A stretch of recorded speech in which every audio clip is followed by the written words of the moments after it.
Good morning, y'all. You all know what to do. Scroll to about 3 to 5 minutes into the stream and we'll be starting to talk. I'll see you at the water. I'll be doing all my testing and whatnot right now.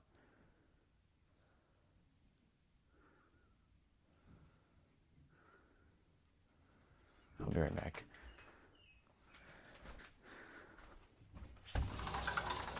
Thanks. No problem. It's a wallet and a lighter, electric lighter. So I can recharge or Yeah, whatever? yeah. So it has to plug in like that flashlight. Oh, okay. So, How, me, when you come in here? just now. But you were sleeping.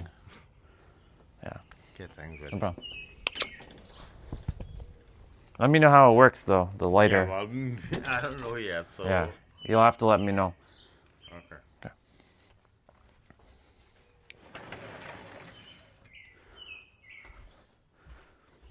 All right, selfie.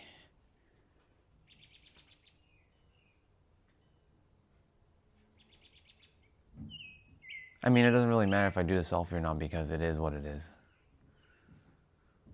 I don't even use the selfie feature. Like, I don't even put my selfie now, so yeah.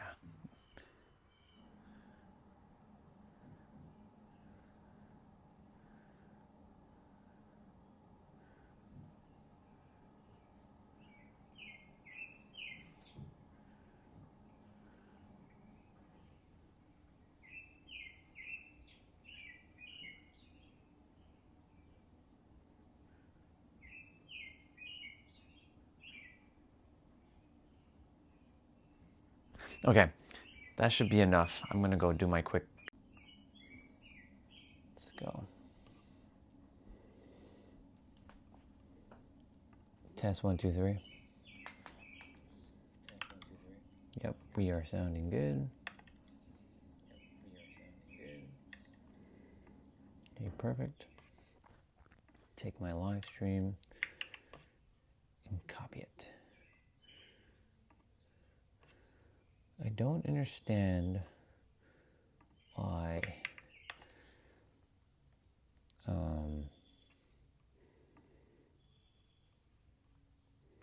don't understand why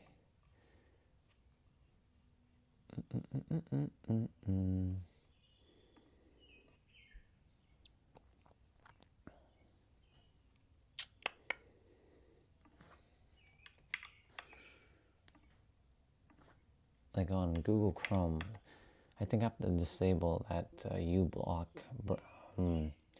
add-on since it doesn't seem to work anymore. So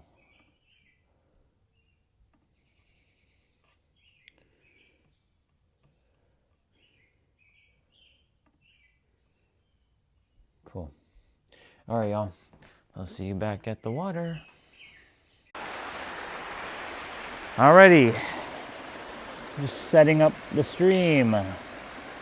Making sure you guys get some water. And get to see me. Might have to put you guys back a little bit though. And I'll pay attention to the chat a little bit more today.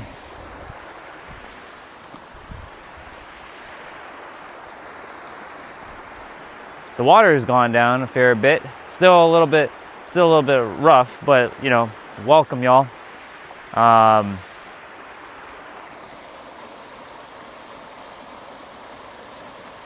wait till some people show up and then I'll start talking. It's gonna be one of my favorite topics to talk about. Attraction. Attracting. Attraction.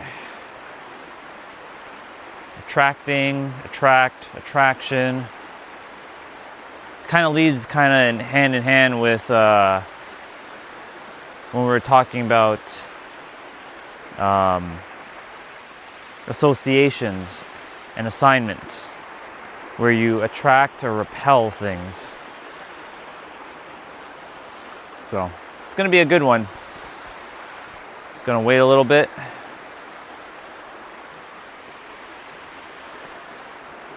Wait till someone drops a message in the chat. I know it's working, but I always wait till somebody's here so I can start talking. I mean, I can start even when no one's here. We'll be saying good morning to a lot of people. Before I start, though, I will share that there is a brother and a sister that I just saw. I haven't seen them in a while. They just told me that, you know, they're up in their age, and he had stomach cancer. They had stomach cancer, and I hadn't seen him since April. So it's been 2 months. But he was able to remove it at a very early stage. So it's very good news. And he's cancer-free now. So he got infected, though, because they missed a stitch. But he pulled through. They're really good people. I mean, everybody's good. It's just the mind creates the noise, which I'm going to get into in a moment. Chelsea, good to see you. I saw that you followed me on or you connected with me on Instagram. Just so you know, I won't be really posting anything much on Instagram. What you see on Instagram is that's all that's necessary. I may start posting stuff, I may not. I don't like having to edit shit and like do a bunch of bullshit on other social media platforms. So if you want to chat with me outside of YouTube, you can hit me up there. I don't usually follow back many people, only because like if there's nothing of any substance, then there's no point.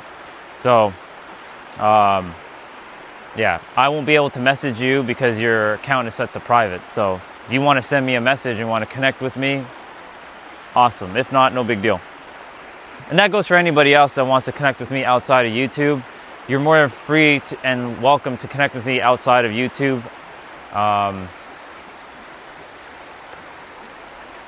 Normally, I don't really chat much outside of YouTube. I do have my clients, of course, on WhatsApp. You know, here and there I get messages on Facebook. And, you know, I get 1 or 2 on Instagram, but that's about it. So, we're going to get rolling in a moment. This is going to be one of my favorite topics. I like this topic so much. I was deciding if I should use this word today or the word decide. So I decided to use attract instead of the word decide. Because I feel today is a good day to talk about attraction. I'll wait a couple more minutes.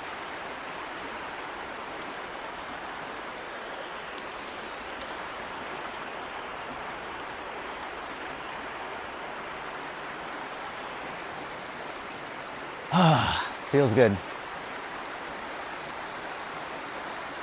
Testing out these new Reebok socks as well that I'm wearing right now. They feel good. They're comfy. Not bad. For all those people who are like, are you sponsored by Nike? Yeah, I'm also sponsored by Reebok. All right, let's see what's going on in the chat. Rihanna, good to see you. I do have Facebook.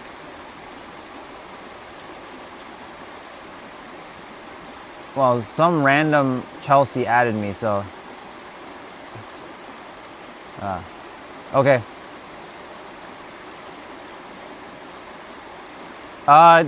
It's too early for them. They'll probably show up later, most likely. They show up around like 10:30, 11 my time, which would be 5 your time, give or take, or 4 your time. There are 2 ducks like fighting with each other right now. Hey, you two, behave yourself. Okay, so if it's not you, then I will just make sure to not engage with that person. I'll definitely not engage with that person. It's just weird that they found me because I wasn't looking them up or anything. So, yeah. Morning. Did you want to come down? Do you want to come down and get? Okay.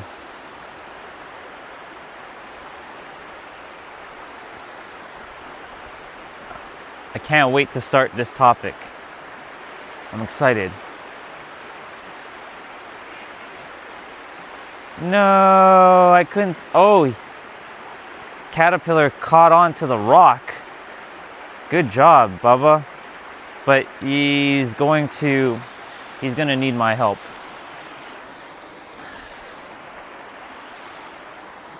One sec.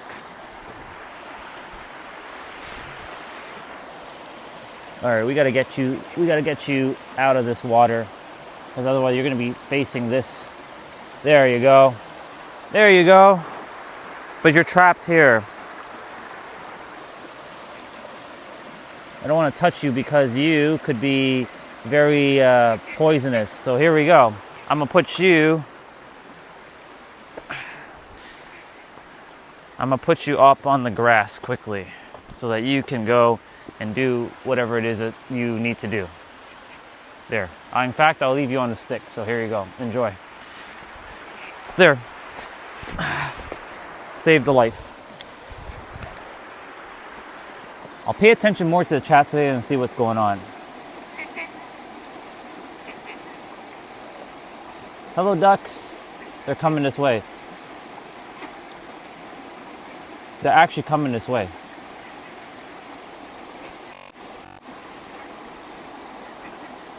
Check them out. Psst.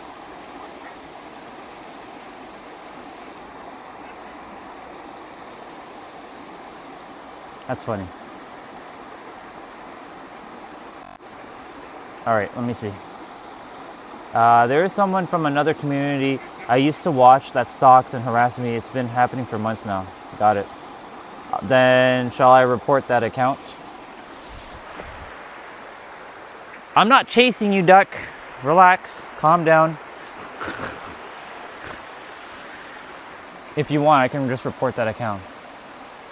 That's fine.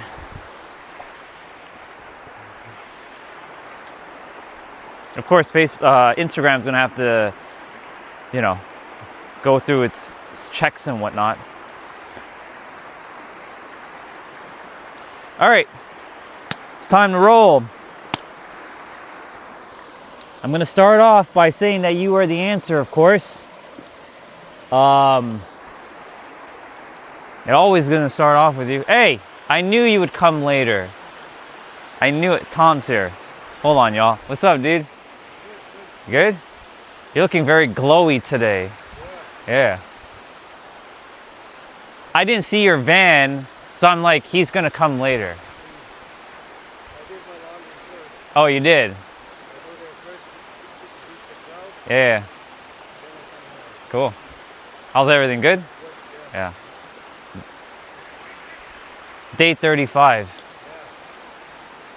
You already passed the hurdle. Getting easier, isn't it? Yeah. Oh, by the way, happy Father's Day to you. You're welcome.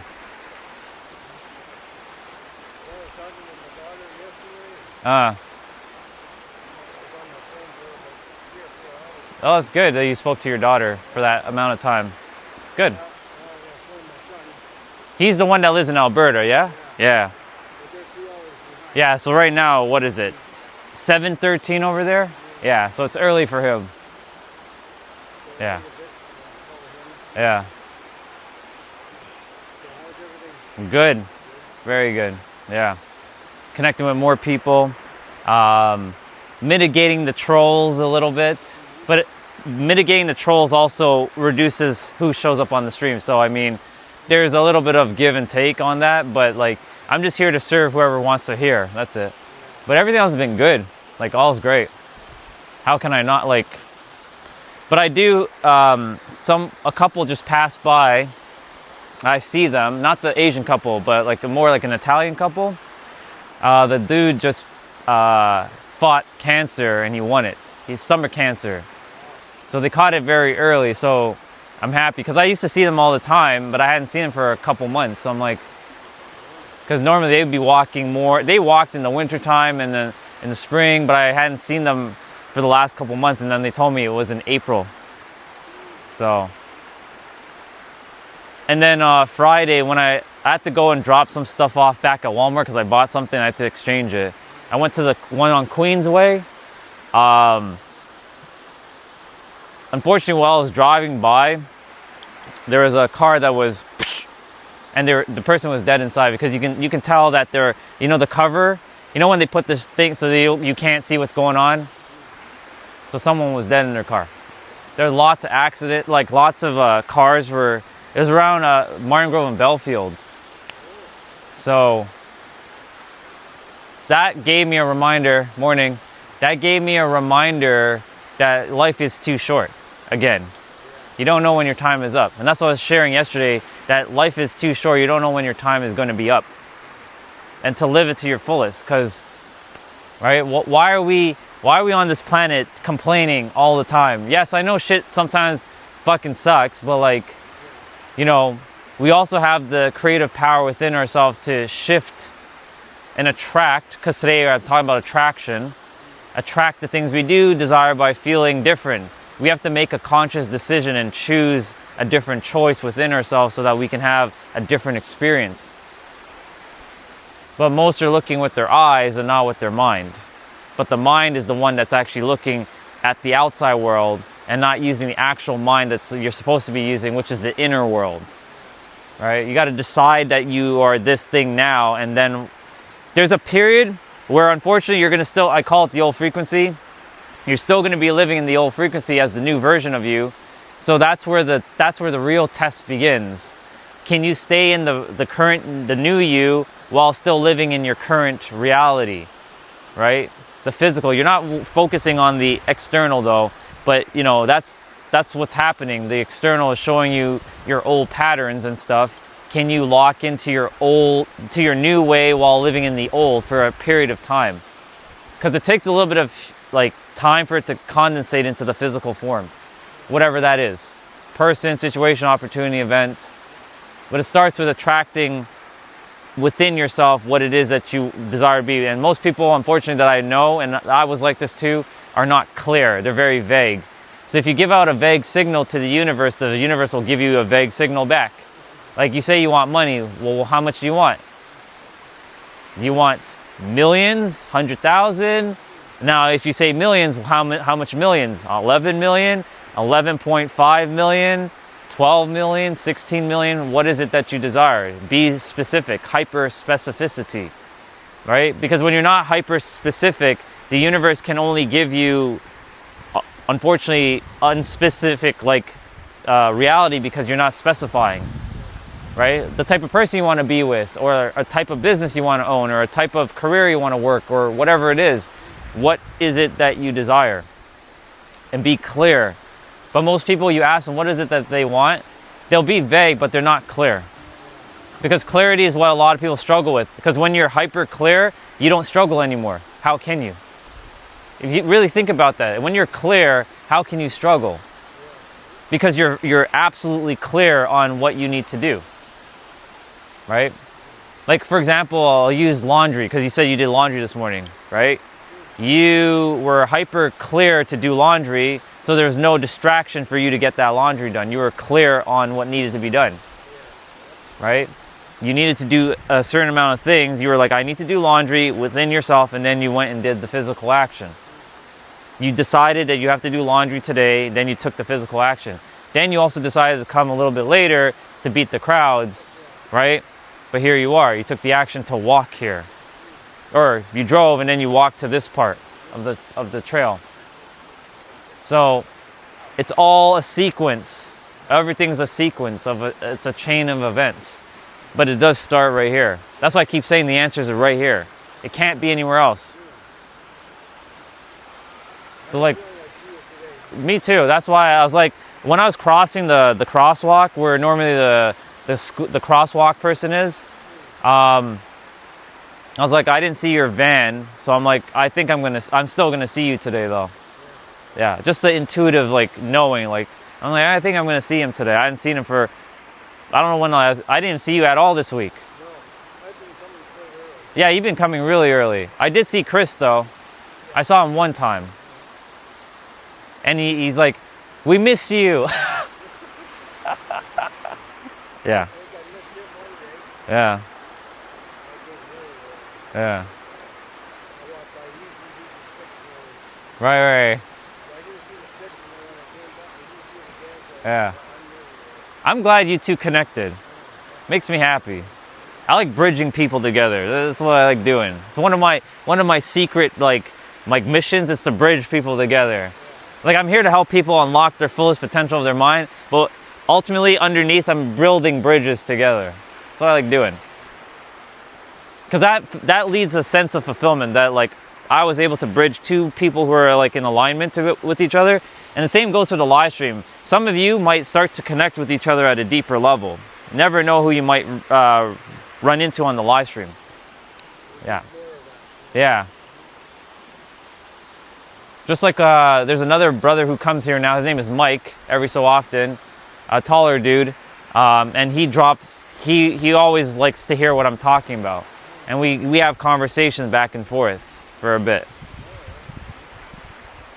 Yeah. Yeah. I'll see you in. You're walking all the way there and coming back. Okay. I'll see you. Enjoy the walk. All right, man. Cheers. All right. I'm going to read the chat quickly, y'all. Let's see what's going on.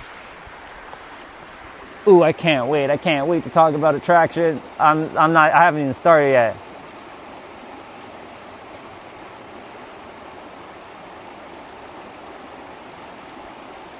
I don't even know who that is. Who Wasif Ali is. I have no fucking idea who that person is. It's all good. I'm just scrolling up in the chat quickly to see what's going on. I see Rihanna and Chelsea are having a conversation. Yeah, talking about attraction now. Tom came and I was like, okay, we got to talk with Tom for a little bit. You don't attract what you want, and I'm sure you all heard this. You attract who you actually are. But here's the thing. Do you know who you actually are? This is just a question for all of you. Do you all actually know who you actually truly are? Like if I ask you, who are you? You're going to say your name, of course. You're going to say, I'm Chelsea, or I'm Rihanna, or I'm whoever else is in the chat. But who are you? Like, who are you? Can you get hyper specific with who you are? I'll give you an example of hyper specificity. My name is Orion, and I help people unlock the fullest potential of their mind. In this world, I'd be considered a high performance coach. What I actually do is I'm a mirror, and I reflect back what you actually already are. I am internally, because I've decided that I am on the same level as Elon Musk when it comes to wealth, a trillionaire within. It hasn't happened in the physical, but that's irrelevant. I am married within myself, and I have 3 to 4 beautiful children with a beautiful wife. And I impacted at least half of the population on planet Earth. I'm very hyper specific with who I am and what I am. And I will not deviate from that. This is who I am. And I'm locked the fuck in. And the more you lock the fuck in with who you actually are, watch as your universe starts to shift around you. But you're not focusing on changing your reality. People on the internet keep talking about, I'm here to change my reality. I'm here to change my reality. I'm here to create my reality. You ain't creating shit. I hate to break it to you, but you cannot create anything. You are revealing it into your experience by attracting what you already are. But if you don't know who you are, then you're taking on societal's version of who you think you are, and you're unfortunately going to get punished by the universe. I can't emphasize that enough. So you attract what you are. I'll start off with there. So, let's continue. If you are currently experiencing struggle, suffering, hate, anger, frustration, madness, rage, whatever it is, if you are experiencing any of these feelings,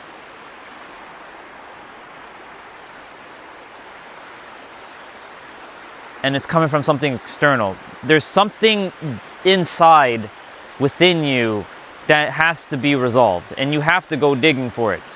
No one can do this for you. Only you. This is your inner world. You have to go find what is causing this chaos. Like, for example,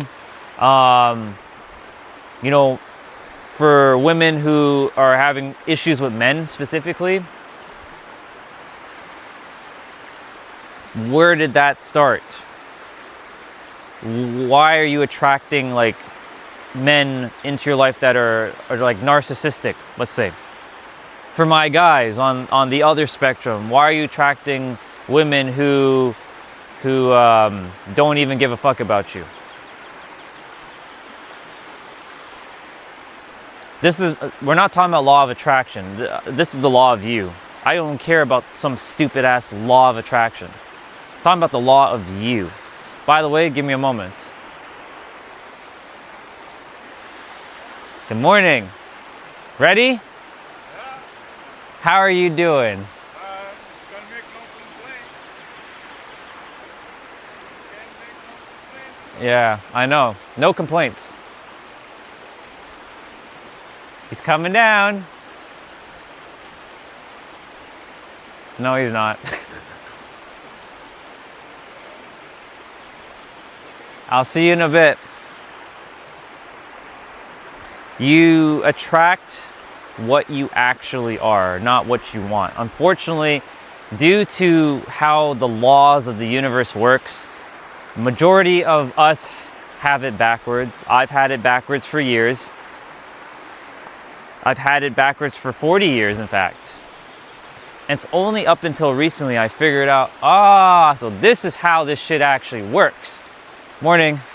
I'm like, so this is how this actually works. I have to be it before the world proves it to me. You want to be confident? Be confident. Or let me rephrase it. You want more confidence? You got to be confident. How do you be confident? Find something in your experience that you are absolutely confident in and take that energy and apply it to the thing that you want to be confident in. So let's say, for example, you want to be a confident speaker. This is what I'm aspiring to be in the physical. I've already accomplished it in my mental realm. A speaker. I'm hyper confident in my tech skills. I'm hyper confident in wisdom of anime. This is where the nerd is going to come out now. I'm hyper confident in myself when it comes to gaming. Especially if I'm facing anybody in Street Fighter 5 or 6, Street Fighter 3, Marvel vs. Capcom 2, Capcom vs. SNK 2, Dead or Alive 2 to 6, Soul Calibur 2, I will whoop your ass on any given day. Because I'm so confident. So I take that confidence, that energy that I'm so confident in video games, and I apply it to speaking for me. Most humans were not trained how to take energy and apply it to other parts of your life. Unfortunately, the world doesn't want you to succeed. I hate to break it to you, there are a few set of, like, I don't want to call them groups, but there are individuals all on the planet right now, but they are designed to do this so that you can master yourself. It's a paradox. They will actually want you to keep struggling and suffering and succumbing to all the bullshit on the planet. They're proctors of the exam, I call it. But when you stop adhering to their exam, you already passed the exam. Congratulations, you left the game. You left their game and you're starting playing your game now. See, I still operate in the world, but I don't adhere to the world's rules. I still get governed by, like, I gotta stop at red lights and all that kind of stuff, following proper etiquette. But when it comes to, like, someone saying inflation, yeah, I know shit can be difficult out there when you look at the pricing of things. Like, an apple shouldn't cost, like, what, $3 or whatever for an apple? Or like $11 for a carton of eggs now? Right? Inflation sucks. But at the same time, I do not adhere to things called lack. Because I am always supported by the universe, because I've decided within myself that I'm always supported. Because I am one with the universe, just like each and every one of you are as well too. It doesn't matter what beliefs you have, you are still going to be one with the universe. Whether you see the dude in the sky, or a black box, or an elephant with like 4 arms, or a tiger with like 10 legs, it doesn't matter what you believe in. If a dude with a gray beard and sun's thunderbolt, a guy with a bird head, a girl with blue face, it doesn't matter. You are one with the universe. And so I've decided within myself that I'm always divinely guided and supported. The question is, have you decided that you're supported? Most of us have been programmed to look on the outside. It's natural, right? You have eyes to see. You must navigate the world with your eyes. Most of us, not everyone has the ability to see, like with their eyes, but they can see with their mind. It's natural that you're focusing on the physical. So the question is, do you know that you have an inner world to focus on? And if you don't, now is your time to know that you have an inner world to focus on. The inner world is what's shaping your outer world. The problem is, a lot of people have taken their outer world, and unfortunately, due to the fact that you're seeing what you're seeing on your outer world, is still mirroring back into your inner world, and then you're perpetuating it back out. So it goes like this: whoop, whoop, whoop. What you should be doing is this and then that. Instead of this, this, that. That's more complication. The mind wants you to do that though. A fly was like flying around, and like it likes my energy. Let me just read the chat quickly before I continue. If you dealt with what, if you had dealt with what I have, or would it be paranoid to?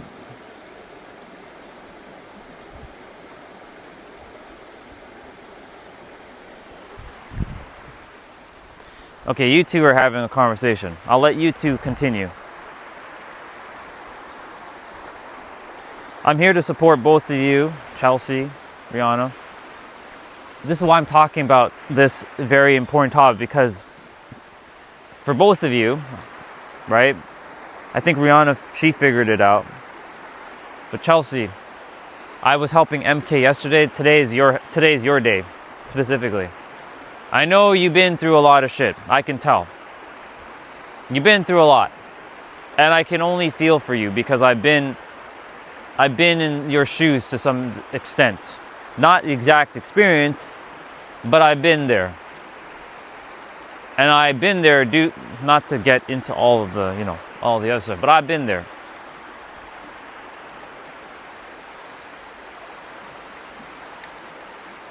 Do you want to live a life of peace though? This is a specific question for you, Chelsea. I want you to live your best life. I've already decided for myself that you're living your most divinely perfect life. But the question is, do you want it for yourself? Because only you have to decide. I'm sure you're going to say yes, you want it. But does your subconscious want to be at peace? I know consciously you do, but does your subconscious, which I keep mentioning, your emotions, does your emotions want you to be at peace? Because unfortunately, and I've run into this, there was another person who jumped on in the beginning of on this channel. She hasn't been back since. I think she unsubscribed, but it's okay, because I'm not here to build friendships. I hate to break it to all of you, I'm just here to serve. If I build connection with you all, it's cool, but my intention is not to build connection. My intention is to serve, nothing more, nothing less. But there was a person who jumped on, and she was mentioning that she doesn't know what peace is, because in her life she's always had chaos. And because she's always had chaos, finding peace is actually unsafe to her. And because peace is unsafe to her, she will not attract peace into her life, because it's unfamiliar, it's not safe. Anything that's not safe is not going to be found.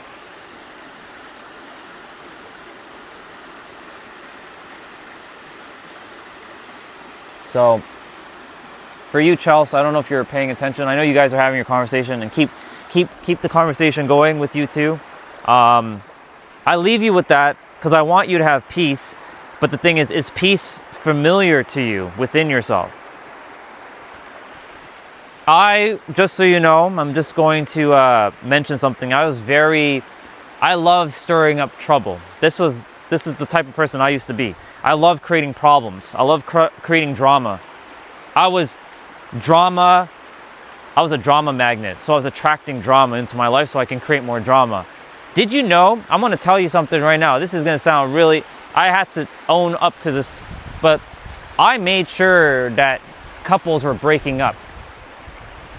I was that type of person. In high school, I made damn sure that I would spread rumors and create bullshit and drama because I hated people, right? Remember my story? I hated people for 20 years. So I did all kinds of bullshit. And I did break up a couple couples in the process. Haven't mentioned that to any of you yet. I've done a lot of very questionable things in my past, but I've forgiven myself. But back then, I was a magnet for drama. I thrived in drama because I didn't know what being happy was.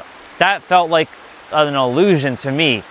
People saying, you know, Orion, you could be happy. I'm like, no, I can't. I'm not meant to be happy. I was put on this planet to fucking suffer and see a bunch of stupid ass humans do a bunch of stupid ass things that needs to get the fuck off of this planet. That's what needs to happen.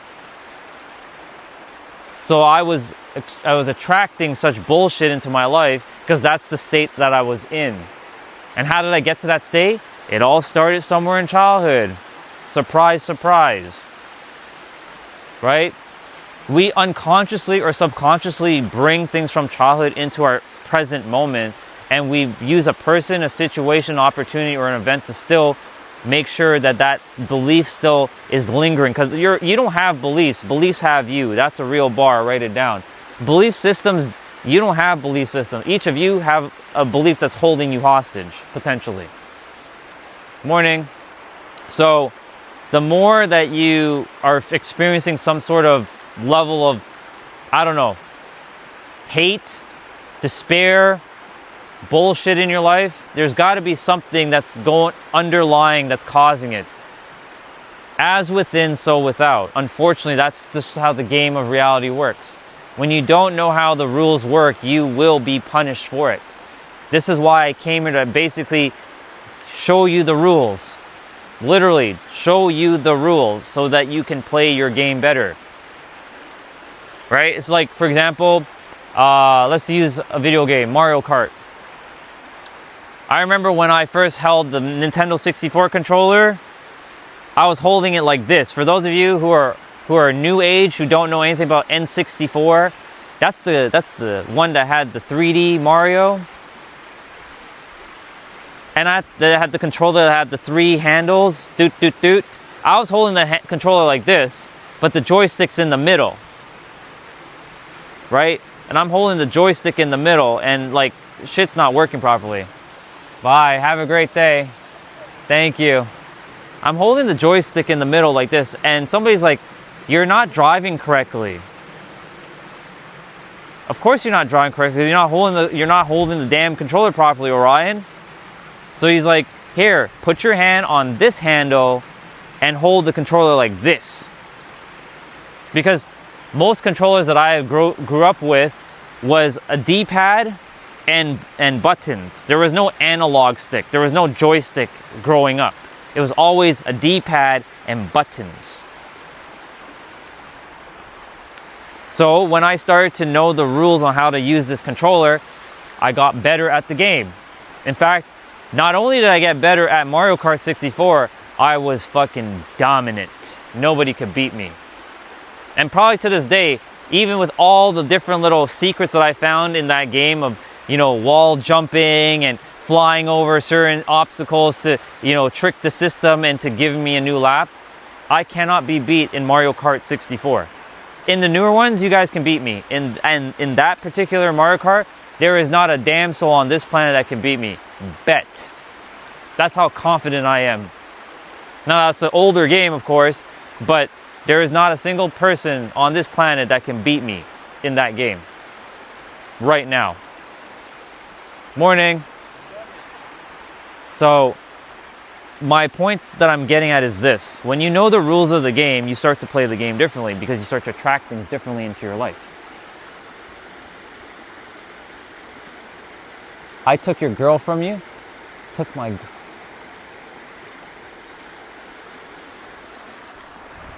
It doesn't have to, Chelsea, it doesn't have to be a video game. I can use a different analogy.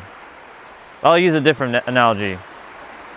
And good to see you, Apocalypse. Let's see, what analogy shall I use that's not video game?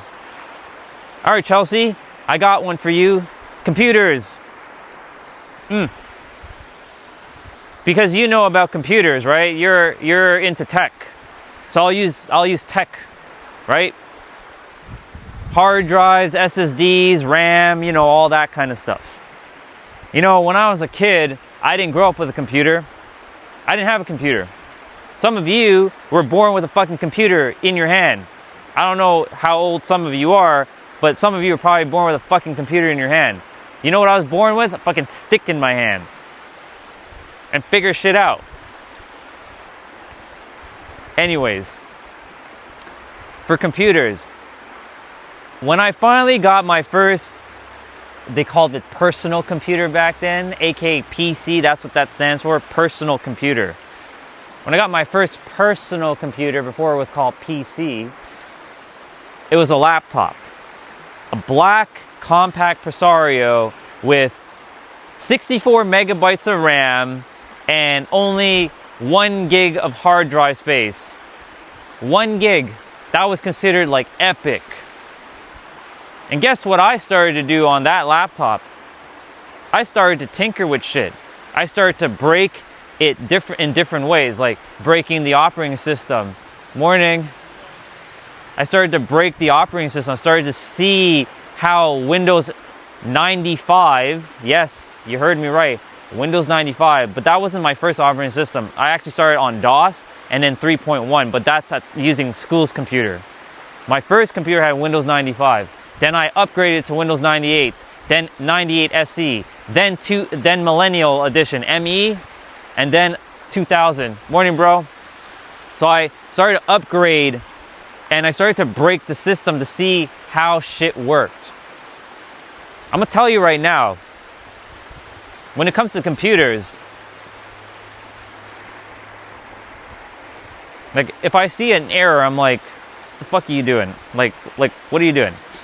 Like there should be no error, right? It's because I got so good at using computers over time and I started to see how shit actually worked. I actually installed viruses on my computers just to see what it would do. I legitimately downloaded viruses and installed the malware onto my computer just so I can see what the fuck is gonna happen to the computer. What kind of shenanigans was happening. Because, you know, back then, there was no such thing as online banking. There was none of that shit. There was not putting credit cards on your computer. There was none of that. You're basically either going to lose your fucking files if you didn't back your shit up. That's really what you're at the cost. So I made sure, I was very smart to have an external drive. And guess what I was using back as my external drives? Floppy disks. My laptop had a floppy disk reader and a CD drive. Not a DVD drive, a CD drive. So of course, growing up with a primitive computer like that and breaking the system taught me a lot of things about the current systems. Because I started to know the rules of the game of how to use an operating system properly. It's like anything else in life, y'all. It's all about confidence. Once you start to build confidence within yourself, whatever that is, you'll start to magnetize whatever it is that you desire to actually have. But you know, a lot of you are confident in the negative aspect. I can tell you that because I see whenever I'm reading some of the chat, not currently right now, but like when I've read the chat, I'm like, man, they're very confident with their negativity, aren't they? They're so confident, but they're in the reverse paradigm. That's why they're fucking struggling. Otherwise, they wouldn't be coming on my stream and yelling and cursing and cussing me. They would actually be enjoying their reality. Right? A person who is happy isn't going to go on someone's stream to create chaos. That doesn't make any sense. A happy person is going to just come on someone's stream. They may not resonate with it. They may chime in and drop a bar or two, or maybe they might not be in alignment, but they are not going to go and create a ruckus. A person who is negative is going to do that. That's why there's a statement: hurt people, and healed people heal people. Or healed people help people. You attract what you are, not what you want. I can't emphasize, I know you guys have heard that before. And yes, I'm regurgitating the same shit like everybody else is right now. But it's true. You attract not what you want, you attract who you are. Let's see. Apocalypse. Yeah, man. Oh, I like when they ask me if I'm illegal. Yes, I'm very illegal. I'm very illegal. That's all this person knows how to type, by the way. This is all they know how to type. Neutrona. That's all they know how to type. Are you illegal? So thank you for your daily are you illegal. I actually unblocked the word are you illegal just for you. I actually made a phrase, a blocked word, are you illegal? Just so that you can come on and spam so I can have more people to show up on my stream. So thank you very much. I appreciate it. I'm going to use you trolls in a way that you least expected. Morning. So thank you, my trolls, for coming on and doing my bidding. More engagement in the chat is always better for me, even if it's drama filled. Because there's going to be people, the ones who are creating drama in the chat. Guess what you're doing for me? You're bringing the right people. Like yesterday, we got to run into another brother named True. He showed up. At first, in the beginning, I'm like, is this guy a fucking troll? Like the way he was saying something, I'm like, is this guy a fucking troll? But then we started clicking, and we clicked. So, thank you, my trolls, for doing your service. You're doing my bidding for me.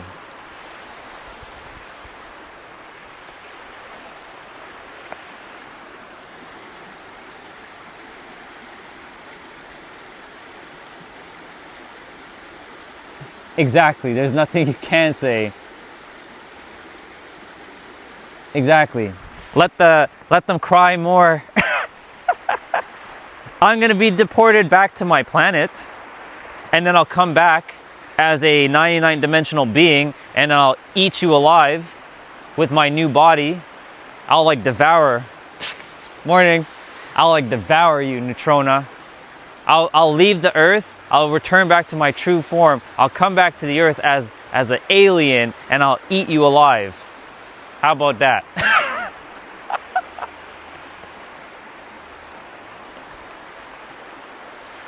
Anyways, jokes aside. Apocalypse, you said something earlier.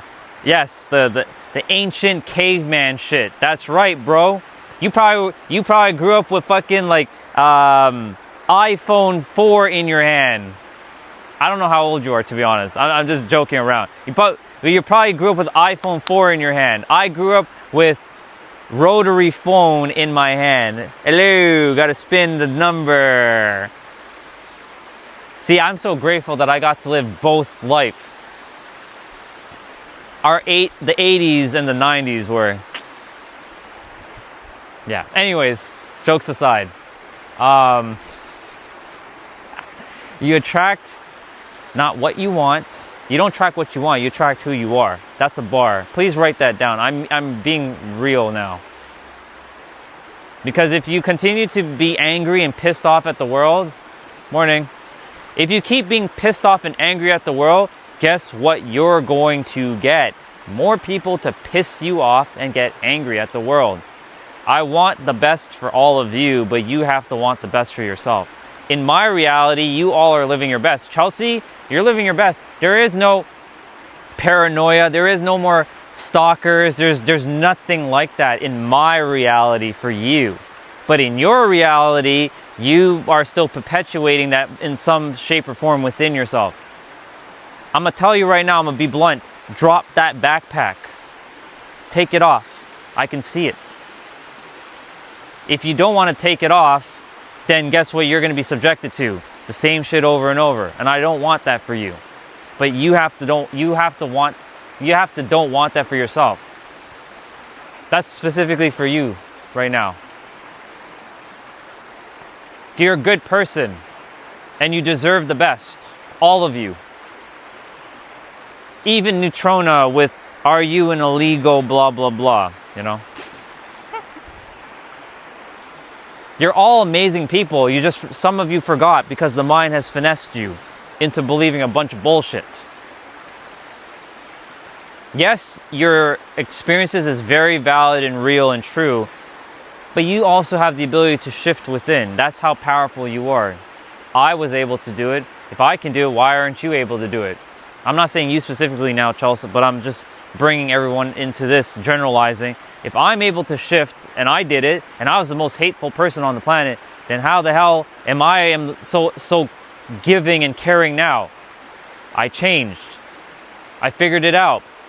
This creates a lot of stories. That's why I say when you keep attracting bullshit in your life, it will go in here and then here will mirror it right back out. But if you know, you go within, close your eyes, you don't even have to close your eyes to be honest. You just stop looking at bullshit out in the world. You start focusing here, then you'll start to see things will start to change.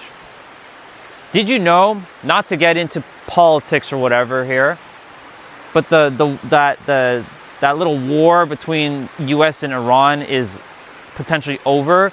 I declared it as it was over. I decided it was over. In my universe, it's done.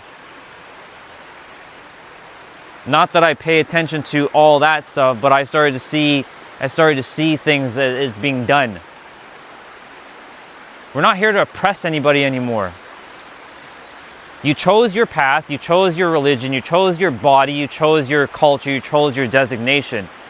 But what you can choose now is how you go forward in this present moment. You chose all the stuff before you came here, but it didn't feel like a choice.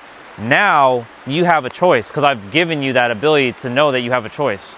And in fact, I didn't give you anything, you gave it to yourself. So, for those of you who want to continue to be angry at the world, whoever is angry at the world,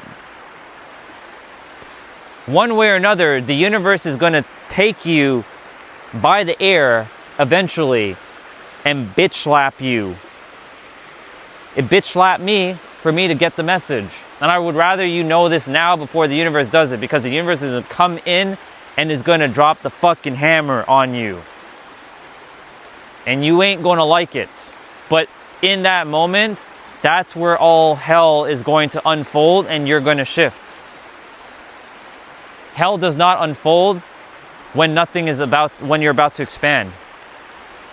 So the next hell I have to go through, whatever that looks like, is my next expansion. That might be like, maybe this will be like Jesus, where I get crucified. I'm going to be pinned to the cross. But I'm not going to be pinned to no fucking cross. You best believe that. But I'll run into opposition like that. Like how he had to deal with it. Don't know. No idea.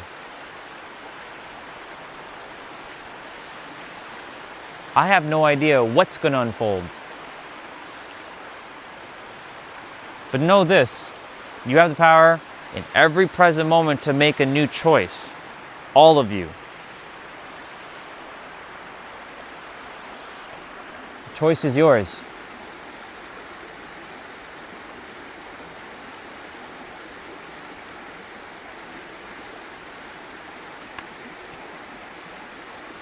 Apocalypse, Chelsea, Rihanna, anybody else in the chat, you all are amazing people, and I want you to know that. I want you to know that. And if nobody's told you that, let me be the one that fucking tells you that.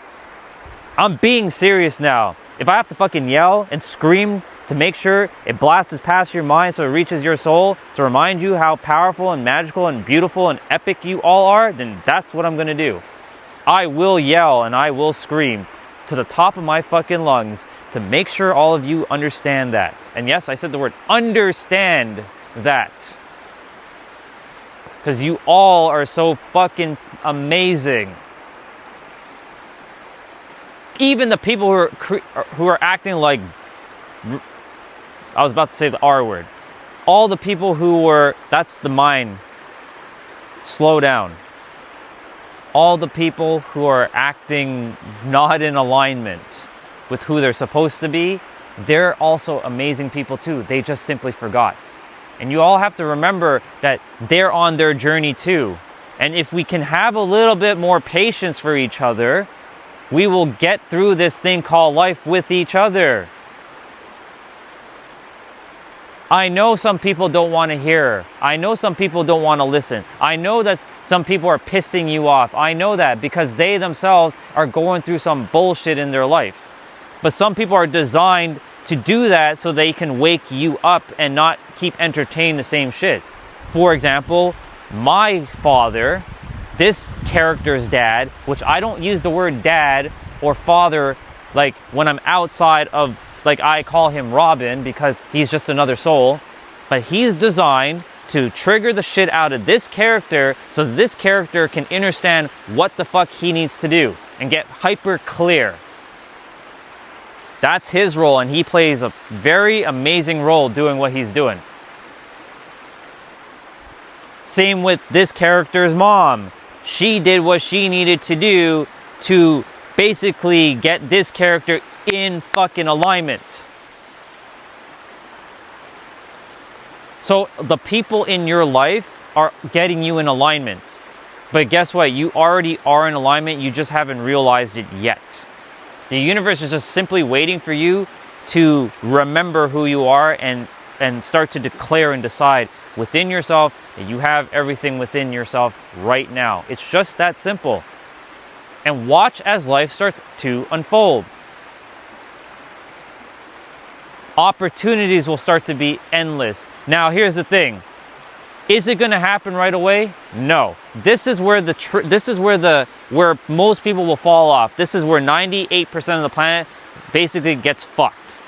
So they want a new reality, right? They want something new in their physical world. Okay, cool. They decided that they want a certain amount of money in their business, or they want a partner of their dreams, or whatever it is. Okay, cool. So let's say 3 years passes and nothing's happening. You're like, what the fuck? I'm putting in all this work. Excuse me. I'm putting in all this work. I've done all the meditations. I've done all the stuff, and like nothing's working because there's still something that you're hyper fixated on the physical world. As within, so without. Do you need to be hyper fixated on who you are as a person? No, you're simply existing. Do you need to hyper fixate on your breath? No, you're just breathing. So the same thing that you're just breathing and it's automatic, make your desired reality automatic. It may not be physically here yet, but guess what? In the human realm, the physical realm, we have to be governed by this thing called time. But the thing is, these things already exist within yourself now. Within now. I can't emphasize that enough. Within now. You have everything right now. The physical world just has to play a little bit of catch up. That's the condensation period. And that's where people get tripped up because they're like, but when is it going to unfold? I told myself I had clients before I had clients. Now I have clients. I told myself that I was already making millions of dollars. Now, am I making millions yet? No, but that's on its way in the physical. But I'm not focusing on the physical. I'm focusing on the inner.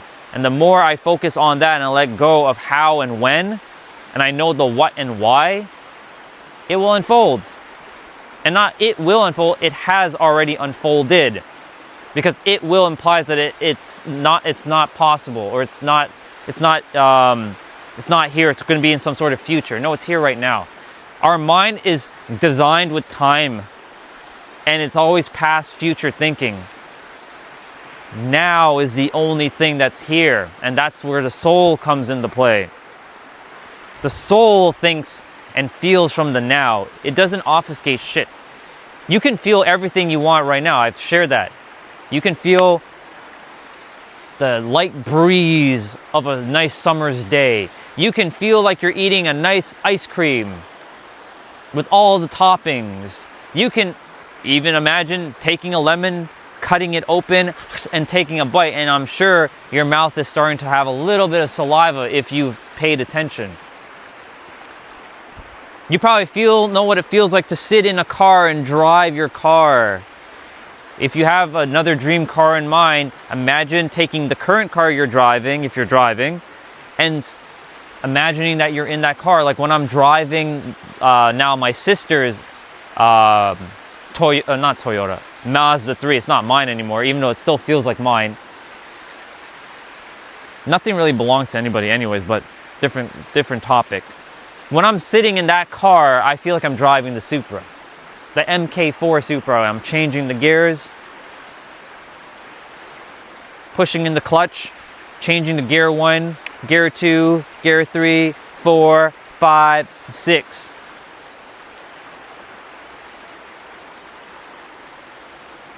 Because that's what it feels like. When I hear the car make the I'm hearing the Toyota's version. You got to use your senses. This is a sensory experience. You're navigating the world with your 5 senses. Some of us are using our 6th sense, our intuition, but most of us are using our 5. That's how you navigate the world. You don't do things based on what you think. You do things based on how you feel and what you want to feel. There's not an experience in any moment in your life that you're not feeling something. Like there's a reason why you all choose to come on this live stream, because there's something that you're feeling from my words. It's technically your words to yourself, but I'm just the mirror reflecting back your reflection. But there's a reason why you guys are here, right? You're not here for logic. I'm not gonna give you logic. Underboss, good to see you. So the word soon, throw that word out the window. It's not soon. You already have your 40 million. Congratulations. You already have your 40 million. If it doesn't have one JZ or two, it ain't a Supra. I mean, it is what it is. I don't care if it's a MK3, MK4, MK5, but I want an MK4 because it's more legendary. I like the prestigiousness of the MK4. 2JZ. Actually, I'm gonna be real with you. If it's not 2JZ, I don't want it. Even if it's 1JZ, that's not even a Supra, in my opinion. A 2JZ. GTE. It can't be non-GTE. It has to be GTE. If it's not GTE, then I don't want it. If it's automatic, I don't want it. It's not a Supra. In fact, for those who are driving a fucking automatic Supra, you should be fucking ashamed of yourself. That car should have never been built automatic. I'm so sorry, but that car always deserves to be manual. It's the stupidest thing I've ever seen. Throwing a fucking automatic into a Supra, it's bullshit. Let me tell you something. Have I driven a manual? Twice. Will I master it on the first go? No. Will I master it eventually? Fuck yes. Why? Because when I first started driving, I was scared shitless to drive even an automatic car. And now I'm just that good at driving. And I've driven a manual car, and I stalled it a couple times, but then on my second attempt, I didn't stall the car at all. So all I got to do is just be familiar with the pattern and the feeling, because it's basically with the clutch, it's a feeling, right? That you're feeling the biting point to then change the gears. I know the concepts. I know what to do. So if I catch any fucking person driving an automatic Toyota Supra like MK4, you don't deserve to have that car, first of all. In fact, that car needs to be destroyed. It needs to be turned into manual. Disrespectful. It's fucking disrespectful. for driving an auto car, auto Supra. If you want to drive an auto car, go drive a fucking other car. Don't be driving a Supra. So Toyota, fuck you for making some auto cars of Supras. It's bullshit. Should have never been made. Crazy. So if it isn't 2JZ GT and it's not auto, I don't want it. It's not a Supra.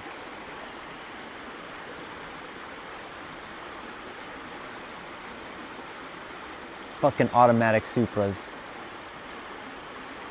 That heats me up, by the way. When I see any car like a BRZ or a Toyota 86 or a Nissan Z with auto, what the fuck are you doing with yourself? Like, what is the reason for that?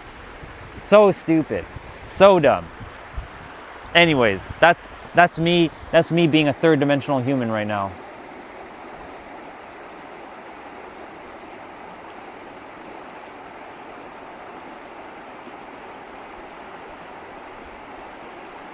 All right. I think it's just you right now, Mr. Hey, you're back. I didn't see it. I thought you left one. No, I'm still here. I'll be here for a little bit. I was just checking the camera, making sure all is good and if anyone else is there. Wow. Oh yeah. It's good. It's already a hot day. So. Yeah. Longest day of the year. I know. And then it goes downhill from here. And then watching like a couple months, it's like 8 o'clock or like 5 o'clock is dark again. I need to like live in like the northern hemisphere for like 6 months and then live in the southern hemisphere for 6 months. That's like Australia or something. Cause like then I always have the long days. Never running out of long days. Yeah, always basically seeing leaves essentially. Like always in perpetual, like in San Diego, it is summer, but then I didn't realize, and I totally forgot about this. Like when I went during Christmas the first time, or my second time, I didn't know anything about, like, I had been to different time zones, but I totally forgot that just because you leave Toronto, that doesn't mean you're gonna have the same, you're not gonna have the same effect in San Diego. So I realized when I got to San Diego, I was like, why is it getting so dark so early here? Because I had the perception that the light's supposed to be longer here, but that's not how it works. It works based on the sun and where you currently are. And like, I was like, what the fuck? Like, it gets darker there sooner than Toronto. Their sunrise is a little bit earlier, but their sunset is sooner. By a couple minutes. I always check the sunrise and sunset difference between San Diego and Toronto. It's always like a 10-15 minute difference between the two. So San Diego, the sunrise is earlier, but the sunset is shorter. No. So they always have leaves, and they always have a perpetual spring, but come around like December, January, you only get a certain amount of time per day. Like you only get a certain amount of sunlight, and that's it. Then the rest of the afternoon is like dark. I'm like, what the fuck is going on? 4:30, it's dark there. It's crazy. 4:45, the sun's already gone. It's done.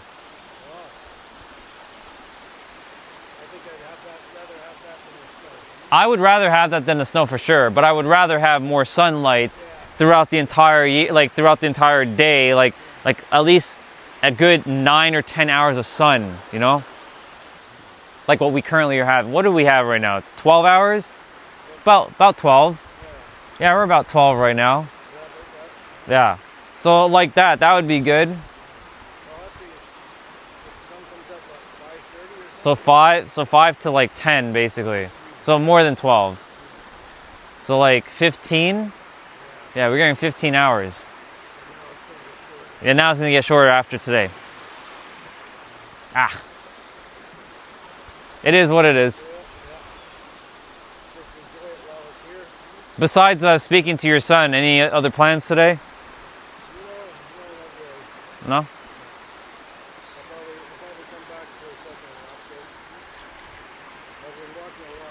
It's good.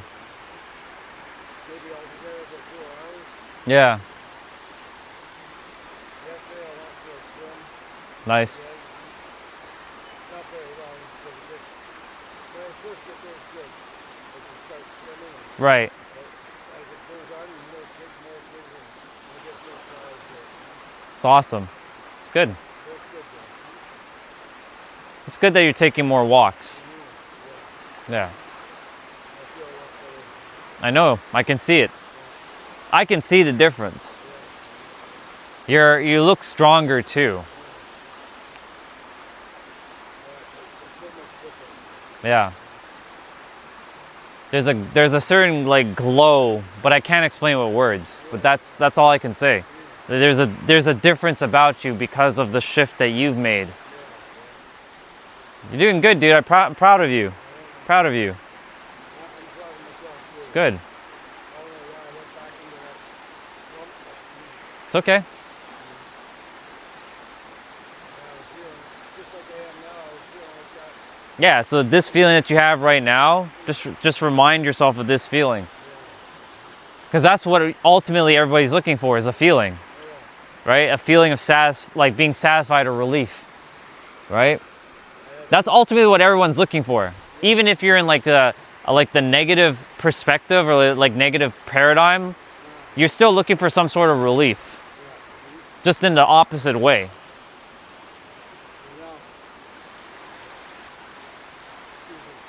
now that I'm retired, away from work, and not stressed, I find it easier. With all work, the stress, the smoking, the drinking, all goes away. It's all distraction. And now that I'm away from that, Yeah, there's no distraction now. You're locked in.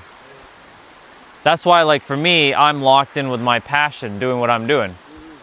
Because if I had continued to keep working my job that I had, right, I wouldn't be able to do what I'm doing. I wouldn't be at the capacity to do what I wanted to do. And the universe won't put me back in that situation because it knows I have something important to do. It might temporarily have to put me into something, maybe, but it's not a permanent thing because it knows that I have to go and do what I need to do.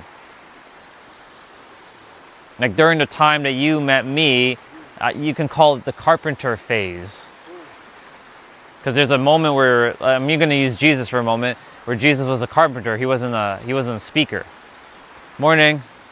Have a great day. He wasn't a speaker. He was just a carpenter. Nobody knew him. I call that the carpenter phase. So when you met me, I was in my carpenter phase. Now I'm in full-blown speaking mode. Right? The clients, this channel might be kicked soon, like the other platform. Who knows? Opportunities are endless. They're coming.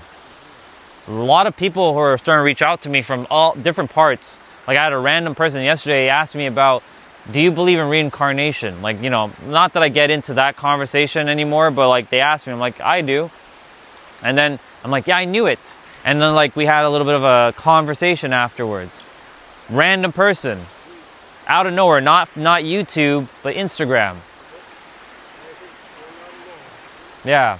So you start to run into, because how you are and what you're attracting within, you're going to magnetize people, situations, opportunities, events to you that mirrors back what you currently are as a person within yourself, or what you believe is true. So if you think positive, you'll get more positive. If you think negative, you'll get more negative. That's how it works. The universe can only give you what you actually are right now. Nothing more. It will send you a random curveball here to kind of to give you a little taste of like to either shift or to keep going, right? But you know, that's what the universe does. Yeah.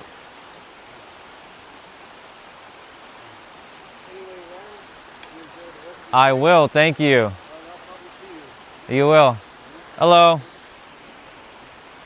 You'll see me. I'll see you. I'll see you Tuesday. Yeah. Yeah. Mondays are my working day. Yeah. Well, I relax the brain from here, but I'm still helping people. You come and clean greens all day because you smell the clean water. Yeah. Yeah. Right after the green tea, there's okay. I'm sorry, it's noisy. It's okay. It's not at all. Kind of help. Kind of help. Yeah. Well, you know, the dog is someone is the best friend you have. Yep. It's true.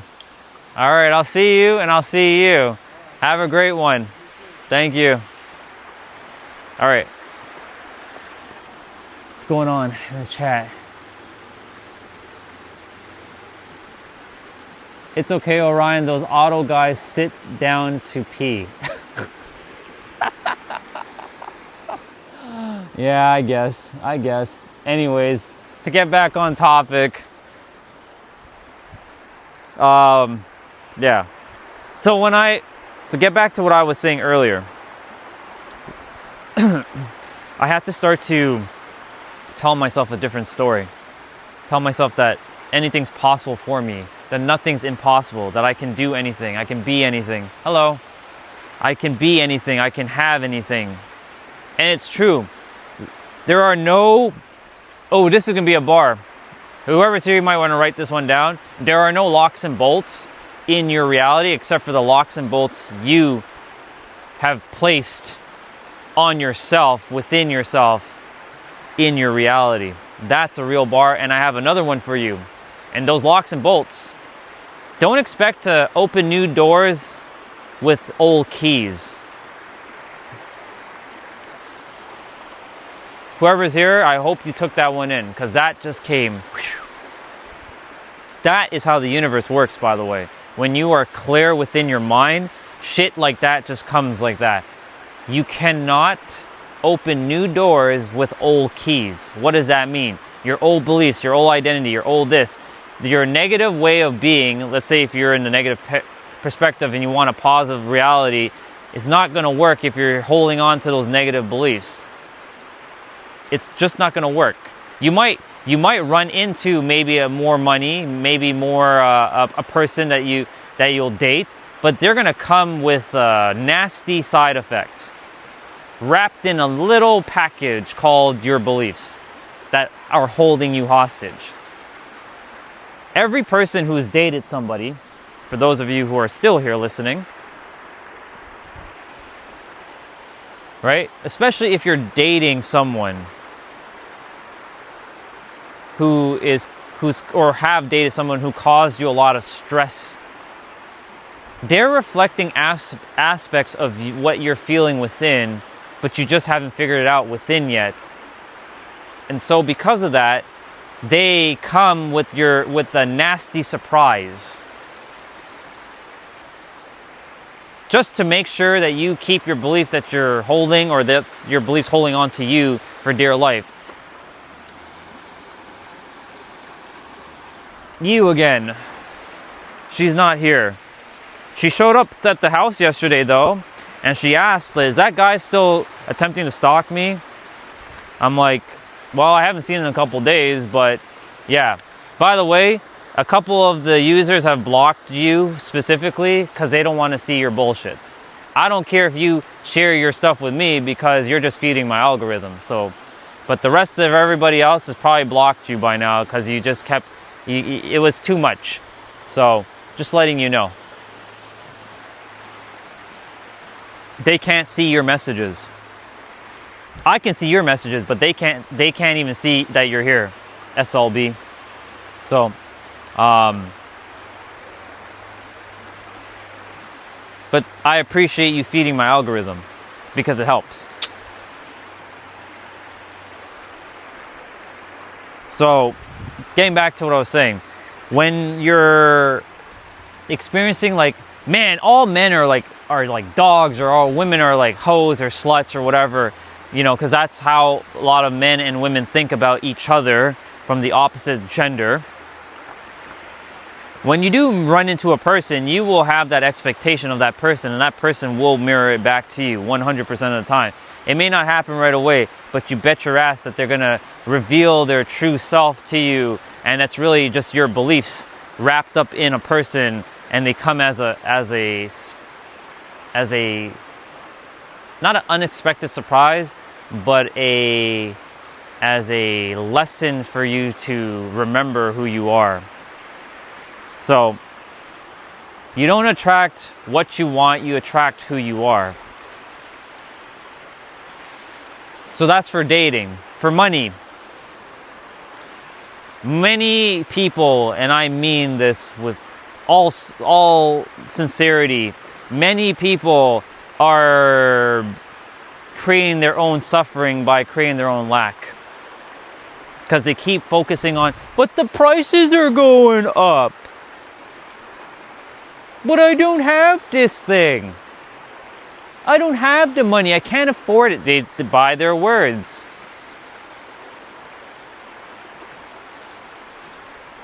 In my inner world, because the inner world is more real than this thing, I know you guys have been programmed that this is real, but this is not the real. This is the real. I can afford anything at any time. And as you keep holding that as your truth, watch as the universe starts to present you opportunities in the physical that will mirror back what you know is truth. This is how it works. You gotta be it before the world proves it to you. But the world is never gonna prove you anything new than what you currently are proving to yourself as true. That's a real bar. So if you keep proving to yourself that life is hard, I'll never catch a break, people are awful, humanity sucks, then the universe can only give you what you currently are holding on to truth, because reality is not going to change. Even when some good person shows up in your life, you're going to repel them away eventually because of where you currently are in your state of being. I repelled so many good people away from me. They wanted to just sincerely help me, but I repelled them away. This is in the past. Because that's where I was. And for me, why is it so important that I help? Why am I streaming? Why do I do this? Because I want to see you guys win. That's why. I care. I actually give a fuck. I'm one of those special humans that actually gives a fuck about other people. Even if you hate my guts. Even if you're not listening to anything I'm saying. Even if, you want the worst for me. You want me to burn in the deepest pits of hell. I still want you to win. Nobody's an enemy to me. I could be someone's enemy, but no one's an enemy to me. That's a bar. How can anybody be an enemy to me when I know about how everyone actually is? They just simply forgot. If every fucking human remembered right now, there would be no point for me being here. There would be zero reason for me to be here. I'd go home. I'd go back to the 99th dimension and start conquering the cosmos with my crew.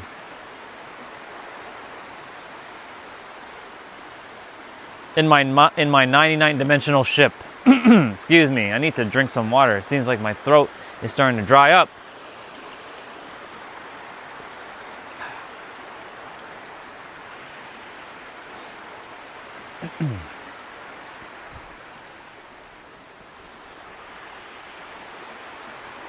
So, if everyone remembered who they are, then there's no more, I have no more need to be here anymore. I'd be gone. I should get pizza. I should. But pizza's finished. Not till Thursday. And probably Friday too. Because I'm sure when I go visit Danny, we're going to have pizza. Because she's going to probably order food. I told her to order food early in the day. Only because we're going to be talking about, well, similar things that you and I talk about, Rihanna. The esoteric. But she just had her awakening. So it's going to be exciting to talk with her. Because right now, a bunch of her people are gaslighting her into believing she's gone crazy. Of course, when you hear this word awakening and all this shit, right? Like, you go, like, I know for you, you've been aware from a very young age. For me, not so much. Mine's was vastly different than most. But like, You know, when you first come into this information or this way of being, it's like, is this real? Right? Like you don't know what's real anymore. She has an experience of like all kinds of crazy things that are unfolding right now. And I need to speak with her in person. Like, we've had a phone call already, but I need to be there in person to speak with her. And I wanted to see her anyways. I wanted to go see London, Ontario, to be exact. So, probably will have pizza on Friday as well. I definitely have to wake up really friggin' early on Friday and do my workout and get all of it done early.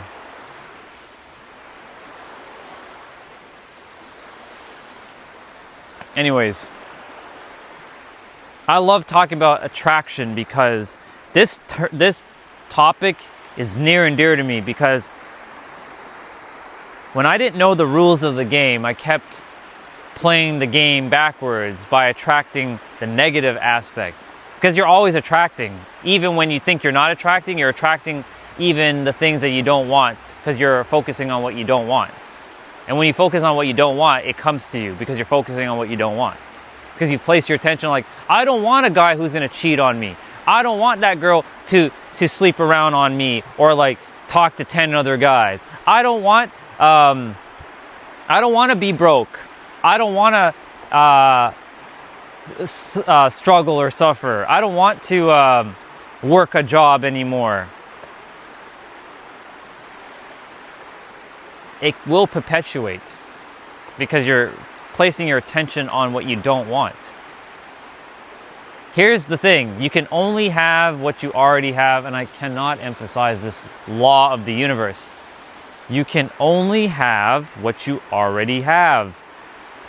What the hell does that mean? It sounds like a fucking oxymoron. It sounds like a paradox.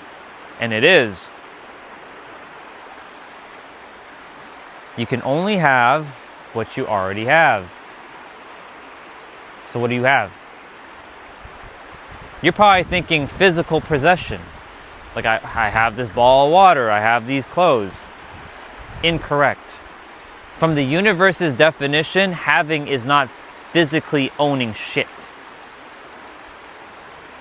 It's vibrationally knowing you already possess it within. What is vibration? Energy, energetics, mental, spiritual. There's something called the double slit experiment. This is for my science people now. I like to cater to all aspects, science, religion, and spiritual people. There's something called the double slit experiment. Particles and waveforms. When you observe the waveform, it actually turns into particles. So what the fuck does that mean? That means where you place your attention, it is being revealed / created. It's not really being created, but it's being revealed. But when you don't observe it, it stays as a waveform. But when you observe it, it turns into a particle. It's a weird-ass phenomenon that cannot be logically fully explained by the mind.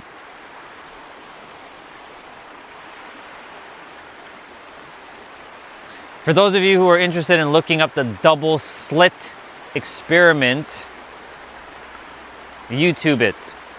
I'm sure there are plenty of people who will explain it more deeply than I just did. But that was just the basic version of explaining the double slit experiment.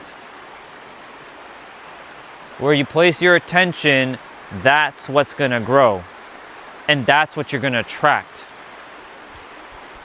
So if you keep placing it like, I don't want to be in an unhealthy relationship with a man who's going to cheat on me. Or if your intentions or your expectations, like, I'm going to date, there's probably only awful men out here.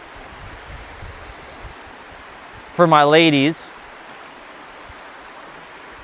who want to be in a healthy relationship with a dude, you're going to have to start to know that there are actually good dudes out there. And when I say good dudes, not people-pleasing dudes. Generally good, wholesome dudes who actually give a fuck. And will treat you with love and respect. Now, of course, here's the thing. I saw this and I'm like, you gotta be fucking kidding me. These games that's being played here. Both sides. It's not just men, it's not just women, it's both sides. I see both sides playing this fucking game that needs to stop. They keep perpetuating shit. I saw a reel, and this is of course one aspect of many aspects, of a woman saying that when a guy is out of her league, she will not give them the time of day. Because she has placed herself above everybody. And that like when she's like ugly, when ugly guys hit on me, like I don't even look at them. Like her attitude is just awful. Like her mind is creating that attitude. That human is fine, but the attitude of that human, based on the mind,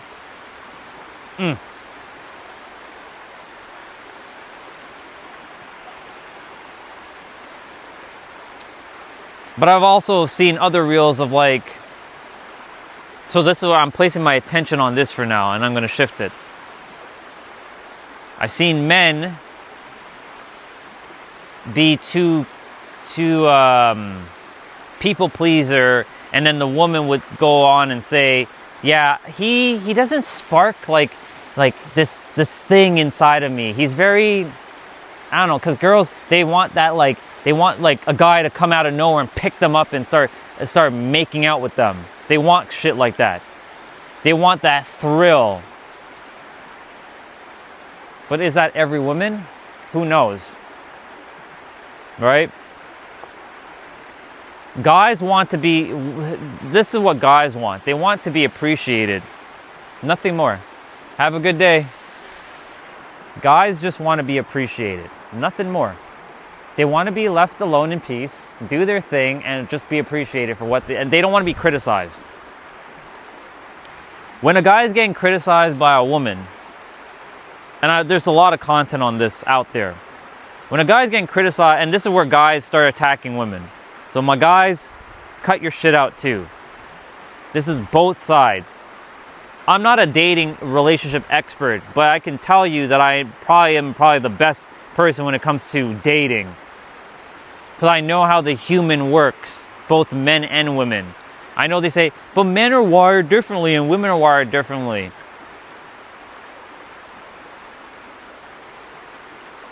Maybe.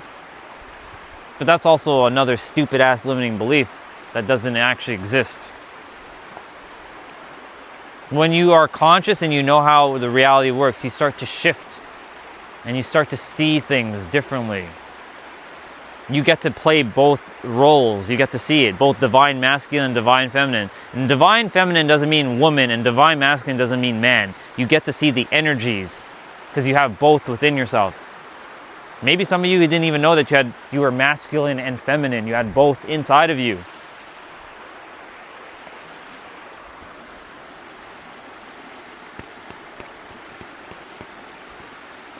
I'm dropping bars right now, y'all. I told you. When I'm cooking, I'm fucking cooking. I haven't talked about divine masculine, divine feminine yet. That's another conversation for another day, but let me just give it to you quickly. Each one of you have masculine and feminine energy. If you're a guy, you have feminine energy just as much as your masculine energy. Masculine energy is the doing. Feminine energy is the receiving, the giving, or the being. Now, when a guy is too feminine, that's where he's too nice, he's too people pleaser. A woman doesn't like generally a feminine dude. Does that mean he's a girl? No, he's just in his different energy. But here's the thing, for my women, listen carefully. You have to let the dude sometimes be in his feminine to feel his feelings. He can't be stone cold all the time. This is where knowing how reality fucking works comes into play, and how to balance your energies within yourself. Originally, when I was first starting out and wanting to help people, I was going to go down this road and talking about the balance of masculine and feminine energy. This is still very important, but it's not as important as this.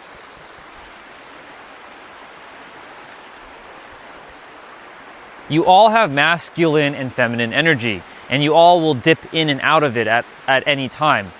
Now, if you're in a relationship and the man is the feminine and the girl is the masculine, you have a mismatch of energy. But here's the thing. Again, feminine does not necessarily mean like women, and masculine does not necessarily mean men. It's just energy. It's just a word that we've given, that energy. It's yin yang. You can't have one without the other. There are people who are all masculine, like men who are like, they got like the look, and they walk like this.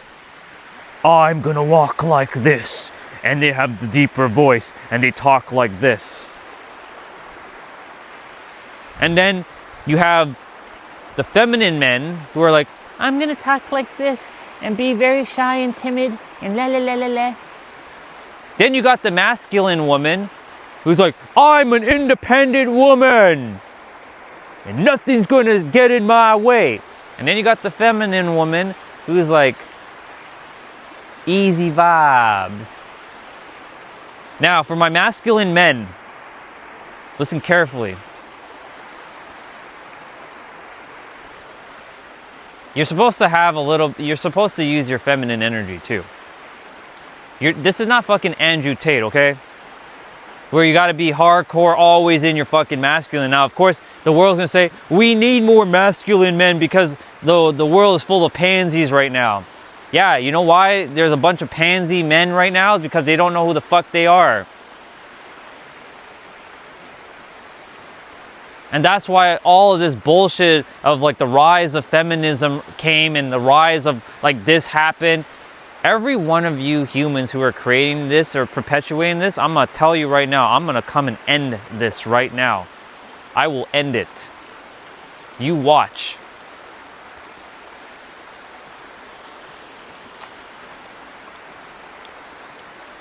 And I'm energetically sending this out into the ethers right now.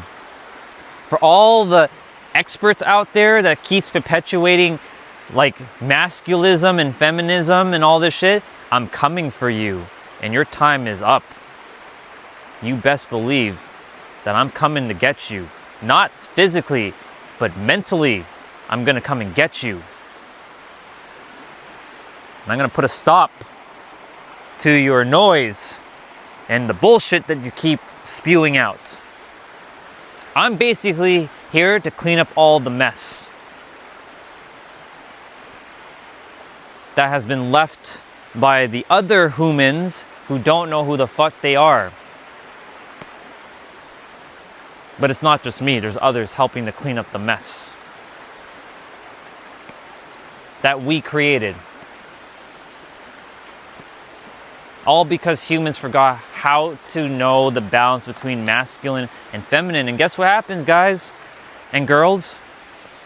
When you don't know how reality works and you don't know the energy system within yourself, you will just attract a lot of difficulty into your life. And you wonder why life sucks. It sucks because you don't know the rules. You don't know how the game works.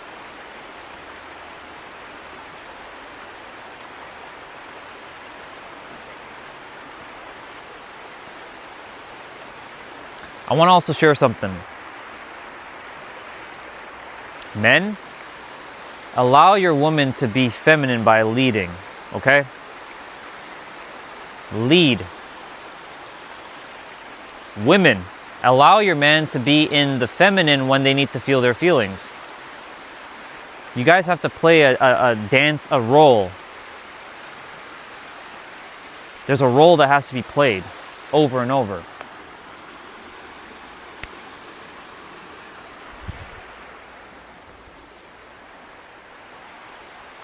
For my aliens, like Underboss, listen carefully. Your role is to make sure that you don't get trapped up like the rest of the humans. Otherwise, I'm coming for you, aliens. You best believe that. If there's any demons or archangels in the chat, I'm coming for you too. Because if you're creating any obfuscations, you best believe I'm going to come for you. And end that thought.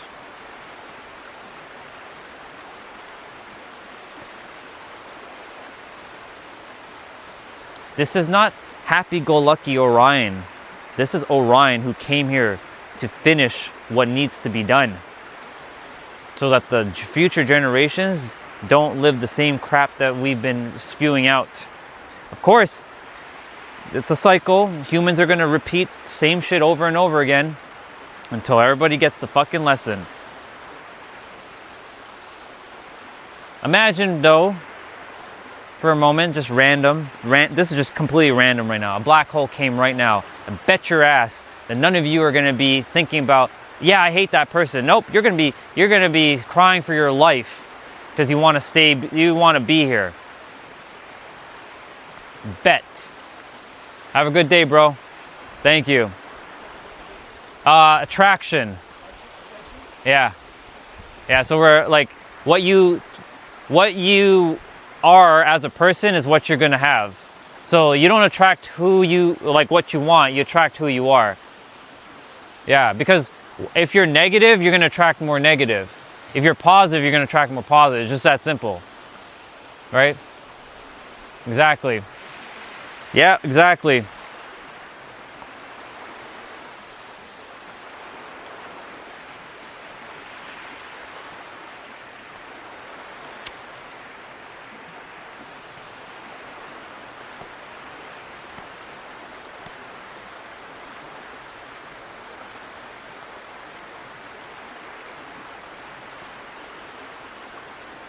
When you know the rules of the game,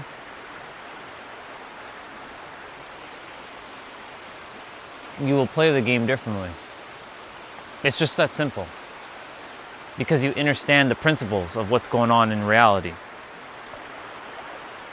Of course there's going to be someone who's going to be like, do you actually know the rules, Orion? I'm sure there's someone in the chat that's probably like, does he know how reality actually works? I'm sure their third dimensional thinking mind is probably thinking that right now. I'm gonna be real with you. For 40 years, no, I did not know how reality worked. Even though I read all the books and did all the stuff, I still didn't understand the principle. But that changed recently. And how did that change? Because I stopped giving a fuck about the outside world. Hello? I stopped caring about out there and I started focusing in here. And as I focused in here, out there started to change. And I'm pointing out there as an example because this changed. So yes, it does work. I'm living proof. Oh, and if SLB is still there, Tiff can vouch for my proof. Even if you might not believe her, but she can prove. I can get 100 people right fucking now. I can go and gather them right now. For those of you who still don't believe that I'm speaking the truth, I can go gather 100 people right fucking now, and they will tell you exactly who I used to be. Bet. I'll go back to my law firm, and they can tell you the stories of how negative I was, how pessimistic I was.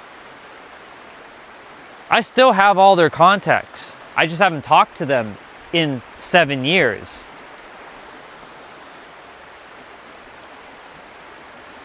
Well, 6 years really, 2020, 6 years.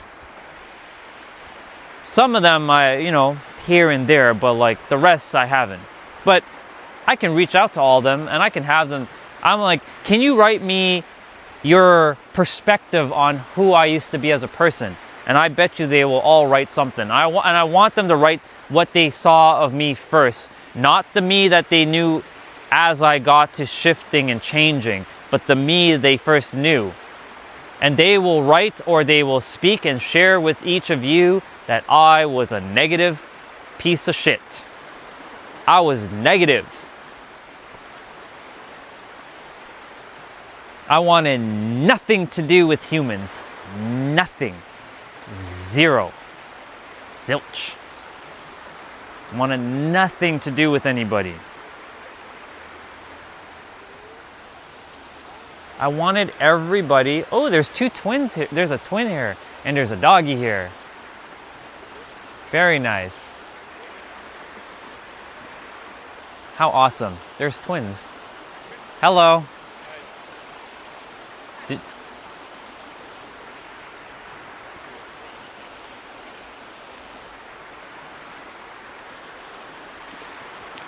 So I was very negative. Extremely negative. Absolutely negative. But then I was able to shift and change. And because I shifted and changed, they can tell you the stories of how positive I am now. And you guys have seen it. Right? So like, the fact that I'm saying is, what I'm saying is this. You all have the power right in this moment to shift. And I know, Underboss, I know you said what you said a couple of days ago. You had a conversation with mitochondria. And what you currently believe is true is what you're going to experience. I know 22 hours, YouTube, alien, you scare people. Here's the thing, dude. If you were in my presence, you can't scare me at all. If anything, I'd be scaring you.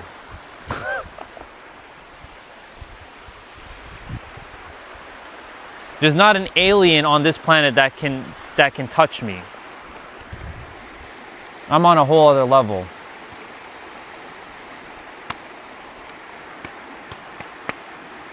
I'm on a different level. Have a great day.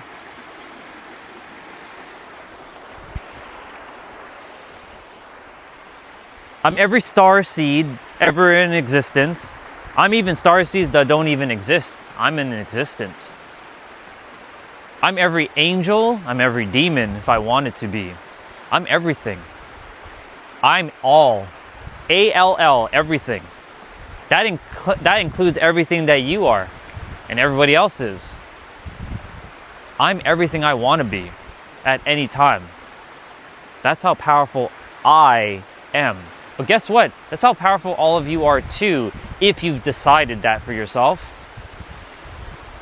But I see time and time again, not you guys, but I'm just gonna generalize this, humans, aliens, shooting themselves in the foot.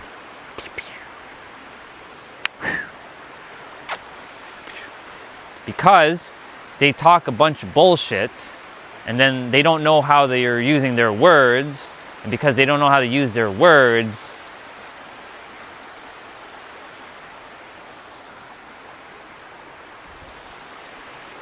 their words are spells. I'm casting it out. For me, there's no limitations. Nothing's out of my league now. I can be with any woman I want to be with on this planet, if I want to be. But here's the thing, not everybody's in my alignment. And I'm very, very picky with who I'm going to have as my partner. She's going to have done the work on herself.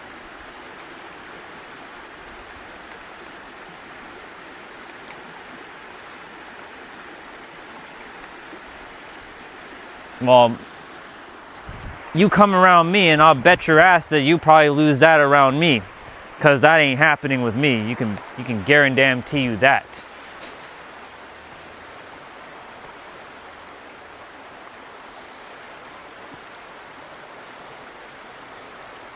It's okay to put yourself on a pedestal, just so you know.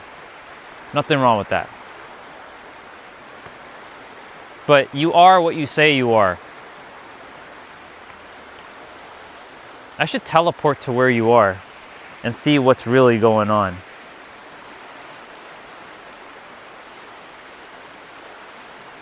And we'll have a one-on-one conversation. Alien to alien.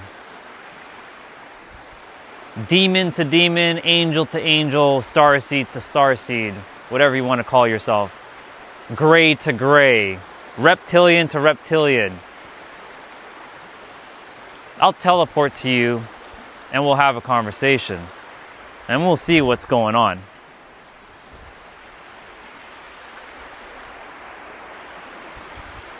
Anyways, my point to say is you get to shift. Definitely, we can definitely do that. Whenever you want.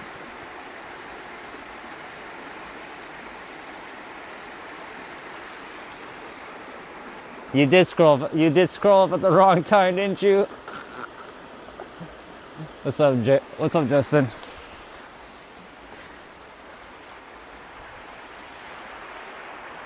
You notice not a lot of new people showing up now? It's good. I might start removing my filter words though. Maybe me creating the filter words has created a lot of obfuscation where not a lot of people are finding me now. Or maybe YouTube started to not show my channel. I don't care at this point. I really don't. I could care less now how this channel works. I've been through whatever in the last channel. It is what it is. If I was supposed to actually be on Kick all this time, then I'll be on Kick. That'd mean bye-bye, guys. You guys will have to come to Kick if you want to see me. Or you just keep watching my YouTube content. It doesn't really matter. I know YouTube's working fine with me on this channel. So I'm not even concerned. My only goal is to make sure you all get not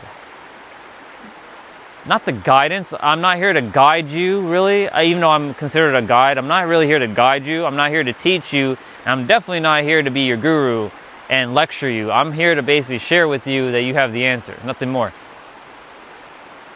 I'm not even really here to empower you. I'm here to kind of just bring awareness so that you can take whatever away and do whatever you want with it, right? I'm very indifferent at this point, like to what you really want to do with your lives. If you want to live your best life, you don't want to live your best life, you want to have that thing or not have that thing, like I just, you get to decide at this point.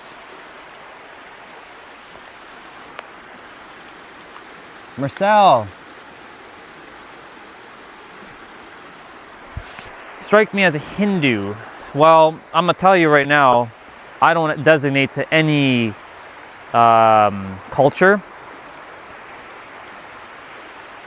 I am a soul that just so happened to choose this body. I don't label myself as like this or this. Not to get too deep into why I'm saying that, because there's no need to talk about all that extra stuff. It's unnecessary. But no, I'm just a soul. Or I'm just a nerd who just knows a bunch of shit. If I'm going to call myself a culture, I'm a nerd. That's what I'm actually. So if somebody asks me, are you like Hindu or are you that? No, I'm a nerd. I'm a nerd that knows a bunch of metaphysical concepts and knows a bunch of awareness. Or is aware of a lot of shit. Nothing more. I'm just a nerd.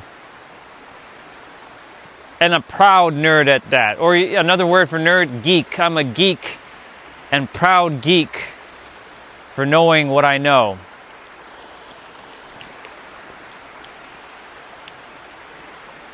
There's nothing wrong with being any of those designations, just so you know. There's nothing wrong with it. But it's just not who I am. Not even close. Who I am goes far beyond cultures and religion and spiritual and all this other shit. It's just labels. Hello. I am far beyond all of that. I'm one with the fucking universe. The universe doesn't adhere to culture and religion. The universe is the universe. And I'm one with the universe, so that makes me the universe. Just like all of you are the universe that has forgotten itself as the universe. Because all of you are the universe. Even my aliens. Even my my greys and my reptilians and my angels and demons. You know what's funny? I run into a lot of people who say, love Jesus. I'm going to get a little religious for a moment. ooh, Ryan, you're gonna create problems. Watch as a Christian person shows up on the stream now. Watch, bet. Jesus had no fear. I have no fear. I can talk about anything. But you know, it's funny. Christian people, specifically Christians, they love to talk about hell for some particular reason. They like to talk about sin and hell. That you're going to hell if you don't follow Jesus or whatever. You know what's funny? When Christians also say that God is omnipresent, what does omnipresent mean? Everywhere. But then when you're in hell, God's not there. But how can God not be in hell because God is omnipresent? It doesn't make any sense. Hell is not separate from omnipresence.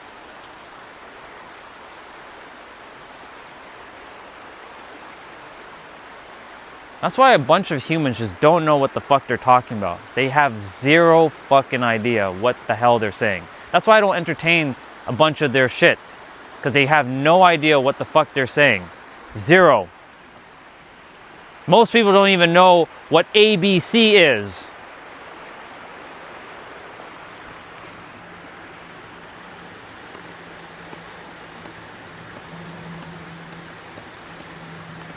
I don't know if that was thank you, I guess. I don't know if that I'm not taking that, like, I don't really praise myself or anything, but if that was actually like a legitimate compliment, because I can't tell on YouTube. It's hard to tell if someone's being genuine or they're being facetious. But thank you, I guess. But it's true. You can't. God is omnipresent. How can God not be in hell? Because hell is not some different place from heaven. It's like, have a great day. How can God be separate if he's omnipresent? That's the stupidest thing I've ever heard. That's why I'm saying a lot of humans, they don't know what the fuck is coming out of their mouth. They have no idea. Even as they're speaking, they don't have no friggin' idea what the fuck they're saying. And I'm not even just saying they're talking, even like fucking texting and typing. No idea what the fuck they're saying. And that's where I come in and I help to bring awareness and bridge the awareness of what you're currently thinking that you're missing or not knowing, and I bridge the gap. That's what I do. I'm a bridge builder and a bridge or a gap build or wait. I'm a bridge builder and a gap filler. There we go. God damn. Bridge builder, gap filler. I fill in missing gaps. That's what I do. And that's pure awareness.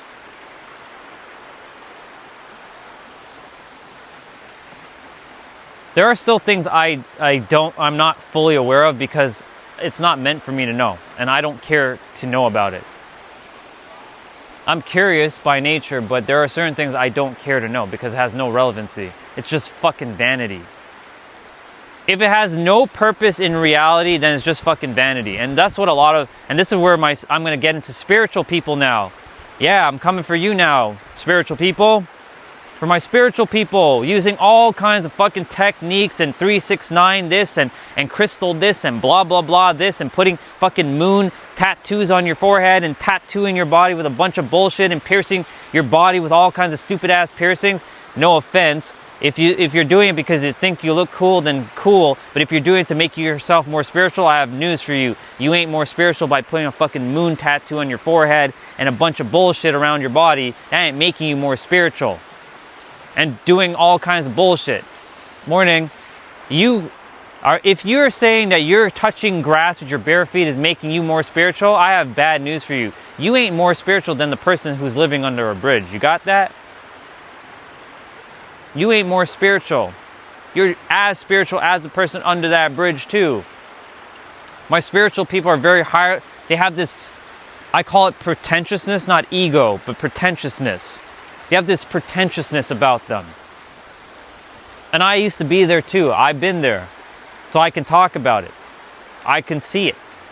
But for my spiritual people with the tattoos and all this shit, I have news for you. You ain't any better than the religious people. You're equal to them. At the soul level, we're all equal. I know that might trigger some of you spiritual people, though. Oh, and then of course there's my star seeds and my aliens who think that they're higher and superior than the humans. I have news for you too. You ain't any better either. Your ass is in a human body. I don't care if you have the ability to like lift the fucking boulder into the sky, or you can shoot lightning bolts out of your fucking hand. You're still a fucking human. You still chose to be a human vessel. You're not better. You're still governed by the laws of the universe. I told you, I'm not here to build any friends. I don't care. I came here to speak. Don't like me? Tough shit.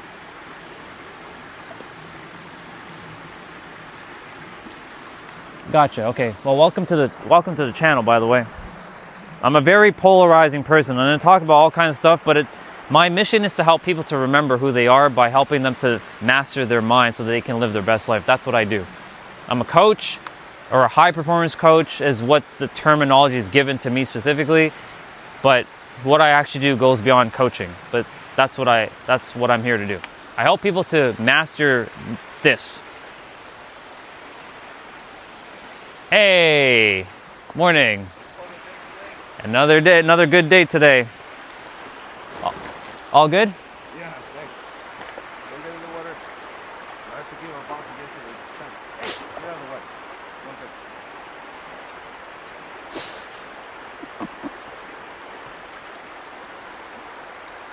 Happy Father's Day to you. Thank you.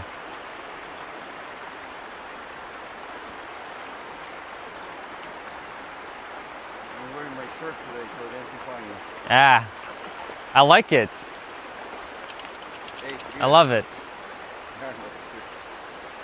So we got Victoria, Angela, Rebecca, and which one is that? What does that name say? Christina? Christina. Very nice. And you also have Emanuela. How many kids do you have? 9. 9. Wow. Wow. Oh man. Christina's my mother's the youngest one, just graduated this year. Very nice. Let's go, guys. All right, brother. Have a great one. Wow. That brother has 9 kids. Holy smokes. He has a shirt on that has his handprints. Wow. That was awesome. Technically, I can take possession of one of the dogmen's out back in the woods. So do it. Could you do me a favor? Could you take possession of me and see what's gonna happen? I'd love for you to take possession of me, so then you can enter like Jean Grey and be like cerebral. I love for that to happen. That way I get to have a conversation with you telepathically. I'll wait for you, by the way, whenever you decide to do it. It'd be cool.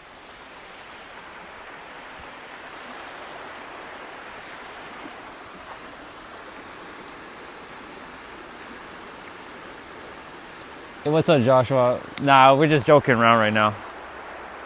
I was just randomly having a conversation with Underboss. Anyways, back to what I was saying. Where was I going? Yeah, so my spiritual people who are like putting moon tattoos and like tattooing their body with all kinds of like tattoos and like piercing their bodies with all kinds of weird ass piercings. If you're doing it to make yourself look cool, do whatever. But if you're attempting to do all these things to make you think you're more closer to God or you're more spiritual, I have bad news for you. You can't be any more spiritual than the moment that you're actually in right now. That's a real bar. Write that down. You can't be any more spiritual than the moment that you're currently in. So why am I bringing this up? Because you are what you attract. And what you attract is what you are, not what you want. Even though most people focus on what they don't want and they attract what they don't want into their life. It's a paradox. It's hilarious. And I know because I used to do the same shit too. For 40 years, I spent like, what the fuck is going on here? Like, why isn't it working? I understand the rules, but nothing's working. Because you keep still focusing on the physical, Orion. You need to focus on the inner world. As you focus here, then everything else out there will start to materialize. And sure enough, little by little, things are materializing. And I'm like, okay, so everything's... I put in the order into the universal Amazon store called the universe. I punched in the code with specificity. I desire exactly as it is. Most people are not specific. So like you go on Amazon, right? We'll use Amazon. This is a great example. You go on Amazon and you're looking for a t-shirt. So you type in t-shirt. You're going to get like 1 billion results for t-shirt. But you want a specific t-shirt, right? You want to type in, I want a red t-shirt with maybe some graphic design. So you start typing in red t-shirt graphic design, right? Red t-shirt graphic design. Then the universe is like, oh, so you're now very specific. Okay, cool. Now I can actually help you because you're actually hyper specific. But when you're like vague to the universe, then guess what? The universe is going to be like, what the fuck am I supposed to do with this vagueness? I can only give them back more vagueness, so here you go.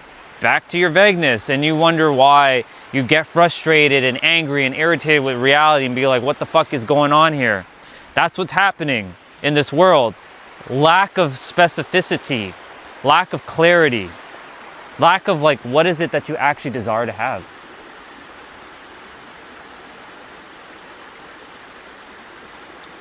Yeah, exactly. It's your consciousness. Spot on, Joshua. See? First time meeting you, and spot on. Hello, Drea. Good to see you. I was triggering spiritual people just a moment ago. You may have potentially got triggered by the things I've said if you were here. But I'm not here to build friends. I'm here to speak and share. But I was basically saying to my spiritual people, for those who are doing all these like moon rituals and doing all these like things and like putting tattoos on their forehead and piercing their bodies and touching grass with their bare feet, thinking that they're being more connected to God, I have bad news for all of you. That is not connected to God. You are a part of the Creator right in this moment. You're no different than the person that's living under a bridge. Because a lot of spiritual people like to put themselves in this high-ass pedestal above everybody else. And above the fucking universe too. You can never be above the universe. You can only position yourself better in the universe, but you're not going to be above the universe, and you're not above anybody else. So that's what I was talking about. But I'm talking about attraction. I'm talking about what you are is what you're going to attract, both positive or negative. Yeah. Exactly. I'm doing very well, thank you very much. I trust you're doing well too. Yeah, no one is better than anybody else. I don't care if you're fucking Elon Musk, Mr. Trillionaire, you ain't better than anybody else. I don't care if you're the king of the world, you ain't better than anybody else. I don't care if you're Taylor Swift, you ain't better than anyone else, girl. I'm so sorry to break it to you, Taylor Swift, but you ain't better. You're like, yo, what's up, dude? What's up, Taylor? Fist bump. I'm not going to be like, oh my God, Taylor Swift. Ah! No celebrity is better than anybody. And we've pedestalized celebrities. Oh, and also your influencers, don't pedestalize them either, like your iShow Speeds and all these people and Mr. Beast. Who gives a fuck? Like, yes, they are one with us, but don't pedestalize them as if they're better than you.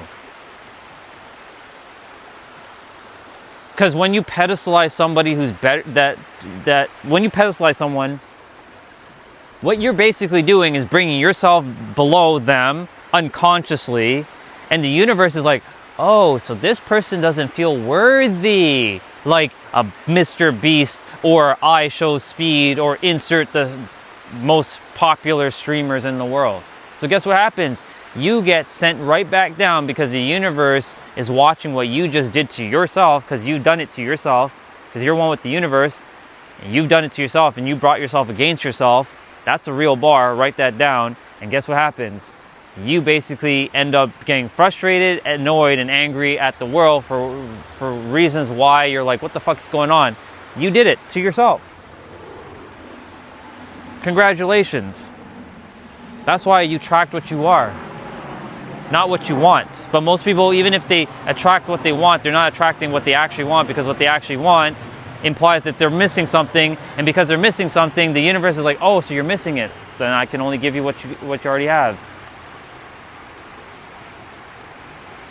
Nothing more.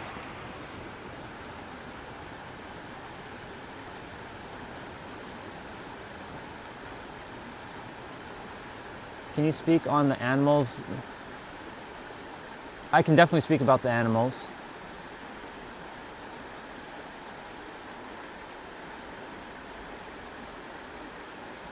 Oh, no, Drea, because like I know there's a lot of spiritual people, so I want to make sure. Because, you know, I know we're in alignment, but sometimes I trigger spiritual people. Because I know there's a lot of people who are under the spiritual, like, personification, like, you know, the love and light and namaste, right? I'm not here for love and light and namaste. Not that. Not the fake love and light and namaste that the spiritual people are doing. I used to, though. Where they change their identity and change their personality. And like they start to look down on people on things that they're doing, like, oh, you drink alcohol? Oh, I don't drink alcohol. I don't care for it, but like, oh, you eat meat? Oh, right. You smoke weed. I don't do any of that. I don't smoke weed. I don't drink alcohol, but I definitely eat meat. Pause on that. Right? I do touch grass with my bare feet, but not to make me more spiritual. It just feels fucking cool underneath my feet. Nothing more, nothing less. But I only brought that up because, you know, I give disclaimers before I'm about to trigger. Because I see a lot of spiritual people doing a bunch of bullshit that they think they need to do. Like, we should do the 3-6-9 technique. We need to like pray to the moon, right? And do moon rituals and have all these like candles. Like, nothing wrong with all these things, but like when you're doing it to think that you're getting connected to God, unfortunately none of that connects you to God. It doesn't connect you any closer to itself. You are itself in this moment, right here, right now. That's why I brought it up. So I actually just mentioned it so that any other spiritual person in this chat knows where I'm coming from.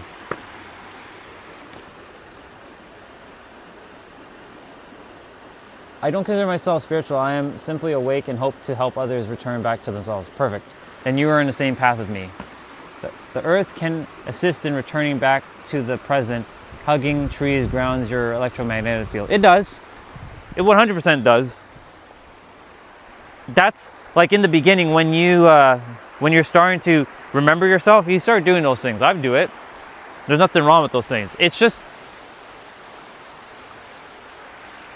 where I'm coming from really is like, hypothetically, right? Let's say there's no tree around. Or there's no grass. Let's say you're living in a building, an apartment building. You can literally decide that you're still connected and grounded with the universe without having to hug a tree and touch grass with bare feet. Yes, it helps. I'm not saying it doesn't help. It sure as hell helps. But you can also decide and have that feeling of hugging the tree within yourself. Or just know that you're already grounded by just simply deciding. All most people need to do is just fucking decide. That's all they need to do. They just have to decide. That's it. A simple decision to say, I am grounded and I'm one with the universe is all they need. Hello. But the problem is, the mind's going to be like, no, it's not. You have to do a bunch of external shit. But that's not true at all. You can just decide. To the animals, there was a question about animals. Animals are very, they're energetic like us, but they don't have the logic like we do, the intellect. They have the instinctual like we do, but they don't have the logic. But they are able to do and see things that we are not capable of. They traded their logic for that. So for them specifically, when you're around an animal, they can feel either your calmness or your chaos. Based on if you know who you are. Like those two dogs that came here, they weren't like chasing me or barking at me. You know why? Because I know that they're instinctual beings, and I know they're energetics just like me, and I'm just relaxed. I know to no touch, no look, no eye contact. Or no look, no talk, no eye contact. Wait, I'm not saying it right. No touch, no look, no talk or whatever. That's Cesar Millan's way of like when he starts interacting with dogs. You let the dog do whatever it needs to do. You don't get into its space. When it comes over to you and it wants to be petted, then don't go and pet it right away. Don't go and look at it. Don't talk to it. Talk to the human, create the safety, then the dog will come around. But the thing is, like, his dogs, they're trained pretty good because he's relaxed. I can see his relaxedness. Other people's dogs, like there's a woman that lives near my parents, and her dog is just like rah, rah, rah, rah, rah, just rah, rah, rah, rah, rah. Like as soon as you even get closer, rah, rah, it like lunges at you, waiting to eat you alive. It's 11:16. I'm gonna start rolling out shortly. Anyways, yeah, with animals specifically, they're just instinctual beings.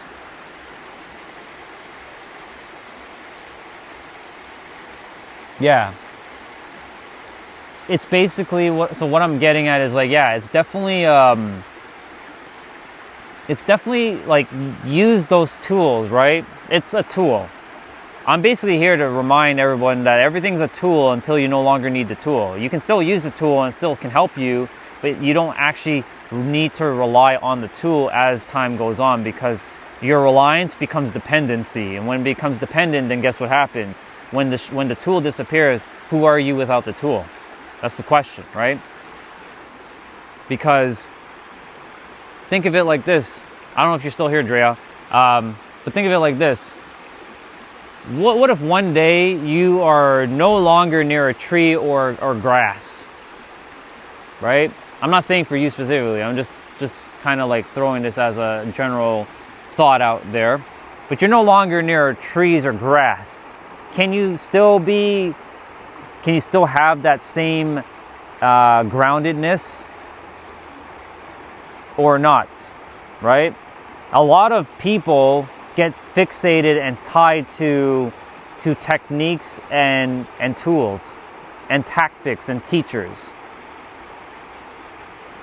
The 4 T's, I call it. Tools, tactics, teachers, and techniques. They get attached to these 4 things. And guess what happens? Attachment creates dependency. Even though we talked about attachment like a day or so ago, I think it was yesterday actually, it creates dependency. So guess what happens? When you lose it, are you capable of still being you, the sentient being, when it's not around? Can I still be Orion when I'm in chaos, when there's like, I'm in like a boardroom and there's like 20 men and like 20 women, you know, debating and arguing, can I still be Orion in that moment? And not need to, man, I should get my crystal out and like hold my crystal and rub it and make sure like I'm okay, you know, because I don't have my crystal. Can I still be okay? Yeah. It's okay to anchor in the beginning to use the tools to know what it feels like knowing what it feels like to hug the tree and all that. Again, nothing wrong with doing these things. I still hug trees.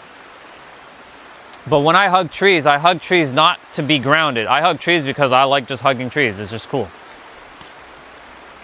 Because I myself have removed the dependency behind tools and tactics and teachers and techniques.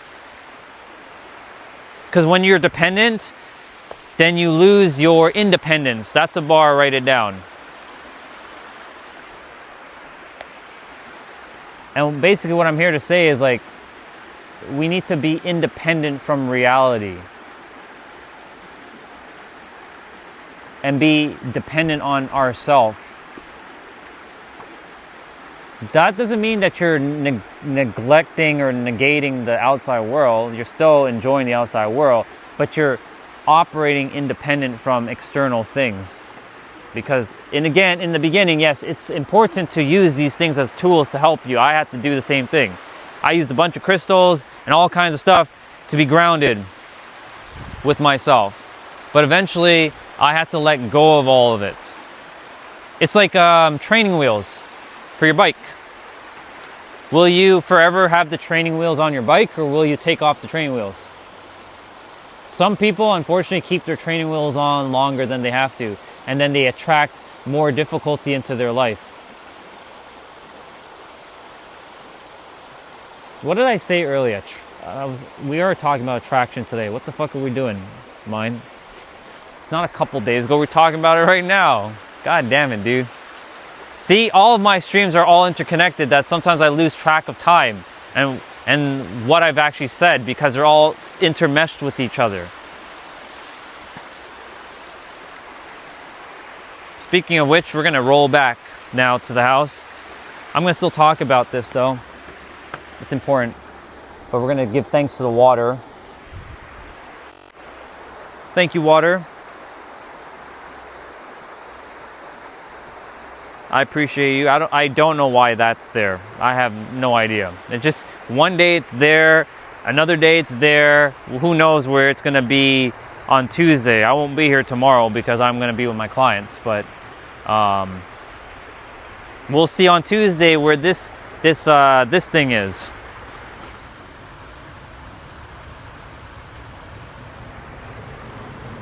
The reason why I'm heading back now is because sometimes the phone, after an extended period of time, the internet starts cutting out. So best to leave now. Enjoy that airplane flying over our head.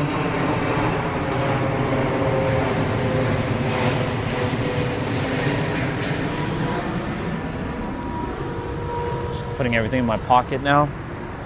But yes, attraction. Like not attraction, sorry. When you're reliant on tools, you create dependency, and dependency over time will make you lose independency of yourself.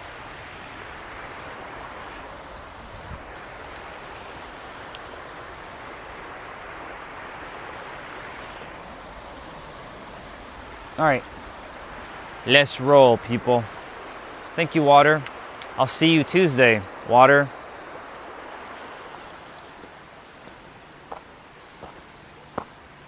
Oh, let's go.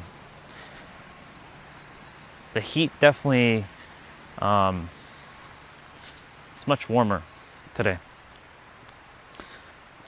than yesterday. So let me continue with that train of thinking. Any dependency that you put to the external, when it gets removed from the external, will you still be able to function without it?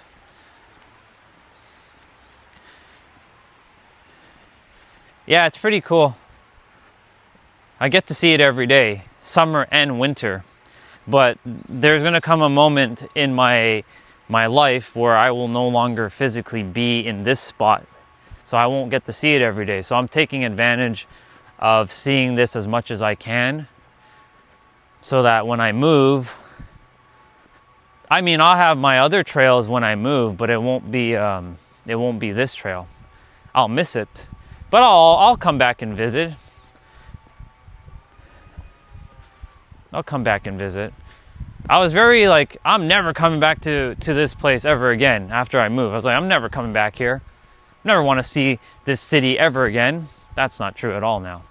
Now I actually, when I leave permanently here, I will come and visit.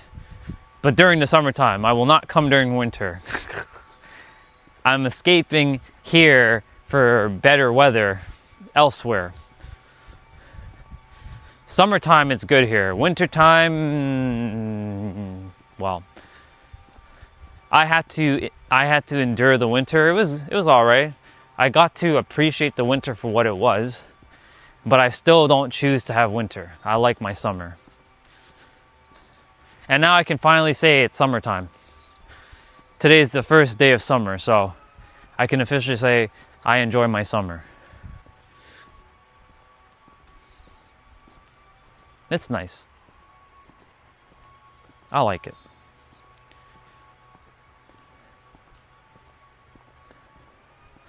I'm sure we're going to see more people soon enough.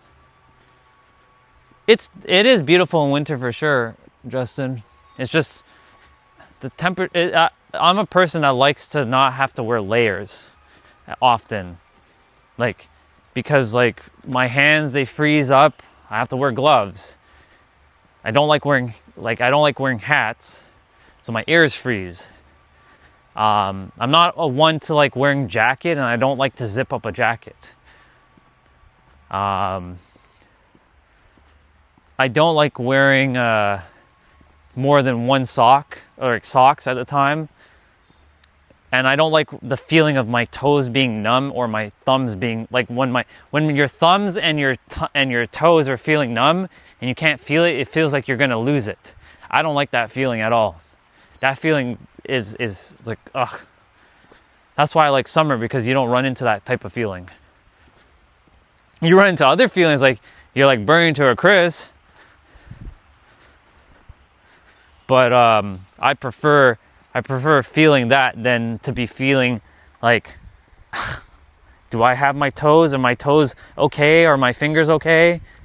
Right? Oh, this person again.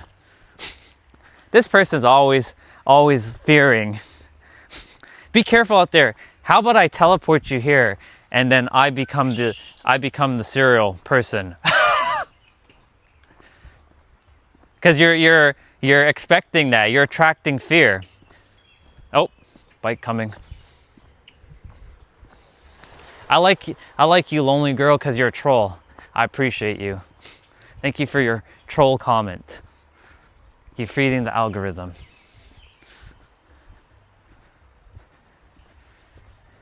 You know what's funny, Justin? I brought up something about Nike earlier. You know the funny thing is I actually wear more Reebok than Nike. Like not to get too TMI, but like my undergarment is more Reebok. Like I have socks on that are Reeboks. I have my boxers on that are Reebok. Yeah, I have more Reebok than I do Nike. But because everyone sees me with the Nike headband, I should get a Reebok headband. And then everyone's gonna be like, "Oh, so you're sponsored by Reebok now, huh?" Yeah. Well, you know what I should do? I should take the logo off of each of these headbands and then slap them on another headband, and I'm team every brand. Let me see. Metcons. I've heard that. Is that a shoe, Justin? Metcons. I think that's a shoe. I feel like that's a shoe. Because when you say I'm on a search for Metcons, it sounds like a shoe. I'm pretty sure it's a shoe.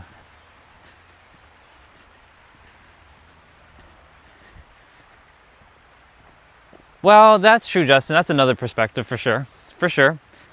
But knowing her, she I know what she's doing. She's feeding my algorithm, so I appreciate it.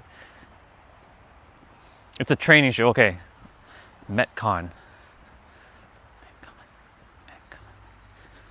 Wait a minute. Metcon. I've seen that word before.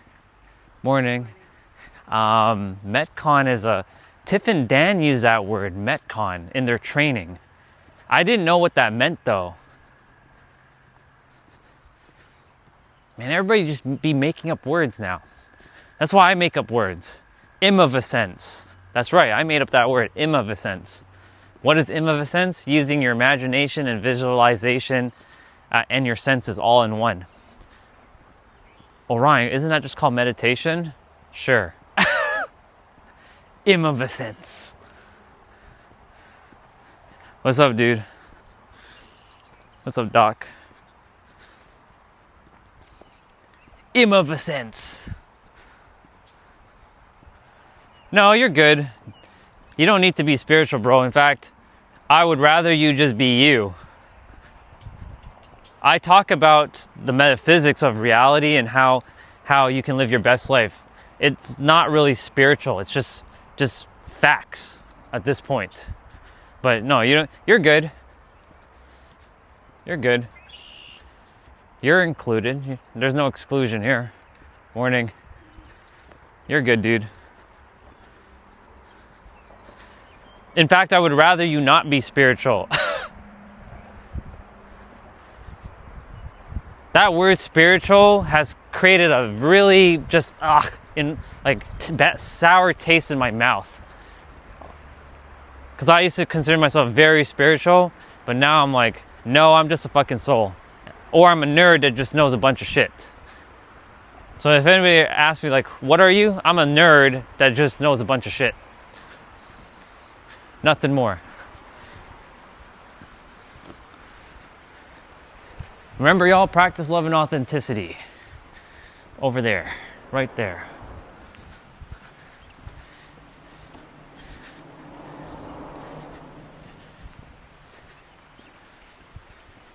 Have a wonderful day. Thank you. Indeed. Beautiful weather indeed.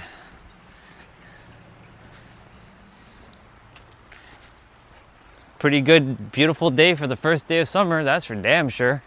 I'll take it.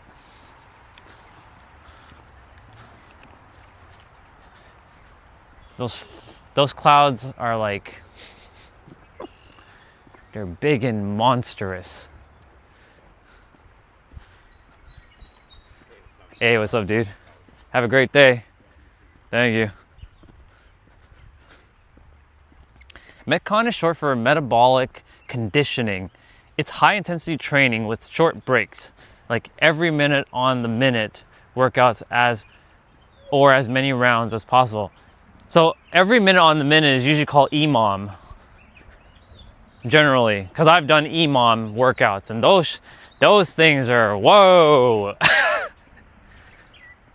Doing EMOM training, ooh, yeah. Okay, so metabolic conditioning, got it. Metcon. Makes sense. That makes sense now. Metcon. Hello. Hello. I like doing 300 push-ups in 15 minutes or less, 1,000 push-ups, or 1,000 push-ups in less than 45 minutes. I'm 45, I get bored quickly. Awesome.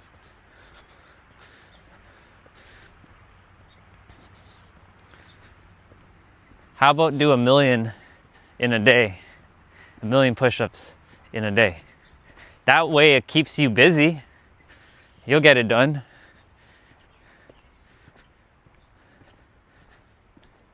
What is it? 1,000 times 10,000 equals 1,000,000? Yeah. So you'll have to do, how many 45-minute increments are there in a day? Well, there's going to be what? 24 of them. You'll figure it out. Maybe you have to do 10,000 every hour. or maybe 10,000 every 30 minutes.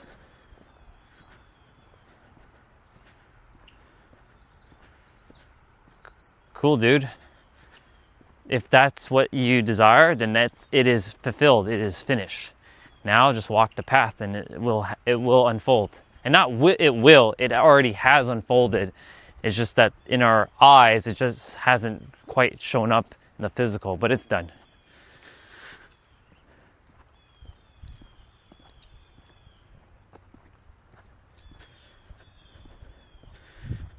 That's a good vision.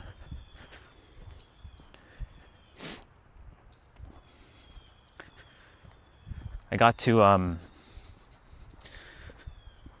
last night I had a nice dream. My partner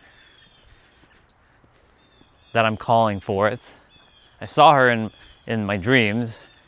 Even though when we say dreams, it's not really dreams, because it's actually the other side. Because when you go to sleep, like, where are you going? Your physical body's still here, but where are you going? The you that has no name, right? Because when you're in your dream, you can't see yourself. You're on the other side, back in actual, like, experience. But yeah, anyways, I got to see my partner, my wife, the one I'm calling forth in the physical. And I was kissing her lips, and we were eating ice cream together. And she, like, had me eat her. She's like, "Here, take a bite out of mine." And then she took a bite out, and then I took a bite, and then she took a bite out of mine. Hey there. It was nice. We were just walking. And then she needed a massage on her legs. Went from ice cream to massage on her legs. Because, you know, in dream world, or I call it night visions, it doesn't follow a logical sequence. Nothing's logical in there. It bypasses all of your logic. Hence why your subconscious mind doesn't use logic, it uses emotion. Your logic is very limited and linear. You can't know all the possibilities.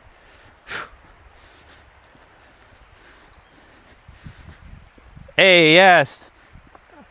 I'm gonna say it out loud. Happy Father's Day to every dad out there who is doing their best. Thank you for that, by the way. Appreciate you. And anyone who has kids in the chat, happy Father's Day to you. But I'm also going to say happy Mother's Day too, because I didn't get to say happy Mother's Day on the stream when it happened. Like, or did I? I think I did. Anyways, happy Parents' Day. No, but yeah, happy Father's Day to everybody who is a father. Ooh, there's Mike coming. He's coming this way, but I'm already heading out. I'm gonna point the camera this way though. He doesn't like being on camera. We're gonna stop by and chat for a moment. I'm gonna point the camera to the leaves. So, what's up, dude? Am I on camera? Nope. I'm pointing this way. Yeah, man. What's going on? Not much, dude. Going for my walk. Good? Yeah. Talking about attraction today. Attraction. Yeah. Okay. So What do you mean by exactly? attracting either positive or negative stuff based on how you are within yourself. Okay. Yeah. So that's what we've been talking about.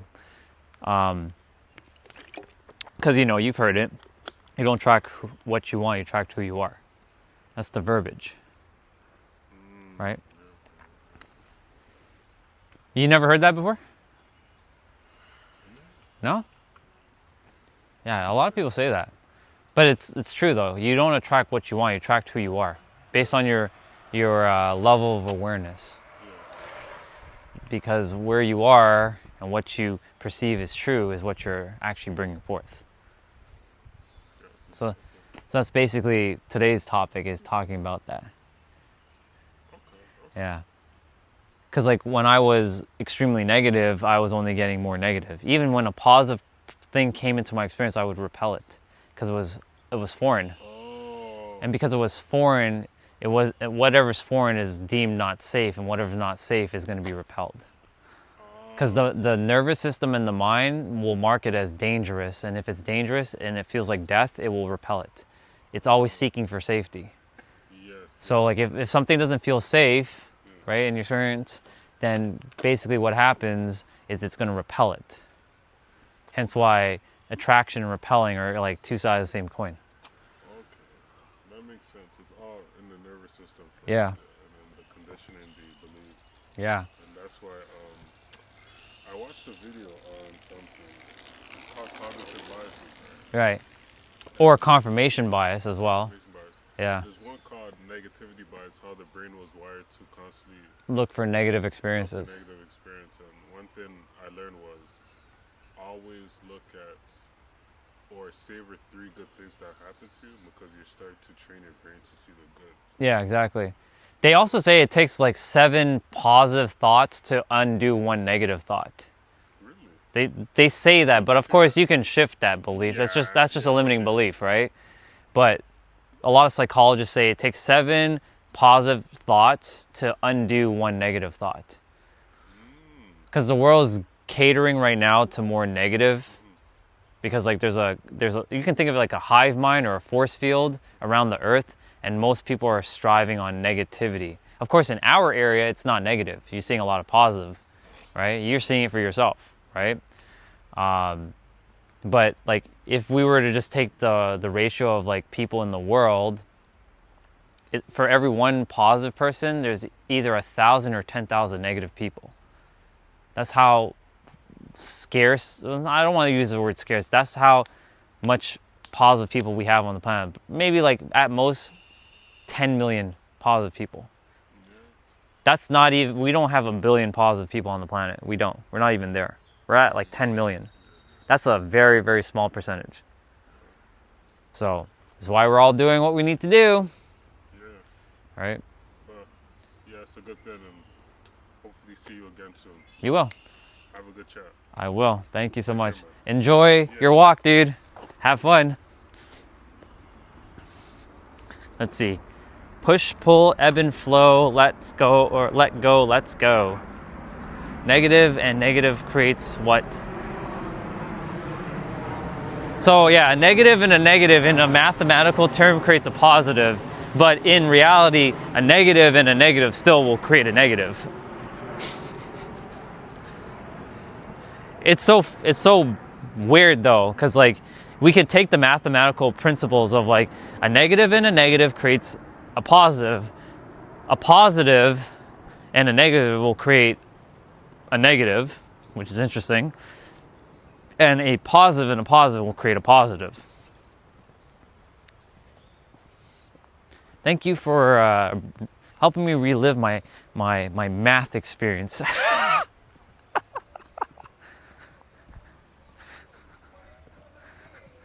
I also don't really remember too much of that, just that I do recall that. Hey.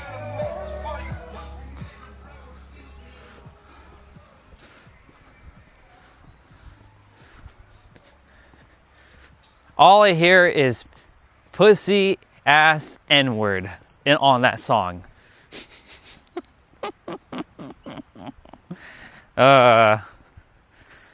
The music sometimes, I'm like, okay. But yeah, a negative and a negative in mathematics creates a positive, but a negative and a negative in reality creates still a negative.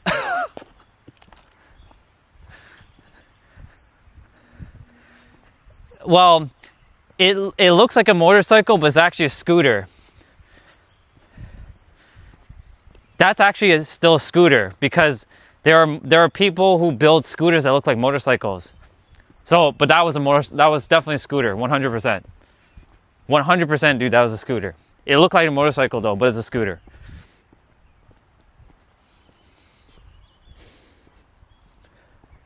But yeah, he had a whole thing, indeed.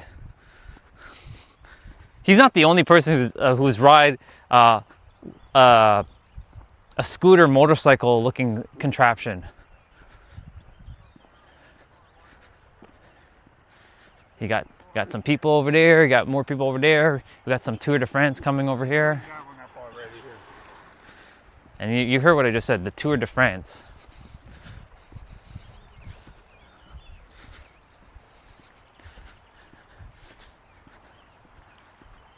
Oh, you did? Interesting. That's fascinating. That's interesting, Doc. And I trust that it was in alignment, I guess. I don't know. Let me see. A negative person and a positive person tends to create two negative humans. Yes, correct. Because the negative person will potentially influence the positive person to become negative, because negative has it's very heavy, and whatever is usually heavy is harder to get away from. Generally, you have to actually put more tremendous force when it comes to like a negative pull to break free from it, but that's not entirely true. Good morning. Have a great day. You too. Thank you. So, yeah, it's an interesting way. But again, if you know how the mechanics of life works, and you know your energy within yourself, you can pull away from a negative person with ease if you're a positive person. It shouldn't actually have any effect on you whatsoever.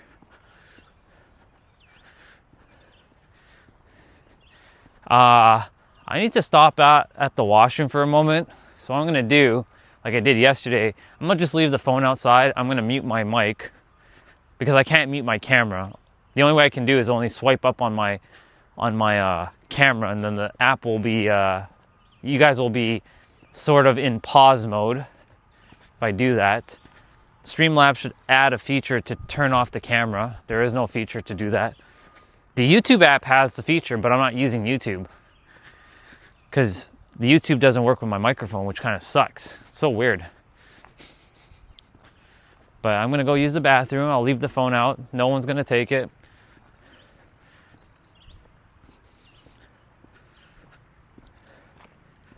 So I'll leave you guys out here.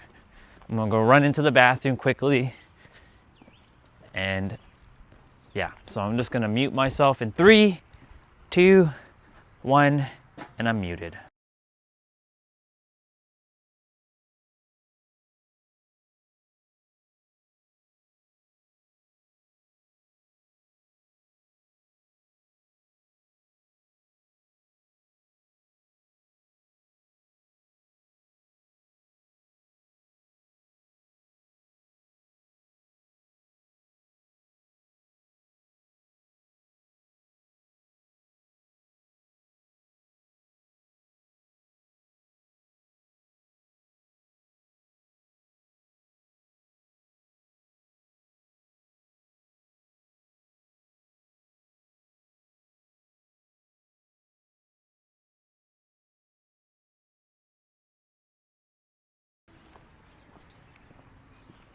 I'm back. No, it's okay. We're good. The problem with putting you guys in my pocket is that it'll just become black. And I have it's fine. This is my level of trust for other humans. So, hello. It's my trust level for other humans. Because no one's going to take my stuff.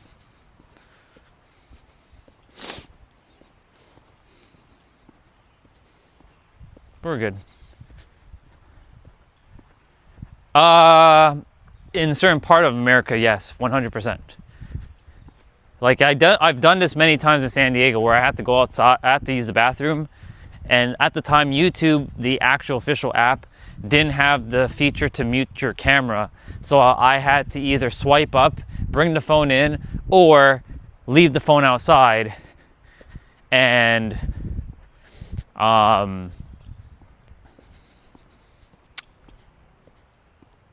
and just deal with it. But I've done that. I've done it many times in San Diego, and my phone has been fine. And it's been in busy areas too, like downtown San Diego. I left my phone outside. I'm like, it's gonna be okay. No one's gonna touch it. Because I don't create an experience that someone's gonna take it, you know? Hello. I'm gonna go ahead and hang on the bar. She was just hanging on the bar.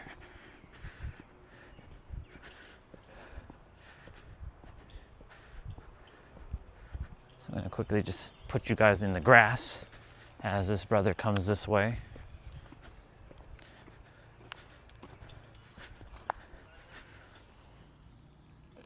Cool.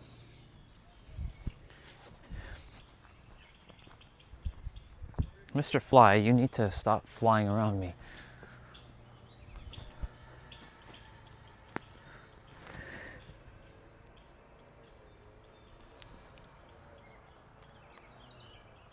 Sounds like he's watching Naruto. That guy that just walked by, I think he's watching Naruto. Because it sounded like he's watching a scene where it was Orochimaru and Sasuke Uchiha. That's interesting.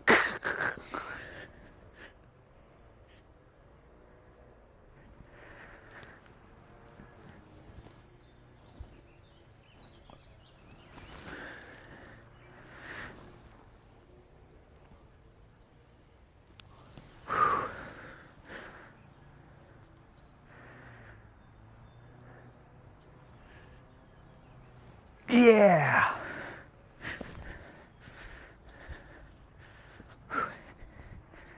My palms are getting it though.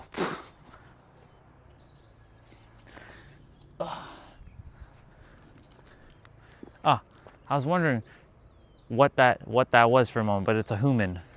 It's the same human that we passed by.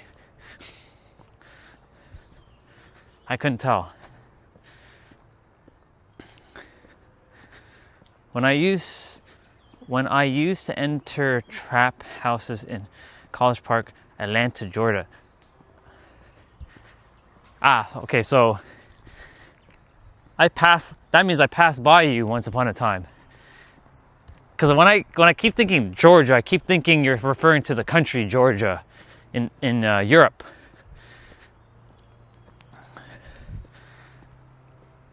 So if you're there, I passed you back in 2022 if you were living there.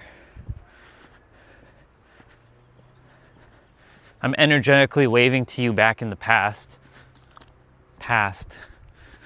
right now as I'm driving through Georgia. What's up, underboss?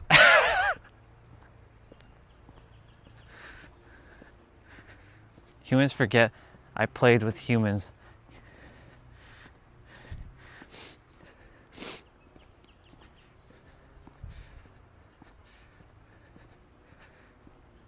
They cleared out most of the tree. It's still, some of the remnants of the tree is still there though. It's a tree that fell down a couple days ago. And there was another tree that was making a creaking sound.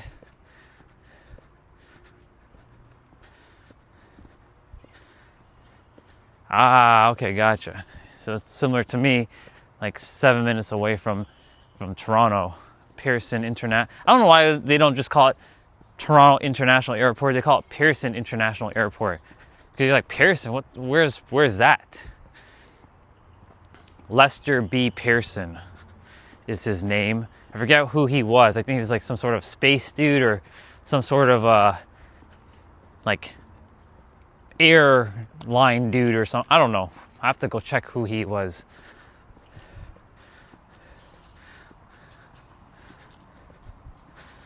But they named the busiest airport in Canada something that doesn't have any like ring to Canada's like name. I would just call it Toronto. I would just call it fucking Toronto National Airport or International Airport. And it has a weird like code. You know, like all the airports have a 3-letter code, like San Diego's SAN and LA's LAX and Phoenix's PHX. Toronto's is YYZ. What the fuck is YYZ? And Vancouver's YYV or YYX or something. Wait, what is Vancouver? YZY? I don't know. It's some weird shit. Like, Vancouver should just be VAN. Toronto's TOR. Calgary would be CAL. Edmonton would be EDM. It's weird. Yeah, YYZ is Toronto.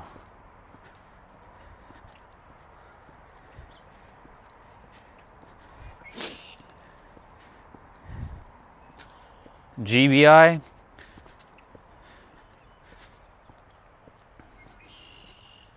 Awesome.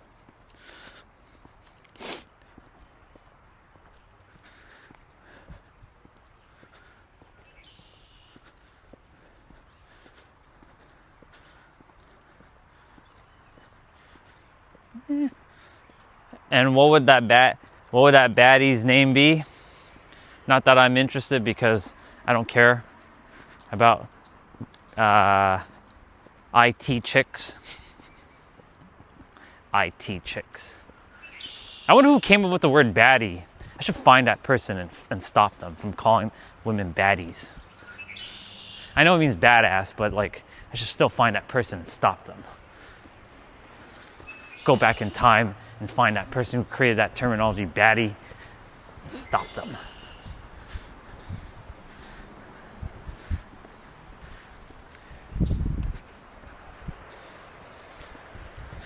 I do make fun of Gen Zs a lot. I'm a crash out. I'm a crash out. He crashed out. Crazy.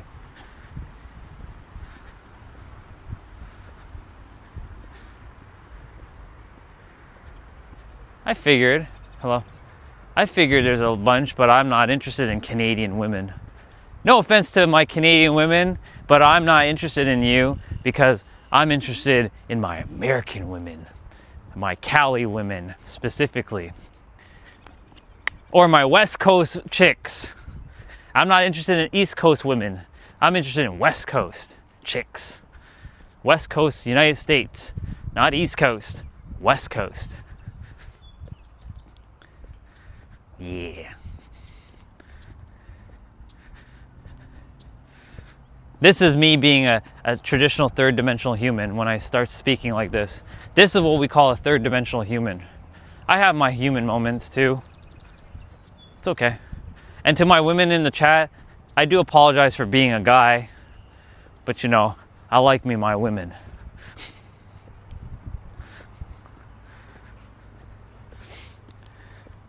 I know. I don't take any offense to anything, bro.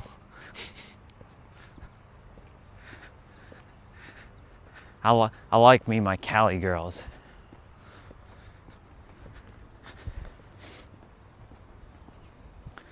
No thank you to any Canadian girls. I'm not meant to find my partner here. I know that. Because if I had found her here, she better believe that her and I are not living here. That's for damn sure. She'd have to be in fucking alignment to go to San Diego or somewhere in California, because I ain't doing no life, no raising kids if I'm supposed to have kids here. Fuck that. Screw that noise.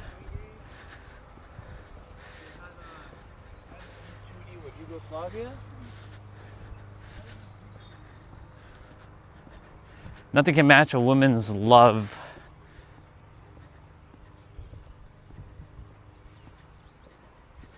No, I see lots of baddies in real life. It's just that, well, what the fuck is real life? Everything's real life, dude. I see tons of baddies. Just not here. Or not, this is not a limiting belief. This is just me saying that I'm not My woman is not here, or my woman is in California, specifically. But of course, she could be anywhere else, and then she could then be moving to California, so there's that too. But I already know who it is. But I will not speak about her to anybody. I'm keeping that one a little bit of a mystery. I'll keep that. But I don't create importance around her either. She's doing what she needs to do in the world. And should it happen in the physical, cool. If it doesn't, no big deal.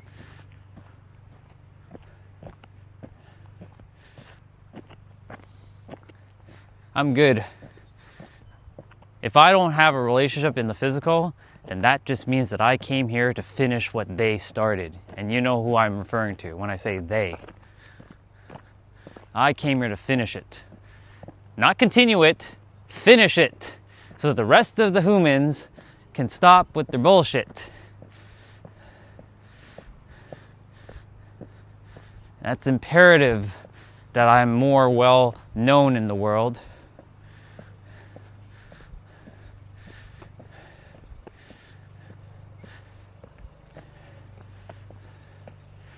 I'm going to finish everything that they started. And again, you guys know who I'm referring to when I say they. I don't need to mention names because you already know who I'm referring to.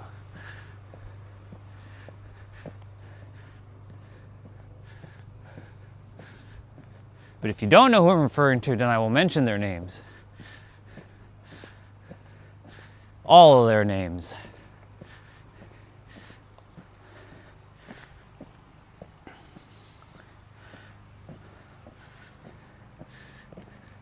And your soul belongs to me.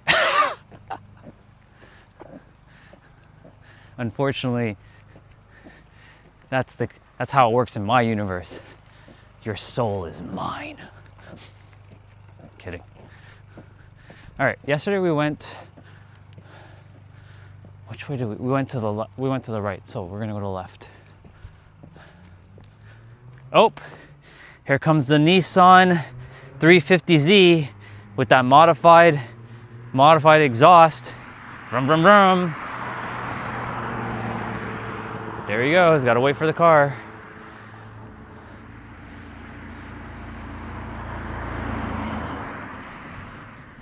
Brum, brum, brum, brum, brum, brum, brum. I don't like the car's look though, but I do love it how it sounds. I don't like the butt on that car. It's so like, ugh. You know what I'm gonna do? When I get my Supra in the physical, I'm gonna go to that guy's house and I'm just gonna rev my engine right in front of his house. Like, drive a real car, bro. Brum, brum, brum, brum, brum, brum, brum, brum. Yeah. It does have that, like, Porsche vibe. I was never into Porsche, to be honest. But they're okay. They're pretty fast. I just didn't like how the back looked. It looked terrible. I don't like cars that look like a hatchback. I like my sedans. So if they have a sedan looking vibe at the back, like for example that Hyundai over there, sure, like that Hyundai over there has a back. But that's still not I still wouldn't drive that though.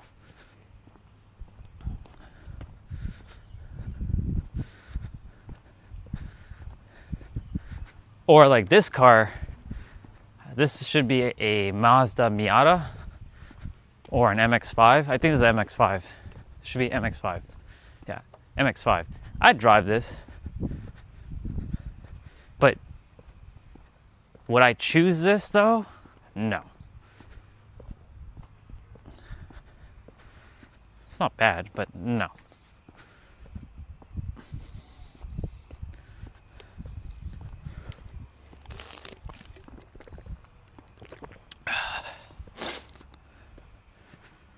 Oh, very nice.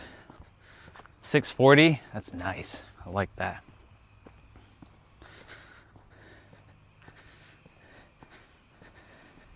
That's pretty awesome. I trust he's enjoying his car.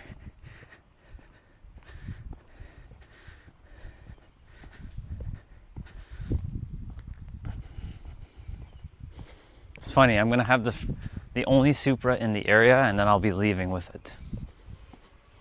I haven't decided if I'm gonna drive there or if I'm gonna put the car inside of a truck and put all my stuff inside the Supra and get it sent there. And then I want to obviously be in the truck with the guy driving my car to San Diego. So take a road trip with him.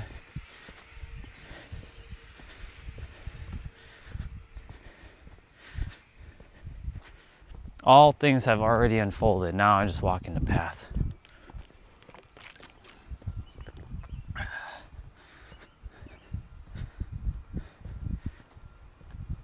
One JZ? Come on.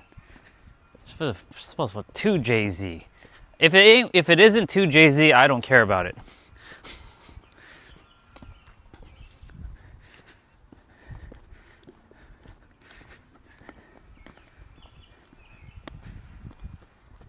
Quickest Supra in Florida. Very nice.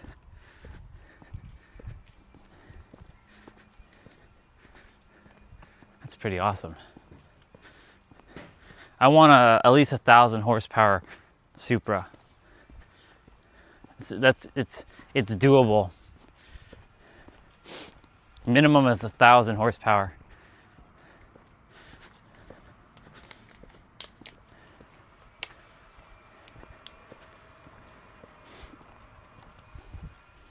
Even though you can't use the power that much on these roads, it's just nice to have the 1,000 horsepower.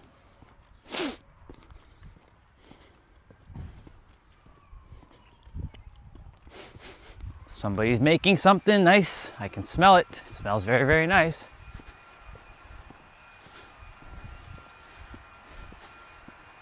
I mean, those cars are really, really fast.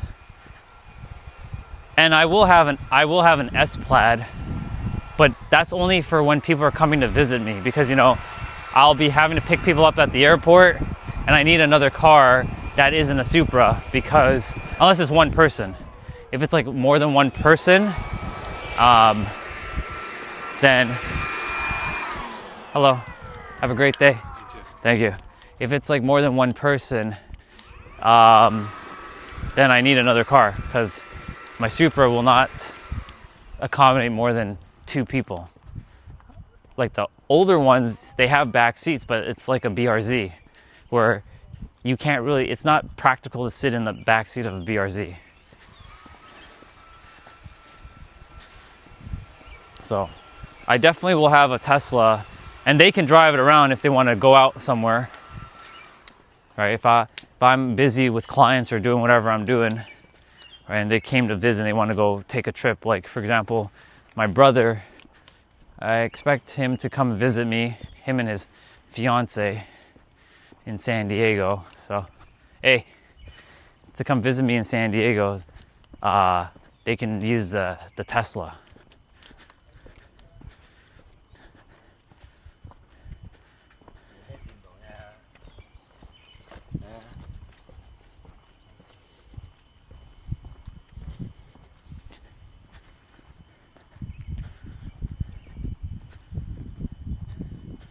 Damn.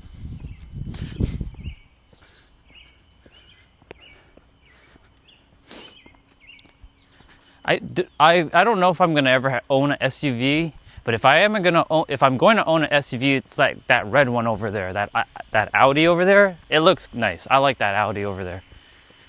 Something about that red Audi always catches my attention. I'm not an SUV fan though, but that SUV is not bad. I like it. Of course, if I have kids and stuff, then I'll be, because SUVs are dad cars, so yeah. But I like it.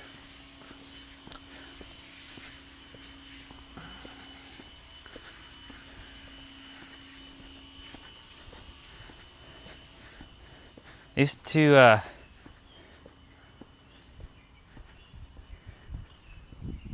got it.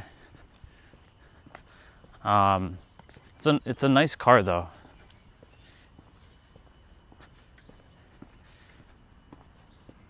Somebody asked me, Ryan, would you drive a Mercedes over a BMW?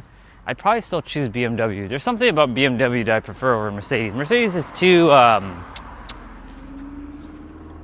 ooh, look at that car over there.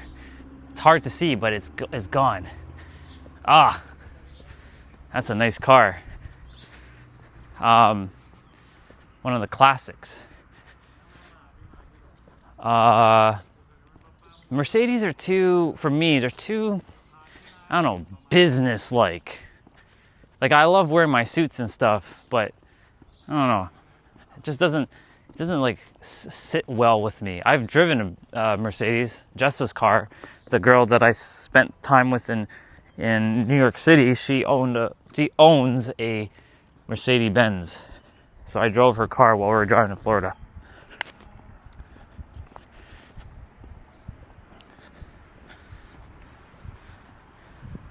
Her car was quick, but I don't know, it just wasn't my thing. There's an Audi S5 here. If I wasn't getting a Supra, it would be a Lexus, and if I wasn't going to get a Lexus, it would be a Audi. And if it wasn't an Audi, then I don't know what I'd just fly. I just fucking teleport. Instant transmission. The fastest car ever, instant transmission. I could just teleport. Hello. I'm right behind you in your house. I like lock in. I'm like, oh, this is where Underboss is. I'm gonna teleport to him right now. What's up, dude?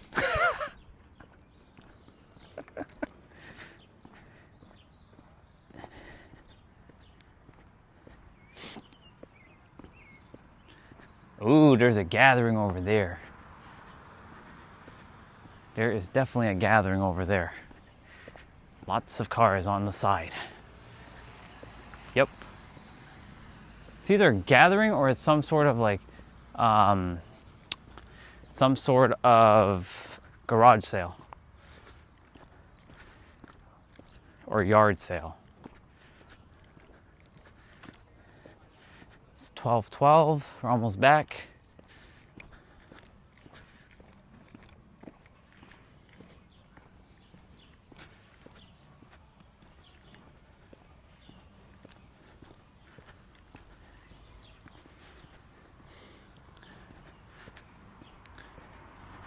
A Lexus like IS like 300.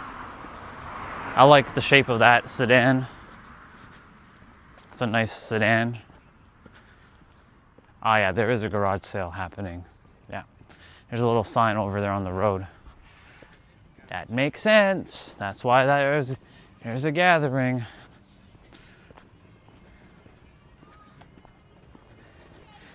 Well, one more week, y'all, and summer break for students are out. They get to be out, so we'll be seeing lots of kids more on the trail and out and about on our streams.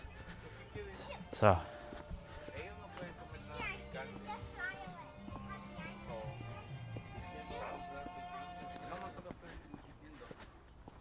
they're speaking Spanish, and they're speaking. This feels like San Diego right here, because they switch between Spanish and English like on the fly like that. So this neighbor that I just passed by just gave me a sense of home. And when we're there, you guys are going to hear that. You're going to hear a lot of Spanish and English swapping, like back and forth. Like they'll speak Spanish for a little and then you'll hear English.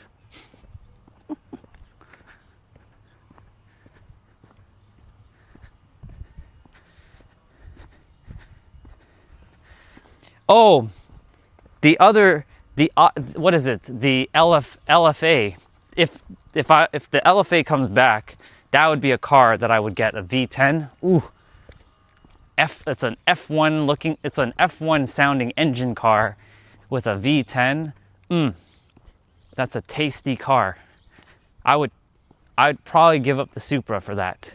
That's the only car that would really, for me, want me to give up my Supra is an LFA. Ooh. That's a tasty car. Licking my chops for that one. But they have to re-release it. Or just find someone who wants to part with it. And buy it. Is it V12? My bad, V12, not V10. My bad, V12. God damn. My bad, I thought it was V10.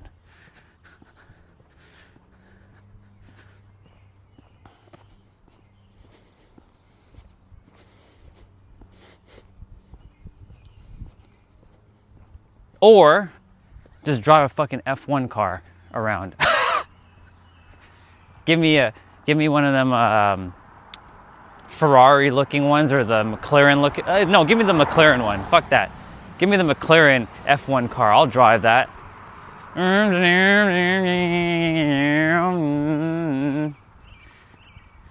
I'll put on the helmet and everything.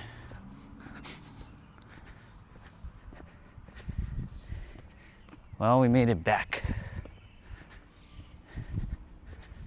Anytime you see the red car, this is where it is.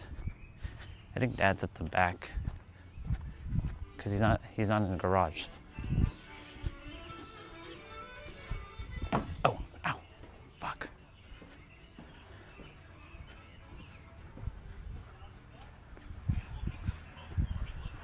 Hey, Dad.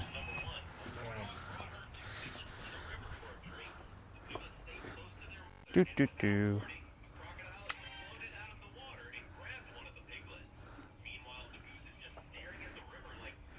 Time is yeah, I know it's not road legal. I wish it was.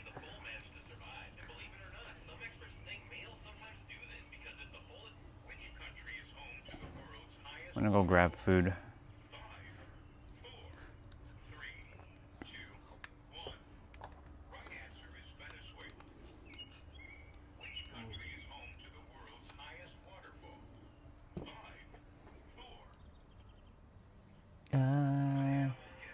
Hello.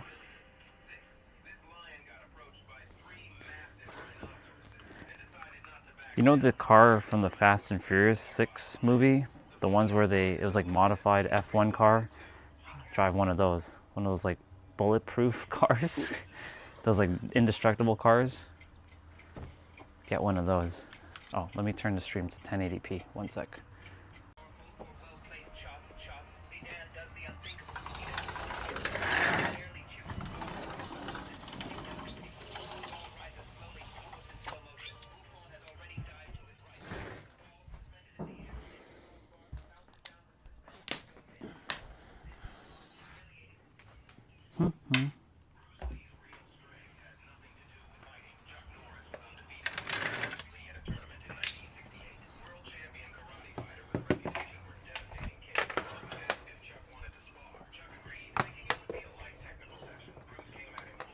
Let's see.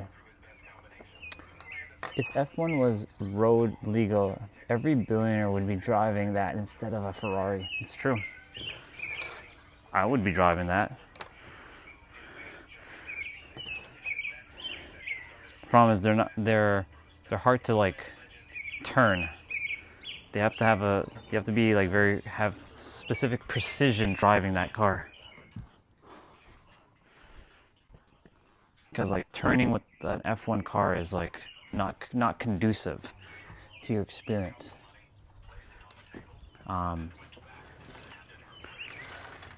It's like not conducive to the experience.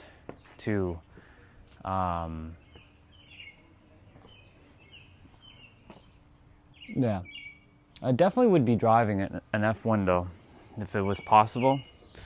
I love F1 cars. They're just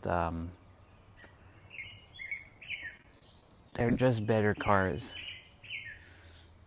So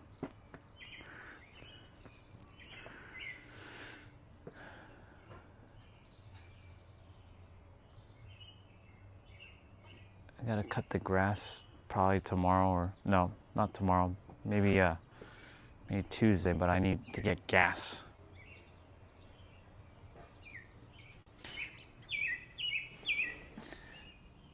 Me, Marcel? No, never. No, no smoking. No narcotics. No hallucinogenics. No alcohol. Like nothing. I was never the type to explore things like that. I was the very not curious person. So I was very fixed to like my ways of just being. Would I ever attempt it? For me personally, no. I don't need it. Only because what point would there be when I already know for myself? I've already had my own like experiences. So, but I didn't need to go under the influence to get to that experience. Like I said, there are many ways up the top of the mountain. I won't ever do it though. There's no point for me, because I already know what's on the other side. For me to not have to do that specifically. I was going to do ayahuasca, but I was like, no. Why would I go all the way to a place just so that I can know what's on the other side? Right? Or 5 DMTO or whatever it's called. Like there'd be like no point. Yeah. Lion's mane or other, yes. You know, it's funny, there's lion mane vitamins out there. I was going to potentially buy lion's mane vitamins, but I did not go down that road. Because like, I always ask myself, am I missing anything for myself? And yes, I would always recommend, if someone's going down that road, to always either start with a very, very extremely small microdose, and or to just like just a very, very low thing. Yeah, I have omega-3 or cod liver every so often. So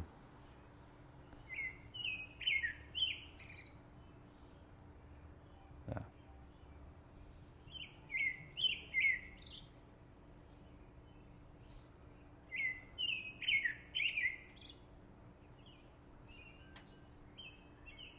I'm just taking in the birds right now. It's very very peaceful. Such a tiny little thing makes such incredible sound. It's crazy. And we're this giant thing, and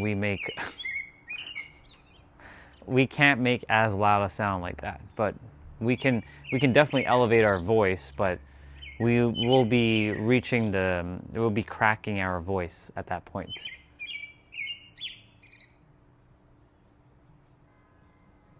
That bird is really like, it's very awesome. I think it's a cardinal, actually. I see it hiding over there.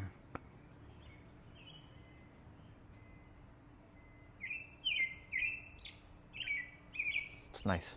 Let me see. My only addiction is nicotine pouches.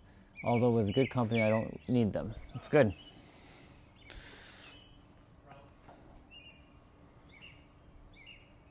Oh, I left. Went into another tree. For me, I have no addictions to anything, because I can break habits or form habits like that. Now, because I understand what this is doing.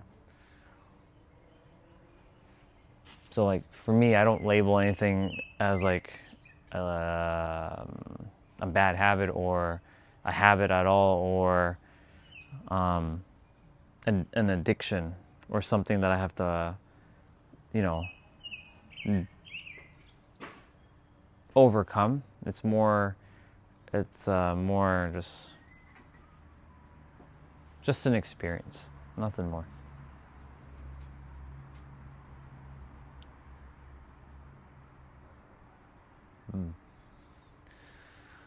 Yeah, for me, I only see, and I experienced it, or I should say, I observed it from other people's experiences, and like a lot of people.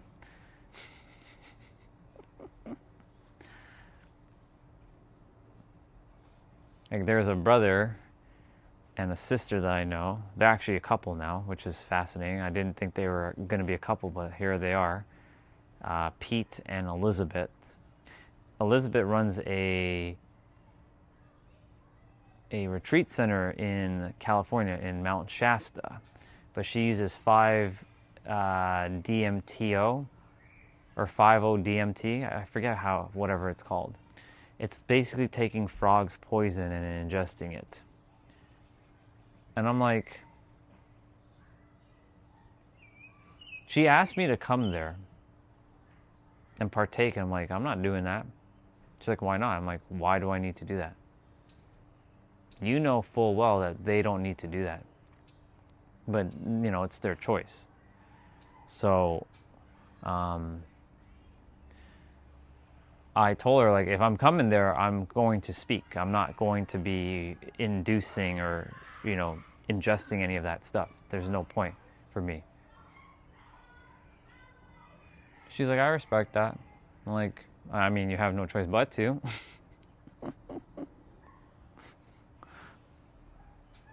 Yeah, I don't know. It just doesn't catch, like, I don't see the drive to have to do that kind of stuff.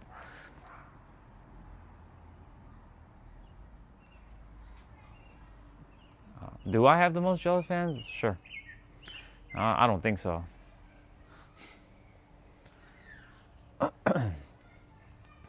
Yeah. Yeah, DMT does do that, but I already have my veil. It's already removed. So that's why, for me, there's no point having to go through all that experience. I got it in a different way. A way that didn't allow me to have to go under some sort of like some physical, like taking a physical external thing and ingesting it within myself, or doing that. Didn't have to do any of that. Or thank God. Some do, yes, they do, because they also get banned from going back there. The other side is like, you're not permitted to come back here, and they actually block you from having your next experience.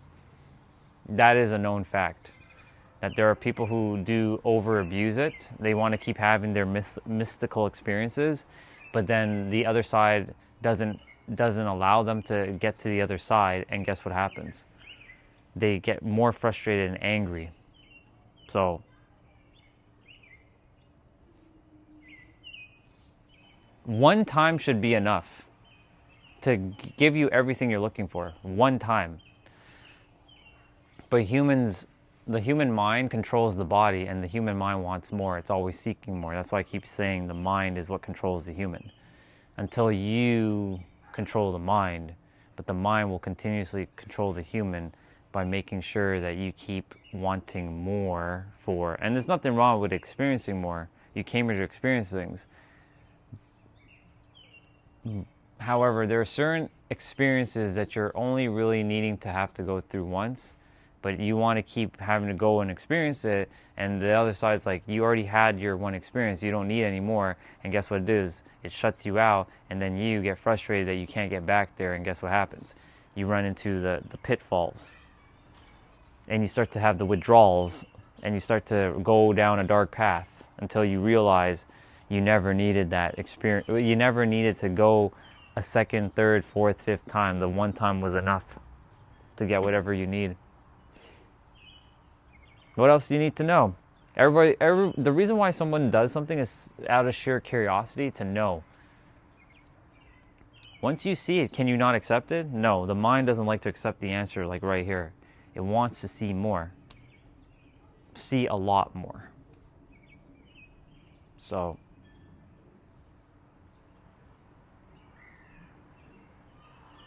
I'm really lucky to be me because I don't care to see more. I already got enough.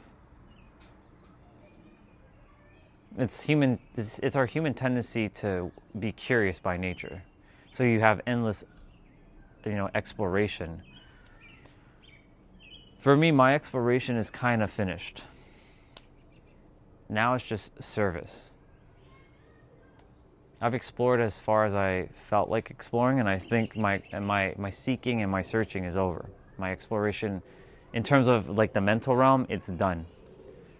There's infinite things to explore in the mental realm, but I got the gist of what I was looking for. In the physical, yeah, I get to explore the world. I get to go see like nature and different places and stuff. Like that exploration I'm still in for, but like mental exploration or spiritual exploration, I'm done. I'm finished. No more. I don't need any more. I have more than enough to live my current life. Hell nah, Mom said I can group jump into...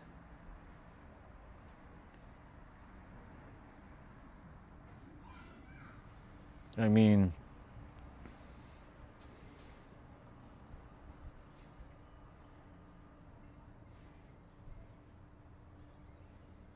Enjoy your experience, Underboss.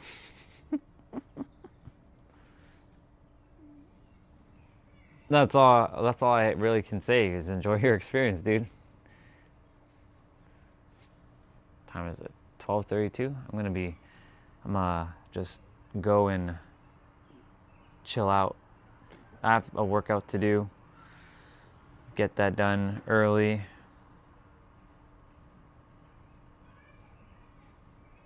Yeah, there's nothing more to really say. Kind of like I said enough. Usually the streams are getting quieter because of I should wait a little bit because normally the trolls start to show up around 12:45. So maybe I'll wait a little bit. We'll see what happens. I should start removing some of the ban words so we get to see the N word again in the stream. We get to see, are you Indian? What ethnicity are you? Oh, you curry eater. The word curry. All those words have been blocked. So I'm gonna remove that block and see what people are actually gonna say, because it allows them to jump on with their trolliness, and then I will be able to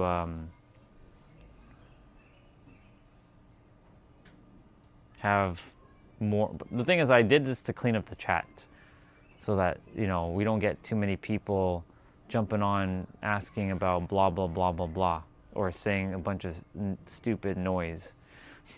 To them, it's not stupid, but to me, it's like, what the fuck are you talking about? So, we'll see. I will. Thank you. I definitely will. I always do. I probably,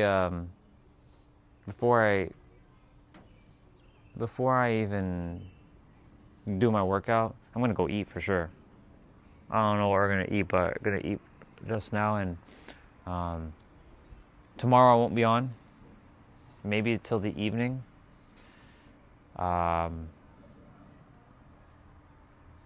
We'll see. I like to stay committed to my streams, but at the same time, like, there's going to come a point where I'm going to just say, you know what, screw it. I already did 20 months straight. I think that's good enough. I think I want to get to at least two years straight of streaming, just to say I did it. 2 years straight. But we'll see what happens with that.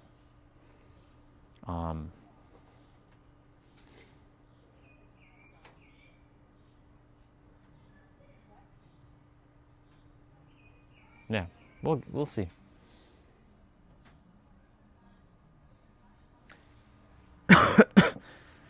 Yeah, I'm gonna copy those words over, but I'm not, and then I'm gonna remove it and see what happens, because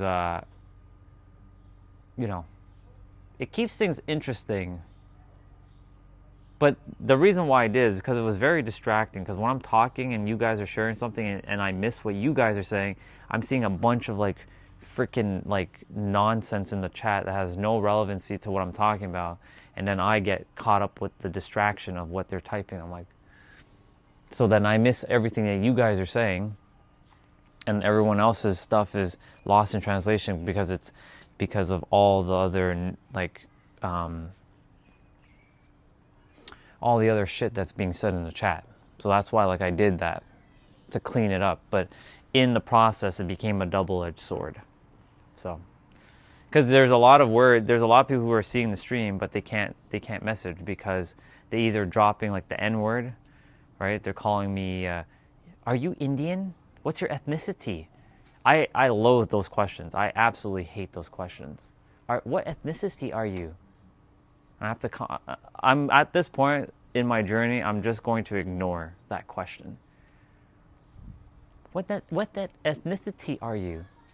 With a little bit of lisp. I'll talk like that for now. What ethnicity are you?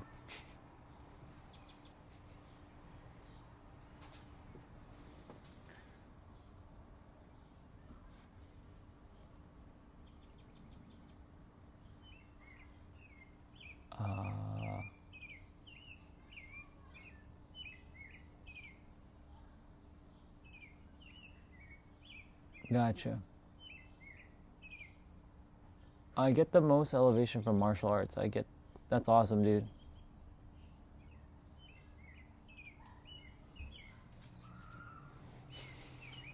Oh yeah, that's the new term, fold. I'm folding that person. I'm always excited to see what Gen Zs and Gen Alphas are making. Even though I know you're not Gen Z. But I'm always excited to see what they're making. I folded that person. Folded. So we're taking words that had no meaning to hurting somebody and now we're using it to hurt someone.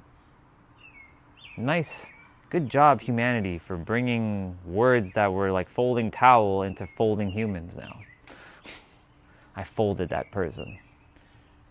I'm a crash out. He crashed out. She crashed out. Wild. Fucking lingo. This is why at this point, for me personally, I just want to speak my own damn language that no one understands. I live in my own world with my own language that no one else understands, and I'm just like,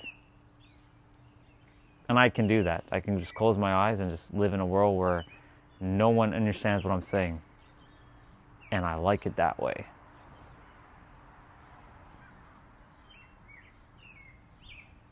Folded many humans. It's crazy. Of course, then there's the new term light work. That's light work. Light work. Lots of light work. It's true, Marcel.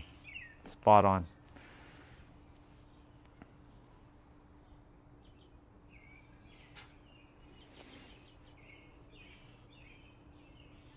Light work.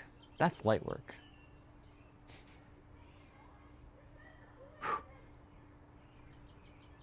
They say it's light work and then they get tripped up with the simplest things that isn't light, that's actually supposed to be light work.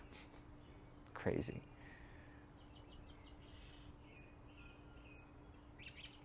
The one that really got me was when I saw in a chat that somebody says, "You got me tilted." I'm like, "You got me tilted? What the fuck? Tilted? You got me tilted?" And I was like, humans. Honestly, really? Tilted? We're going down that road. Hey, did I not say the trolls are starting to show up? Let's see. Sure. Brock Lesnar and F5's Obafemi. Cool. Yes.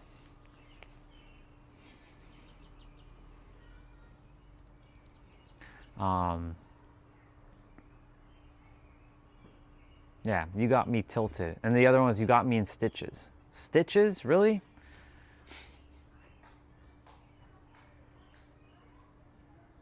It sounds like the human language, like the humans are going like this right now. The consciousness level is going down like this in terms of language. The awareness level is going up, but the consciousness level for language is going down.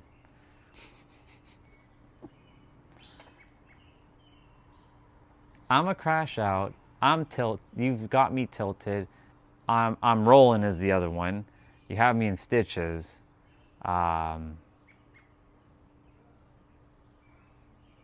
Light work. What else? What else do these Gen Zs and Gen Alphas talk about? What else do they say?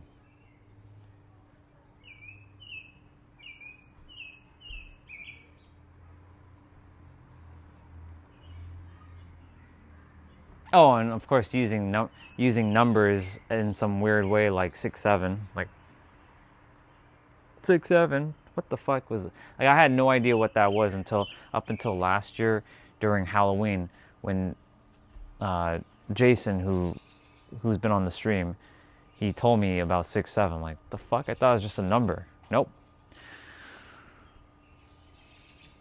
Stupid. I need to just like take away everybody's words from them, like rob everybody of their language. Then we'll see what you're capable of without your language. It's crazy. Old school was you got me twisted AF. You got me bent, twisted, and confused. Yeah, you got me bent, twisted, and confused. Yeah. I haven't seen that, but of course, like, you know, I know what that means, obviously. You got me bent. You got me twisted. Oh, of course, there's twerking out. The fuck is twerking out? Seriously. Keeping up with I mean, look, when I was their age too, we were making up language, like we called brothers Bredgen. What's up, Bredgen? What's up? We're the ones that created homie, I think. It's either us or the generation prior. What's up, homie? What's up, gangster? What's up, homeboy? What's up, brah? I think we created brah. We definitely are the one that created bro.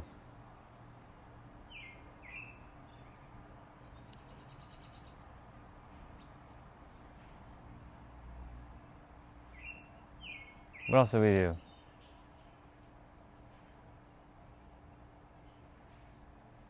We created that sick.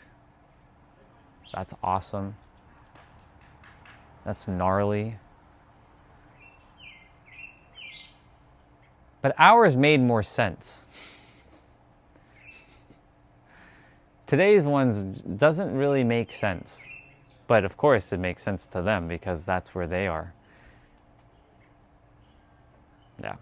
Anyways, just kind of randomly like throwing thoughts out there.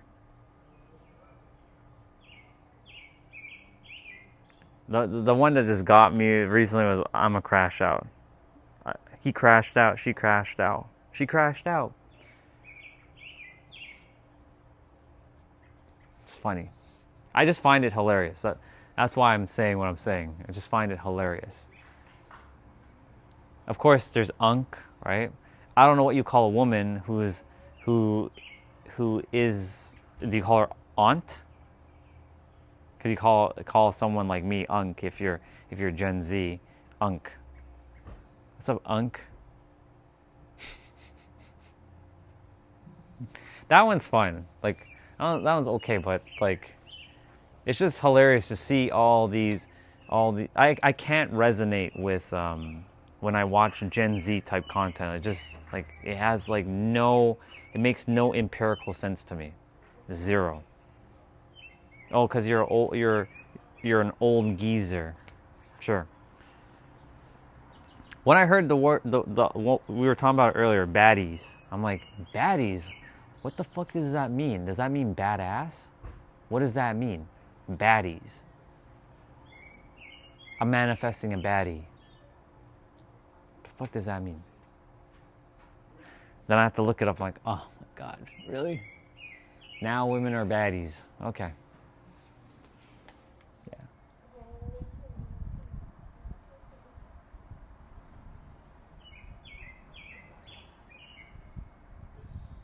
Yes, boss, it's neat. Yeah. Baddies. Well, my inner world, I have a baddie within myself. Now I'm just manifesting her in the physical, but I'm not focusing too much on the physical.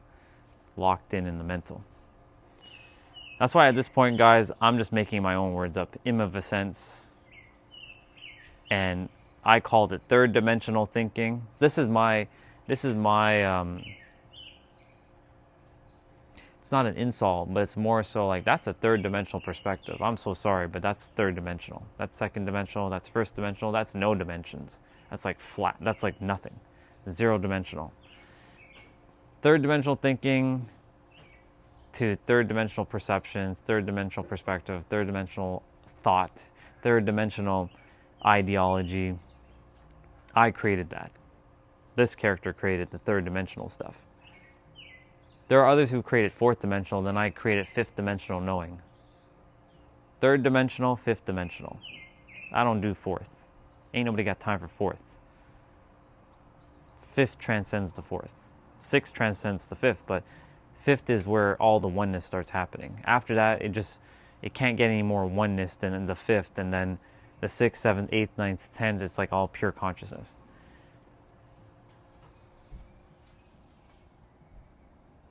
General vegans have no clue. Yeah.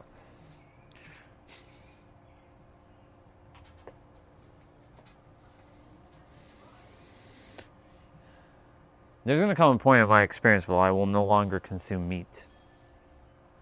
But as I'm here right now... Oh, and speaking of which, there was a person named Phalix, or I don't even know what his fucking name was. It was PHXS225 blah blah blah, whatever his name was.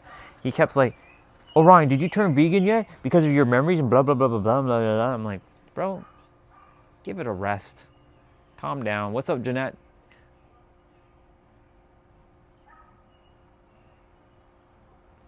You're a good girl unless you have to be bad.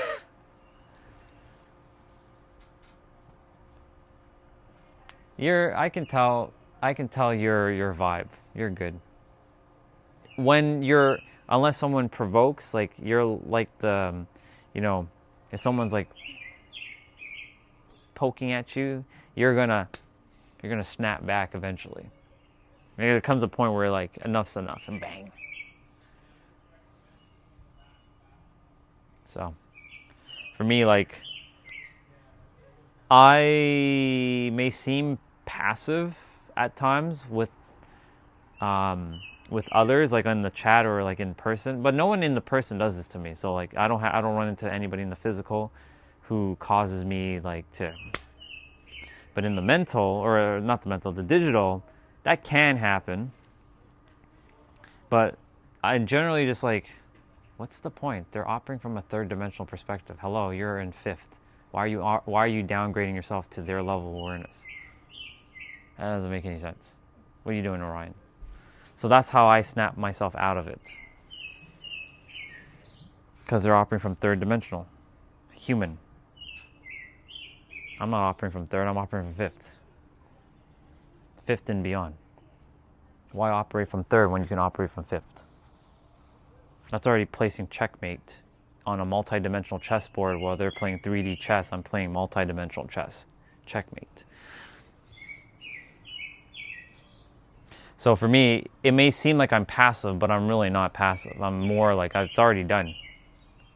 all their arguments and all their comments or whatever they're sharing towards me, it's like swipe next.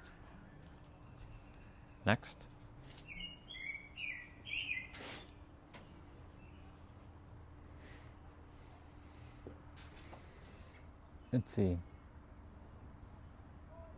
I'm just reading what Underboss is saying. If you go to the Asian... Yeah.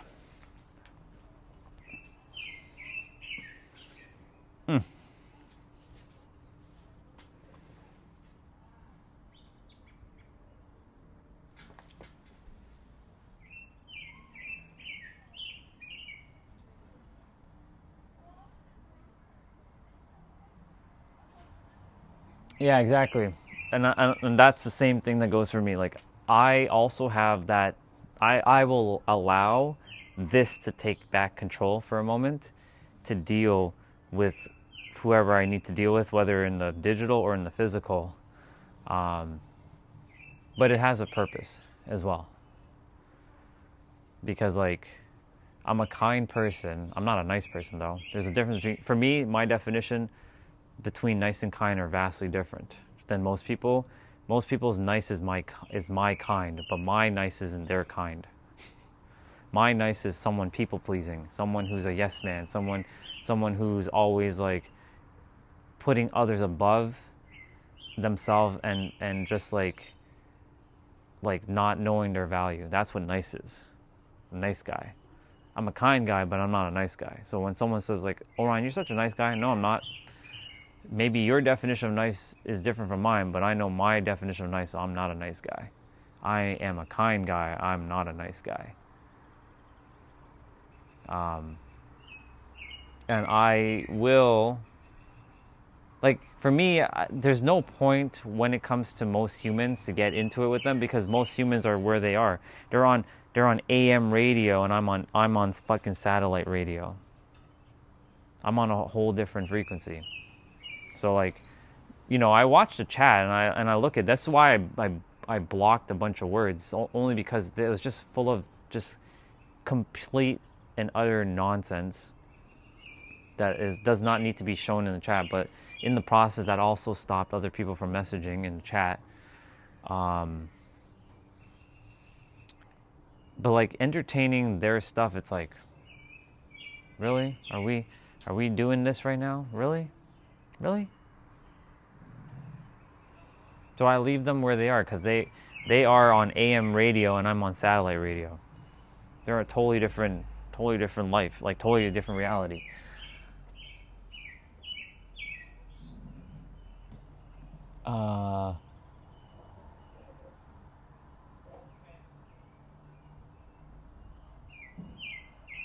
Yeah, I'm in the same boat too, Jeanette. You and I, we share a lot of similarities when it comes to that. I'm very peaceful, but if you're gonna poke the bear, you're going to get. That's what a lot of humans like to do. They like to poke. I'm gonna poke that bear for a moment. I'm gonna see what's gonna happen, and guess what happens? Bang! And then they're like, what the fuck? And then they get into it. It's like, humans love drama. I'm on Morse code. Give me some time to catch up.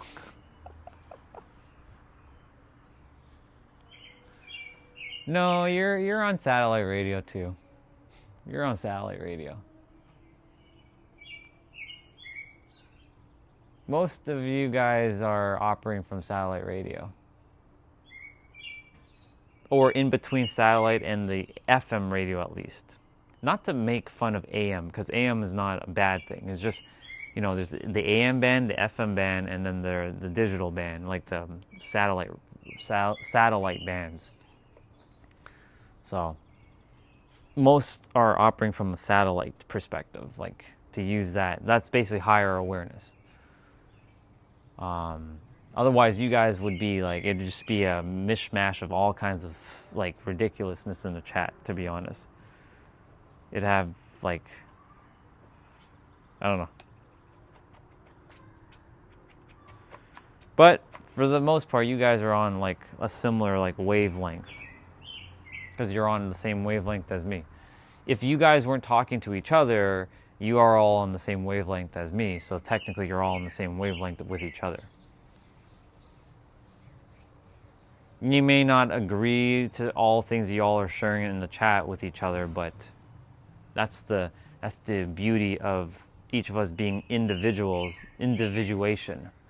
Otherwise, it'd be really, really friggin' boring if every one of us thought the same thought, spoke the same words, said the same things, did the same things, felt the same things. It'd just be boring. Marcel, I rarely meet this chill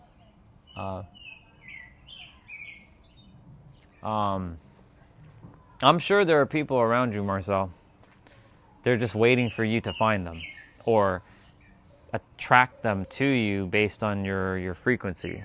I'm sure if I come to your area, wherever you live, I'm sure I can find people, bet, that are just as chill.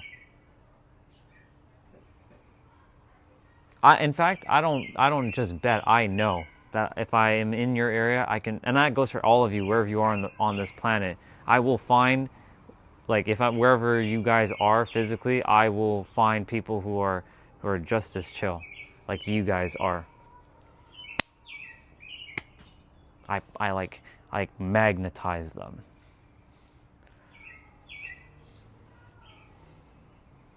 It's not hard. It's just, I know most like you see when I'm on the trail, I say hello to everybody, even if some of them don't say hello back. I don't care if they don't say hello back. I'm saying hello to me anyways.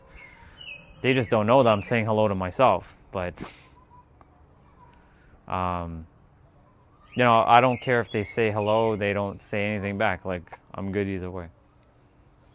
But that kind of leads to, that's the starting point generally. And I can pull that from anybody.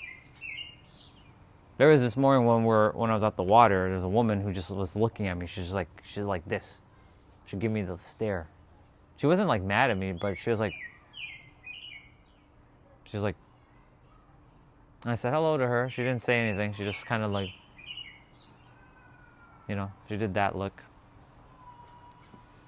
Yeah. But I stick to my fighter friends. They are all, oh, they know about duality. Okay, gotcha.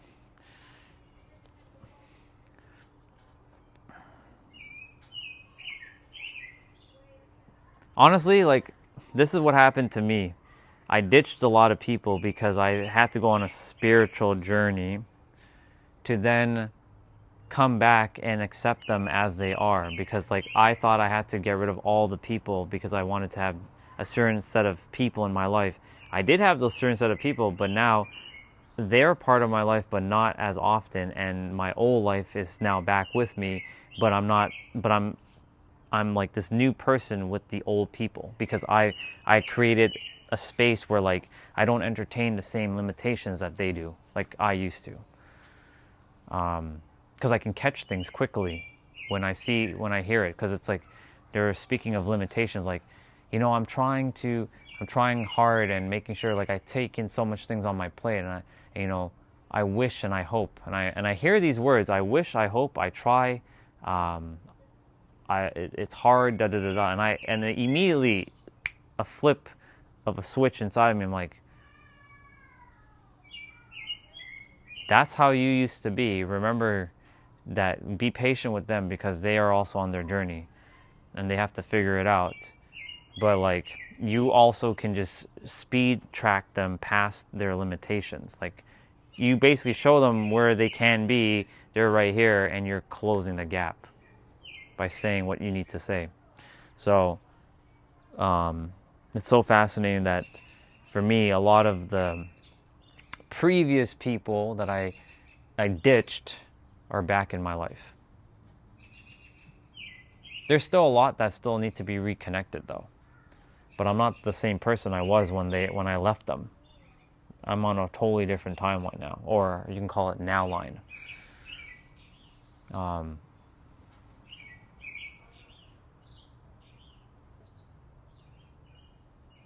just fascinating.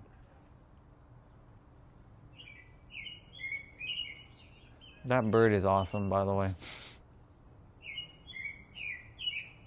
I love the aesthetics of the bird.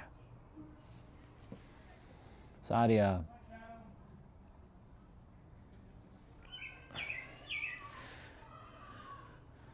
Sadia was like one of the first set of people who found this channel when I first started streaming.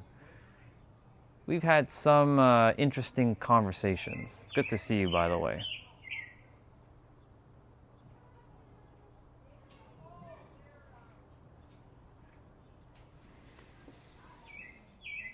My niece is taking boxing lessons. I'm so proud of her. Amazing.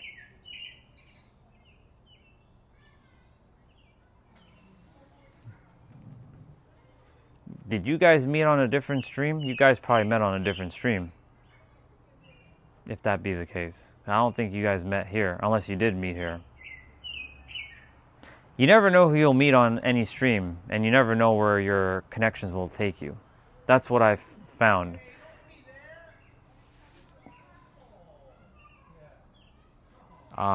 Just so you all know, I have 2 people from my previous channel, and they didn't know each other at all. They actually live pretty close to each other, and they didn't know that until they started having conversations, and they were having random conversations while I was doing my thing. And guess what happened? They met up. And guess what else happened? They got engaged.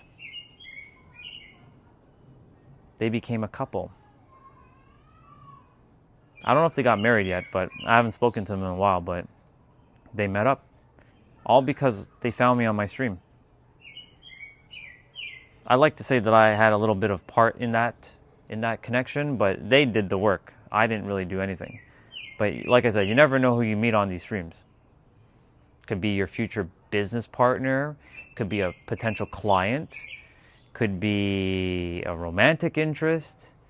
Who really knows? But you never know. And I don't mean my stream only, I mean any stream. You never know who you might connect with on any stream.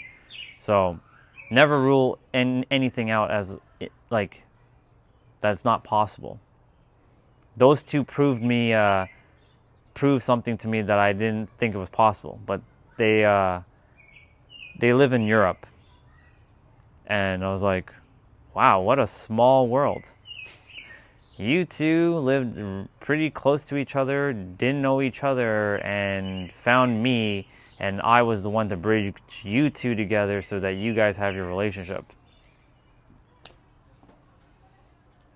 Yeah, it's pretty good. Pretty good.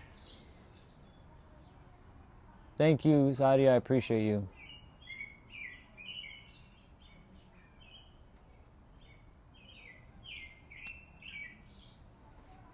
So, thank you, Marcel and Sadia, for your experience together, because that reminded me of that. So, appreciate that. If Sadia didn't show up and say, hey, I got to see Marcel again, then I wouldn't have been able to speak about that. It would have not went down that road. So, you never know what also unfolds when someone says something. That's a bar, write it down. You never know what someone will say when someone else says something and chimes in, because then it allows that person to go even deeper, or yourself. And that's a real bar. So that's why it's important to like have these kinds of conversations, because you never know where it's going to lead, right? I know me and Jeanette, even though we haven't physically talked, right? She showed up on my stream one time and we just clicked. Now there's been a couple things that she asked me about, like some like physical stuff, and I was able to, show her a couple things, some of like the moves that I do. Because you never know. You never know what you say and who you impact. That's why each one of you is still here. Because I said something that clicked for you. Otherwise you would have already been like, screw this Orange, and you would have already left by now. So, you never know what you say and who you're going to meet. And what's going to unfold.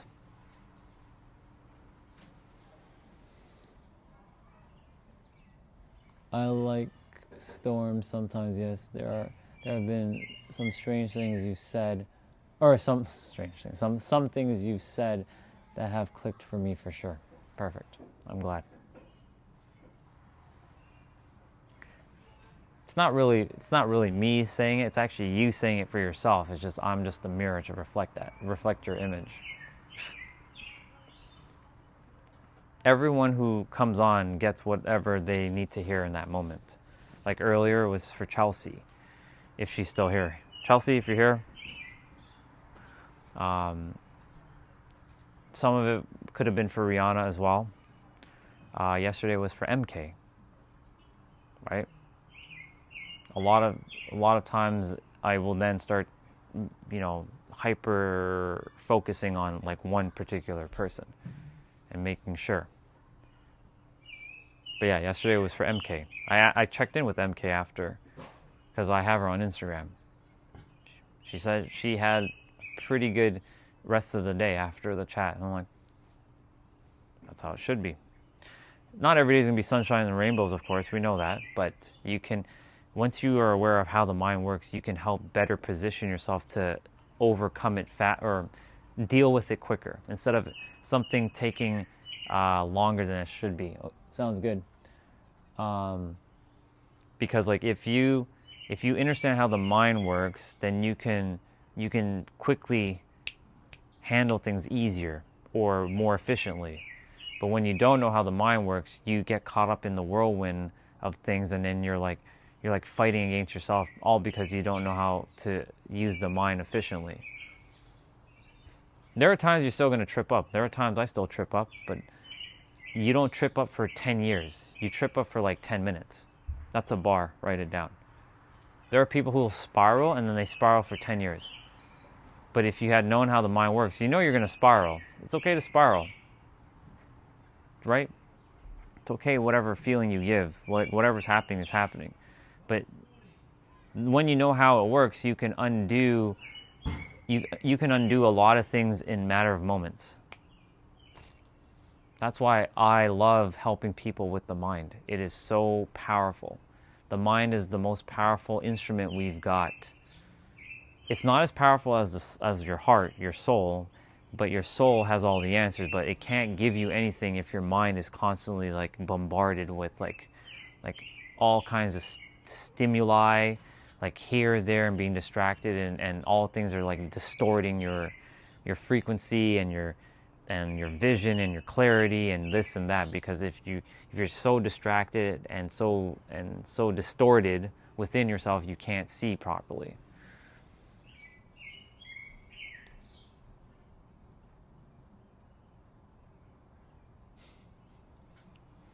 Opposite. Nothing wrong with that.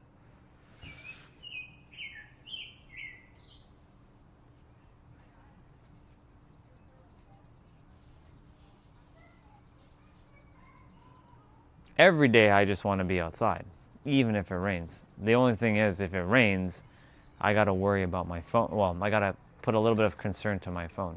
Just a bit. Only because the phone, the water will seep into the charging port, and because my microphone receiver thing is there, if it touches that, we can run into a problem. So I actually had to create a barrier on the port with some tape. It's very ghetto, actually. But the tape is basically a block so that water doesn't go into near the port, and it'll just come flying off if it does rain.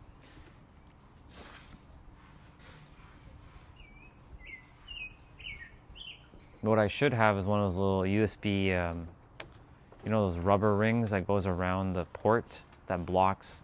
It's like a gasket. I need one of those. It'll make things easier. Then I don't have to use tape. But you work with what you got. Do I have a hand? Honestly, dude, in the past, no. Like if someone were to shake my hand, no. When's the last time I shake someone's hand? I don't remember when I shake. I think I would say yes, but I'm not like squeezing the life out of their hand. Like I have a pretty strong like grip, but it's not like,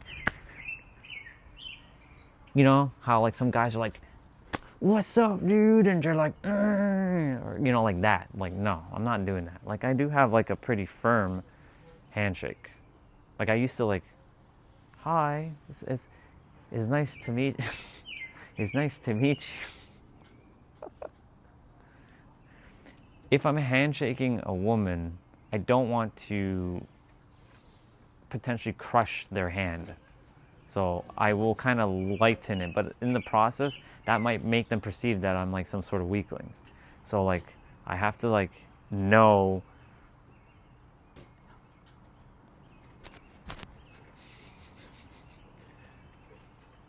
Yeah, I think I do have one now, but if you had asked me maybe 3 years ago, no.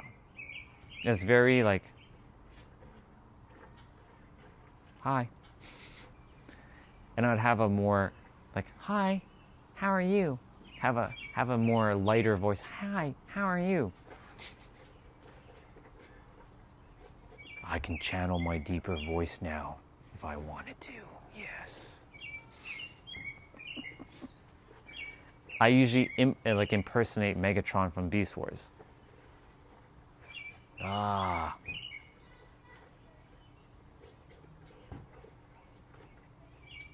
Yeah, I can turn down the voice a little bit. I gotta have the masculine voice. But then of course, what happens is my voice starts to crack up when I do that. So this is my normal speaking now. As opposed to like when I'm speaking quieter, this is the voice. When I'm speaking louder, my pitch elevates. But in the process, like when I'm about to go shake someone's hand, man, when is the last time I shake someone's hand? I give usually fist bumps. I'm more of a fist bump dude. I'm like, what's up, dude? I don't usually like, I don't really do that. I'm more like, what's up?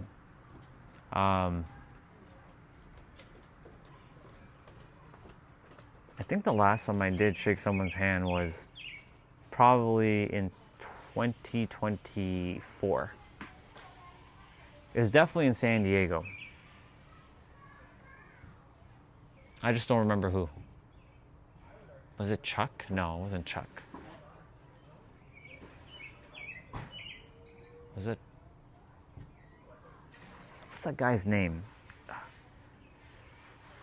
He owns a crystal store. It's not Chuck. It's a different dude. There's a different guy.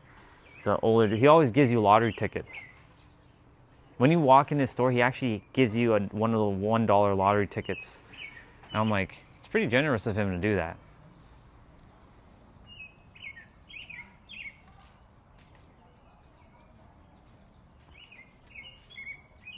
I didn't even see what you wrote there, dude. Let me see what you wrote there. You wrote, I remember telling one of my Fayette County, Georgia sheriff deputies. God damn, that's a lot of words, dude. one night shake my hands like a real man. Stop being an A. It's fascinating. I totally butcher what you shared there, though.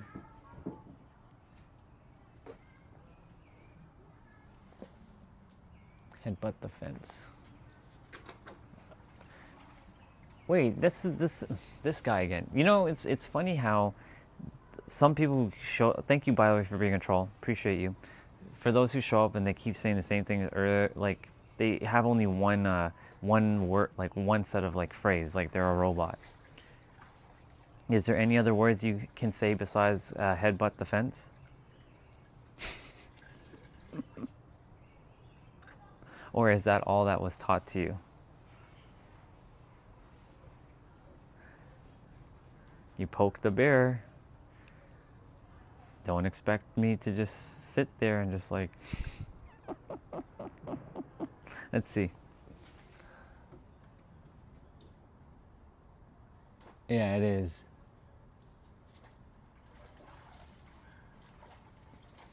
Ah, you do have more to say. You do have more to say. That's good. It does need to be fixed though. To be fair, it really does need to be fixed. A big, big, big wind gust, and it's going to come on that side. There's been a lot of damaging winds in the last couple of years. It's done its damage.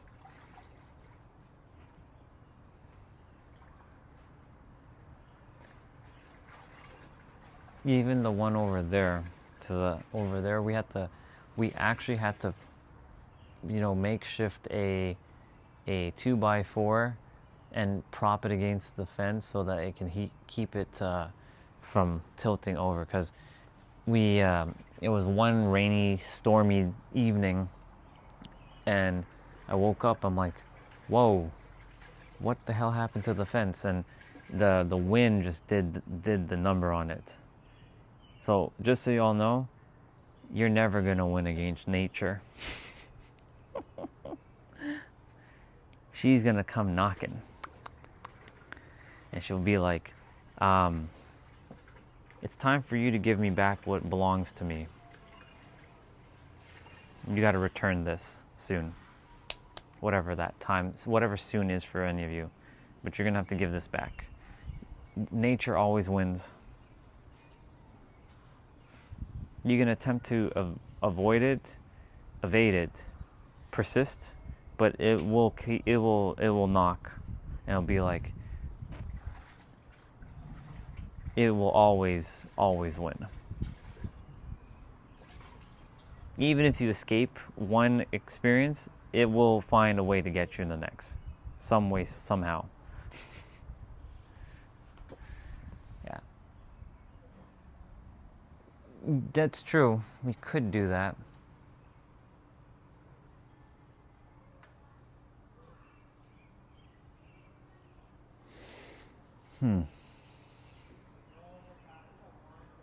We'll see what happens. What's up, True? Good to see you, dude. It's going great, man. Just got back from my walk about, an hour ago? I was gonna go eat something just now. I trust you're doing good. How was your walk yesterday? Did you get any insights on your walk? By the way, True showed up yesterday. For those of you who weren't here yesterday, we had a good conversation. And it was funny because in the beginning I'm like, is he trolling me right now? Because all I said was, when I was in San Diego, I needed to be an American citizen just to sit in a car. And he's like, yeah, good. I'm like, what? Crazy. But no, I'm good, dude.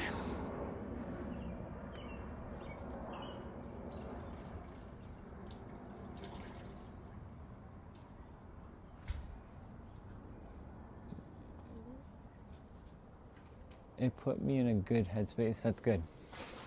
I like to hear that. That's perfect. That's perfect. I'm glad.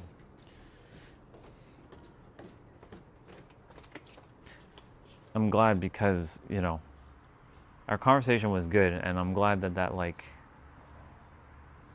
I'm glad that picture, first of all, my intuitive was like, show him the picture, show him the picture, show him that picture. I know it's going to come in handy. So, I'm glad it helped you to see things slightly different.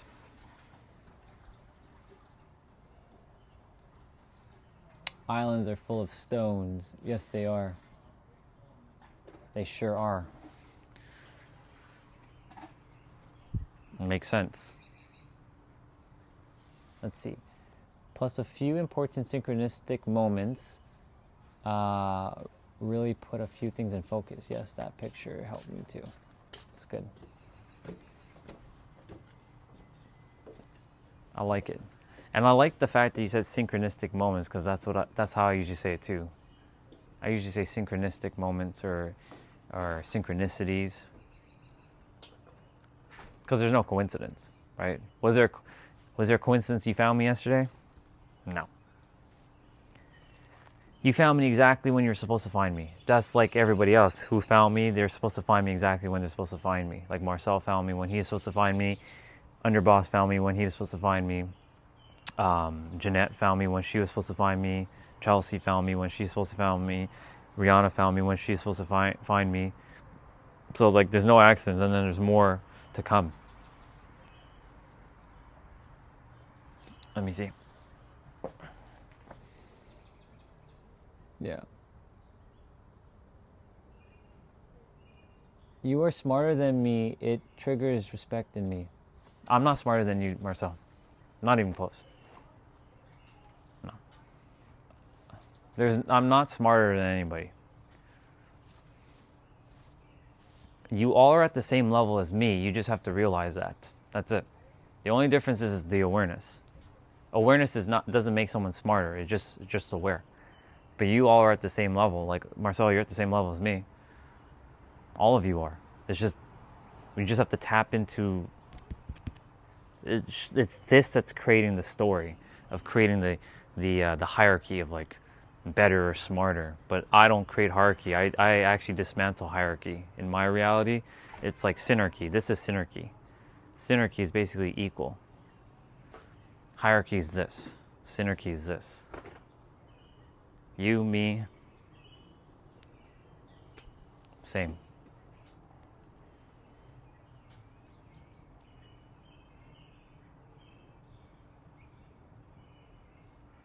But I don't know if you meant trigger in a positive way or a negative way there, because I don't know. But like normally the word trigger is usually emphasizes more on like a negative perspective, but I'm sure that's not what you meant. Oh, Carnage, good to see you, dude. And Carnage is another person who found me when he was supposed to find me too. Right? So like all things happen exactly as they're supposed to. Let me read what you all shared. Welcome back, Jeanette. Dude, the fact that you have the awareness and humbleness to say that is very cool. So many people would hear that and say, "How we feeling good today, dude?" We're feeling stellar. Hence the name. But it's true though. Like we're all at the same level internally. It's just the awareness is what's different between us. But I came here to remind everyone they're at the same awareness level, but not to create this hierarchy. The hierarchy is what's creating the problems, right? If you can break the hierarchy and you create synarchy, that's just another word, right? And you keep it like this, then everyone feels empowered, because that's the whole point, right? Because if I say, yeah, I am smarter than all of you, like sometimes the mind does say that stuff. I'm like, yeah, I am smart. No. Hello, what are you doing? I catch this saying that at times too. Yeah, that person's smart. No. Yeah, no. Hello. Synchronous. You're in your synarchy. Synergy. Equal. Even. It's the Spider-Man meme. In fact, where's my tablet? And I know you guys know the one I'm about to show you, but I found another one that looked even cooler. It's this. I gotta go on Discord to find it though. Let's go open up our chat with Mr. Brian. Yep, right here. It's the one. You guys know the one. This one. Look at that. It's not just 2 of them, but it's 3 of them. That's basically how I see each of us.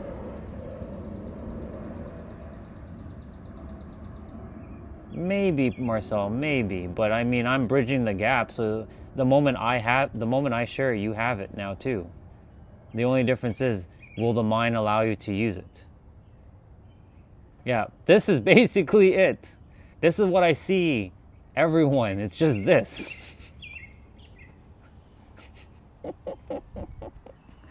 This photo alone tells me everything I need to know. It's so simple.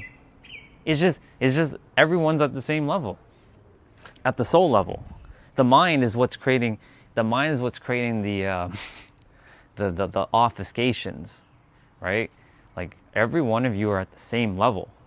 You might have different beliefs, you have different experiences. That's what makes you your unique version, but at the core you're the same. You have the same wisdom, the same everything that this vessel has too. The only difference is that this is not in the way anymore. I've basically allowed this to get out of the way. And there is no separation. It's all like, so that's why it's like it's like this. And then there's a third one that's pointing. Yeah. Exactly. It's consciousness recognizing consciousness. That's the best way to say that.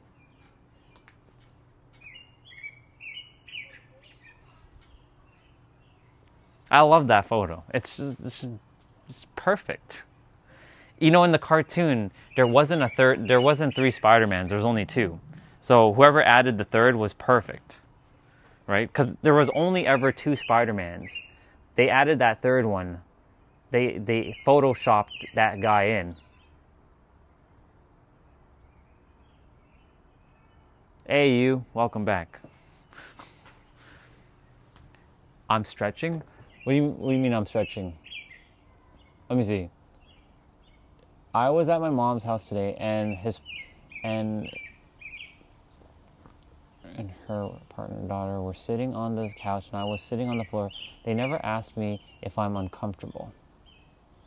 Oh, I'm just sitting on the table, changing it up. My dad was sitting out here earlier, but he left, and I didn't feel like sitting on the chair. That's what I'm doing. But basically, we're explaining consciousness. Like, I'm just sharing that, like, no one's different from me in terms of from the soul level. We're all the same soul, just different soul, like different fragments of the same soul, just having different experiences.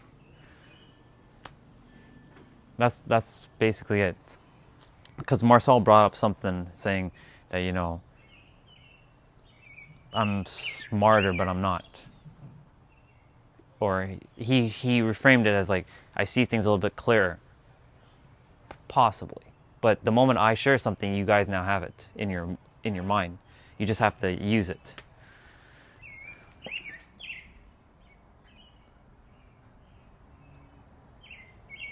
Let me see.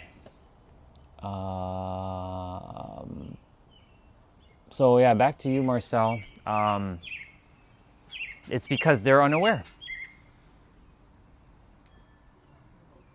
Gotcha. Okay, so that's your definition. Perfect. See, you clarified what your definition means. So basically, awareness. So smarter is sort of like awareness, or more like recognizing something. This is why it's important that like you also are aware of like the definitions of your words, because everyone has their own personal definition of each word, and they don't just have one definition, but they have either two or more. Like you have your conscious definition, and you have your subconscious definition, right? Like if I ask you, what is love? Every one of you will have a different definition of that word, and you'll also have a different definition from your conscious and your subconscious, because they both will either be in alignment or they'll be vastly different. But here's the thing, the moment, and I want to share this, the moment someone shares something with any of you, and anything that gets shared to me, we now have it. The moment it leaves, like the moment you finish typing, you hit enter, and it gets sent, and the person sees it with their eyes, or they hear it with their ears, they now possess it in their mind. But the only thing is the mind has to file it away. When will I use this?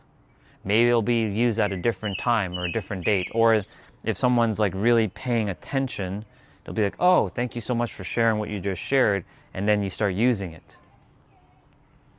But the moment someone shares something, you already possess it in the mind. That's how it works. Be like water. You know it. Welcome, Almighty. I like that. Yep. Because we are made up of that substance. Was it 70% or 60%? You guys tell me. I forget. I think it's 60%. I could be mistaken though. Be like water, though. Yep. He has a quote, you know, fear the man who has practiced one kick 10,000 times than the man who's practiced 10,000 kicks one time. But you know, there's a limited belief there to some extent. Because like you can master all kicks in one move if you really have decided that you've mastered it. But of course, in our practicality of our world, you have to do practice and take action and all that. So his thing is correct, but there is a paradox to his quote too. I see the paradox in everything. I find the opposites as much as I can. Because like I like to think beyond what just is being said. Like here's a good one. Life is happening for you, not to you. Right? I'm sure you all heard that one. Life is happening for you, not to you, because to you implies victim. You're not a victim. You're the one that's for you. But here's a better paradigm. Life is happening as you, because you're the one that's creating life, because you're the one that's doing it. It's you. There's life is happening for you, by you, through you, and as you. And as you is the most powerful one, because it's you. You're the one. As within, so without. By you is by you taking action. Through you is because you being the vessel to be open to have the experience. And then for you is you consciously knowing that it's you that's not the victim anymore. That's where it goes. For you, through you, by you, and as you. I shared that with my speaking coach, or my speaking mirror as I call him. And he's like, I changed his whole curriculum.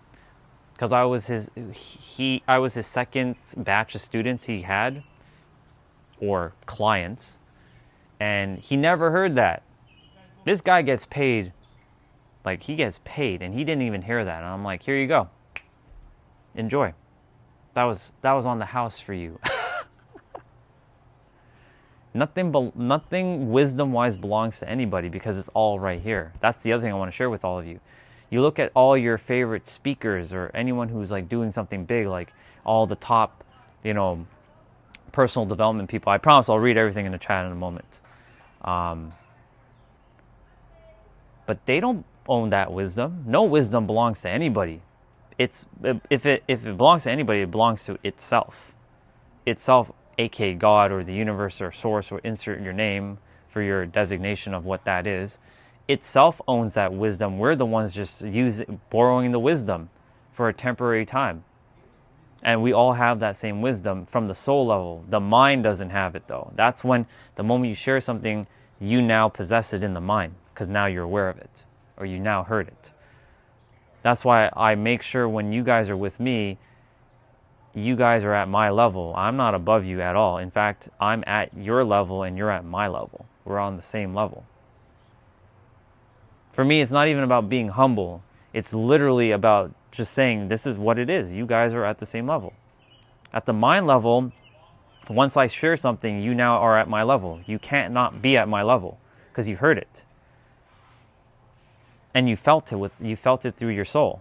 Your soul knows. That's why your soul brought you here. There's no accidents. There's no coincidence of why any of you are here.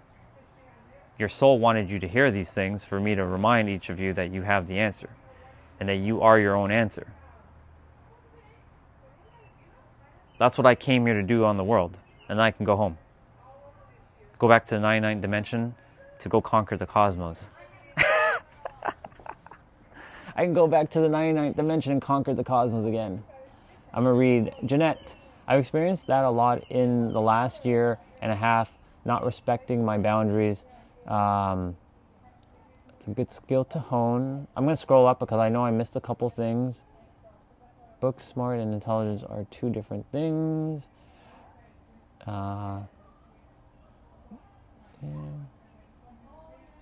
Yeah, that's a good skill to hone. I was thinking about how you said word choices are so important as words carry undercurrent of meanings and energy that aren't necessarily obvious.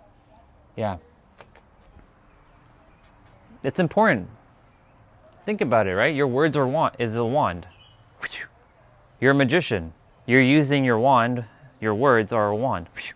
You're an alchemist. You can transmute your words. I can take the word love and make it into hate, and I can take the word hate and make it into love if I really wanted to. I can do that. What's to stop me from doing that? What, the rest of the world and their version of love?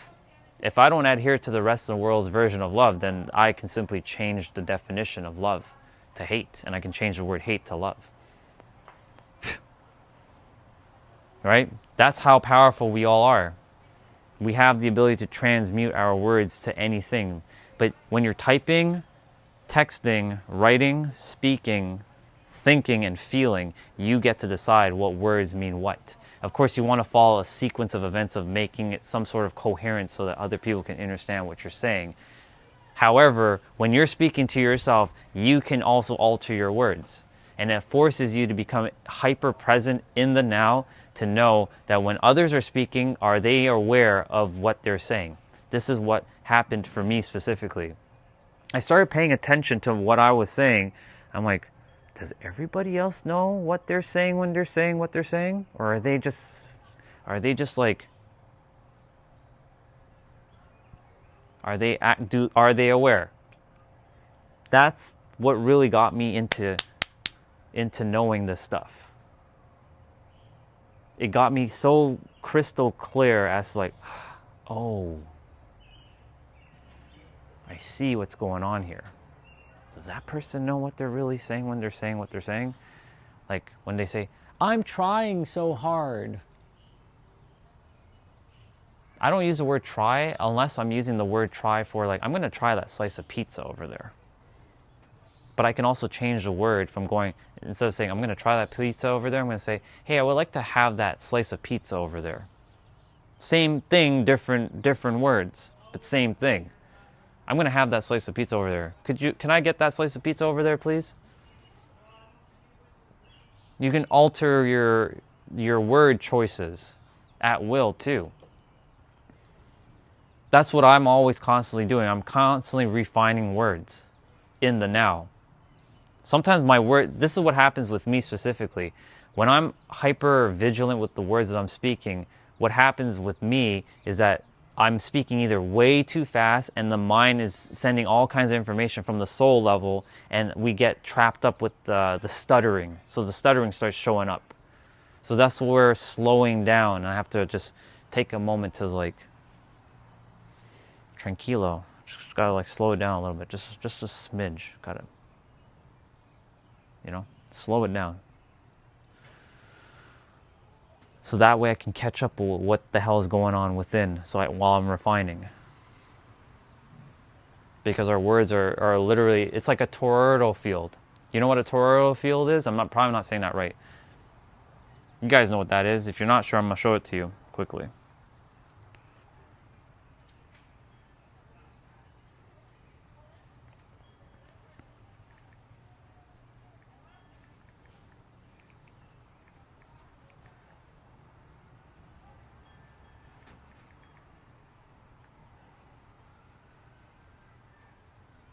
I'm sure you guys have seen something like this. That. I know it's hard to see because of the glare, but that's constantly happening around each of us right now.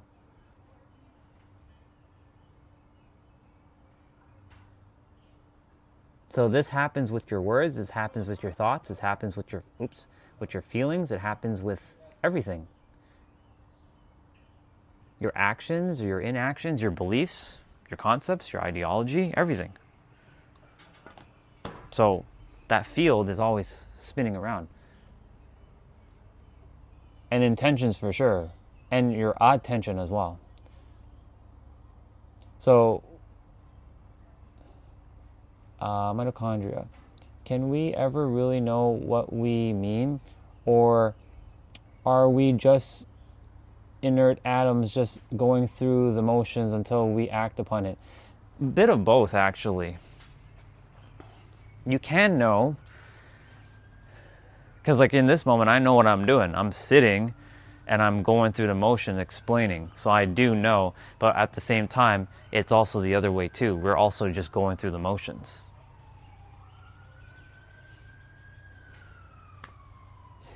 So someone, True mentioned intentions.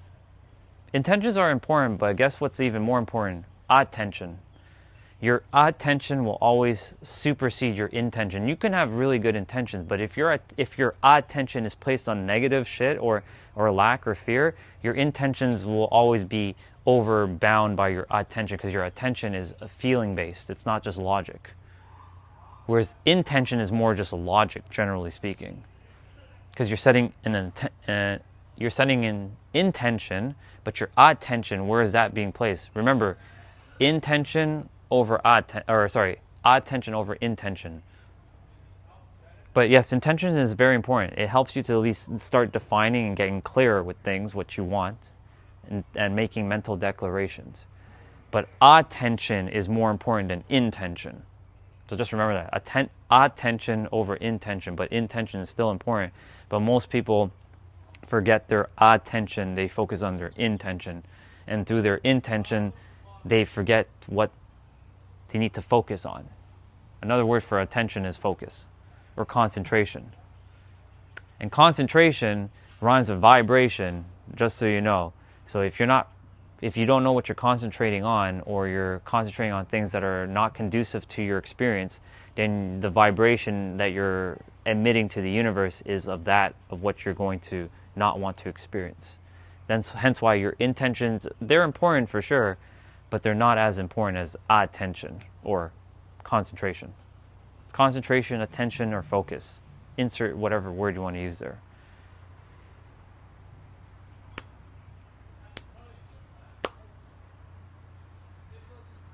It's important to know that.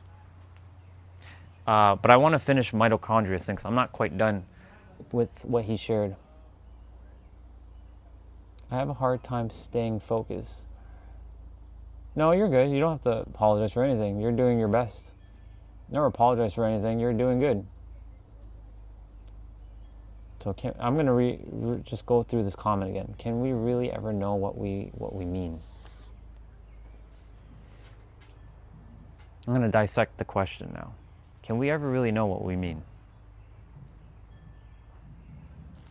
It's a paradox.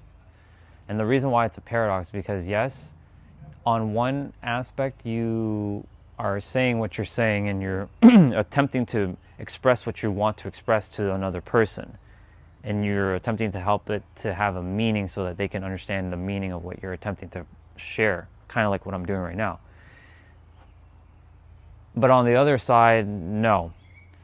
Because the problem is language is just...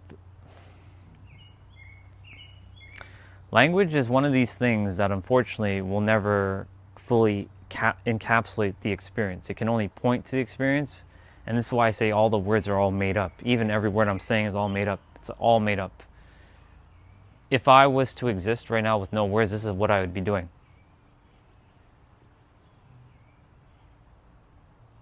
I don't think I'd be sitting, but or my mouth wouldn't be open.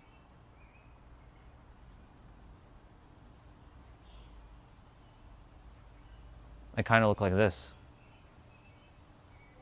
But our words are what helps us to experience our reality. That's why I was talking about words again prior. This is why, if anything, any of you take away from anything I say is this: your words are so much more powerful than you realize. Your words are the gatekeeper of what you can experience. Quite literally. Your words are what bounds you to either your limitless potential or your limitation. So can you fully mean, can we truly always understand what we mean? Yes, but also no, because it's a paradox. And reality, unfortunately, stems in two different ways. It's both yes and that way as well, which contradicts. And that's the problem with reality. It's a contradiction. Our logical minds wants to make sense of everything. The problem is it can't make sense of things that it's not supposed to make sense of. That's a bar. That's where the endless exploration comes in for the mind. I'm going to scroll down. Welcome back, Apocalypse. I think that's why I like sitting in quiet energy a lot. I need that anchor. Yes, words are very powerful. They can truly affect others. Correct. They can affect others, but if they don't know who they are. So there's a disclaimer there, because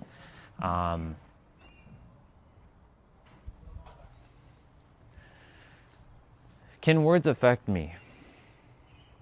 Yes and no. If I allow it to, then yes. Notice I just said if I allow it to. But I can take every word that anyone has said on any of my live streams or anybody in the physical and just chuck it, because remember, I just mentioned all words are made up. Because if we didn't have words, guess what we're all doing? We wouldn't be moving, we wouldn't be able to do anything. Like when you really break it down to its like you can blink and you'll be able to breathe, but you won't know what breathing or blinking is. You wouldn't know how to eat. You'll have the urges, but you won't know what to do with it. That's why how cavemen came to be, right? They had to start doing all kinds of shenanigans to start to understand how their bodies worked, right? They were like ooh ooh ah, like they're making all kinds of like sounds, right? That's how language came to form into our physical world. It just got complicated as time went on. It got more sophisticated, right? Because like that's what we were doing back then. And what do you think a word is? It's just a sound coming out of my throat with a little bit of logic and kind of like form. If you really take note of what's going on when you're speaking, I'm going to make you guys see words very different right now. Like imagine words that are coming from both sides, your mind and your soul, right? And then your throat has to be the mechanism to project it out, right? Imagine all the energy that's coming out of my mouth right now. Right, you guys are typing right now, but I know while you're typing, you're thinking it within yourself, right? Whether you're typing or texting on the live stream. But you see, like these words, I'm here to bring the awareness of how powerful this thing really is. This is a fucking instrument in itself, and it's so powerful. If you know how to use it, you can literally open up a freaking rift in the universe with it. Quite literally. You can create and destroy all in the same moment with your words. All right? Look at on my live stream. You guys have seen some people show up and they were dropping the Bible verses and all that stuff, and I have only love for them. I really do. I have nothing against them at all. I love them very, very much. It's just they're on a different frequency. They're on AM band. I'm on satellite radio. But like as I'm speaking, it's helping you all, but it's not helping them. In fact, it's actually destroying them because they're getting angrier and they keep like, I need to like send Bible verse. He's going to go to hell. Blah blah blah blah blah. But they're also creating and they don't realize that they're creating as they're typing, because they're typing something, but they're feeling the emotions of what they're typing. It's these things that we're not being aware of in our day-to-day life that I'm bringing awareness back to, so that you're aware, so you can do it differently or operate differently or navigate the world easier. I'm going to scroll up because I know there's a couple good stuff that was left. My mind is a vast circuit with many tables for mad hatters to sit. I need to harness my mind better. It's not your downfall, Jeanette. You're just working on it. No downfall. You're working on it right now. You're doing it right now.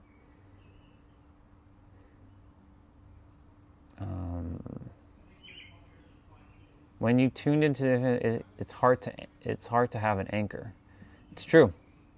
Because in the infinite, there is no anchor anymore. You're basically, the infinite is the anchor in itself, and you're able to just navigate with ease. For me, specifically. I think I've often looked and searched for the anchor in others, but never truly found it. I had to at the aim to find it within myself first. But yeah, I believe as humans we are the centuries, so we can hardly process a full healthy lifestyle.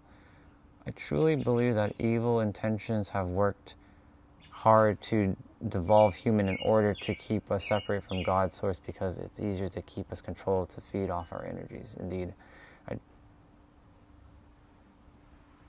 Is God real? Oops, my bad.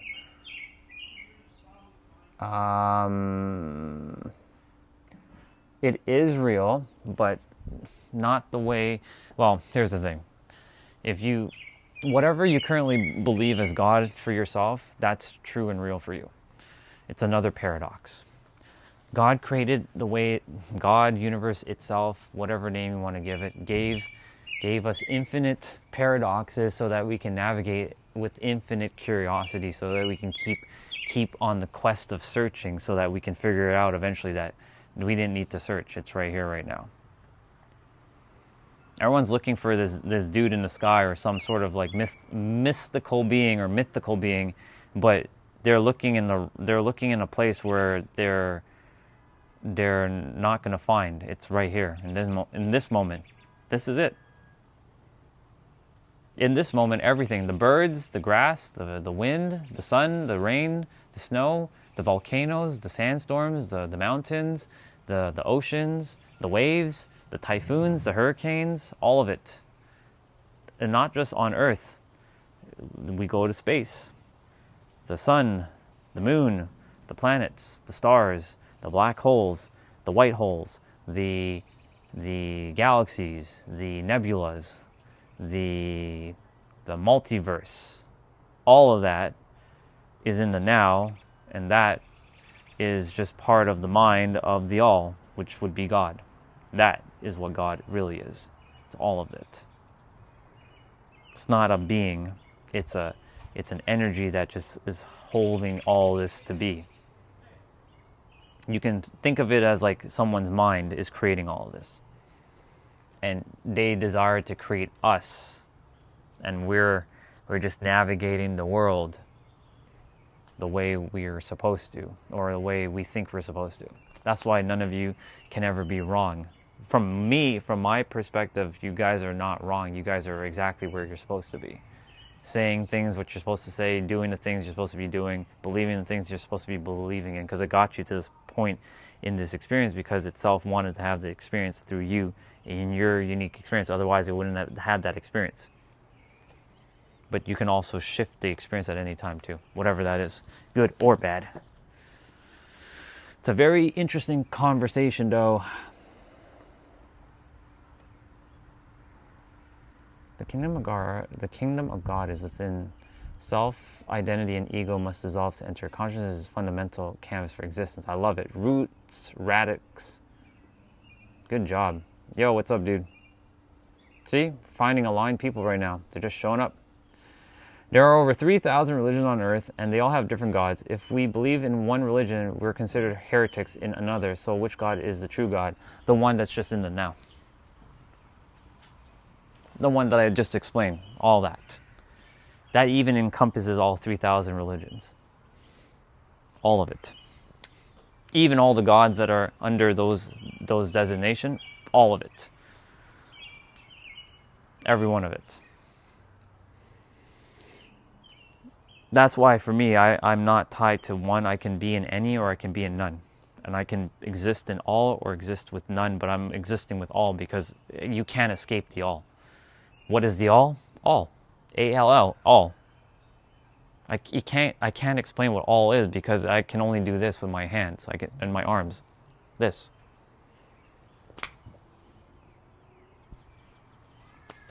This is all. For me, it's super simple.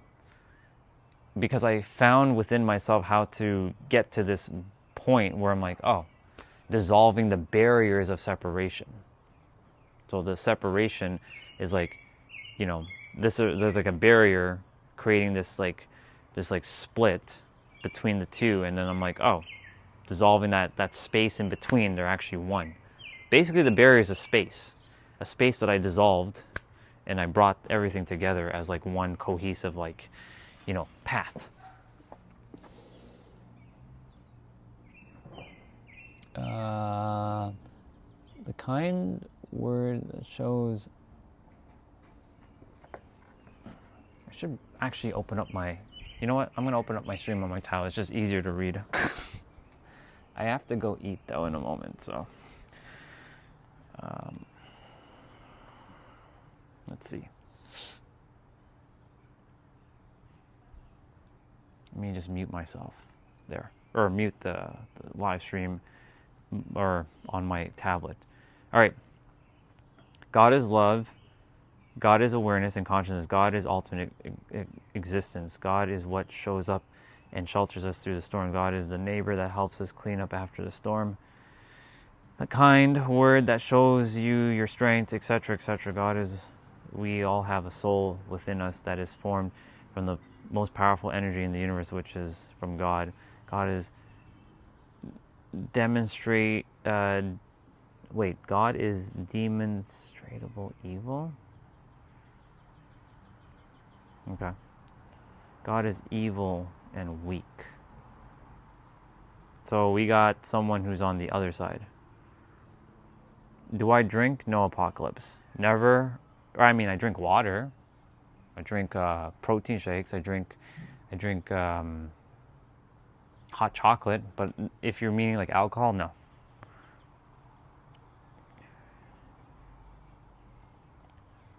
No alcohol. Zero.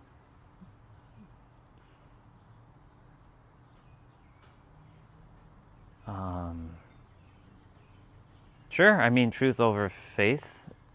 Go for it. You're more than welcome to share. Everything is projected on infinite awareness. We are the screen, not the drama on the screen. Exactly.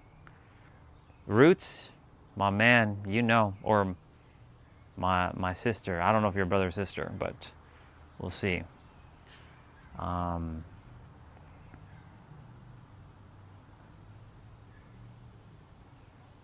I enjoy whiskey once or twice. No, there's nothing wrong, Apocalypse. If you create a meaning, remember I mentioned meaning. If you say something is bad, then you're creating the meaning. There's no meaning to life until you give it meaning. So, if you say like, is it bad to drink whiskey? No. But if you say it is, then it is. And then you create unnecessary guilt or unnecessary problems within yourself to do that. Don't do that. It's just an experience, a very neutral experience. Enjoy your whiskey. Nothing wrong with it.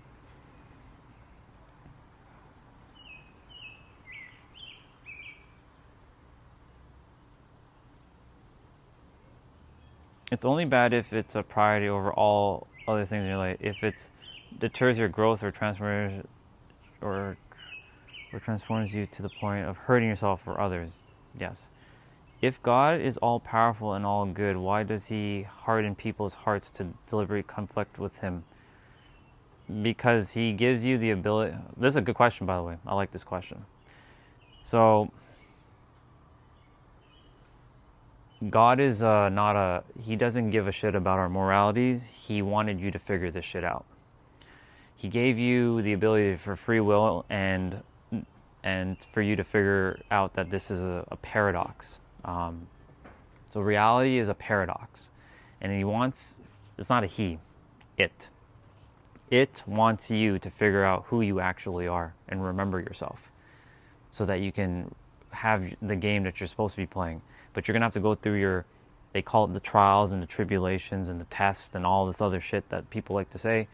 You're going to have to go through it until you remember who you are. So that's why, God is not making people harden and all that. It's people's minds who have been finessed by society, the invisible, you can call it the invisible system that's creating the noise in the mind, and that's what's hardening people. He doesn't change people's free wills per se. and it's not a he again, it's an it, but we can use the word he for now, just to keep things simple. Thank you, Chelsea, for the hug. Thank you, Jeanette. Yeah, that's the word I was about to say. What about the Canaanites or the Egyptian pharaohs? You know, they had their level of awareness back then. Again, they also obfuscated things too. They were more aware of things and they knew how to handle things. That's how they built the pyramids and whatnot. But they're still not beyond the universe itself. God, call it whatever name you like to call it. They had a specific, consciousness level back then that was lost to us. Hence why we're not able to redo what they've done. In this, we're the most technologically advanced civilization, but that's not entirely true. There's other civilizations that were more technologically advanced than we are currently. It's just that we're playing catch up. Our technology is actually outdated in comparison to what actually existed back in the day. It just can't be found presently in modern day, except for looking at the physical pyramids, how they built those pyramids. So regarding the pharaohs and stuff, they had high level awareness, but they also, I'm just going to make sure I'm reading the chat. They had high level awareness, but they still also obfuscated things. Because the human mind eventually wanted to have control. Because the mind is looking for control and power. But it was for you, the you that goes beyond your mind, to handle your power and control. And to know how to master yourself. This is ultimately why every human comes to the planet, to master thyself. Ask, who is it experiencing these thoughts and feelings exactly? It's infinite awareness, the self, identity, and the ego. When dissolved, we remember who we are. Spot on, Roots. You nailed it. Humanity uses God to rationalize their choices and actions to dominate over their fellow humans or to fulfill agendas. That's not God. That's not love. That's not freedom. I will harden Pharaoh's heart and he will not set my people free. So that quote that you left, that is not literal. Most humans read things literally. It's a metaphor. He will harden Pharaoh's heart refers to he's referring to a heart who hasn't remembered who he is. A Pharaoh represents power, and a mind that has power has forgotten itself. Like when I say power, I'm using power as a very negative connotation. There's power in a positive connotation, but I'm using it in a negative connotation. So it's a metaphor in the sense that reading this quote, I will harden Pharaoh's heart, means hardening the person's heart whose heart is currently being gaslit with power and control, and will not set my people free. That implies that you will not set yourself free. And as you don't set yourself free, you will bound other people and not set them free either. The goal is to set yourself free and help others to set themselves free as well too. This is a metaphor, not a literal one-to-one thing. That's the problem with these verses from back in the day. They took these friggin' words and people have changed the meaning to words. This is why I remind each of you the power of words. When you don't know the power of words, you will get tripped up with the bullshit of the world. This is why it's important to just see words for what they are, not because you just see it and it's written that way. You have to find the opposite always. God could have done it, but God wanted you to have your own unique experience so you could figure it out. That's why God made you to do whatever it is that you want to do, both positive or negative. You get to decide. I'm not here to debate your truth versus whatever. This is a literal metaphor. So take it or leave it. I'm basically explaining this. You can say no. If you want to say no, then you're basically you're closing your mind to a perspective. This is just a perspective. I heard what you said, and you're right from your aspect, but you also have to be open to hearing a perspective. If you don't want to hear the perspective, then I can't help you. You came here to ask a question. That's my perspective.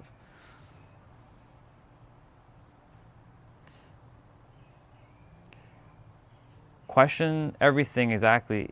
It's been rewritten so many times to suit agendas. It's full of messages and meanings and stories to learn from.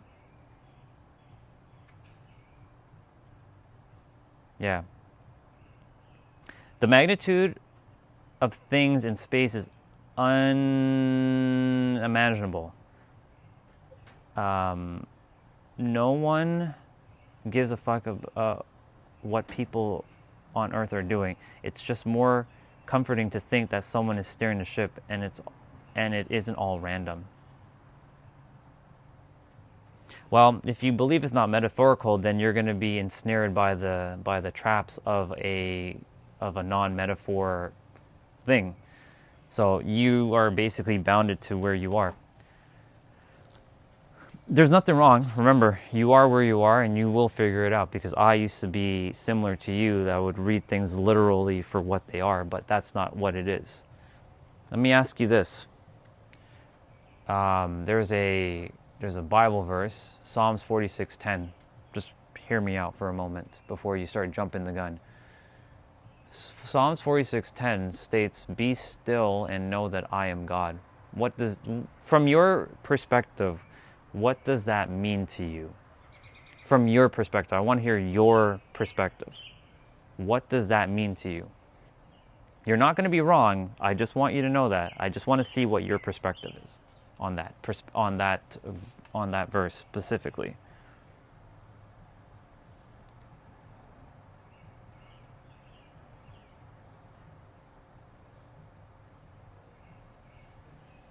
Exactly, Root. Spot on again.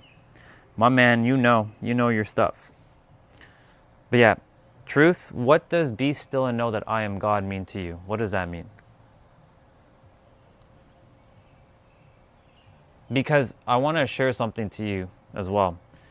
You don't read words, you read your level of awareness. This is a real bar, write it down. You read your level of consciousness, wherever you currently are. So wherever you are, it's spot on. It can't be wrong, it's just where you are. Like, for example, you're on FM radio, I'm on satellite radio. That's not better or worse, it's just different. What you're sharing is true to you, but is it helping you?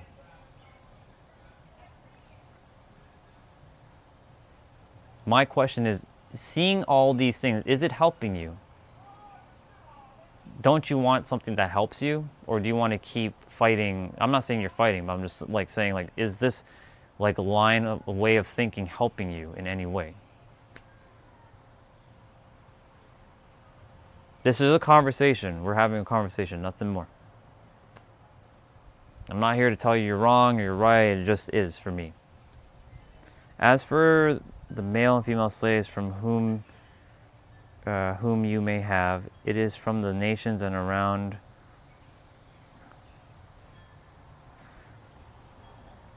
You didn't answer my question, and you went to another one because you're locked into specifically this way of thinking. You're looking at negative wording to want to. Let me explain what's going on here. So you're taking verses like this, and you're attempting to look at the negative. And what you focus on is what's going to be magnified. So you will only be looking at the negative. Unfortunately, there's going to come a point where there's nothing I can say that will... I'm not here to influence you. There's nothing I'm going to say that's going to shift for you. You're going to have to up your awareness to some extent to start seeing it differently and starting to figure out the meaning. I have my meanings to that. Slavery is not positive, but it's referring to the mind. It's not referring to a literal slavery of people. It's referring to slavery within the mind. So, see, there you go. You said no, so there you go. You're not open. So there's no point continuing our conversation because you're not opening to hearing a perspective. This is just a perspective. I didn't say you're wrong. I just said you're not open to my perspective. This is my perspective. You're on my stream. I'm basically answering your question. I can just simply just ignore now if I want, but I want to have this conversation. So can you do me a favor and be a little bit more open, or do you want to keep saying no?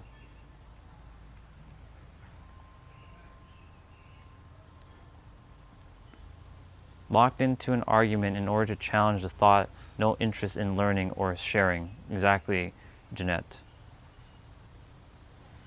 Just have some humility and strip your ego and do your job on earth. We'll see who's right after we die. Exactly.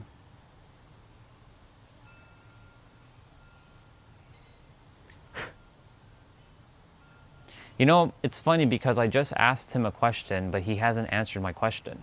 Because I asked him, what does be still and know that I am God mean?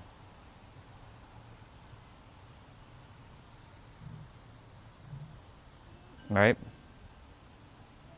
There's going to be people like him who are going to continuously fight and want to argue, and they want to like blah blah blah, and it's fine, it's no big deal. I came here to I did answer one of his things. He's like, no. So I'm like, what else do I do? There's nothing else. There's no point. Because he's not open. There's others like you guys who are open to hearing a perspective. It may not align, but you guys are at least open to hearing a perspective. Right?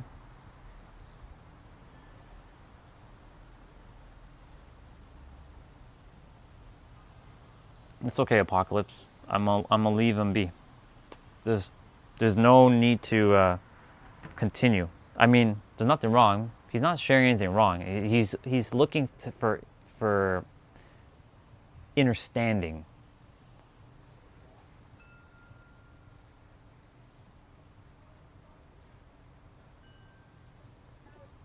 Yeah, he's on his journey. He'll get there, like I did, like you all did.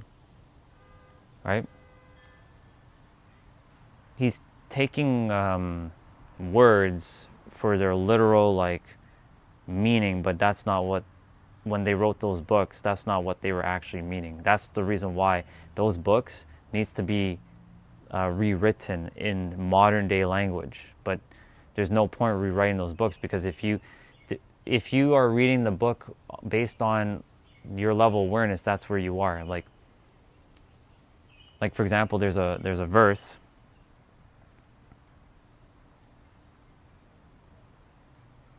So you drowned when you were a kid, similar to me. I also had that.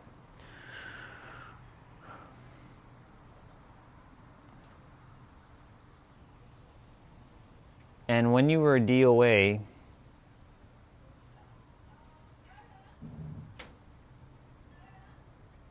saw nothing on the other side because you weren't fully dead.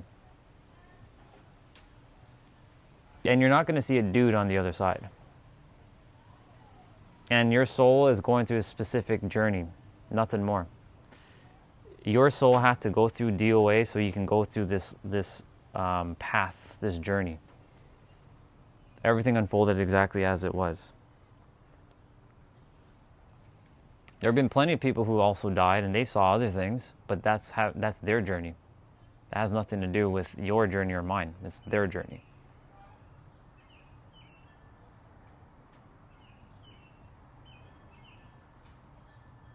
There's not going to be no sound or no weight in the other experience. You can say that experience is what the other side is like. And there is no light. That word light is an illusion. That's just a made up word. You're looking for like some mystical, like made up.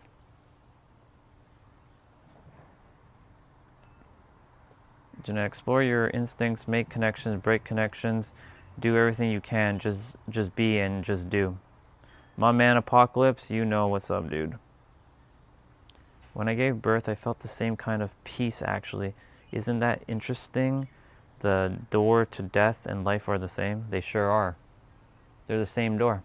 They're two sides of the same coin. The way you come into the world and the way you leave is the same way.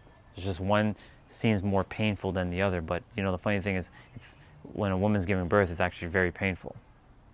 But then the magic unfolds.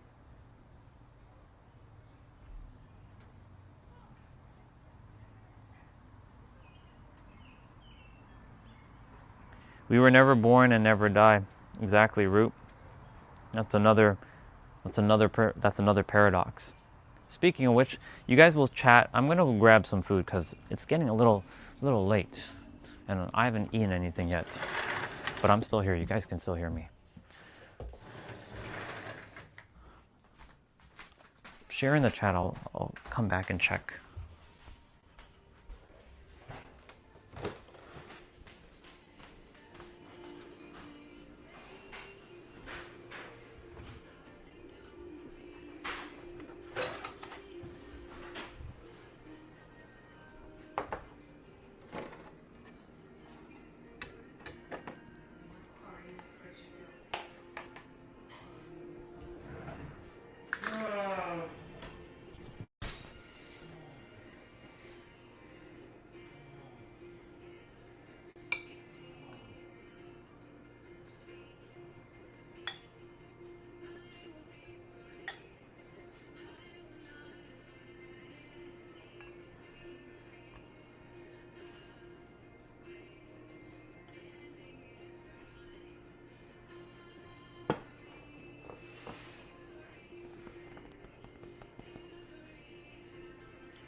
I like this song. It's a very nice song.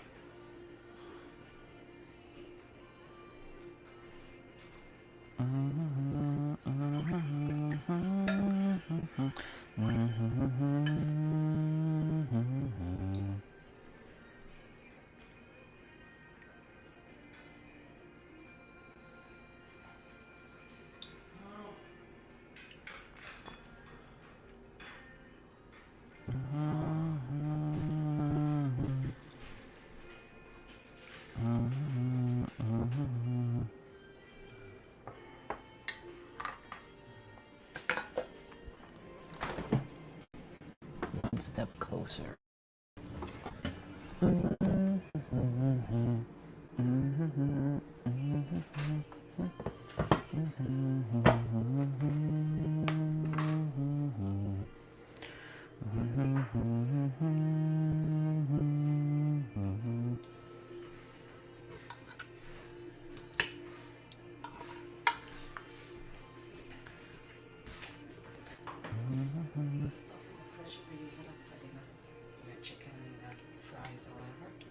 I don't know if there's too many fries.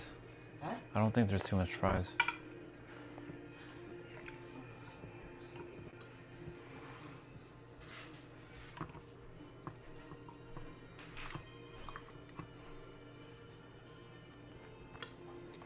Okay, gotta warm some food, y'all.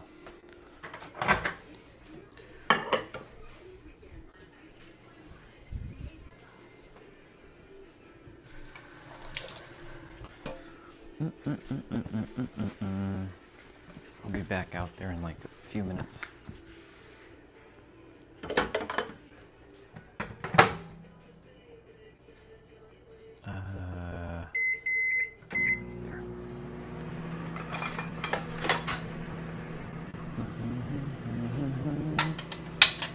Okay, now that song's stuck in my head.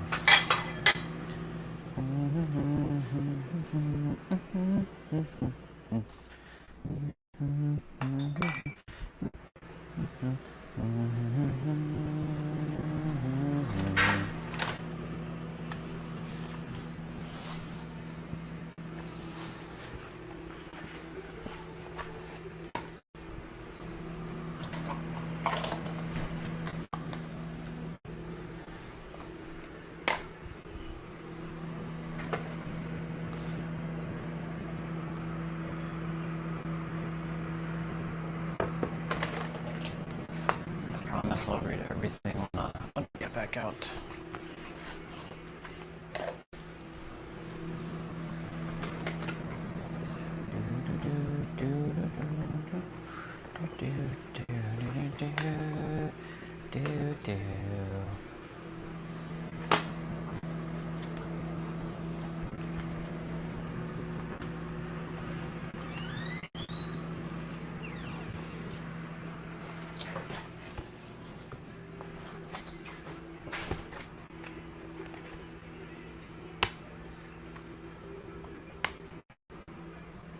And yes, the radio is playing, y'all.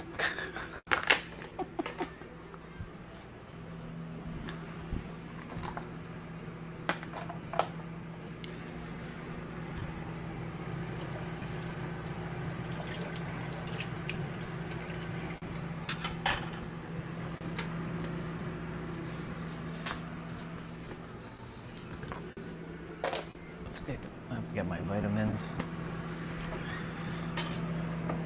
I didn't have any of that yet for today.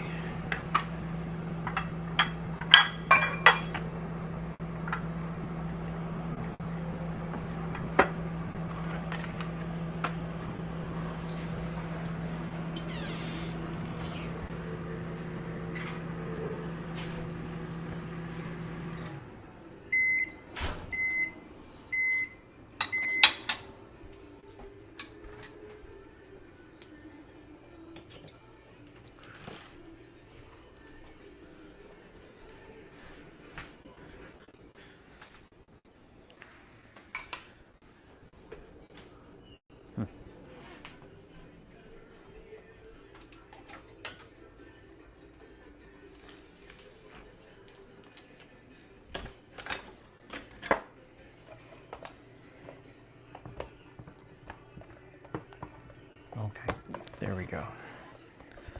That cover wasn't going back on the food there.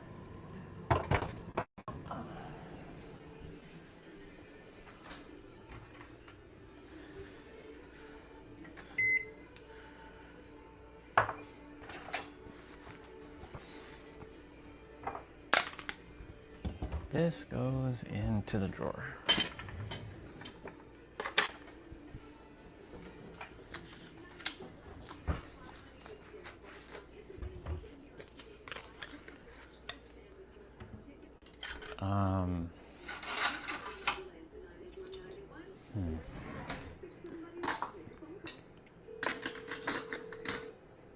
If Truth is here, I'll still help him out if he wants.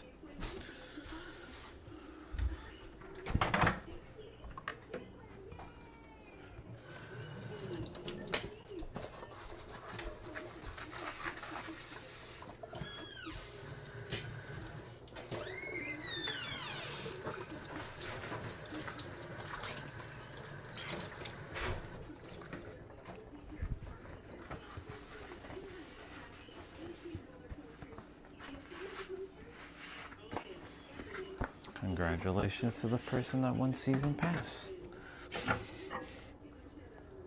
Awesome.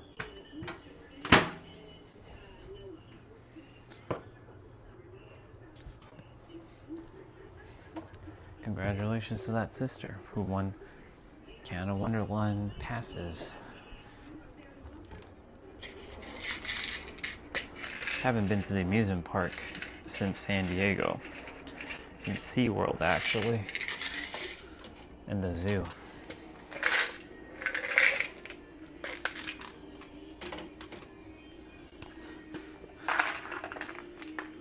Ah, shit.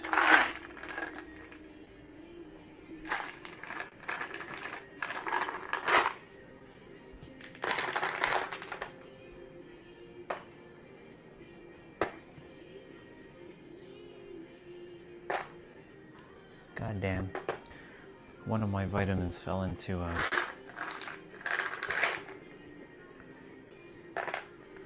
the wrong container. Now it's buried.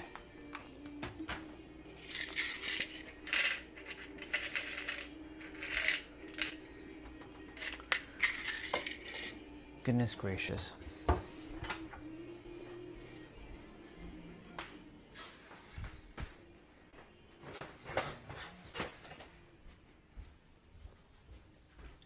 All right, got me my food. One more vitamin. Placebo vitamins, as I call them. Because, you know, they're placebo. Everything's a placebo. In reality. Let's put on my workout shoes, since I will be working out shortly.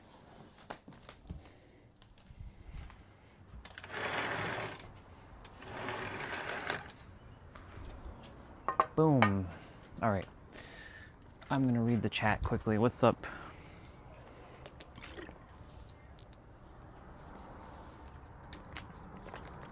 Let's see what's going on in the chat. Let's see what we got.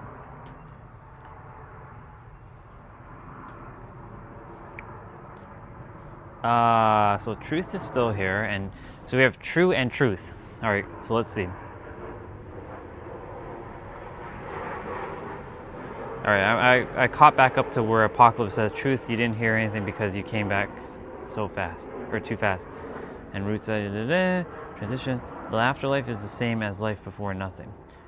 That's not the true truth. Prove it. You can actually travel the universe. It's pretty amazing, actually. I can only see... Can I only share my experience? By the way, I have like some like macaroni noodles, rice, some beef, and this thing called dal. Pretty good. Don't mind the chewing.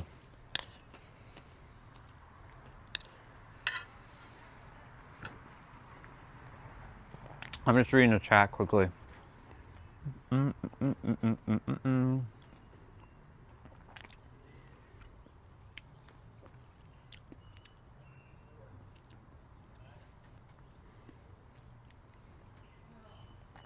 Root's been helping out in chat. Thank you, Root. I appreciate you, dude. Or appreciate you. Science and humans developed the means to learn about the universe. That's right. Science and humans did do that, but we are beyond the universe. We are the universe, but we have a finite ability to actually understand what's going on. Because who said to call this thing called grass out here? We decided to call this thing called grass. But in a different language, this is not called grass, it's called something else. But if somebody in a different language would say, they point to it, and they don't say grass and they say something else, I'll know what they mean because they're pointing to it. But if they just said blah, blah, blah, blah, I have no idea what blah, blah, blah means to me because it has no meaning. So we create the meanings to our life. Or, you know, I live as if we live on day one Earth. What's day one Earth? No humans. No concepts. No ideology. No thought. No beliefs. No nothing. It just is.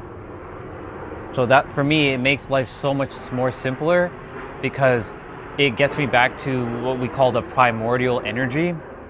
And the primordial energy allows me to live in this ever vast state of oneness. It's a good question, everything.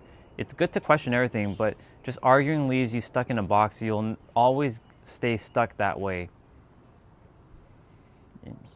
So just accept that anything I don't understand is God. That's laughable. Question everything, explore everything, look for yourself. That's the point.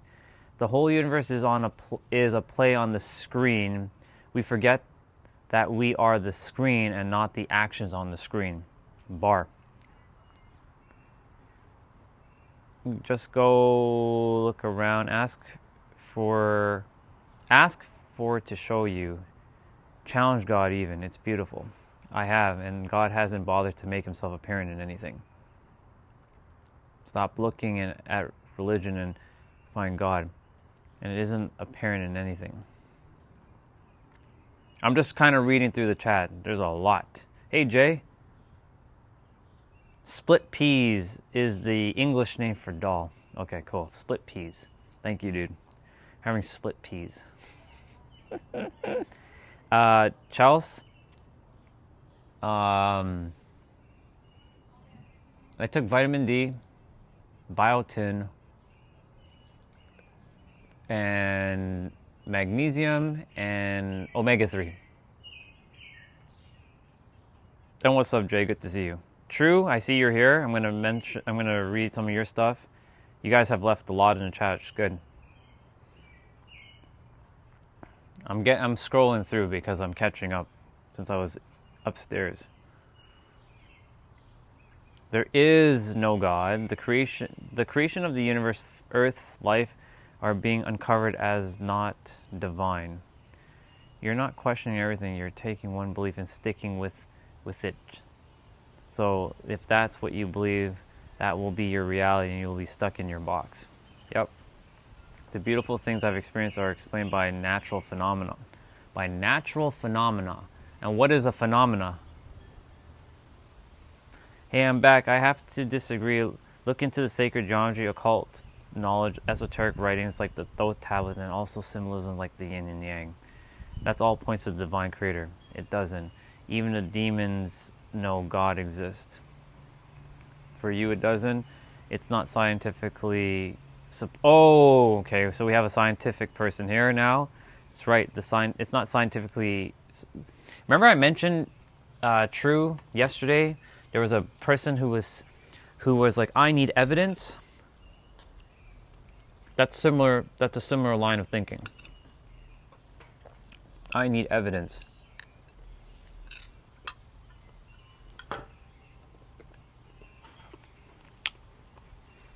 I'm just reading though. Quantum physics and God. Well, if you're trying to use science as your measuring stick to define something spiritual, you're going to be stuck. You're going to be lost forever. True. If you're here, dude, you know what's funny? I was talking about the double slit experiment earlier. Synchronistic moment. Because you just mentioned it. I saw it in the chat. You mentioned a double slit experiment, and I talked about it earlier this morning. Oh my God. That's hilarious. That's too funny, dude. I love it.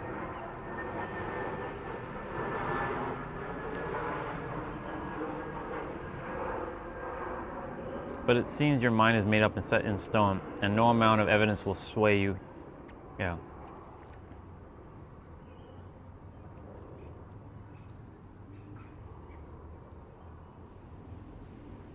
Truth again, you're...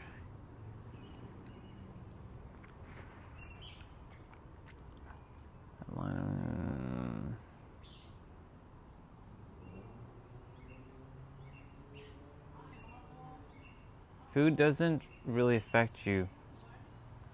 Doesn't really affect... No, food doesn't really affect me, Marcel. I don't let it. Of course, like...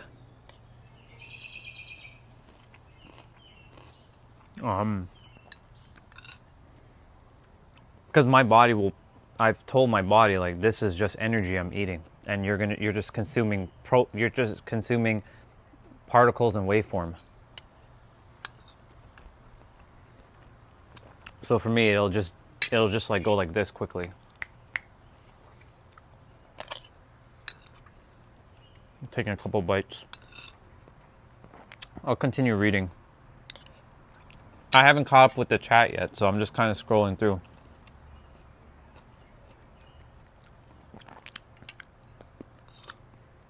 Yeah, true. He is where he is on his journey. And he's gonna figure it out. I was angry too. I was asking the same shit too. Once upon a time. I asked all the questions that he asked. And then it just, for me, it fell through.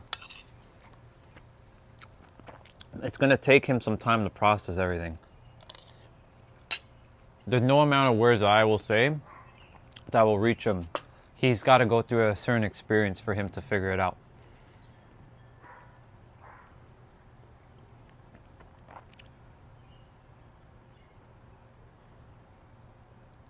How can one be angry at something that doesn't exist?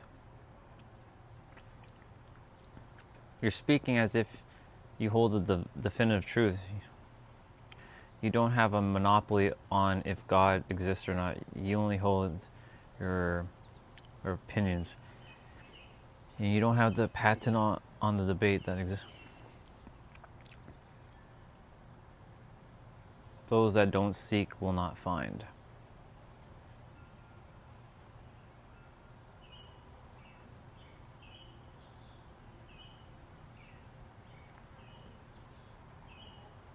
Evidence is absolute. Yep, knew it. He needs the evidence. I need to make I really do need to make that t-shirt. I need evidence. I need empirical evidence. I need evidence.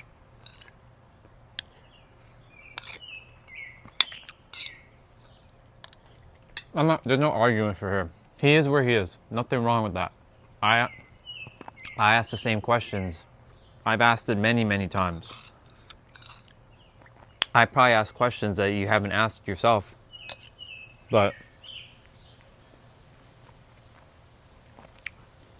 there are things your finite mind will not be able to understand. It's not designed to. It's designed to go and explore it, but will never fully understand it. That's a bar.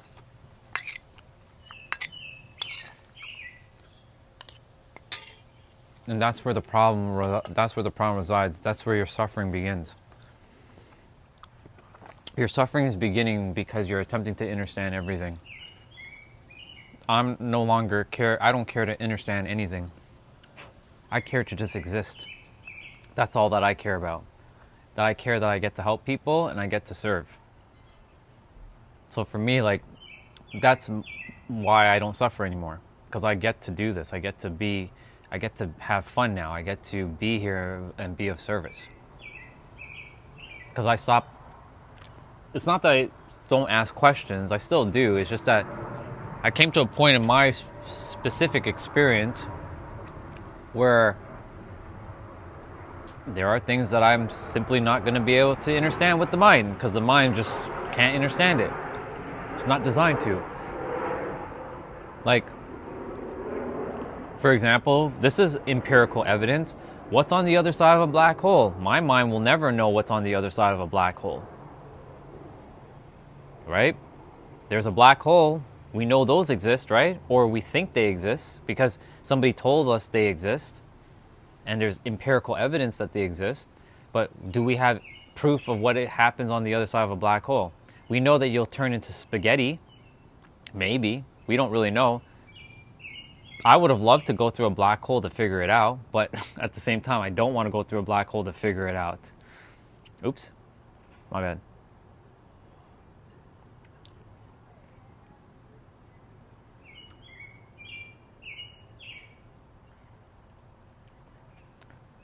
Prove where God is. Right here. In this moment.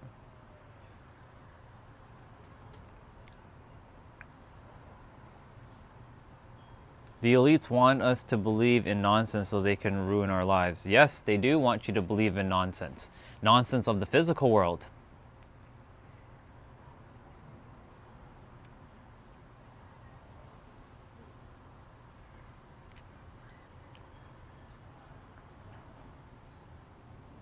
I'm just catching up to the chat now. I'm just kind of scrolling by.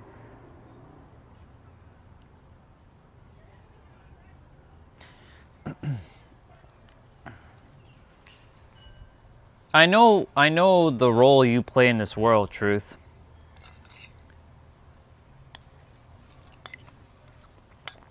So let me ask you a question. Who are you without your words right now? Answer my question and see if you can. If you answer even with a word, then you just missed my whole question. Who are you without your words? Who are you without your concepts? Who are you without your beliefs and your thoughts? Because if you answer with a word, then you're just missing the point.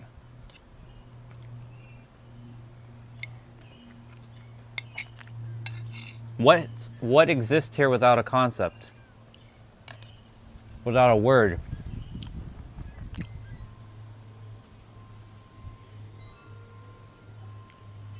And what is I am? Who made up those words? Who's saying I am right now? You or your mind?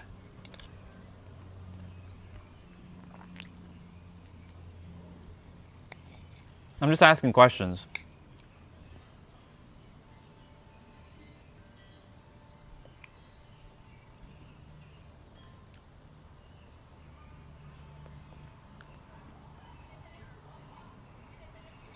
Exactly. I like that, True. I'm glad he found me yesterday. I'm really happy he found me yesterday. It was good. Really excited to have him here. All of you. Even you at Truth Over Faith. I'm excited to have you here. What exists without a concept?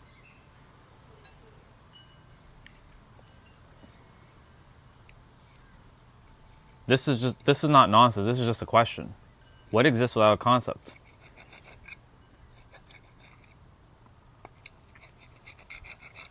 So God, you're saying God exists without a concept. Who made up the word God?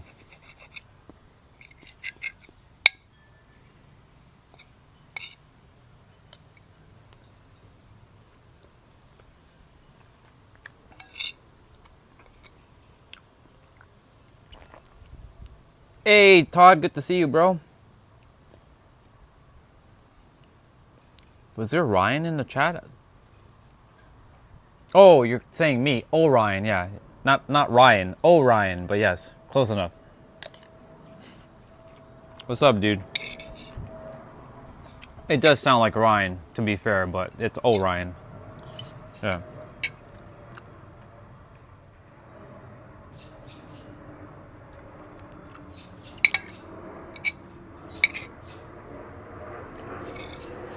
I'm not insinuating anything. I'm asking you a question. Who created the word God?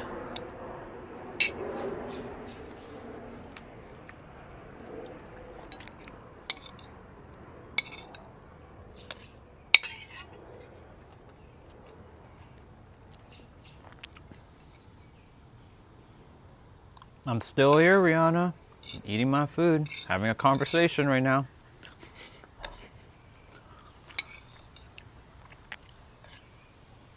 You'll see the conversation if you scroll up, but... So we invented God, okay.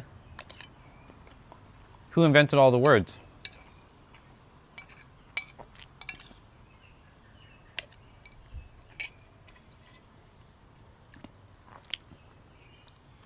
Okay, so humans invented... Who created the word human?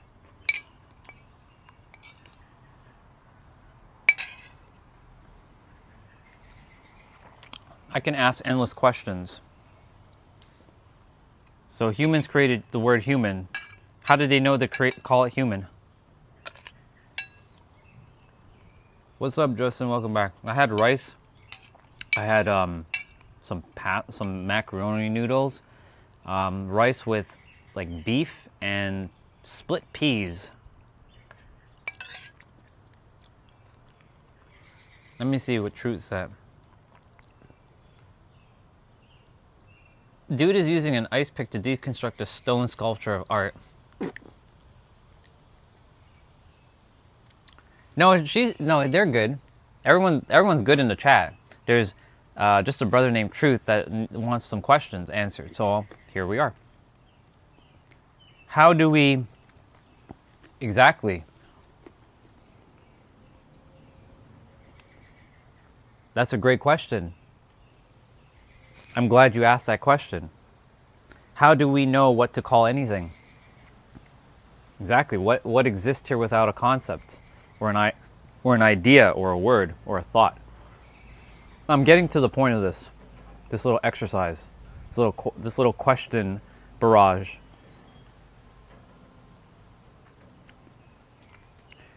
You're looking for evidence. So you're looking for evidence, right? How do you know how to speak? How do you know how to form your thoughts? Where is that coming from? Can you explain that? Scientifically, can you explain how your thoughts are being formed? Or where your emotions are coming from? I know you're going to say inside your body, but where's the energy coming from?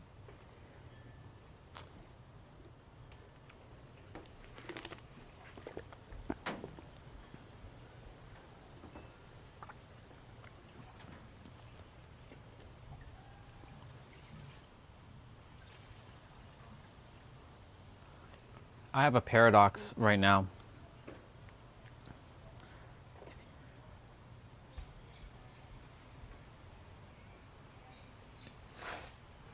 Very true as well, truth, but I also have a paradox. Truth was given this way of thinking because even though he's still not going to believe this is true or not, and his true nature, he himself is a creator, and we know this. The rest of us know this. He's God playing human that has forgotten himself and is asking questions, thinking he's looking for the answer outside of himself because the mind is gaslighting him into believing that the answer is like he needs some empirical physical evidence, but all the evidence he's looking for is right where he is.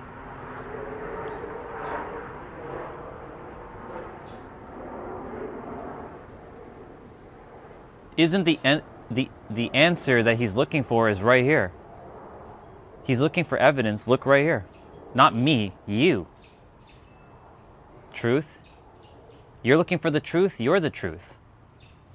That's what you're looking for. But your mind's not going to let you accept that because you need empirical evidence. I need evidence. There's a guy like you, his name is Clayton, and he asks similar questions like you because I've been through the line of thinking with him. I need evidence. I need evidence. That's why I'm going to be creating a shirt that says, I need evidence, just for him. I wish he was on, because you two would be having a field day tag teaming right now.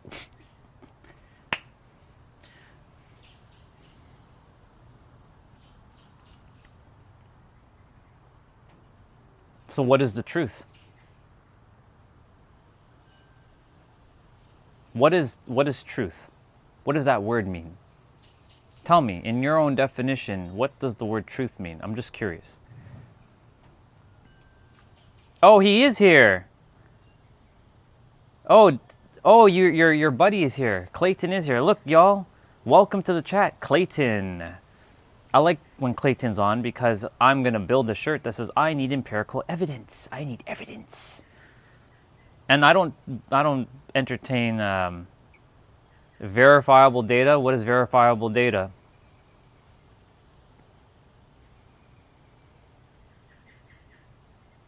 Who decided what's verifiable and what's data? Who decided that? Humans?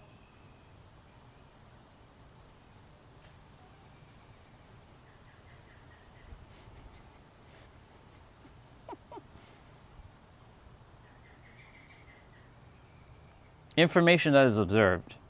And who is observing?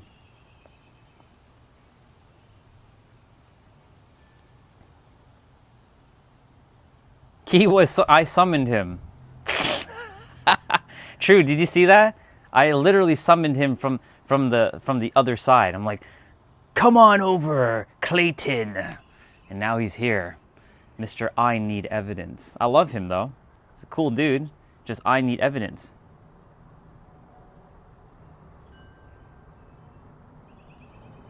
So right now, y'all, now that we have truth, we also have Clayton. So now we have double duty. So they'll be barraging the chat with there is no God, I need evidence. There is no God, I need evidence. Like robots, there is no God, I need evidence. I need empirical evidence. There is no God, I need peer review. That's the other word.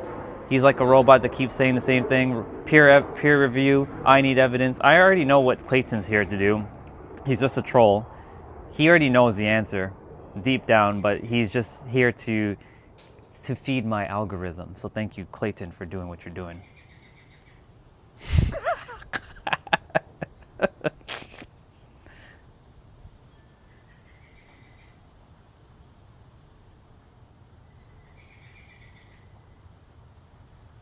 And what's comport with reality? What does that mean?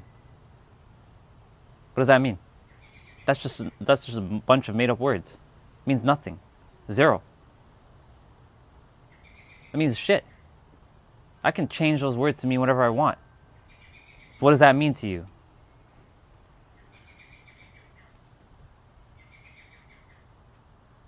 I don't have faith. I don't have faith at all. I also have truth.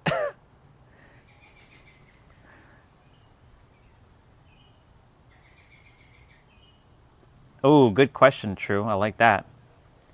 Can you believe whatever you can believe whatever you want? We can agree to disagree and still chill and chat and learn. Exactly. It's true. But, these two will make it into a battle because they like to fight, it seems. Oh, I need evidence. I need peer review. I gotta make some notes. Peer review. I need evidence. What else? What else do you say, Clayton? Tell me.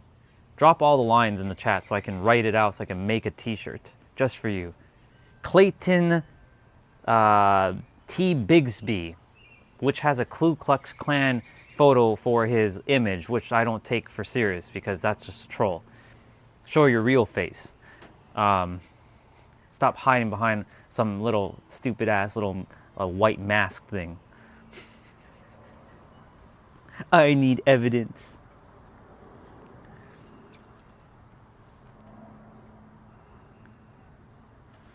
That's right.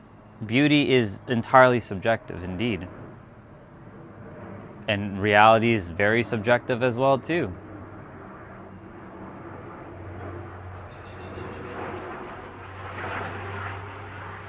I love you, bro. Thank you for being here. I don't know if you're leaving, but I appreciate you, Todd.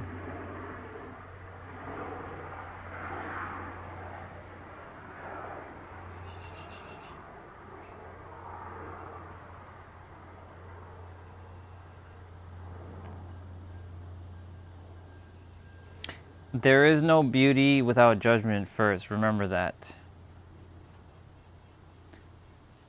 There is no judgment without existence first. Remember that. What's up, Vimo?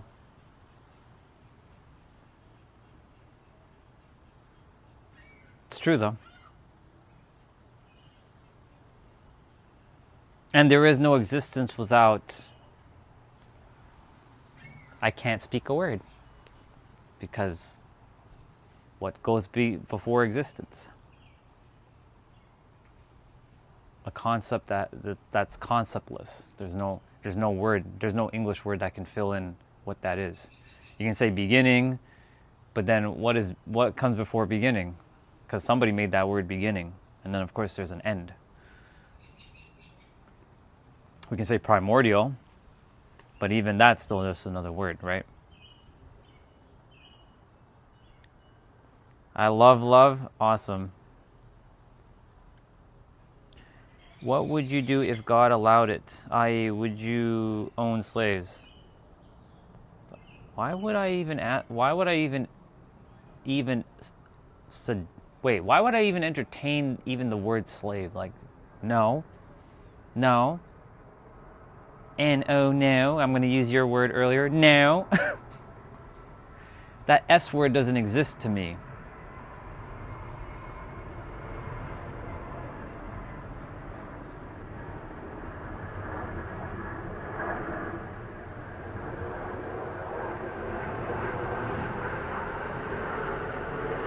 Yep.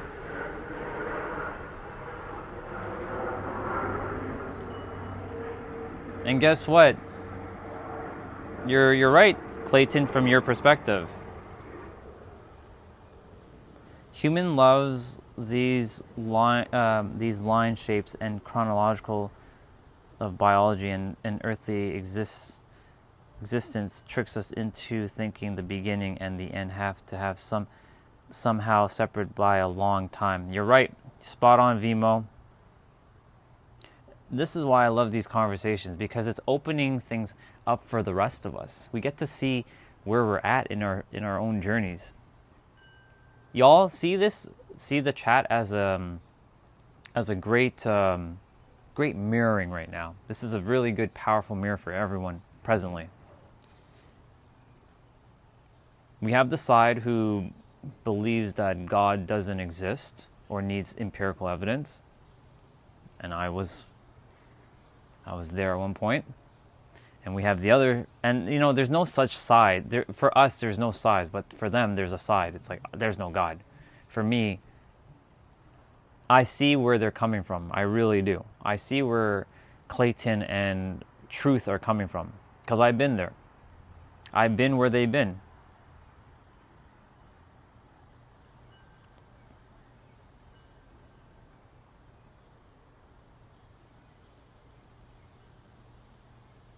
It's funny how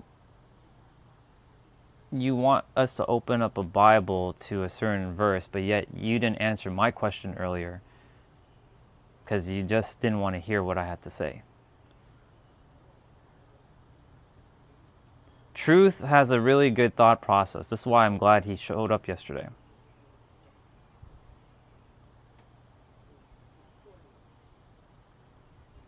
They do give us balance. Because we're not all meant to agree on things, right? And that's the beauty of this experience, right? No one person holds the definitive truth. Because that word truth is also very subjective. Because what is the word truth? Again, Clayton will say some sort of like peer-reviewed, can be physically observed, blah, blah, blah, blah, blah. But like, this is an illusion. This is a simulation. This is both real and not real, all in the same breath. But the third dimensional thinking mind cannot see paradoxes. It doesn't understand what paradoxes are. It can't accept them either. So it will fight in the conquest to be right. Yes, I know, Clayton. Stop being a robot and saying the same shit over and over.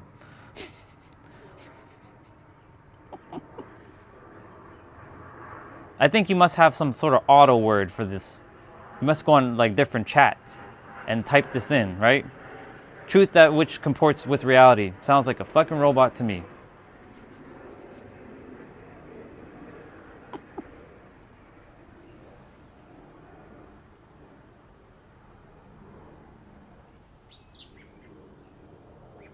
Truth is that which can be demonstrated to be true. Getting not feisty, just watching like the robot for a moment. He's feeding my algorithm, so I appreciate it. If he or Truth didn't feed my algorithm, then guess what? Root wouldn't have showed up. Root is here. Root. I never met Root. Today is the first time I met Root. Root, thank you for being here, by the way. I appreciate you. It was good to have you. It's good to have you here. So thank you for being here. But they fed my algorithm for Root to show up. So thank you both, Clayton, even though Clayton showed up after Root. But I do appreciate Truth for feeding my algorithm. Because it brought Root.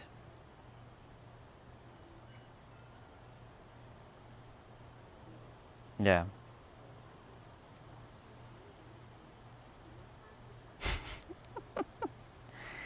All right. Root said, the kingdom of God is within. Self-identity and ego must dissolve to enter. Consciousness is the fundamental canvas of existence. There is only infinite awareness.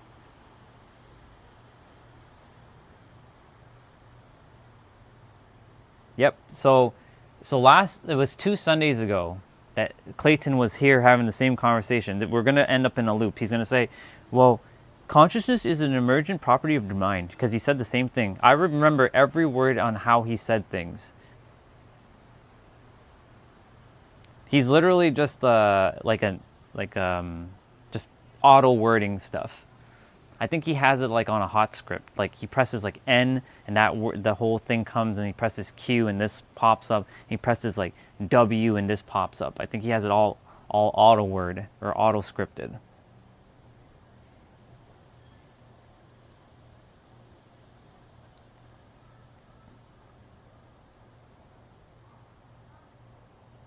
My view, well, for me specifically, I don't have faith. I'm open to everything. I've listened to everything you've said. I didn't say you're wrong. I never said you were wrong. And I'm not like, no. I simply shared my perspective, nothing more. You just were closed to listening to my perspective. It's not right or wrong, it just is. Just like yours just is too. But you will experience it when the time comes. So guess what, Truth? This is what I'm going to do for you. You can keep coming back to my channel if you like, but I won't be entertaining much of your comments, only because you are just going to distract me from what I need to talk about. We're going to have this conversation for now, because I'm not really talking about anything else. I'm done with attraction for now. Because you asked a question, I wanted to serve. I did my justice, or my duty. I served. And there comes a point where you have to just put a boundary.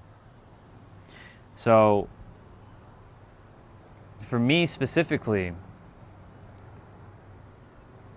unless you want to know more about your mind, I won't be talking about this God stuff with you.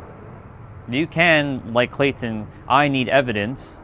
Keep dropping that in the chat, because I will be more than happy to feed the algorithm, because the algorithm is based on your engagement. So thank you for your engagement, because it brings more people to the chat. The more that keeps saying I need evidence and arguing, the more people will come that are in alignment. So thank you for your service.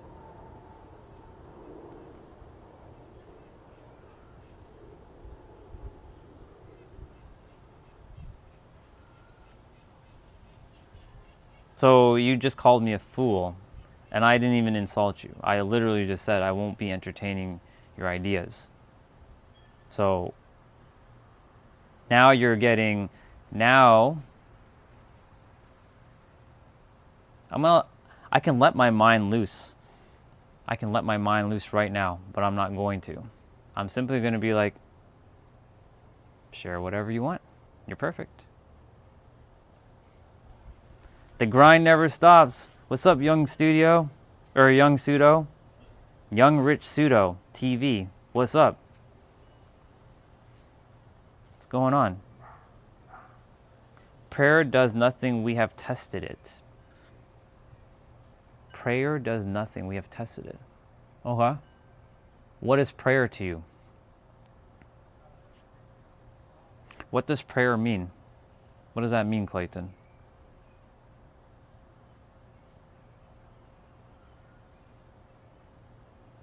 Ooh, that's a bar, Vimo. I love that. In order to master the storm, one must take it to the eye and go with the flow. It's true.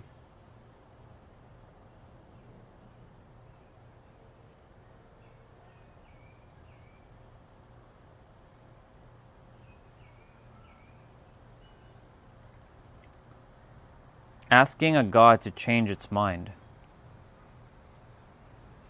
Asking a God to change his mind. Well, it's not going to change, because unfortunately it's stemming from you. It can only work if you allow it to work. But you're looking for, I need evidence, proof. The mirror can't smile back before you do.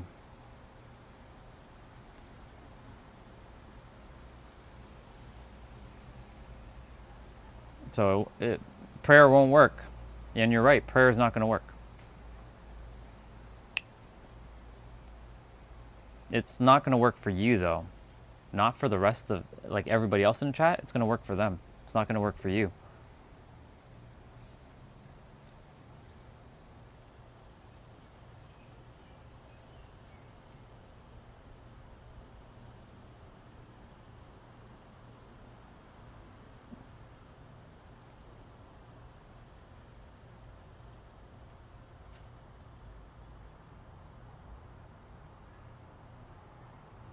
Prayer is asking a God to change his mind.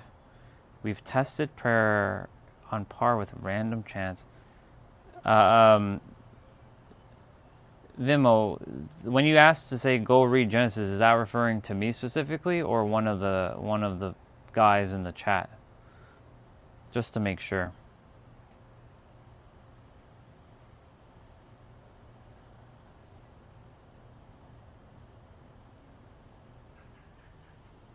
Faith, the belief of if you believe it will work. Yeah.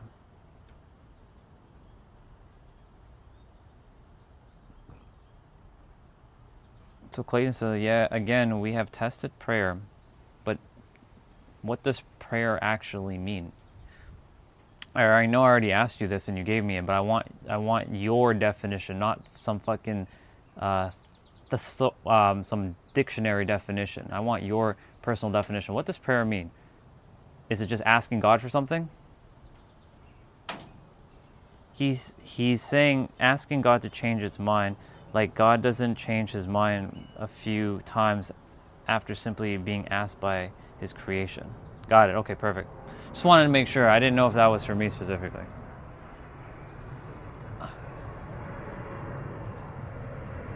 I have a different definition of prayer, though. He's not going to like what I'm about to say, though. But I'll say it. Y'all ready for it? I'll tell you my definition of prayer. I'll say it on 3. 1, 2, 3. Mental declaration. Mental declaration. That's what prayer actually is. You're declaring within. You close your eyes and you declare. Asking, prayer is not really asking, it's actually declaration. You declare within. But you can use the asking aspect of prayer, but it's usually mental declaration. But whatever way works and it has worked for you, keep using it because that's the way it works for you. So like for you, Vimo, it's Thanksgiving, keep using it because it's working for you.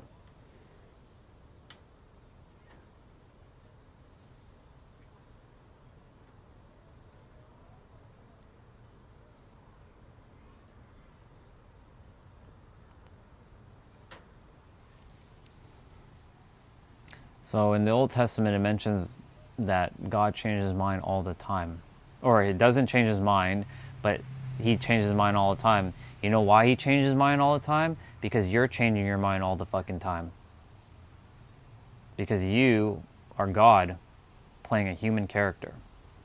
And you may not like what I just said there, but I don't give a shit now. Now I'm going to tell you straight up.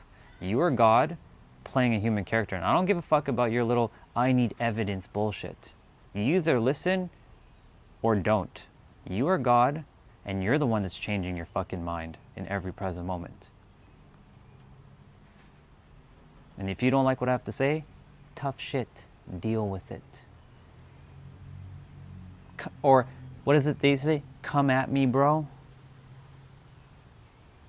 I'll put you in your place.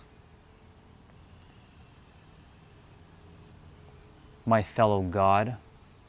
Or I can call you my third dimensional little human.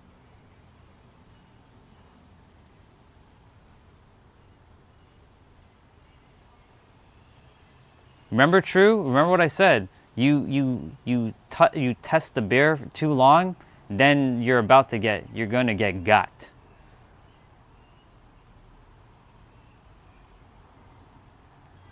I'm letting this take over for a moment.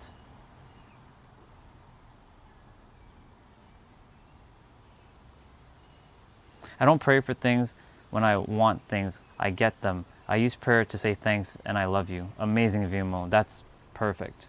That's the best way to use prayer. To give gratitude. Well, if it doesn't work, then guess what?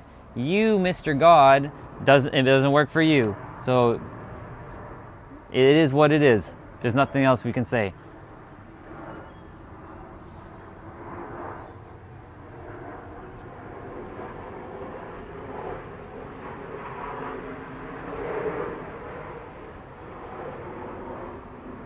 Me?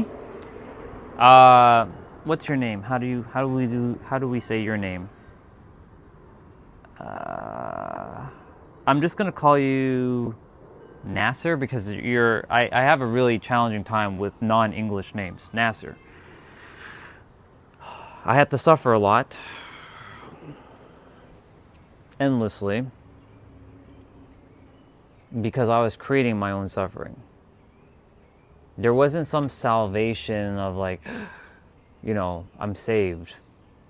It was me stopping and being in the now. That was it. That's how I found my truth. Right here, right now. And through that experience, I had many other interesting experiences in the now that has allowed me to realize I don't like using that word truth, to be honest. I hate that word. But it's the word that we do use. I call it just is. Not justice, but just is. J-U-S-T space I-S. Just is. And just is doesn't use words. It doesn't use ideologies. It doesn't use concepts. It doesn't use anything. It just is. Before any human came to the planet and labeled anything, that's where I live, in that state. Just is. Before a tree was named a tree, before grass was named grass, before the sky was named sky, before clouds were named clouds, before a plane was named plane, before a human was named human, before hands were named hands, before eyes were named eyes, before hair was named hair, before skin was named skin, before phone was named phone, even though phones didn't exist back then, but I live in that state. Before books were even written.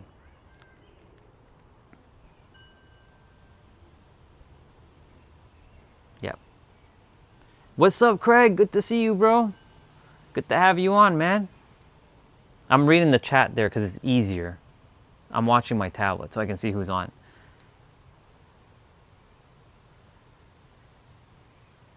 Yeah, just is.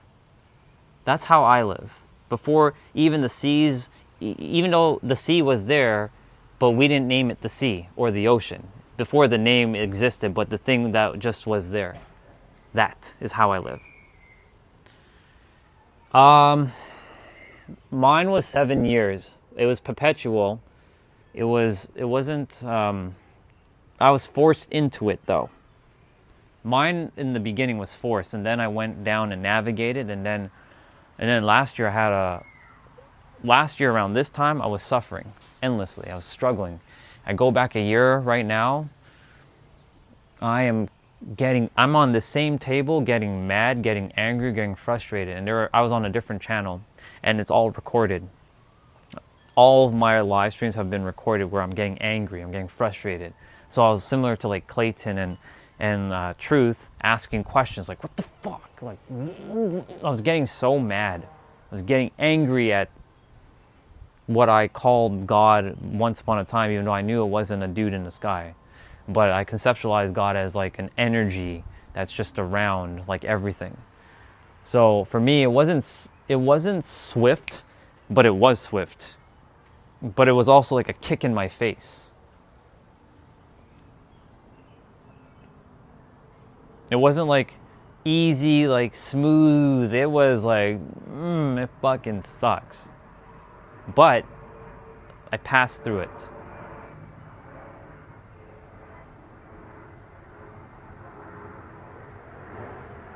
I'm still in this unity phase. Amazing. That's good. Nasser, that's awesome, man. Thank you, Jeanette. Thank you for chiming in today. I appreciate you. Thank you for being here. It was awesome having you. So good. Good conversation today. I like these types of conversations. This is where shit opens up for all of us.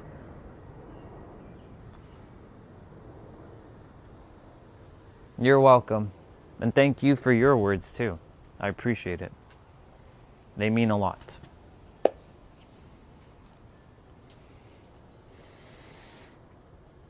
It wasn't a quote about the sea, more about cycles under the names. Oh, okay, perfect. Gotcha. Gotcha, Vimo. Gotcha. Thank you for clarifying. Yeah. So for me, I live in a realm, like, again, to go back to what I was saying, where everything just is. That's how I live. So, like, for Nasser, because you asked how did I get to this point, there came a moment at the end of last year where I started asking myself different questions, like, where did these words come from? Like, this is where I was seeking.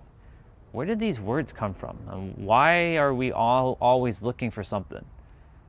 What's the point of a lot of these things? Like, what's the point of all this? What's the point of us being here? What's the point of our journeys? What's the point of us knowing all these things? What's the point of us diving into certain things? Is it just out of curiosity? Like, what is it? It can't be just curiosity. There's got to be a reason. Like, why do we even have curiosity? Why do we have certain things? I started asking myself all these different types of questions, and then it just led me down a rabbit hole, as, you know, that's how it usually works. You go down a rabbit hole, and then ultimately it led me to this. Everything just is. Just is, huh? Yeah. Before humans came to the earth, before anything was named anything. It just... And then I ran into a YouTuber who was also talking at the same level. And she just confirmed because I literally tapped into another version of myself, and she showed up, and she had never shown up on my stream before, or never showed up on my algorithm. Her name is Trina Dawn. You can look her up if you like. Trina Dawn. She started talking. She's more eloquent with her words than I am, but I'm more like that. But we basically are on the same, like, we're all on the same level. And I created no separation anymore, just like that. Because I'm like, if we're all at the same level, and we all have the same wisdom within, here, not here, but here, but once you hear it, now you have it here. It's only how you will use it as time goes on. It may not land right away, but it's in there. It's in there. They say it goes in through one ear, out the other. No, it stays here. It's just, you're not listening to it presently, but it's here.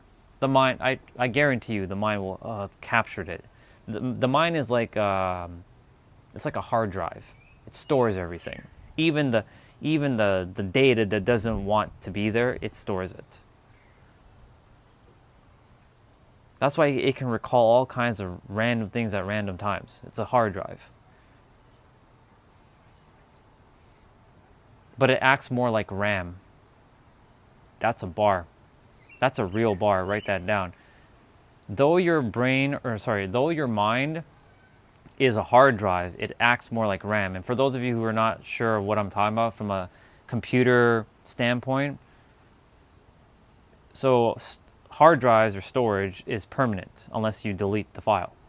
RAM is temporary. It holds something in memory and then it disappears.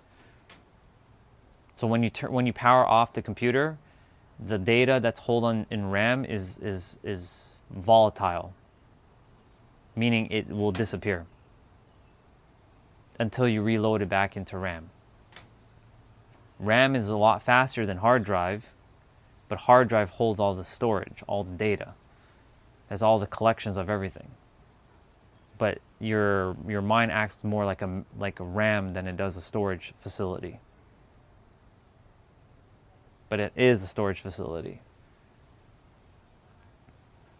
And your soul is both, but at lightning speeds that cannot be conceptualized. It just knows everything. We all have the same wisdom within, every one of us. We're not missing it. And how did I get to this understanding? Well, it's simple. If I know that we're all the universe experiencing itself, we can use the word God. I use the word itself. I use that word because that word is very neutral. Since we're all itself, experiencing itself through a vessel like this body, your bodies, your mind, and I have this, and if this is itself, then how can itself be missing anything? That doesn't make any sense. The mind might be missing it, but the mind, funny enough, is still like a separation from itself, but it's still itself. It just made a version of the mind to have it's like, for example, what's a good analogy? It's like wearing a mask and you're playing a character. That's what itself did to create the mind for you, but through your experience, so you can have a unique experience. So then when I'm like, okay, so if we all have the same wisdom, then why are we fighting? Why are we saying that someone's smarter than someone else? Why is someone higher than someone else? That's not true at all. It's not. The only difference is when you tap into your soul, which is a higher intelligence than your mind. Your mind is finite with infinite potential. Your soul is infinite with beyond infinite potential, because it knows whatever beyond infinite is, because we can't conceptualize that. The mind just can't. It's just impossible to conceptualize infinite. From the mind level, from the soul you can feel it. So going within, I figured it out. And it was, not only was it endless, it was also right there. It was a paradox. Reality is a paradox of itself. The mind's a paradox of itself, because it's always looking for the answers outside of itself, but will never find the answers in the next moment. But it wants you to keep believing that you're going to find something outside of itself. That's a real bar. Write it down. You'll never find it outside of itself. That's why the mind's a paradox. It doesn't want you to find the answer in this moment right now. It can't accept the answer right now because it's too easy. Because everybody else is struggling and suffering, so you have to go through struggle and suffer to find the answer. That's why everybody's walking 10 million different paths and getting beat up on their path, and then they're wondering what the fuck is going on. That's what happened to me. I'm not here to impede on any of your journeys. You're going to still have to walk your journey. But what I'm here to tell you is that I'm already telling you in the end of your journey, it's going to come back to you. It's only going to come back to you. Just watch. Walk your path. Do your journeys. You're going to see it's going to come right back to you. Your starting point is where you actually were all along. And that starting point is your ending point too. It's you. Your final destination is you. Your starting location is also you. But you're going to go basically in a circle. You're going to go in like many loops, and then you're going to come to realizing that when is it going to be enough? Because I've read over 500 books. I've read all the religious texts. I've listened to a bunch of, podcasts and all kinds of stuff. Exactly, the pathless path, spot on. I've been on so many different, I'm not answering you. Get out of here. You're done. I'm done with you. I'm done with you. There's no point even entertaining your line of questioning anymore because you're not listening, so get out of here. Or you can feed my algorithm. You can keep dropping, I need evidence. I need evidence. Keep dropping that though. Thank you for feeding my algorithm. You're at least doing me some service, so I appreciate that. So as I continue to navigate this path, I started to see things for what they were. Oh my God, the mind is keep gaslighting you into believing you're missing something. You keep needing to accomplish, attain, acquire, and achieve something. It won't ever allow you to be in the now. because like everybody else is struggling and suffering, so you must struggle and suffer too. It's only natural because we were hardwired from biology to be, and we grew up in a tribe back in the days, and in today's day and age, that's how it is too. It's just not, it doesn't look like a tribe, but it is a tribe. It's just, it looks more fancy. That's all this is. We're still living in tribalism.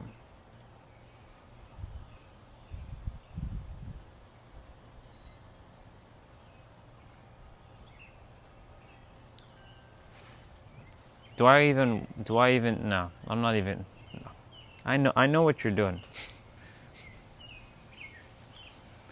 I need evidence. I need evidence.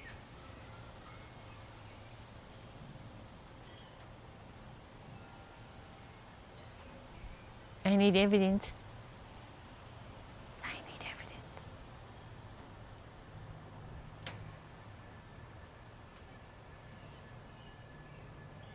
I'll ask you one question though, because you asked a question. I'll ask you a follow-up question.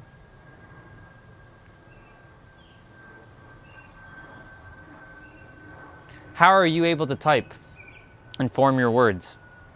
Where did you get that from? Where did you learn that shit from? Another human? Where did they get that from? Another human? Where did they get that from? Another human? Where did you get that from? Another human? Where did you get that from? From another human? Where did you get that from? From another human? Where did all these words come from? How are you able to type these words? How do you have the energy to type? Tell me. I know you're going to be logical, so I'm waiting for your very logical answer. Go for it. Share. And where the hell did they get it from? And where did they get it from? And where did they get it from? And where did they get it from? And where did they get it from? And where did they get it from? And where did they get it from? And where did they get it from?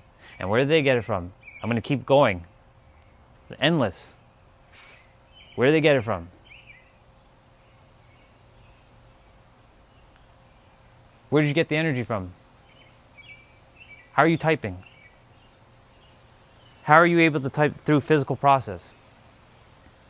How are you able to do physical things? How are you able to type physical? How are you able to type these words, and how are you able to move your fingers?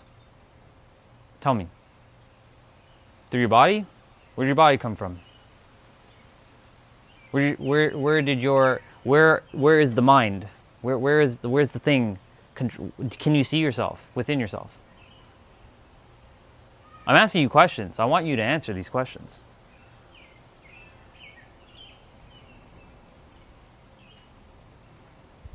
What the hell is W? Come on, human. I'm waiting.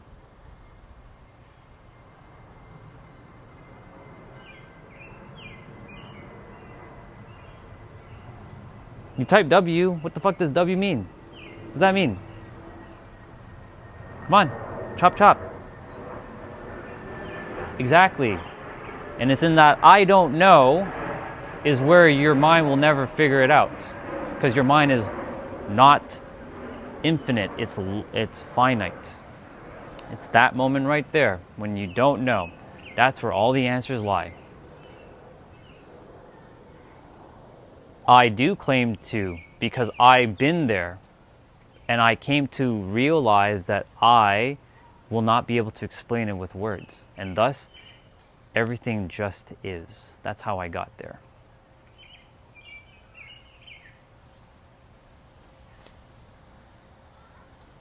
I am. It's right here. How about you demonstrate by paying attention and zipping your lips, or giving your fingers a little rest, because I know it's a little hot right now. I'm listening.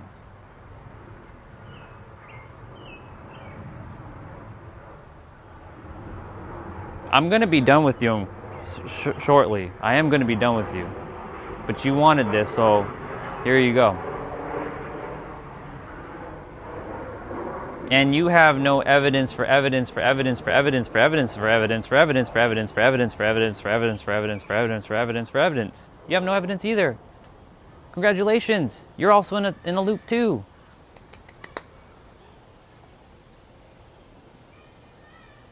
You want to argue all day? Be my guest. I'm going to be ending my stream shortly, so I ain't got time for your third dimensional nonsense. When you die, listen carefully. When you die, and I see you on the other side, and I will see your candy ass on the other side, I'm going to look at you dead in your soul, and I'm going to look at you and I'm going to be like, I fucking told you so. I'm going to leave you with that. Nothing more.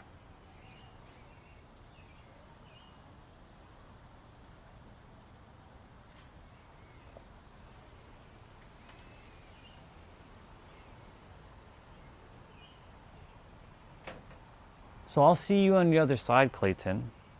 And when I see you on the other side, whatever that looks like for you, I'm going to be like, yo, what's up?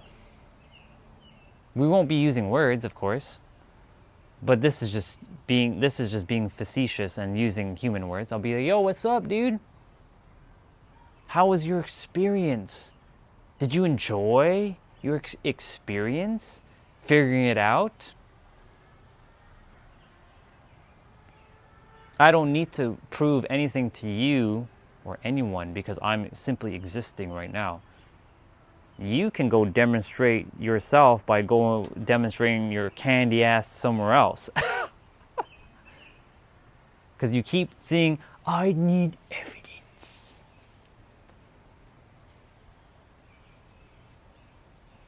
By the way, I do respect you a lot. I really do. I have so much respect for you. Because I'm glad you're asking these questions. It's good. I asked these questions too. But I asked these questions on my own. I didn't have somebody to talk to. You're at least lucky to at least have someone to at least share these things with. I didn't have that luxury, unfortunately. I had to deal with this shit on my own.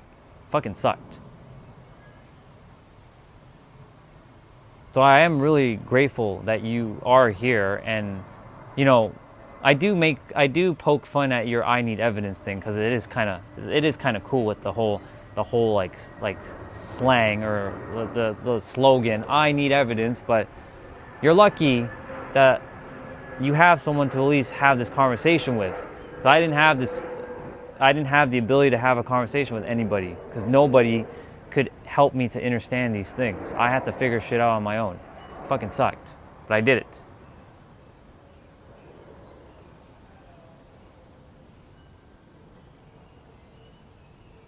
When did I claim that I can see past Planck time? I can see right here, right now. I never said anything about Planck time. You're just putting words into my mouth. This is what some humans like to do. They like to twist things in their own favor. I never said anything about Planck time. When the hell did I ever said Planck time? I've never even mentioned the word Planck time before. And here you are throwing another fucking concept and twisting it, saying that I said you can see beyond Planck time. Give me another terminology for Planck time. Sure. I like this question. Tell us about your work with people. Thank you, Nasser. So the work that I do with people is helping them to see beyond the level of their mind's limitations that they've imposed on themselves. So I help people to unlock their fullest potential in their mind so that they can live their fullest potential. Or another way of saying this with different words is I help people to stop the bullshit that the mind is creating so that they can live their best life. So that's what I do. I do very, very well in that. My clients are making extraordinary leaps and bounds right now with the level of like transcendence that they're getting.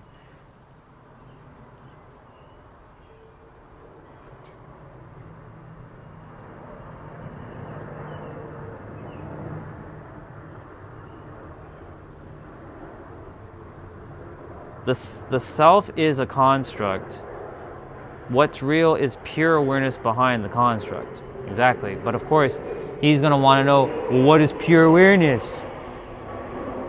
Right, Root? He's probably going to follow up. He's going to always have a question for the sake of arguing. This is what happened 2 weeks ago. And I was getting my character was getting a little annoyed with him. And I was like, I'm going to put a stop to this guy. I'm going to ban him. But I didn't. I left him alone. He'll either stop, he will continue, or I will just jump off my stream. Not because I'm running from him, because I have shit to do. And I ain't got time to be answering questions that he's not listening to.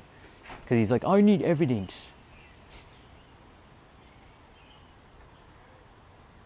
Orochimaru.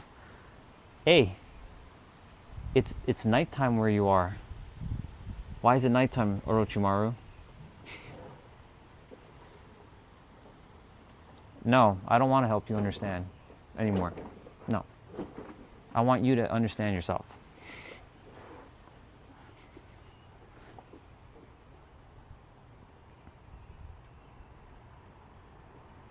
No. I already did. I'm not going in the circle with you again. I'm done. I've been done.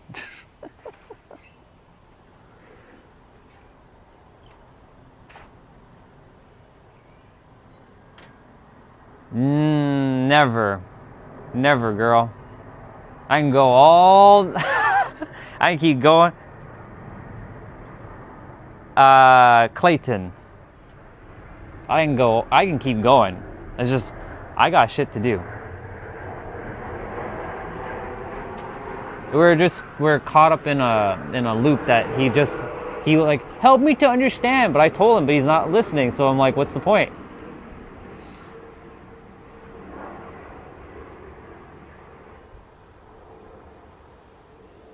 There's not much to check out, because like it is what it is.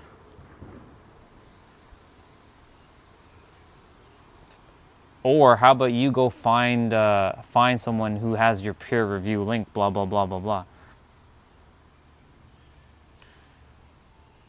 Orochimaru, I wasn't asking about night here, I was asking about night there.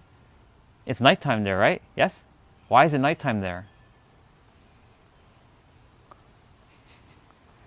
Because you asked about why is it always daytime here, so why is it nighttime there?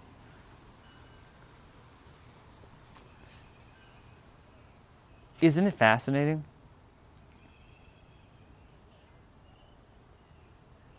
I do have one, but I already told you, but you're not listening, so there's no point continuing. So, toodles. I've already told you, dude. Nah, Rihanna, leave him. He's good. I have respect for him. It's just that he doesn't listen. It's just that simple.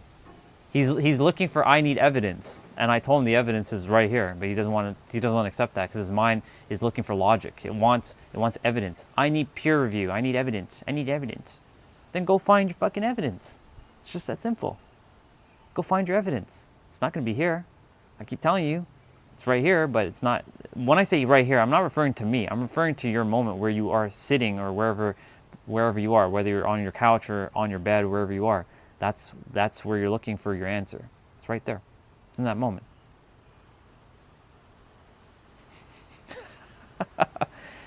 Yeah, I dropped that not because of like annoyance or frustration. It's just to emphasize. I gotta emphasize because sometimes some people need a little bit of a little bit of that.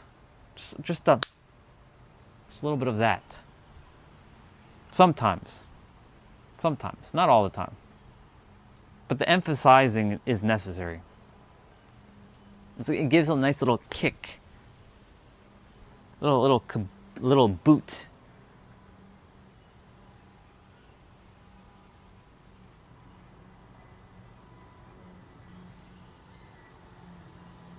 I mean, if I don't do this anymore. I don't. But like I energetically do it with my words or with my energy. I'm like, there's no need to do this. For me, there's no need. Yeah. Spiritually and physically. More like spiritually and mentally. More mentally though. Spiritually, I'll let itself handle itself.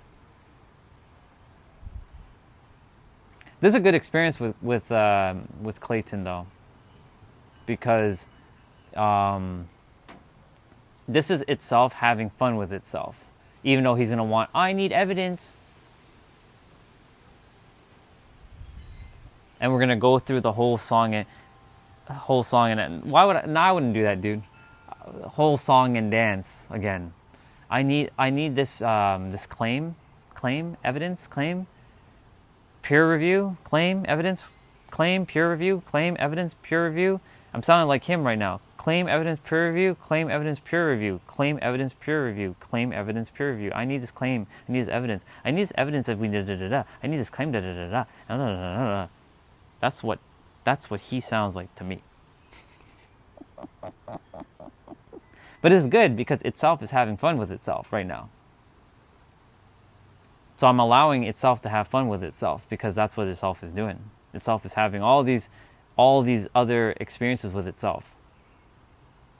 The Spider-Man meme. That's what itself is doing. Itself loves itself. One would think that itself is like narcissistic, just by itself having all kinds of wacky experiences, but that's what itself is doing. Even beyond the archons and the demiurges and all them, itself is having all these experiences.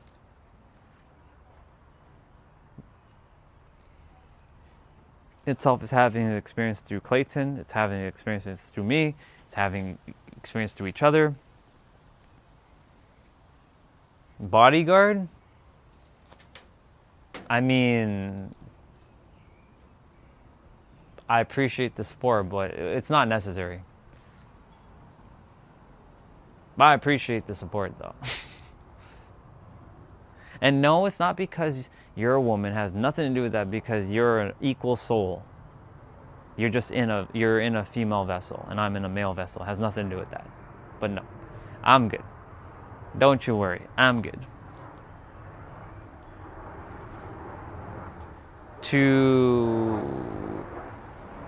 But you would need bodyguards to RISN? What is that?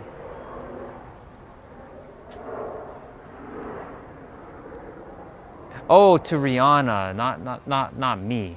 Oh, he was referring to you, Rihanna, not me. I was like, wait, what the fuck is RISN? I have spiritual bodyguards. Good.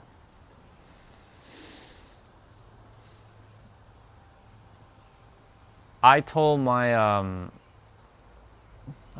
spirit guides, I don't need your protection anymore. I'm more stronger than any of them combined. So I can handle anything. So they've backed off.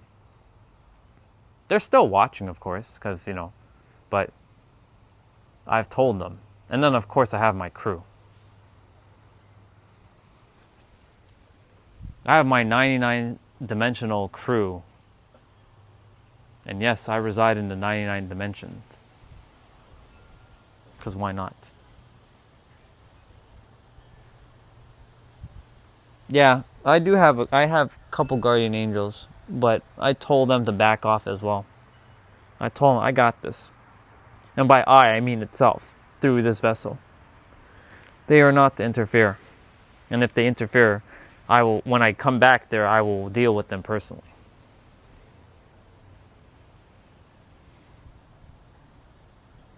Plan B, girl.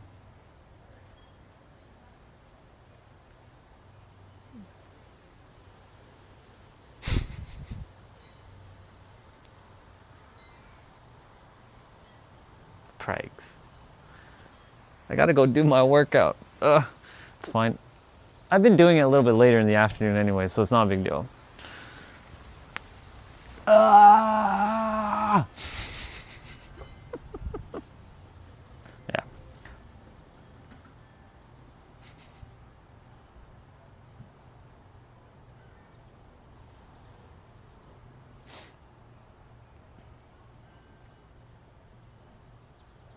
My crew is laughing at me, by the way, Rihanna.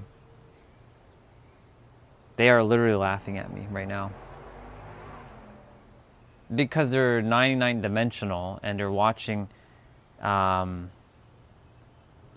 their commander in a third dimensional body, having to deal with third dimensional perspectives, living on a third dimensional world. My crew is waiting for me in the 99th dimension. When I leave, I go back there. Yes, I'll make it back to the other side, but then I'll go right back to being 99 dimensional. I know most humans think there's only 12 dimensions, or up to 26. There's more than that.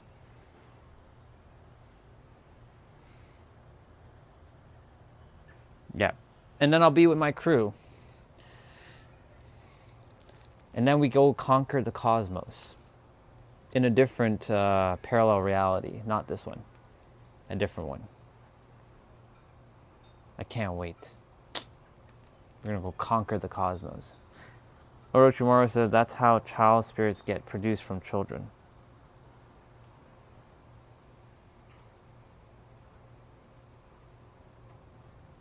Yeah, that's fair.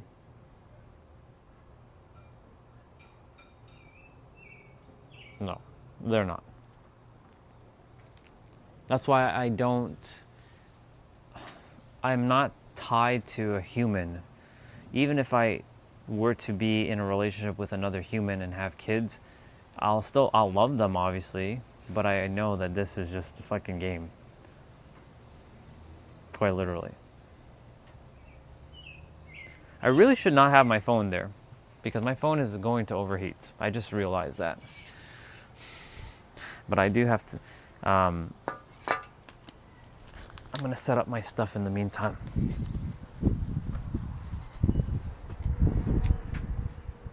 Since today's cardio day, so there's not too much to do. But I'm going to go grab my stuff. Yeah.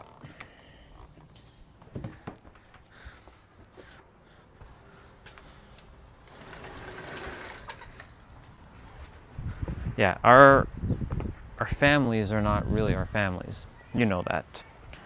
That's why, like, calling somebody mom and dad it just doesn't sit well with me now, because I know that's not the truth.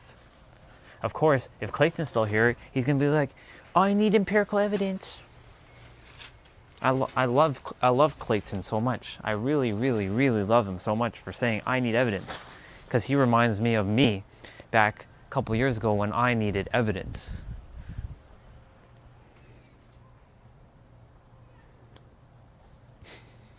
I am Orochimaru. Very nice. Yeah. So,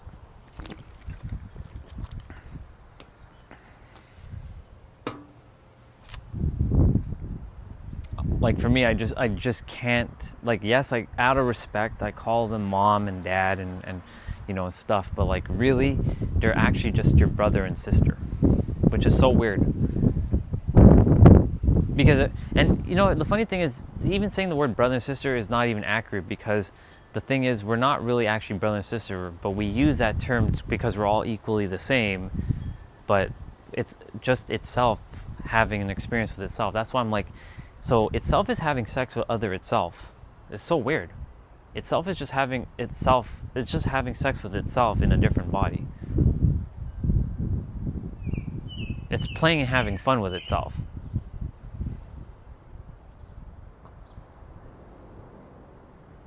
It's pretty interesting. I know. I might have just screwed up some of your sex lives, y'all, just by me saying what I just said there.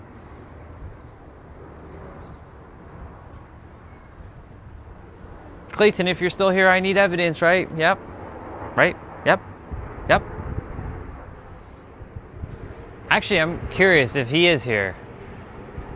How did you get to your body?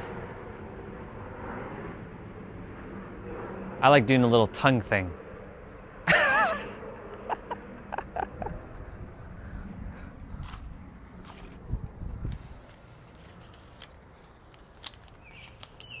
I don't think he's here though.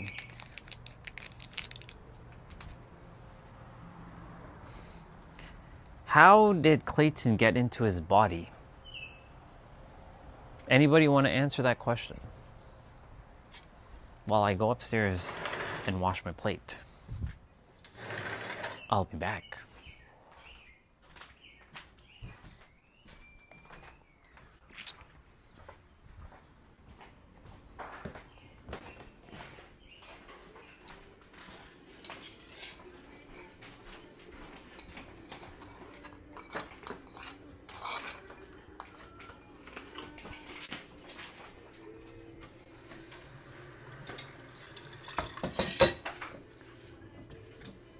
Did you put on chicken fingers?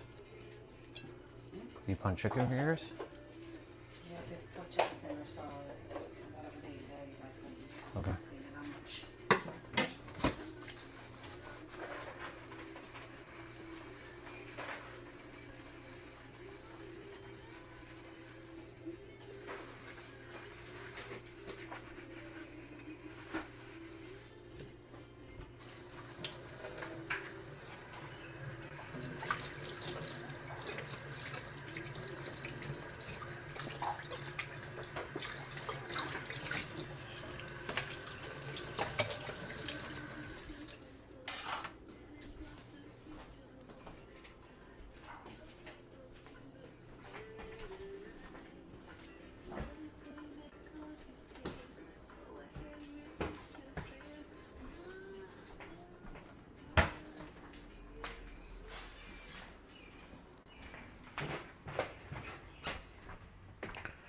Got me an apple and a clementine in the process.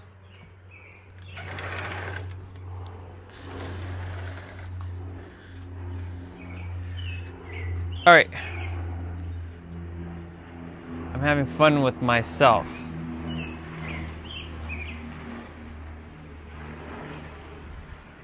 Oh, he's still here. Please explain why anyone should believe anything without evidence. Why should we believe you by saying, why should we believe anyone without evidence? Why should we even entertain your question? Because that's not evidence at all.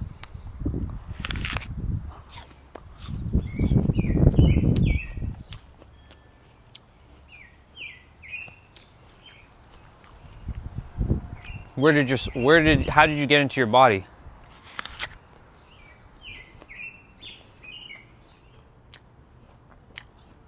Yes, Apocalypse, it is. This is the same guy I think you dealt with a couple weeks ago. It's the same dude.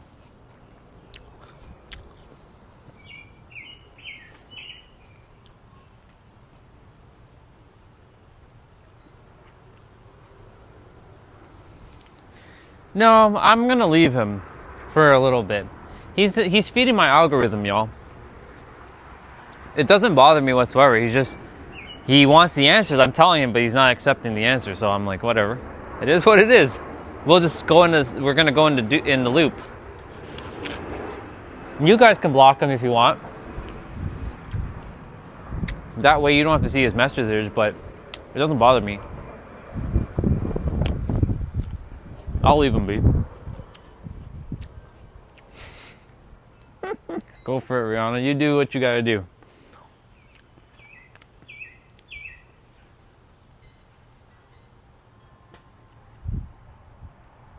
Oh, Apocalypse is chiming in now.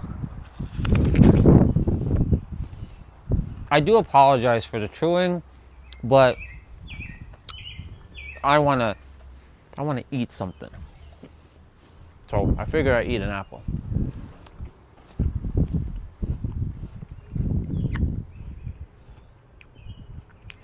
Here.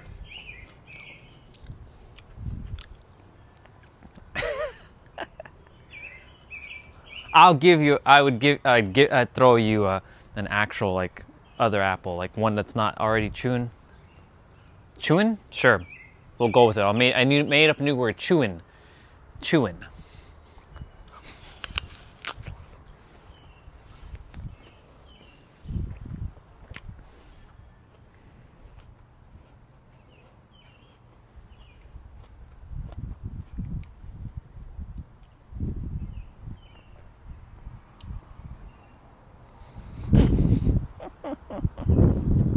You're welcome.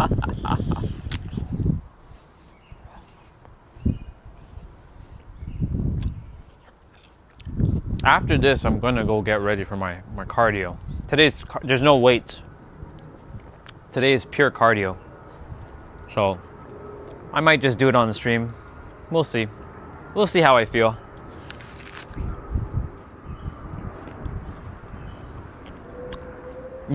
Rihanna, you asked if I'm tired. I'm like, no, baby, I can go all day and all. I can go all day and all night.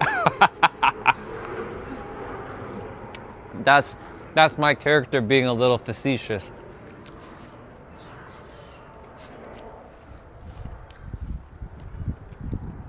That's too funny. I'm probably gonna do HIIT, high intensity interval training.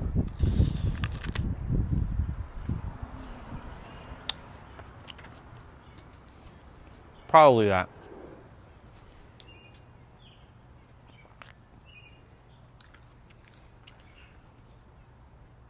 Oh, SLB's back. Okay, Rihanna, you remember the guy you blocked, the guy that was like fiending on Tiff? He's back. So he's like, "Where's Tiff?" You can't see his message because you blocked him.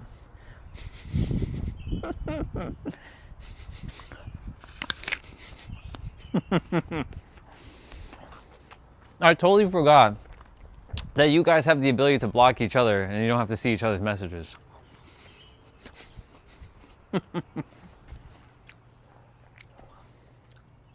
That's funny.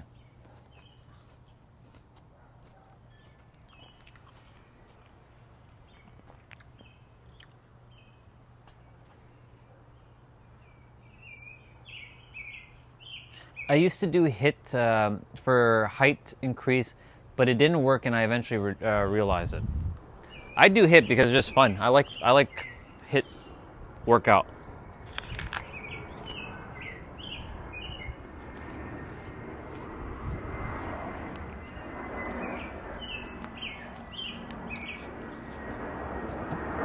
If I'm going to I gotta get rolling as soon as I finish this apple and leave this behind, because dinner is on now, and I don't want to be eating dinner and then doing my workout. I want to do my workout before dinner.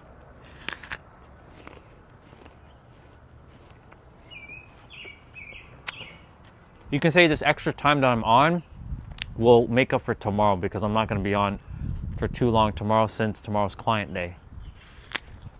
And I have another call with someone from Germany. There's another opportunity to make some money. So we'll see what happens with that. It's some affiliate marketing thing, but she's going to walk me through what she does and see if it's in alignment with me. It's an opportunity that showed up randomly, so I may as well take a look. It'll be in between my client calls, though. So she says she can give me 30 minutes of her time. I'm like, okay, 30 minutes is no big deal. I can handle 30 minutes. I'll eat my meal for 30 minutes, and then I'll have my clients, because I've scheduled it out. And I've already mentioned to my clients that for those two that are in that block, in that time frame, that I can't go over. So I have to take another call as soon as one of the clients are done. The life of a coach, of helping other people and scheduling. But it's cool.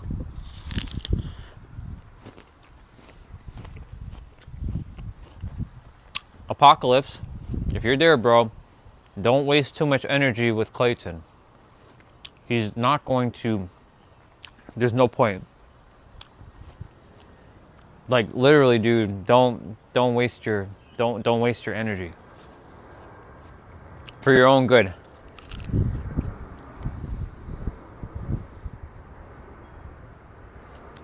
As you all know, I saved the seeds.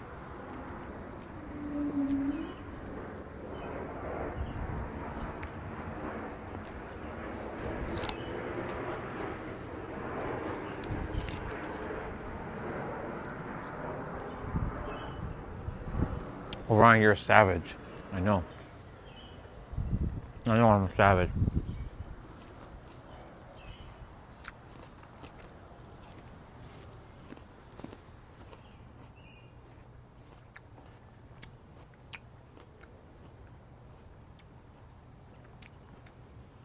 I like saving seeds so I can plant them. I don't know where you're going with this. You know the funny thing, my mods, they don't do anything.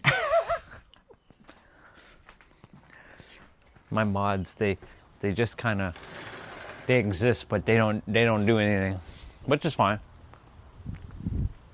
I let them get away with a lot of stuff on my chat, but you know, because on my other chat I was really strict. I was like, you know what, fuck you and yeah, fuck you too and fuck you, and now I don't care. You know why? Because they're bringing more people like Root, like Truth, or not Truth, but like True, who came on earlier. I think he's still here. You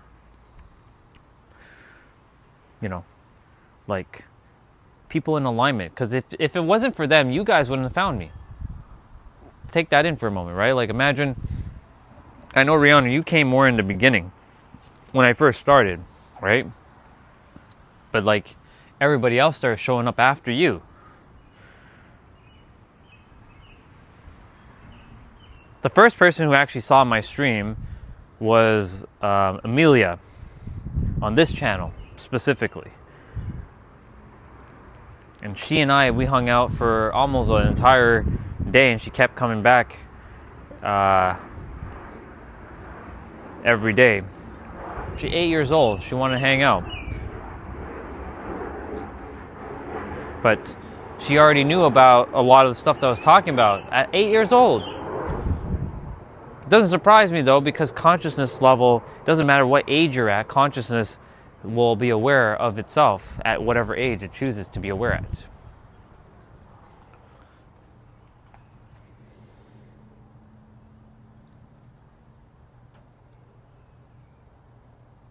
You weren't at the beginning? I thought you were. ASAP? Who's ASAP? I don't know. You guys are having your conversation now. Come on, damn you. To my thirsty brother, SLB, I'm not ignoring you, but yeah,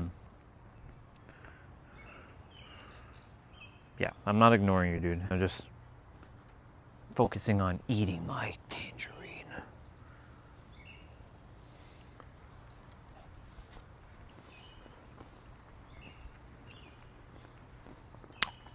Rihanna, would you like some?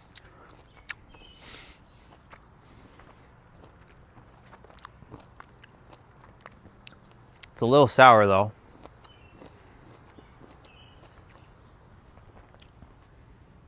Here you go.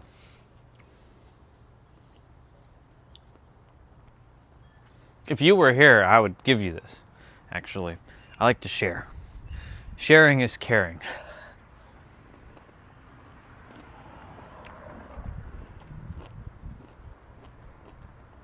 Okay, I gotta like, am I gonna do this shirtless or am I gonna not do the shirtless?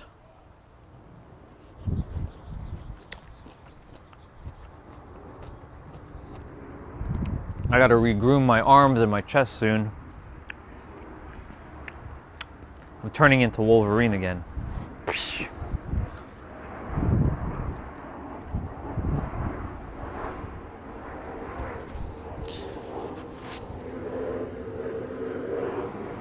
I have to take off this headband too, so uno momento. I might just wear my shirt because I don't know, we'll see. I can just take it off if I need to.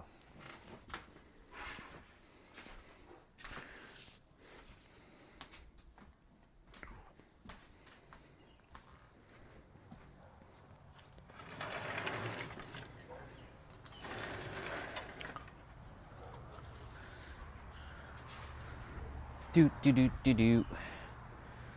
Wolverine. Yep. Putting on my extra long headband. And I was squinting there just now. I looked like I had an angry face because I was looking at my stream, but I don't have an angry face. I was just like looking at the text. I'm like, and no, I'm not blind. What's up, CJ? Good to see you, bro.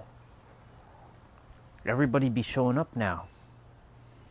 I only know A$AP Rocky from his songs with Drake. Otherwise, wouldn't have known who he was. I honestly have no idea who. Like, I know obviously who Drake is, but like, I had no idea what was like who A$AP was. I think because your name is Rihanna, and I was thinking they're referring to Drake and Rihanna. I don't know. Could be completely misaligned with that. So. Yeah. I gotta get a little bit tanned, a little bit more tanned.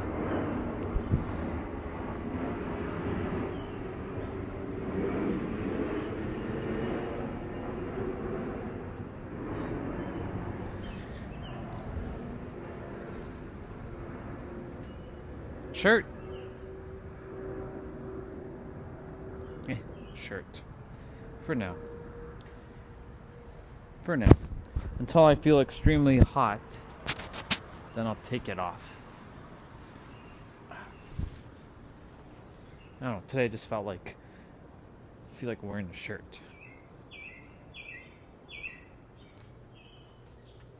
No shirt? That's funny.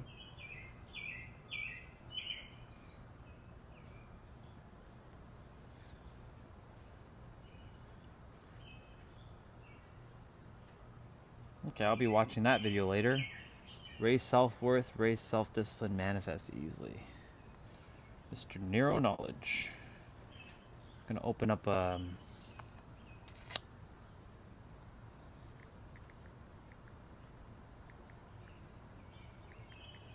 this is why I love my tablet, because I can have anything I want on my tablet at any time. I can watch movies, I can watch YouTube, I can watch Netflix, I can take this with me in the car. I don't have to like take a friggin' laptop and this big ass thing and like, you know, set it. I can just have this in the car. It's just easier.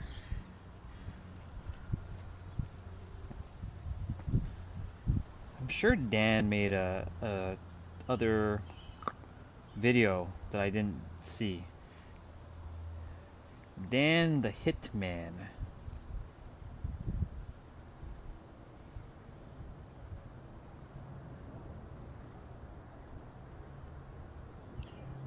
That's only 25 minutes though. I want something longer than that.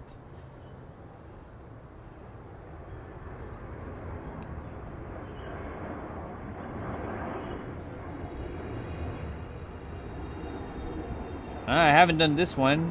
There we go. Killer hit. We're gonna do this one. We're gonna do that one. That's the one. You can. I won't be using that. I won't be using that channel. Oh. You can though. You can get to see all of the shit that I did, basically. In the last month of it. I was just like, whatever. I don't care. It is what it is. I'm gonna go use the bathroom. Oh shit. I'll be right back. I can't be taking this with me.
Cool beans. All right.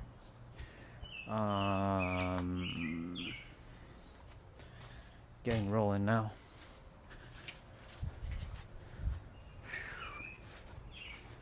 I didn't realize my brother was home.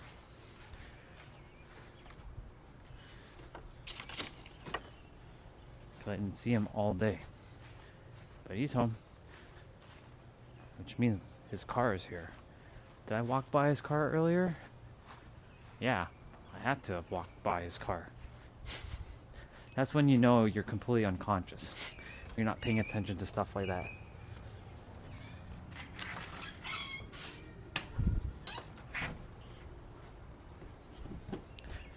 When that happens, I'm like, all right, it's time for us to build awareness. It's time for us to build that awareness. You know what's funny, what's interesting about that, Rihanna? I have on my other stream, I accidentally took my mic.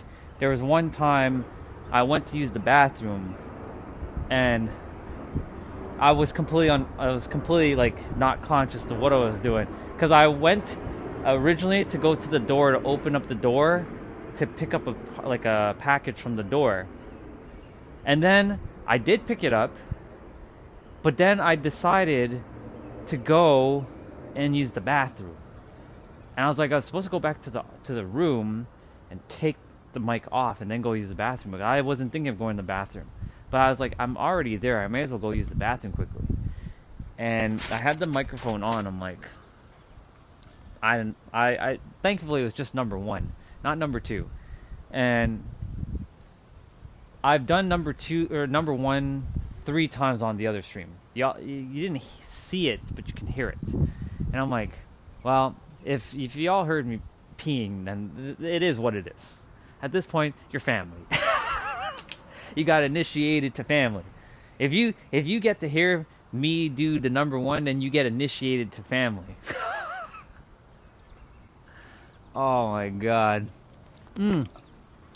Before I start, there's a story I actually have to share with all of you.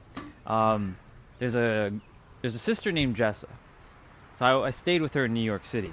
But before I knew her physically, I was hanging out with her on Zoom a lot. Did you know this girl is blatant? This girl, she will literally go use the bathroom while we're on Zoom. Now I'm not seeing her, but I'm hearing all the stuff.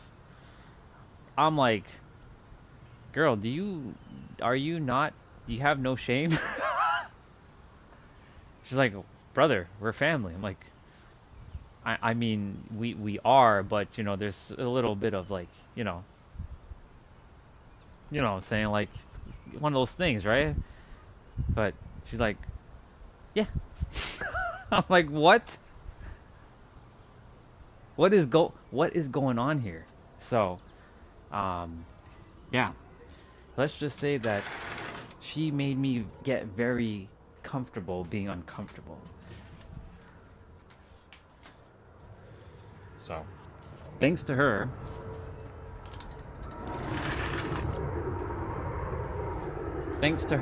she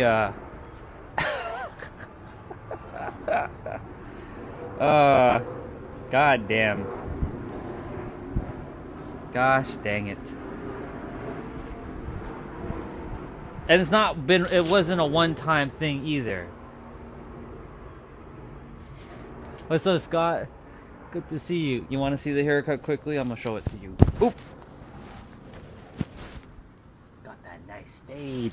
That nice fade. It's that nice fade. Yeah. But I got to put back on my headband because... Thank you, dude. I got to put back on my headband because, I'm going to start sweating a lot. This is my worn out, beat up headband. I'll move the mic back close to my... Yeah. Anyways, Rihanna... Oh, hold on. Yeah. So, Jessa is someone who... I grew a lot with.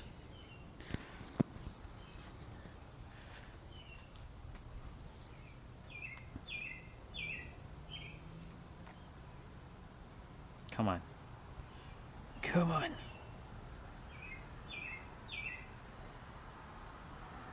Do I have one with me and her? Should. To find it though.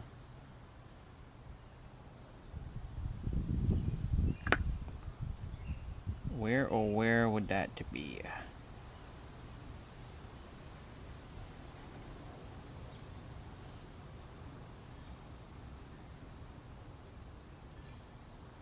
I do have a photo of us together, but this is me taking a photo of her at her house when we were building her computer.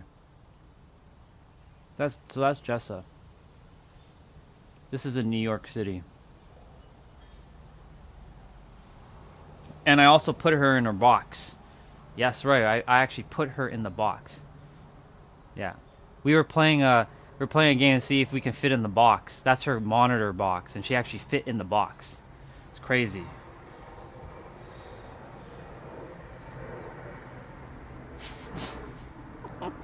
Yeah. She is she's an author. She has a book called The Peaceful Millionaire. So that was me taking a photo while in New York while she was writing my copy. I got copy number 2 out of her books. She has copy number 1, obviously. I have copy number 2. I have her signed copy. So she gave me a signed copy of her book. And I have the book physically. Yep, spent a lot of time with her. That was 2022 into 2023.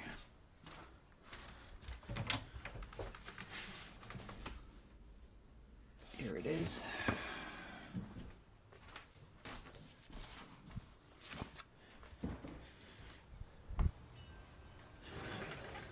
She only did 10 autograph books. So, there's her book. The Peaceful Millionaire. You can find it on Amazon. But yeah. So, she wrote in her, so she likes the Willy Wonka thing, so she gave me a golden ticket. She wrote her stuff here. She basically wrote, "Dear my soul brother, I love you beyond words. May you always learn from my mistakes and enjoy the windfalls of avoiding them. And may the wisdom within bring you infinite love, joy, peace, and prosperity. Always and always. Love, Jessa." So, I did capitalize on her mistakes. Because I made sure I didn't fall for the same mistakes she did. That's how you learn from someone else. You don't make the same mistakes they did. That's why with my clients, they're not making the same mistakes that I did.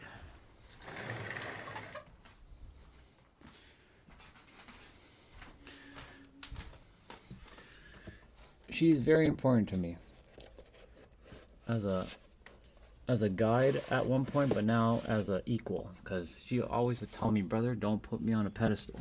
I know you think that I know more than you," and she said this to me. This is why when I saw who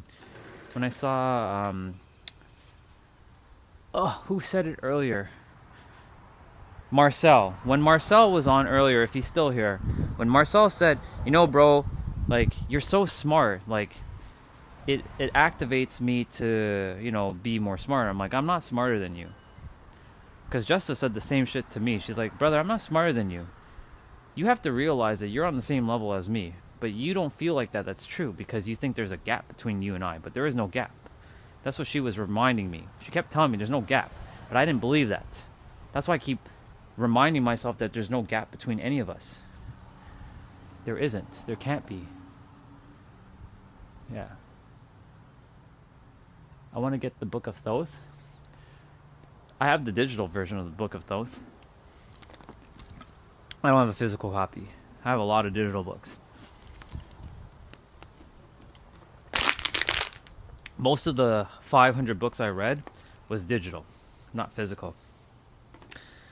At the time, I was like, I don't know if I'm going to invest a little bit of money into this, but when I really do desire a book and I think it's really impactful, I will go buy the book.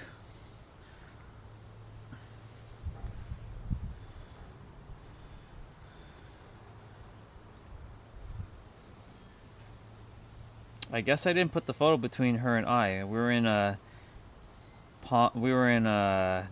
North Carolina. I got to put on my tablet.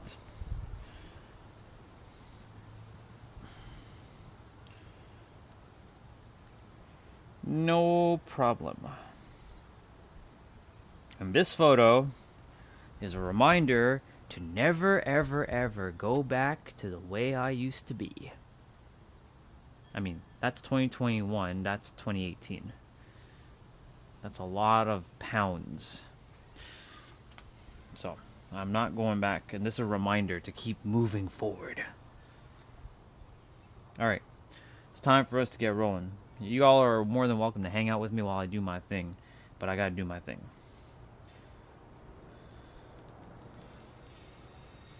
I can't turn up the music too loud, because, you know, copyright.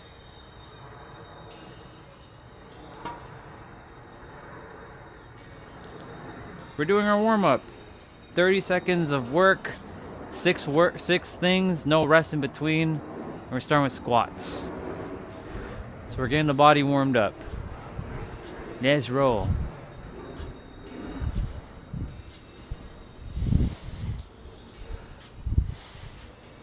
I'm gonna breathe in some fresh air while I get ready for this.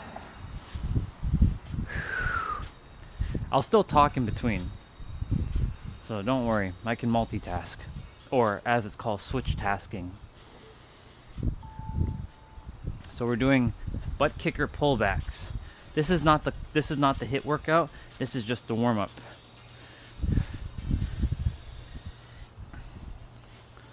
This is just to get the body ready to do the thing.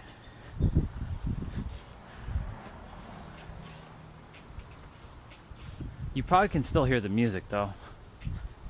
Maybe faintly, but you can probably hear it. Alright, so we're doing reverse lunge with a reach. It looks like a yoga pose that I'm doing.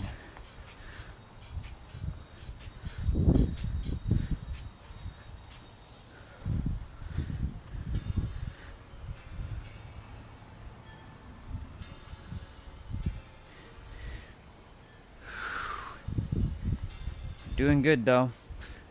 Getting ready for this.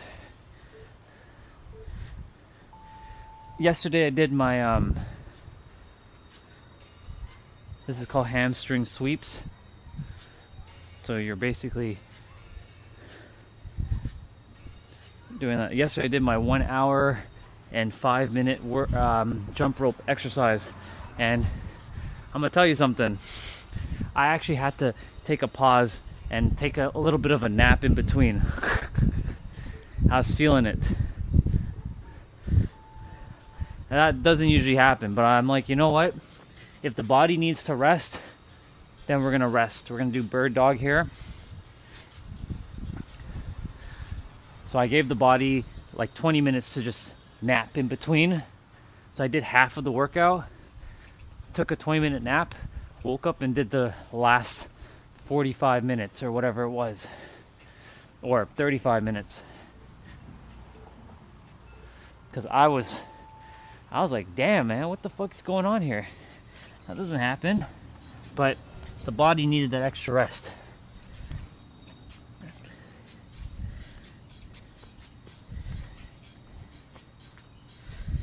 Because it was really, really hot yesterday afternoon. Like I was just like feeling it. That's what happens when you're working outside, like working out outside. And the workout begins. All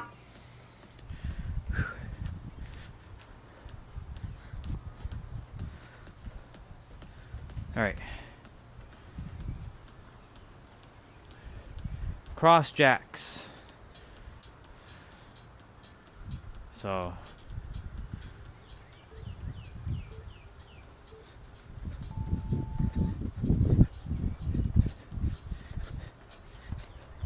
So 40 seconds of play, I think 20 seconds of rest.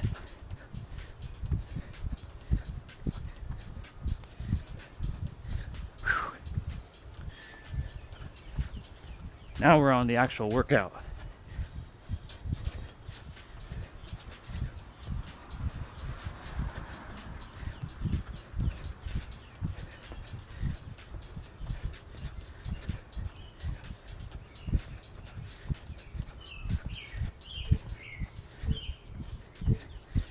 Whew. 15 seconds of rest. Sounds good. Enjoy. I'll be doing this. I'll finish up on my stream. May as well, since I already started. Enjoy your food. We're doing butt kickers.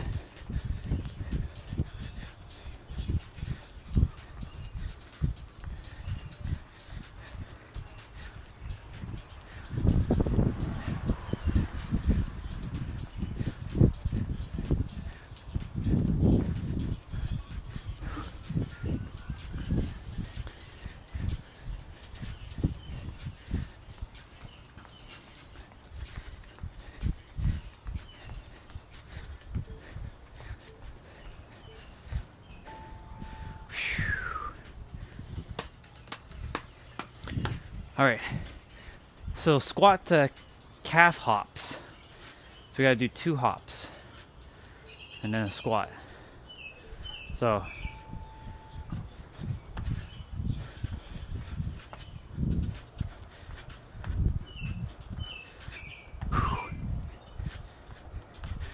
every workout for me prepares for the next workout. So this one is preparing me for tomorrow morning around 4 o'clock in the morning, my upper body. And then in the afternoon, I'll turn on the stream and finish my last little bit, because I won't be able to finish all of the movements in the morning. My first call is going to be at about 6:35. 6:40. I'm gonna take a walk before then though. We're doing high knees.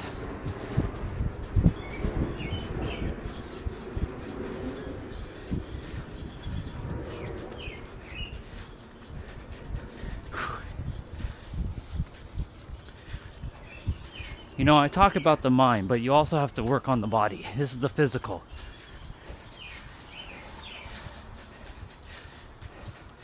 And if Mr. Clayton was here, this is your physical evidence.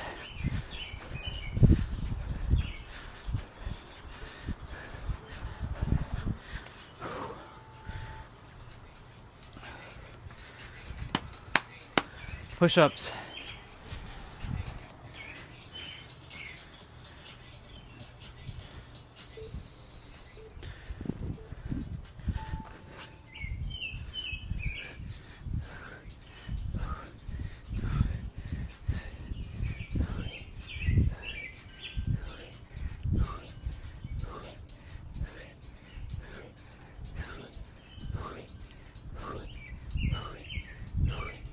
These push-ups don't count towards my daily that I will be doing in a bit after dinner.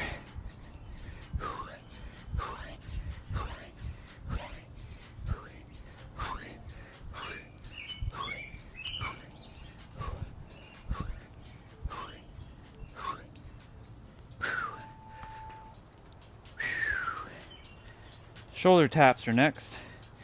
I gotta loosen up my watch. It's like digging into my gloves. Shoulder taps. So shoulder taps, you want to keep your core engaged. Here, keep it engaged. And keep your wrist parallel with your shoulders. Not like this, like this. You can either hold a wider stance or a narrow stance. Just make sure you're not wobbling the body.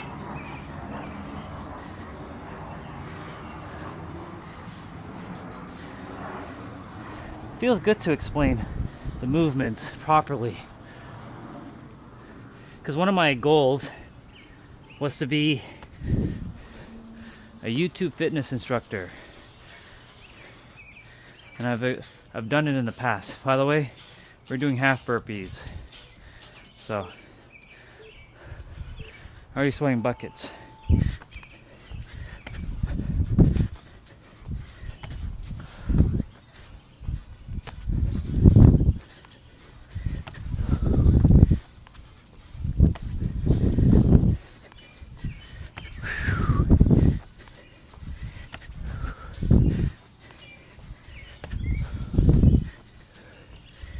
Expect the burpee at the end, most likely.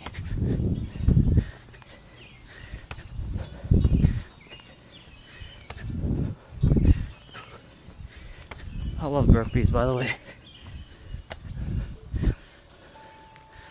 Good job.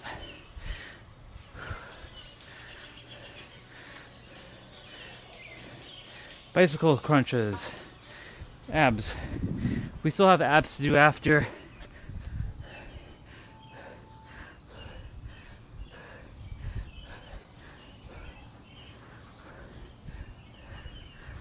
Take this time, like if anyone is wanting to do this with me, to breathe, but make sure when you're doing ab exercises, you breathe through your nose and out through your mouth whenever you can, or whenever you remember to.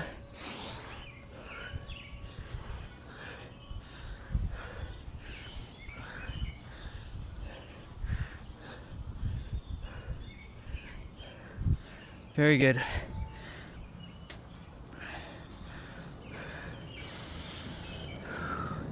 We're doing oblique heel taps. So obliques are your side ab muscles here. And with this move, you're contracting your obliques. Now, if you're having a hard time with this one, if you're ever doing this one, you can bring your feet together and touch in between your toes and your ankle or your heel. So like this spot in the middle here. But if you want to challenge yourself, bring your legs out like that and reach for your heels.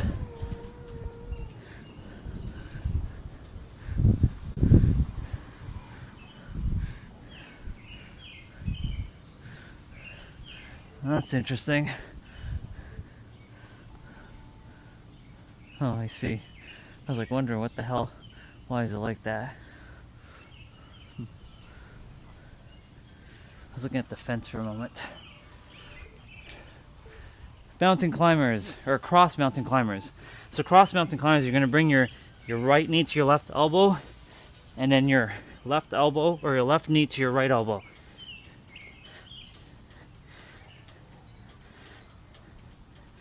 You can run, or you can just do this. Totally up to you.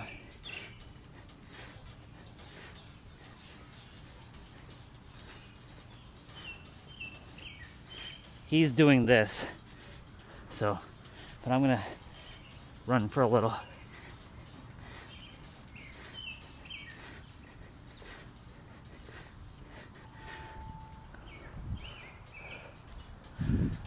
So we're doing downward dog to knee tuck. Right side only.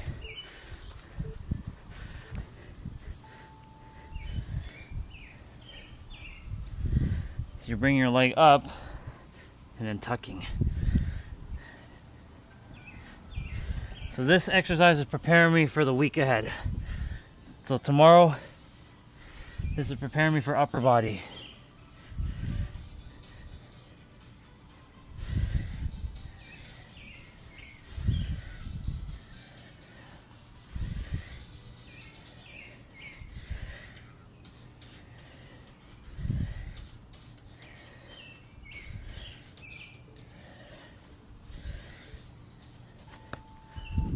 Yep, we're doing the other side now.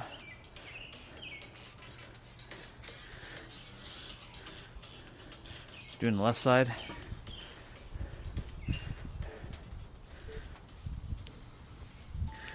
Cool.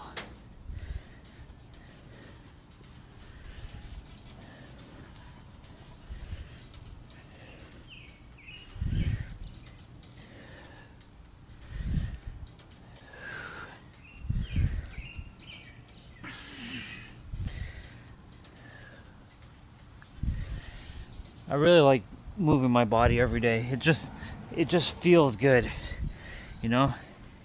It's just one of those things I get to do every day, and I get to do it every day because there are people who remind me to do this every day. Because if I don't do this, then, you know, I might end up in their boat. So we're doing squat jacks. You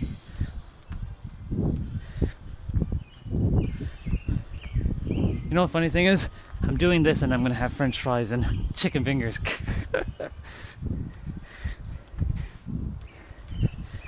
Because my body is gonna be burning calories, so it doesn't really matter what I eat.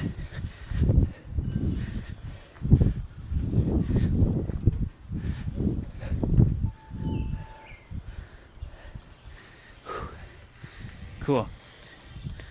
Alternating front lunges.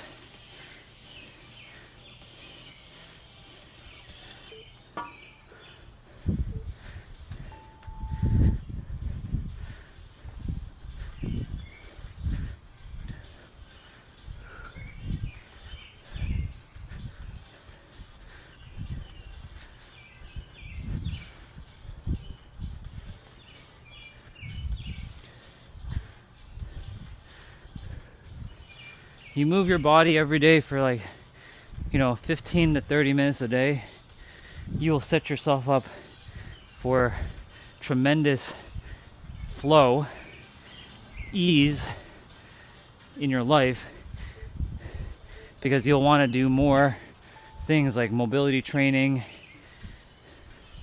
and all kinds of other stuff. So we're doing a cross punch.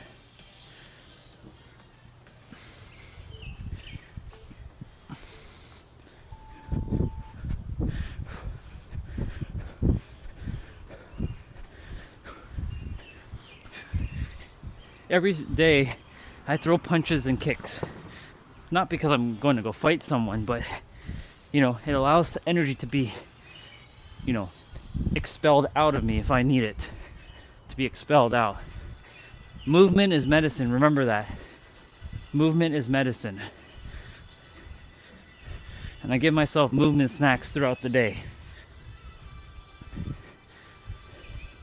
Even when I'm streaming, as you all see, like you'll see me get into a squat for a few minutes, or you see me like walking or bouncing on rocks.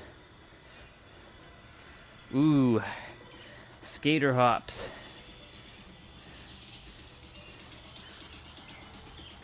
All right. He took off his shirt, but I'm not taking off my shirt.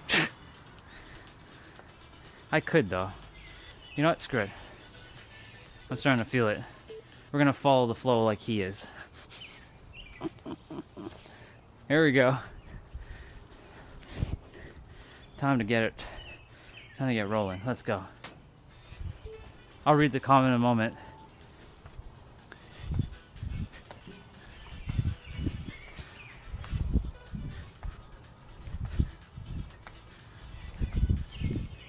It's like speed skating right here. Whoosh. This is plate time for me. You can also touch your toes if you prefer when you're doing this one, or just do this.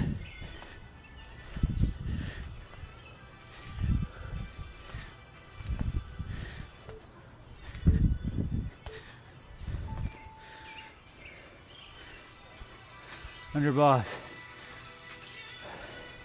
So we're doing twist jumps now. This one sometimes throws me off because of like, hold on. I gotta get the flow.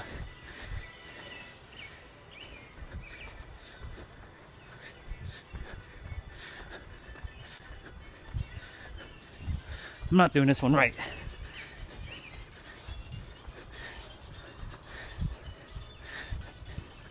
have to go this way. I have to go counterclockwise. It's okay.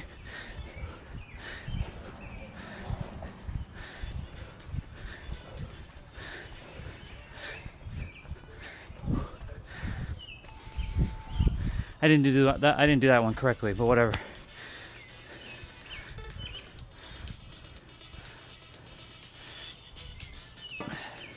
Prisoner squats.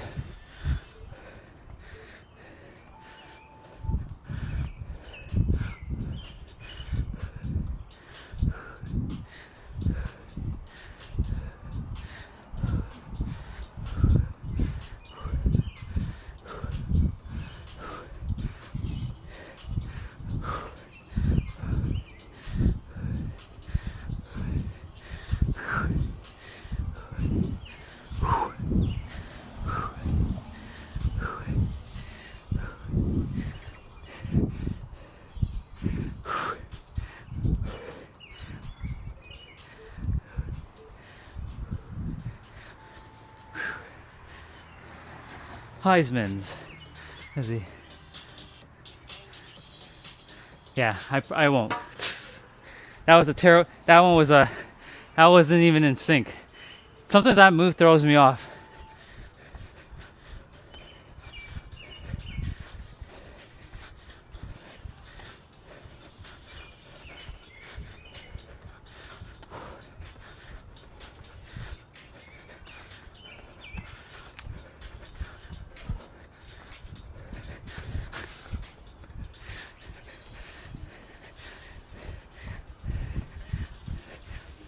It's because I haven't done that move in a while, and the mind was like, which way are we supposed to do it? You have to go counterclockwise.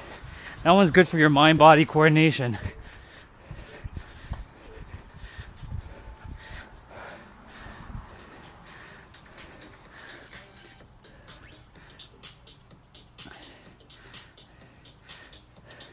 I can do that, but I'm following that right now. So we're doing push-up climbers.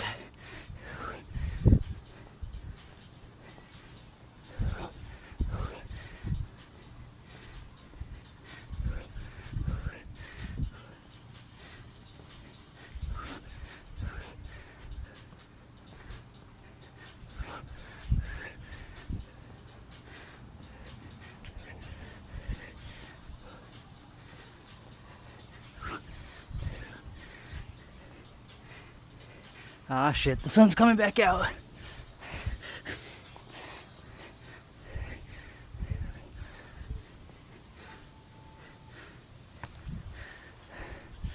Okay. Now you get to make fun of me. Sexual move. We're gonna call it the sexual move.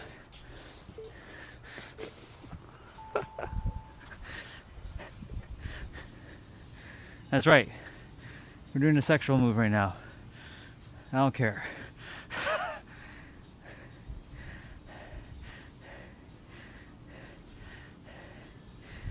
On my other channel, I had snot running down my nose. I pooped, like I farted on stream before. I was sick on stream one time. Like food was on my face. I've done weird moves. I've said weird things. So nothing bothers me anymore.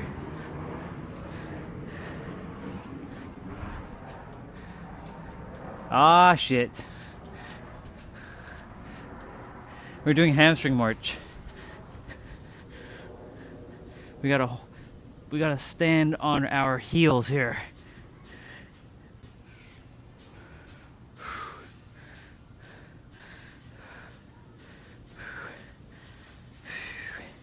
Sun is cooking me right now on this side. There was a bunch of clouds covering it now. It came right back out. That's okay. Adds to the dynamic workout.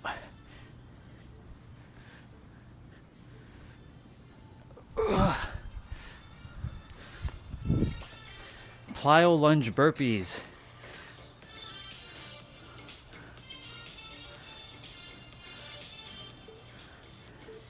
Yeah. All right, so we're gonna go.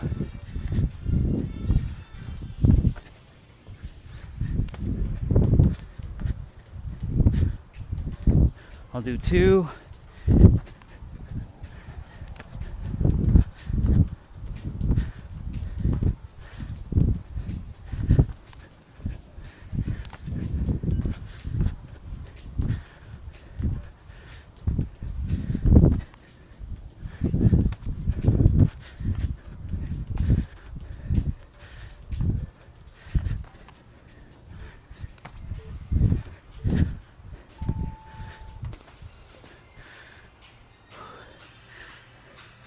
We are doing plank dips to the right. He's holding his hand in the air. I'm going to be doing an extra bit of stretch.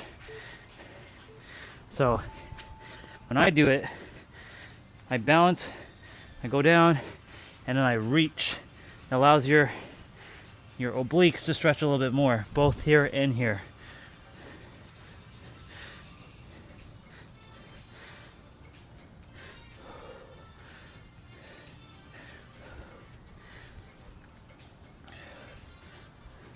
May as well get the full of the movement. I've done all kinds of embarrassing things on my other channel. So I mean, you know, there's nothing that bothers me anymore. I had to go through all of those experiences, right? So that I can be so comfortable in sharing everything I'm sharing on this stream with words, or, you know, I used to be embarrassed to eat in front of other people. Take that in for a moment. Yes, even when I was with friends in a restaurant, eating in front of them was kind of weird. When we're at a restaurant having meals, I had to eventually break that, because that prevented me from going out with people, going to restaurants and having meals. Because for me, growing up, you know, I haven't had like family meal in like forever, where we sit around the table. So it became very foreign. Hey, welcome back. We're doing 1.5 jump squats. 1/2 jump. 1/2 jump. 1/2.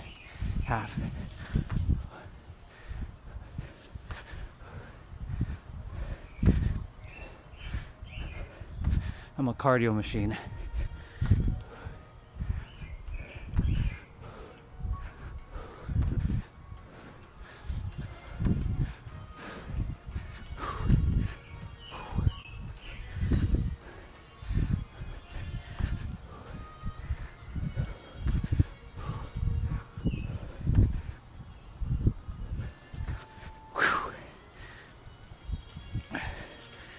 Reverse lunge to knee drive.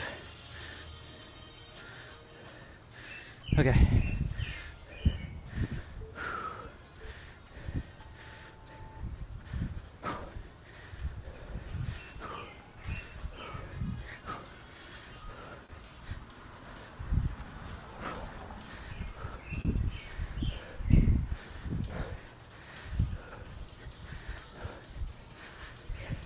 I was saying earlier that I'm gonna have fries and nuggets, like French fries and chicken fingers for dinner, and I'm working out. But like the food will evaporate within my system in no time. It doesn't stay long. I have a very, very high and fast metabolism.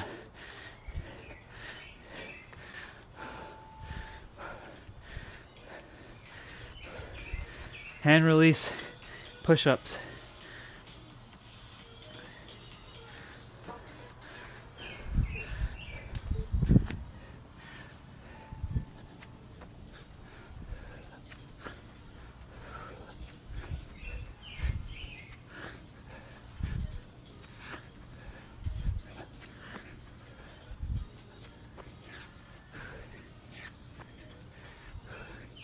I'm locked in right now.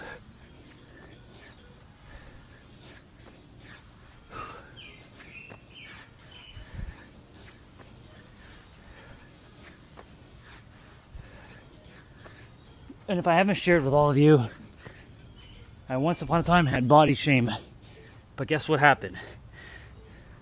One day I was in San Diego, you know the red sweater that I wear, the one that says lifeguard.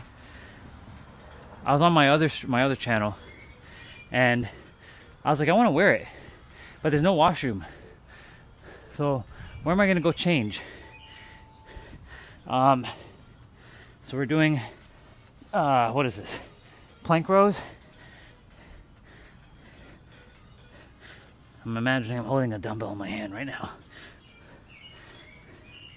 You want to make sure your core is engaged here, and you don't want to twist your body. You want to keep it firm and locked in.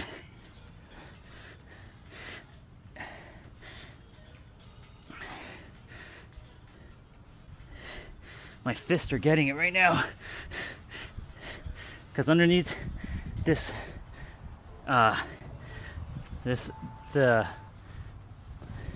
this is rough surface, so it's not smooth. It's like has a texture. Fun. We got burpees to do.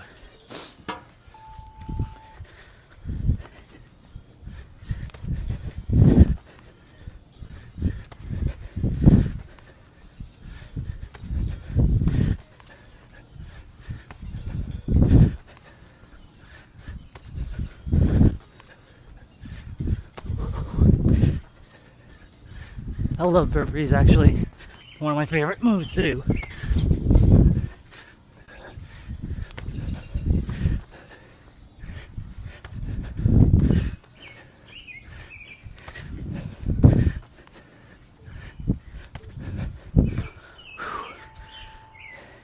Finisher. What do we got? Shit. 30 seconds, plank, air squat next, spider climbers, so basically 2 minutes, and then sumo squats. All right, holding a plank, 30 seconds only. Suck in your gut here.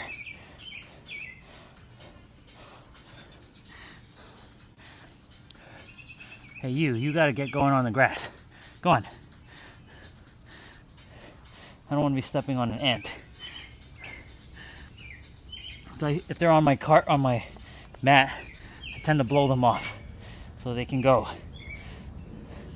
Gently, of course. Air squat. Sweat is coming down from my headband. So if I'm in the trail and it's really, really hot, this is what's happening. Sweat would just be coming down like crazy. I sweat very, very easily in the summer. So that's why I wear my headband. That and it looks cool. Okay, spider climbers. You bring your elbows or your knees to your corresponding elbow. Hello, Mr. Ant, get off my mat. Go.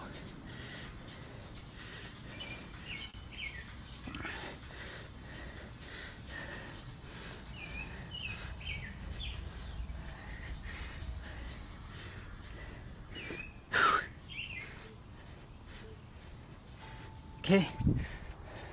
Sumo squats.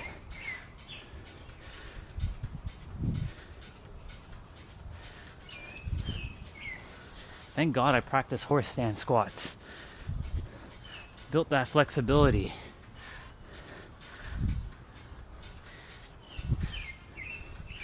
A year ago I couldn't go down that low. I can go like up to here. Now I can go even further.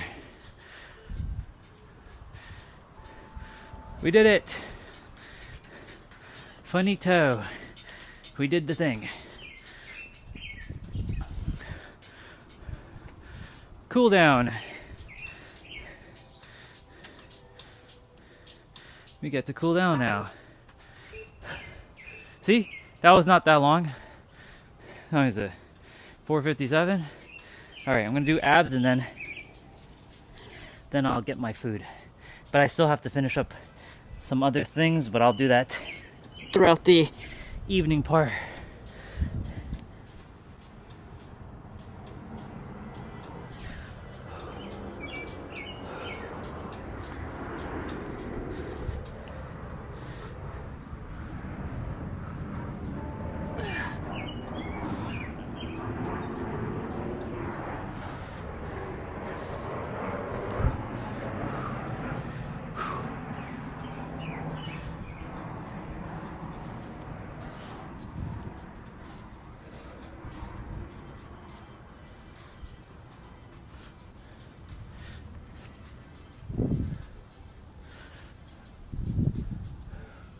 One of the best moves right here, this one right here, for your entirety of your posterior chain, from ankles all the way up towards your neck.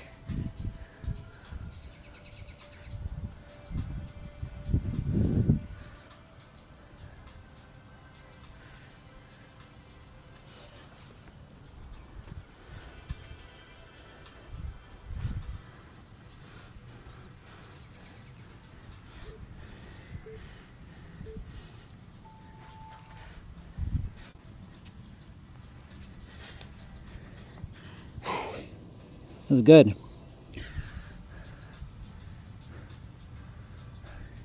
And tomorrow morning at 4 a.m. we're gonna be doing upper body. I gotta be done by 5. I gotta be done by like 5:15, so I can leave for 5:30 and get my morning walk in early in the morning. I don't know how I'm gonna do that during the wintertime, if I'm here, that is. I could be in San Diego by then. Who knows? Open to whatever is going to unfold. Yeah.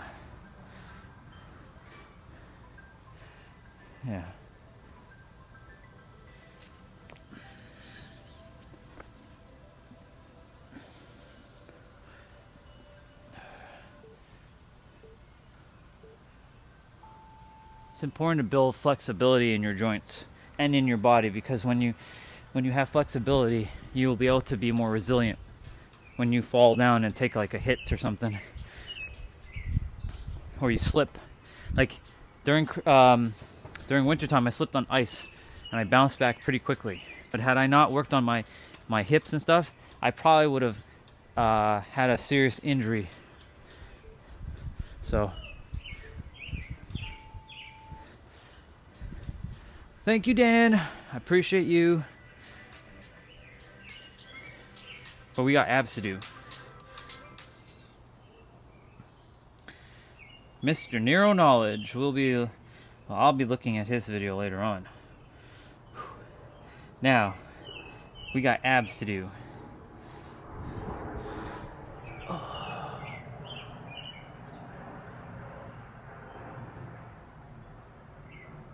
Yeah. It's pretty good. I have to work on it, though. I've been 98 pounds, 5'11", 7%, no gear, no, always in less than. Very, very nice.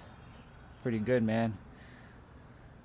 Yeah, a few talking with the Rex. I could guide you to be the. Yeah, exactly. Oops, bad fuck. Yeah.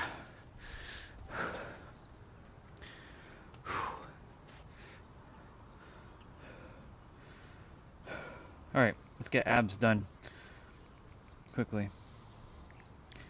Then I'll go grab my food.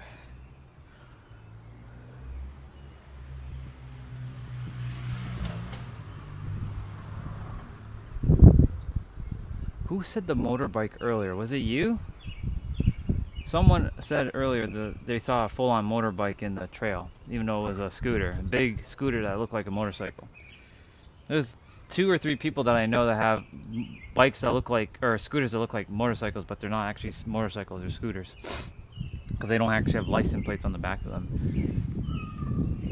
But they look like full-on motorcycles.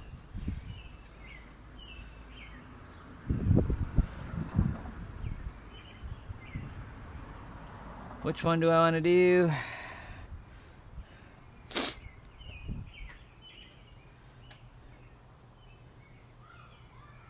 Which one did I do yesterday? Okay, well, I'm going to just do this one. I'll do this one. It's going to be 10 minutes, 50 seconds of play or work. I like to say play. 10 seconds of rest.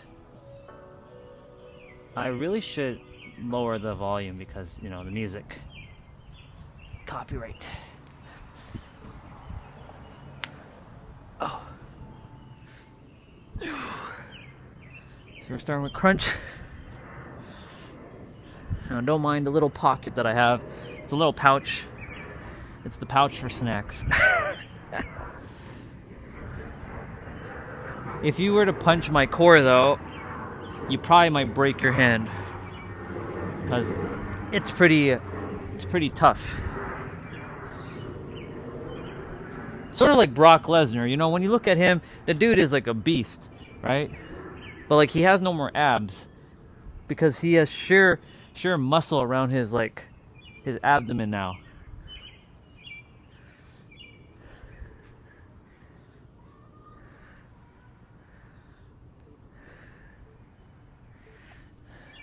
But when I'm in San Diego, I'm definitely gonna trim down.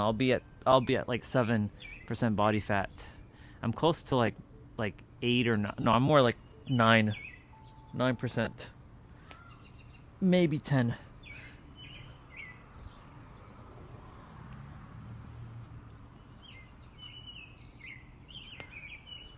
I really like this song that's playing, by the way, in the video, but copyright.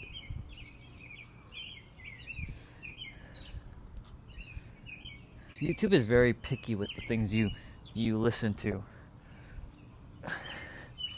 Otherwise, I'd have had to wear AirPods the entire time. I didn't want to really wear AirPods for my workout today. I did yesterday. I was jumping rope.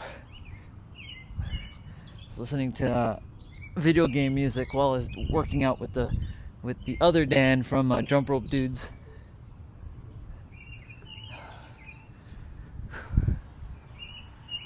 I'll sit toe touch. Now with this one here, if you can't reach your toes, anytime you're doing this, you can reach for your ankles, reach for your calves, reach for your shins, or even reach for your knees. And you can bend your legs as well too, if you can't reach. You can do that. But for me, because I've gained so much flexibility last year because of my mobility training, I can now touch my toes.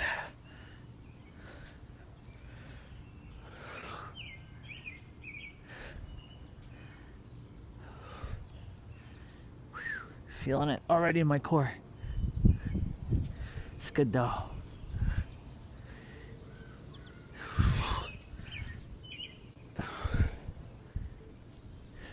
Yeah. This evening, I wonder if I'm going to. Well, I'm gonna have to go to bed a little earlier because, you know, I'm waking up early on Mondays. So Sundays are like my, oh shit, I gotta go to work kind of vibe, but not work into like somebody's office, but like my work. Gotta wake up because I don't want to really be doing my workout starting at 5. But I did that yesterday. I used to wake up at 3 a.m. every day, y'all, and do my workout by 3:15 and finish by 3:45, because I would leave for work by 4:50 to 5 a.m. in the morning when I had to go to the office. Because I was like, I'm not missing my fucking workout. But of course, back then I also didn't have that much workout on my plate. So like I only did like 30 minutes, and then my abs and I was done. I didn't do anything extra. Like I didn't do mobility training. I didn't do resistant training, or not resistant training. I didn't do mobility training or flexibility training. I just didn't do that stuff. I didn't, because it was not necessary. Because back then, like, I wasn't focusing on flexibility. My joints were fine, but you know, they say as you, even though I don't adhere to age, but the body is transforming. So I have to adhere to different protocols now. But I feel stronger, faster, tougher, smarter, more resilient than I ever have been in my entire life, including in my 20s and in my teens. I can dance around my teenager and my 20-year-old version of myself. They don't stand a chance against me if I were to, compete with them. Lifting weights, speed, like running. My teen was pretty fast. My 20s, I was pretty strong in terms of lifting weights. In my 30s is where I dropped off. I dropped the ball hard in my 30s. Like early 30s, my first 5 years in my 30s, I dropped the ball. I stopped working out. I stopped moving my body much. Because in my 30s is when I got that law firm job. 29 to be exact. But that's when life did life. And unfortunately, I just couldn't keep up with it because I didn't understand how reality worked.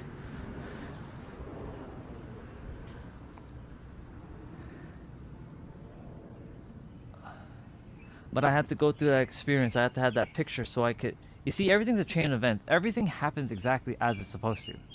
Like that picture that I have of me where I'm a lot overweight, 100 pounds overweight.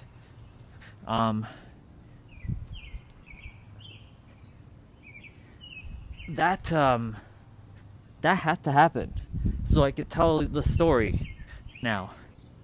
Proof that this shit does work. But you have to take physical action. You can't just think about it only. You have to actually apply it. Knowledge without practicality is useless facts. Or another way of saying it, knowledge without action is just useless.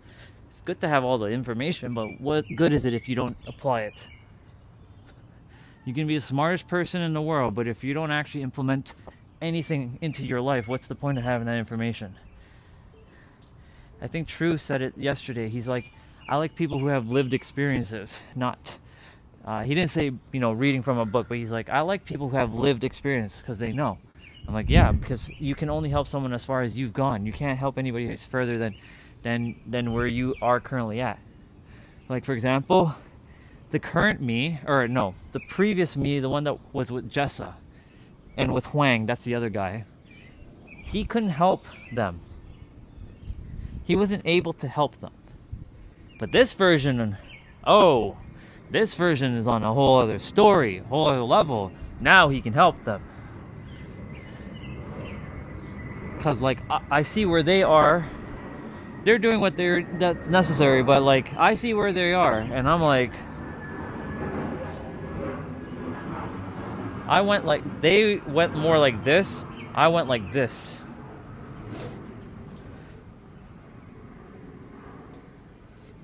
So...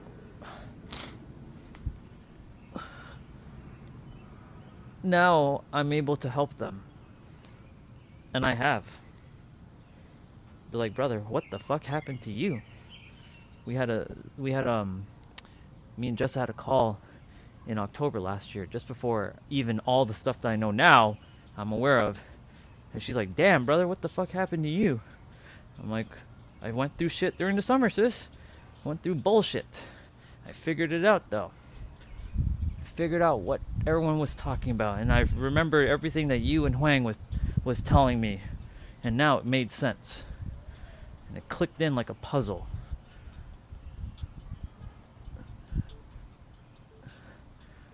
And I then went on and made what I call the 7 Commandments of Orion. That's right, you heard what I said. The 7 Commandments of Orion. I haven't even talked about that yet. So much I haven't shared with you guys yet.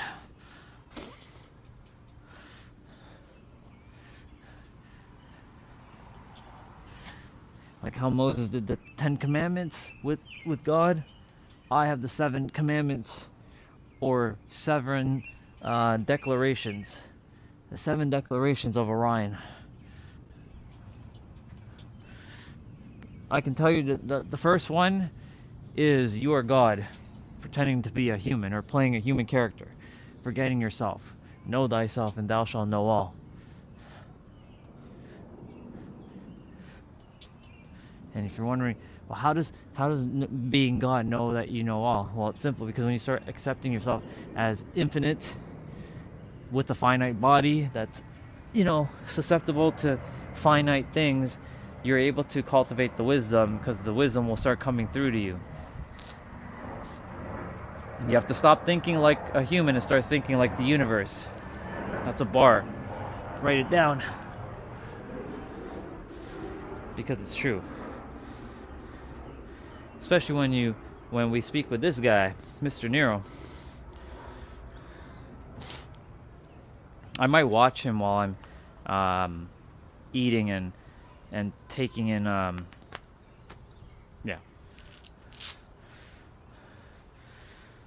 while we go grab a meal. Alright. Let me go grab my food quickly. I'll be right back. I might have some dishes to wash, so if I'm not back in like a few minutes, you know why.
Cool.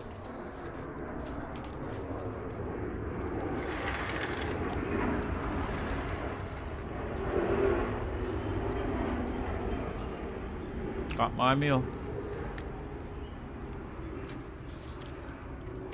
Nah. I'm not gonna sit. I don't want to sit. I don't like sitting often. Sitting is like the new smoking, y'all. So I have samosa. I'm not a big samosa fan, to be honest, but they ordered it, so.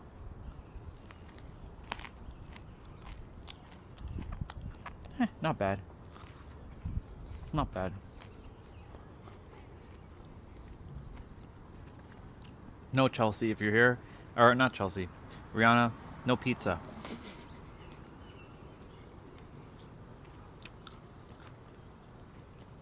I wonder where Chelsea is. I haven't seen her since this morning. I hope she's okay.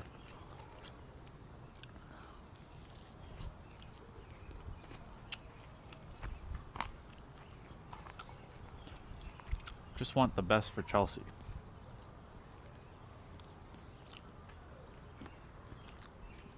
I want the best for all of you, actually.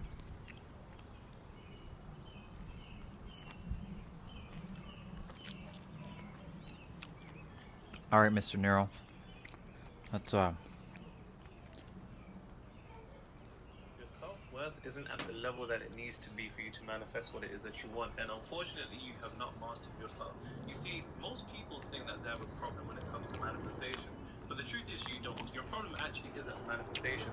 You know the techniques. Nero. You know to live in the end. You know to think from the end. You know to embody the state of consciousness or frequency that's in resonance with your desired reality. You know all of that.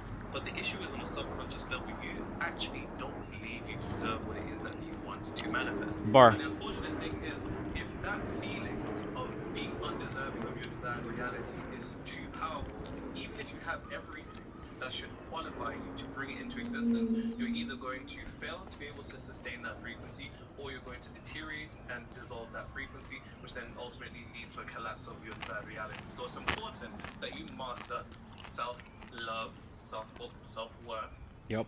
and self-discipline.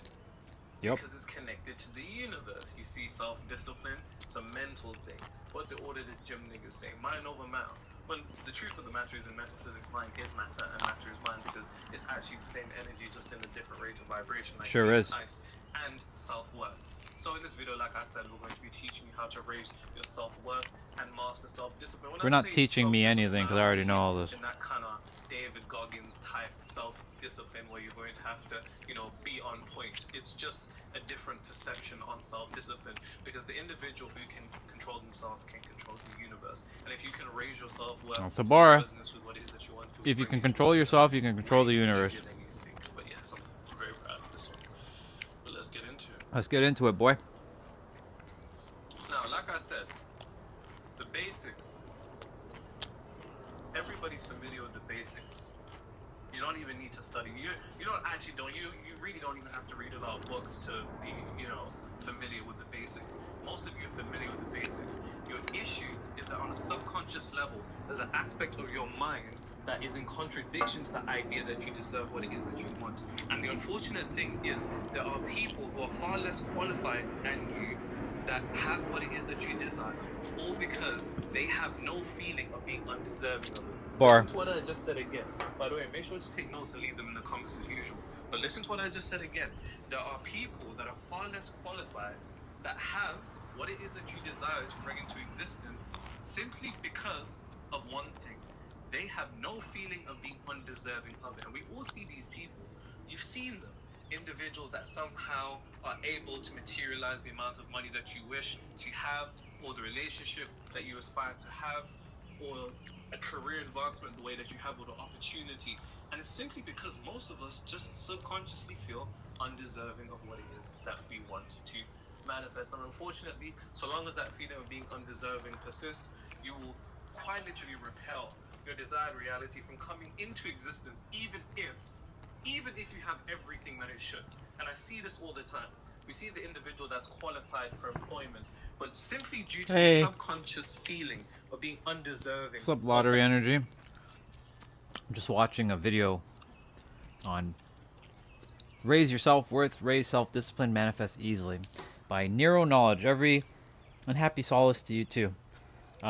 This is every Sunday I hang out with the dude. Not because I need more information, not because I'm missing any information. I simply hang out with him, and he shares some pretty cool stuff. So some of you guys might hear something that might land. A role So repels the potentiality of bringing that role into he writes on a existence. he writes on Vice a versa, wow. the individual He who is writes on a far less whiteboard. qualified than that individual, but simply feels deserving of it, somehow has the capability of bringing that opportunity or that career into existence. We see Yeah. people that are able to easily, and I mean He's on my level, I'm on his level, and we're all on the same far less level. qualified than you, simply because they feel deserving of that money, a sense of entitlement. I just finished my So my workout. Well, half of Nobody ever it. talks about this stuff. Nobody ever talks about this stuff, and the only reason why I'm simply aware of this stuff is because I have to think quite deeply about the topics, simply because I'm hired by 7 to 9 figure entrepreneurs, professional athletes, and Hollywood actors to tell them exactly what I'm about to tell you here. So, let's start with a simplistic overview. You don't need to tell me, because I already know. Two things. I'm just I hanging said, out this with you, video is bro. mainly going to be centered around self-worth and self-discipline. Yeah. Self-worth and If you ran into him, that yeah, Naturally, you already both know. of these topics revolve around the self, because the self is interconnected to reality. The truth of the matter That's where I is got that's a bar. most Write it down. people Him. see reality and themselves as I just separate like it, things, but when in fact I they also are say one. that's a fact. Make note of that. It is a quite That's my literal version. you I just don't say that one often. universe. There's no separation between you and reality, and it's actually the false idea that there's a separation between you and reality that. This is how I feed my guess mind when I'm not is the word. streaming. Even Even though, though I don't need it. That you're separate, and that illusion of being separate makes you think that what goes on up here is disconnected from what goes on out of there. But as has been said across a multitude of spiritual traditions, as within, as without, on earth as it is in heaven, Allah does not change the conditions of the people until they change what is How's within everything with themselves. you? So stop seeing you separate You had quite from the reality. conversation You are literally earlier. reality. Reality is quite There were a lot of literally people who were like you are a on. microcosm of There was a such a macrocosm. alignment. You are quite literally a walking universe. And then we had a That's why you are balance bound by of the laws two of the universe. souls were like, Now, where is your evidence of God? self-worth I need your evidence. is the I need evidence. of all. Your self-worth is the ceiling of all you can manifest. Now, when I say the ceiling, The I'll ceiling. give you a simple illustration to depict what I'm trying to convey here. Ceiling over here, your desire over here, you over here. If your desired reality exists above I'm happy to hear you're good. your self-worth, then unfortunately, you are going to hit that ceiling and come down every time and fail to reach your desired reality. And we see Today, this time and time again. no, I was talking about Question for attraction. you. Yesterday I was talking about Do you actually assumption. feel worthy of what it is that you want? And I'm going to have to challenge your definition of what self-worth is, because what you think self-worth is isn't what you actually think it is. Most people think self-worth is the simplicity of what they think that they deserve, and that's not the truth. That's not the But truth at all. Just to say first, it's the ceiling of anything that you could manifest. Meaning, if something exists outside the confinements of your self-worth, it exists out the confinements of your reality. And that's a bar that- Ooh, that's a bar. That was a bar. If anything exists outside of your confinements of your self-worth, then the things that are outside your self-worth you will not be able to manifest it. Or another way, I'm just going to roll that one back because that was a bar. That was a bar indeed. Now, just to repeat, if something exists outside the confinements or the boundaries of your self-worth, then it exists outside of your reality. Yep, it exists outside of your reality indeed. So like if that's why self-worth is very important. If you tell yourself, yeah, I deserve it, but then you don't feel like you actually deserve it, that's where the subconscious definitions and your conscious definition will be in misalignment. Because you can want all you want, right? Even though wanting implies you don't have it right now. Which the universe is like, hey, you still don't figure it out yet. Still haven't figured it out. You can only have what you already have right now. Because wanting implies that you're lacking. But you're not lacking anything because you have it within. But like, for example, whatever that could be for you, right? 1 million, 10 million, 100 million, billion, 100 billion, 1 trillion, 50 million, 10 million, 5 million, whatever that is. It doesn't have to be money, it could be a person too. Like, you may say, yeah, I deserve that person, or I deserve that wealth. But does your subconscious mind or your nervous system allow for that to be? So I take his videos as well, and I analyze it as well. This is where the logic comes in. I gotta change my microphone quickly. My microphone is dying.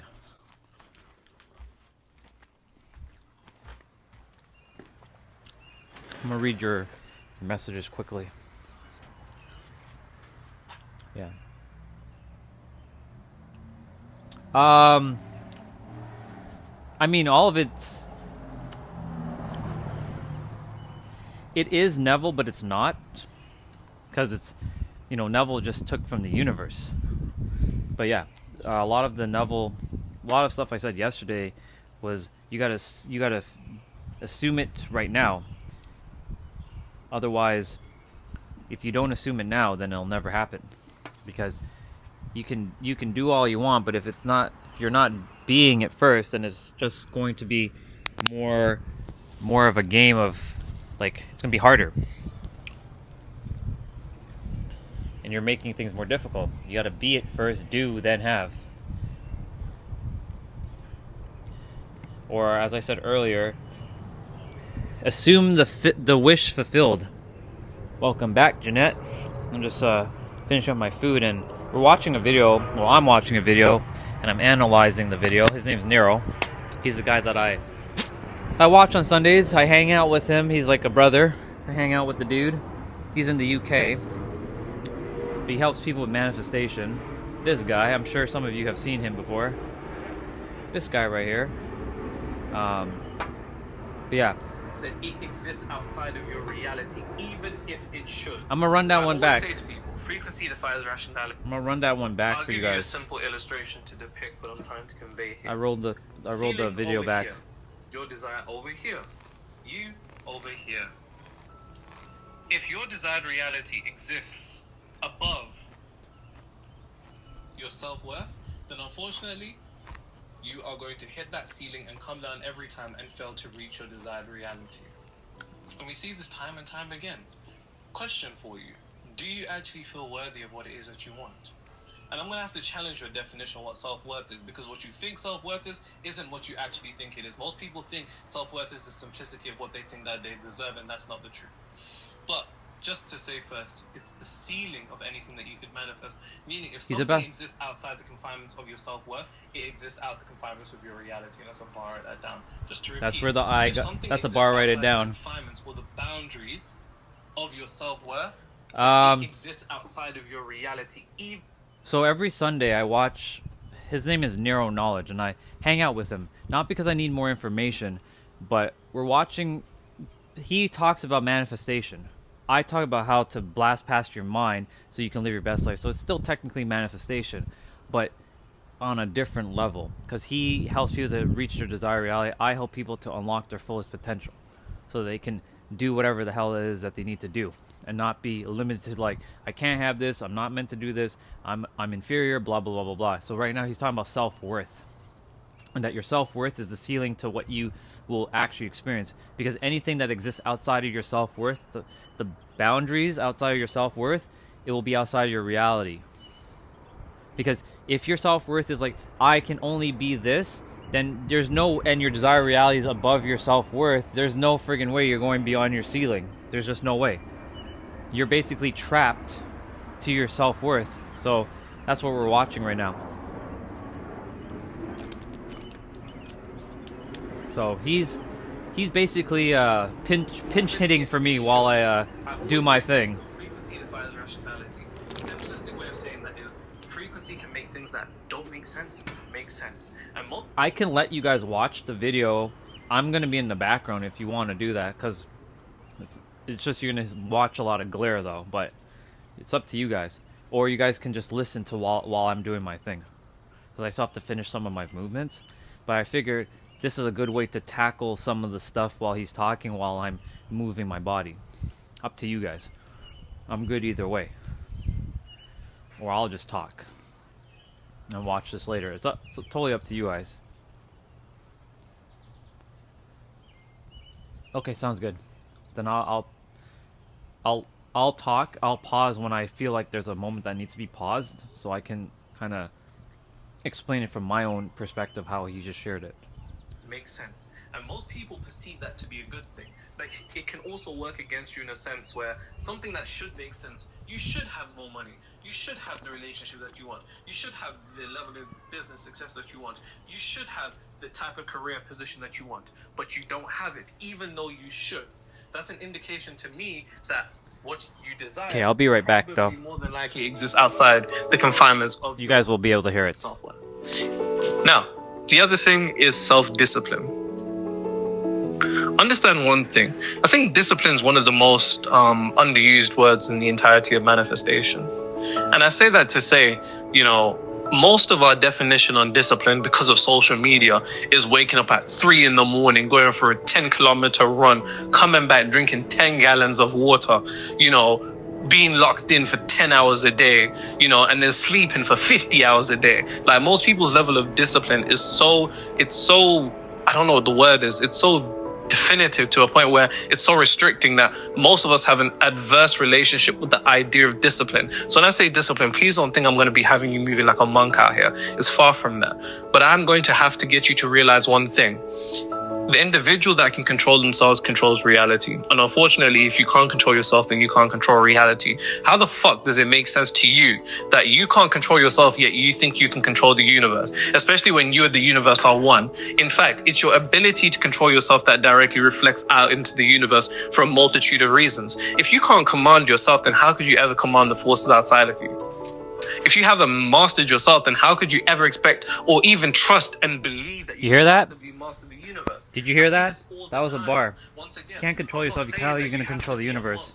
Or you need to train like a Navy SEAL in terms terms of discipline. But what I'm trying to get you to realize is that there's going to have to come a point where you recognize if you wish to rearrange reality, that's a direct reflection of your ability to rearrange yourself. And rearranging yourself requires discipline. And if you have no discipline, unfortunately, you won't even believe you. Because understand what all of this is. All of this is just a game of getting your subconscious mind to be convinced that you already have what it is that you desire. You need to be it before the word proves it to you. The word believe. See what you see what I keep saying? Like he shares the same thing that I say, and I say the same thing he says. So I mean, we're all, he's basically saying you gotta be it before the world proves it to you. And he's about to talk about the word believe. The first set of letters in believe is B-E, believe, believe. You see how it's hidden? Believe, B-E. You got a B first, right? Human being, being.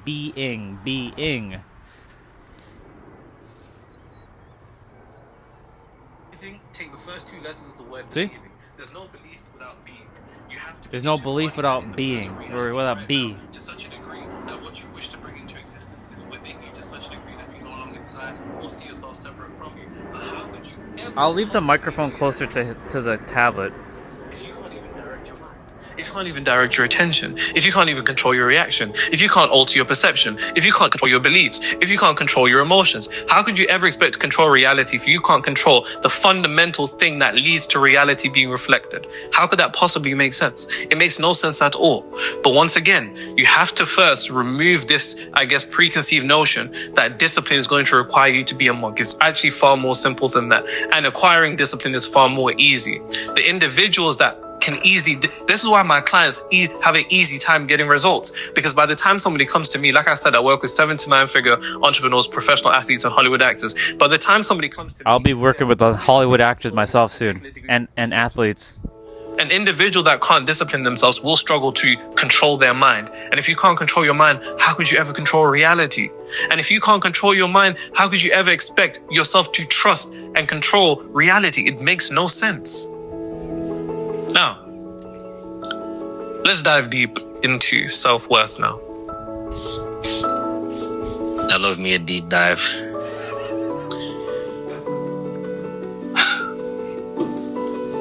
Summer after high school when we first met.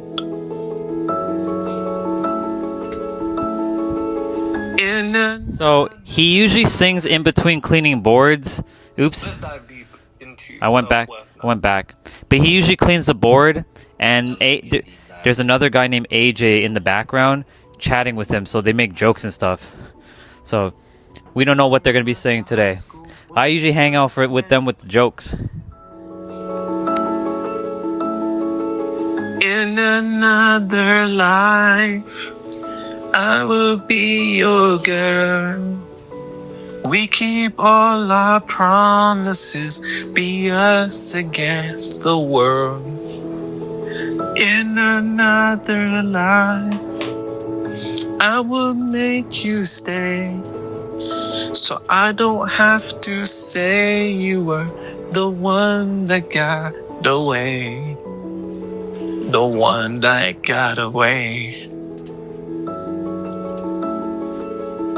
If it was my first day on Earth and we're picking counterparts, I'm picking you. If it was what? If it was my first day on Earth and we're picking counterparts, I'd pick you. How sweet. Thank you very much. I didn't say that, by the way. Oh, that was a comment. Yeah. I thought that was coming from you. Of course you did.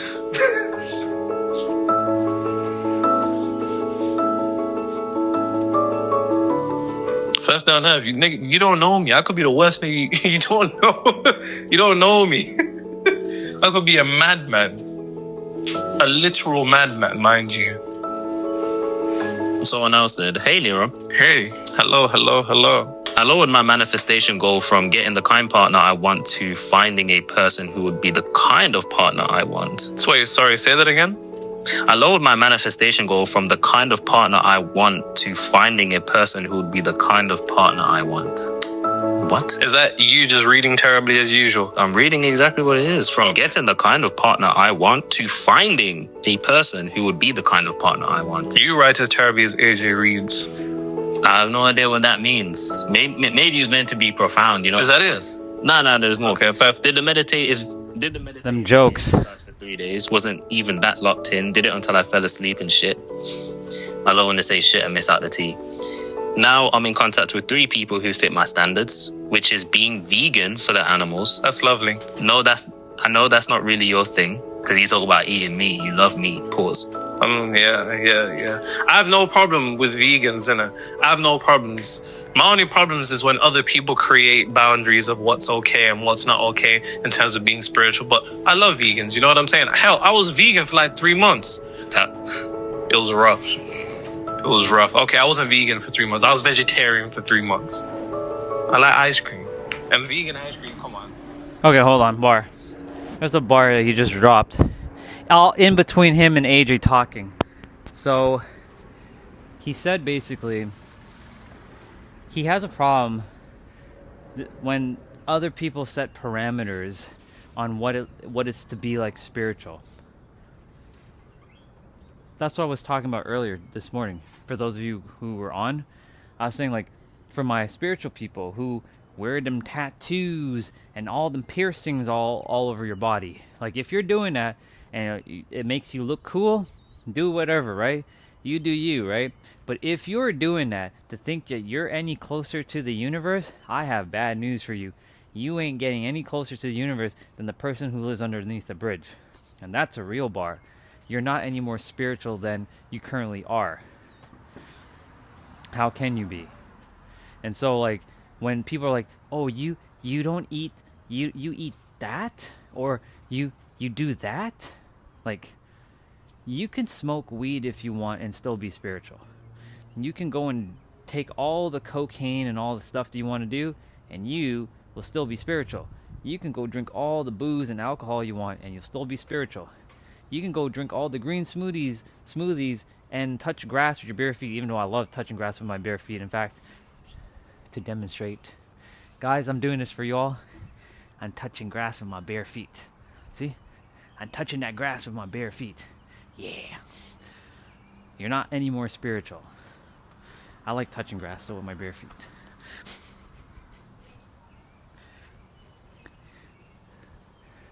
But, you know, it's when people, it's when I see the parameters, like, this is what it is to be spiritual, and you have to do all this love and light and namaste shit. It's not real spirituality. Spirituality just means unseen. Hello, Mr. Squirrel. Or Mrs. Squirrel. It's Mrs. Squirrel. Hello, Mrs. Squirrel. Yeah. Spirituality, this is what he says. Spirituality without the ability to control your reality is nothing more than vanity. It's just vanity. That's why I let go of that whole idea of being spiritual.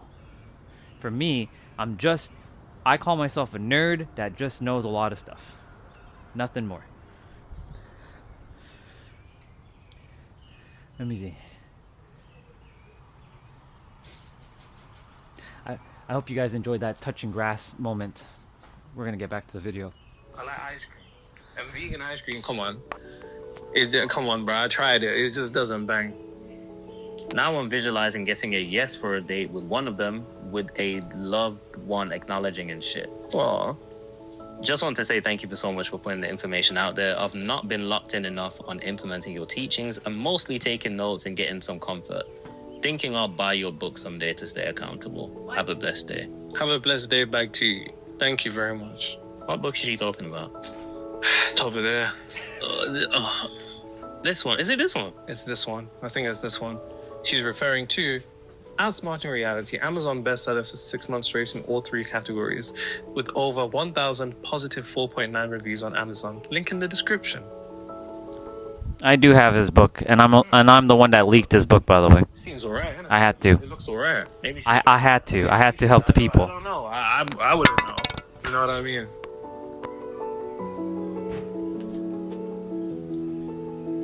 Let me change. Speaking of my reading, someone said AJ needs to live in his end state where he's actually able to read videos, with flow so much better. You even paused again. You know why? Because there should have been a fucking comma there. I'm tired of niggas. See, everyone makes jokes about you being a bad reader, but like most of this stuff is actually poorly written. I'm like, yo, There's no comma, so I'm reading it. No Like, comma, that don't make no no sense. punctuation. No nothing. Most of the words aren't even spelled properly. I feel bad for you, bro. Man, tough jobs though. And then they'll be like, yo, this nigga can't read.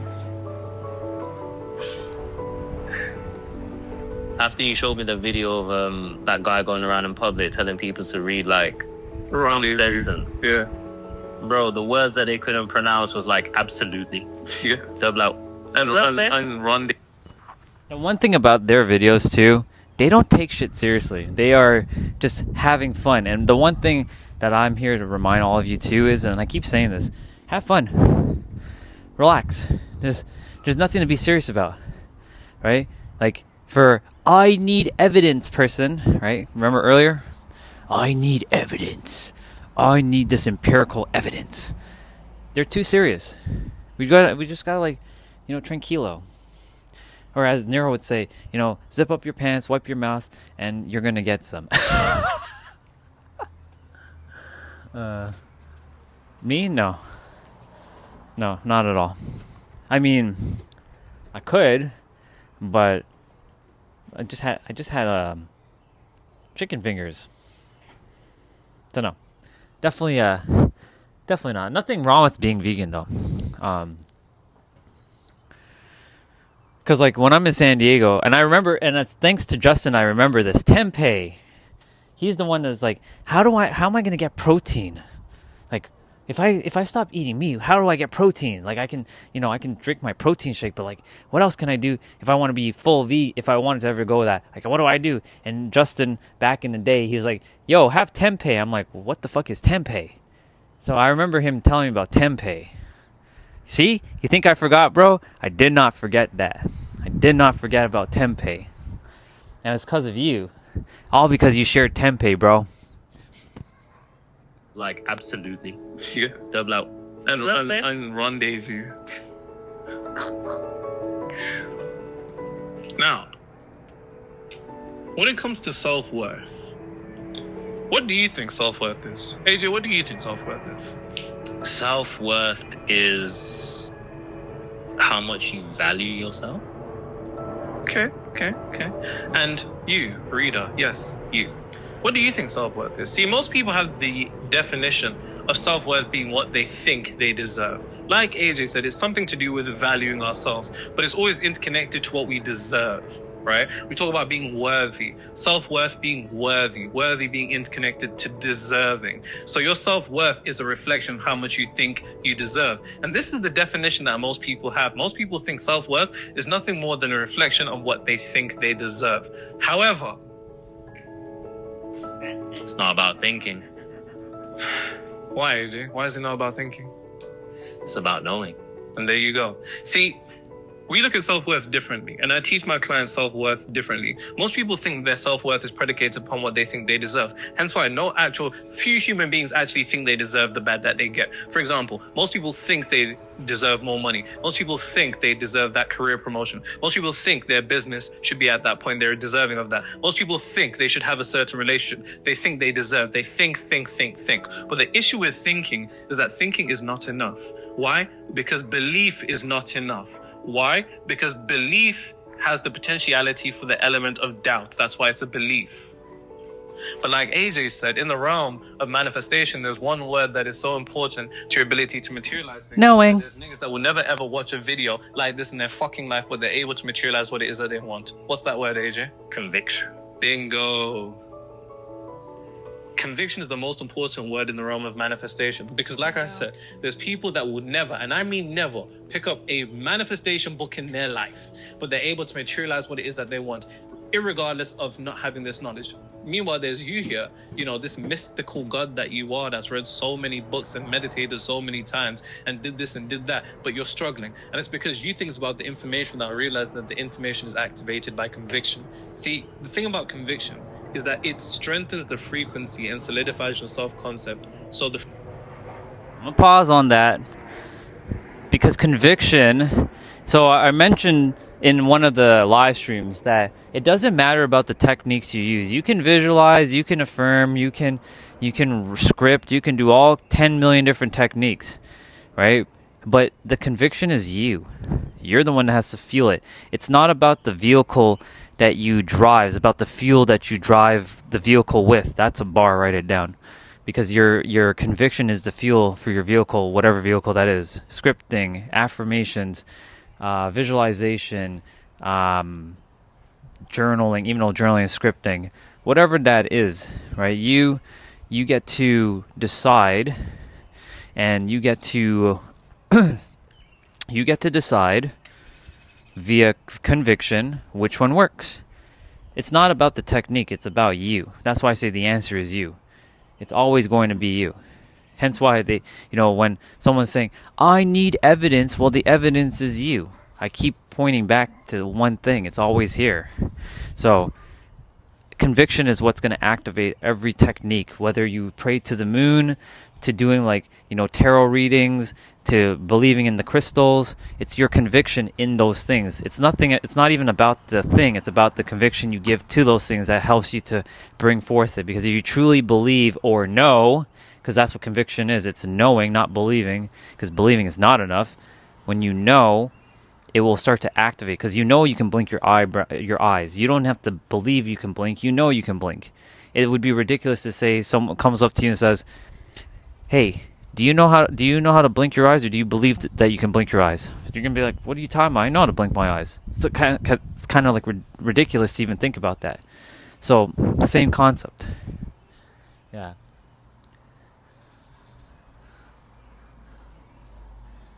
Yeah. Strengthens the frequency and solidifies your self-concept. So the frequency that you're operating at is strengthened by conviction. Most of us have conviction in things against us, so we strengthen frequencies that work against us. If your self-concept is calibrated to being somebody who's at a certain level, the conviction that you have locks and solidifies that self-concept into existence. Because the thing about conviction is that conviction is knowing. Knowing is synonymous with faith. And we see faith spoken about across many different cultures, especially in the Bible. We can look at it esoterically. Esoteric means coming from the Greek word esoterikos, which means within the inner circle. Exoterikos means the outer, like an exoskeleton, the outer. Esoterically, the secret hidden knowledge, which isn't hidden. By the way, I'd like to say one thing to you guys. Most of you attempt to send these videos to people that you care about, which is very cool. And then you comment, they didn't get it. Or you message me and say they didn't get it. I need you to understand one thing in particular. Frequency is the secret society. See, most people are concerned with the secret societies that go on outside of them, but frequency is the biggest secret society. And I say that to say, different frequencies speak different languages. The thing that most people need to come to a realization of is when we talk about esoteric or occultic information, occult means hidden. It's hidden in plain sight. Because the issue is, if you're not on a frequency calibrated to see this, I could stand in front of your face and give you a whole lecture and nothing will go in. You'll just hear sounds. You just hear sounds. You just hear sounds. So, let me pause for a moment. So for those who jump on, similar to what I was sharing earlier, when I'm sharing something and it's not clicking for them, right? And I'm doing my best to give them like that help as best as I can, but it's not resonating with them. Of course they're not going to understand it, right? Because they're on a totally different frequency. Wherever they are is based on their level of awareness on how they're going to perceive something. Nothing more, nothing less. Where I was once where they were, and I didn't understand half the things that were being shared. And because I didn't understand half the things that were being shared, guess what happened? I was confused. I was lost. I was misguided. And so when I started to raise my awareness, it allowed me to see things differently.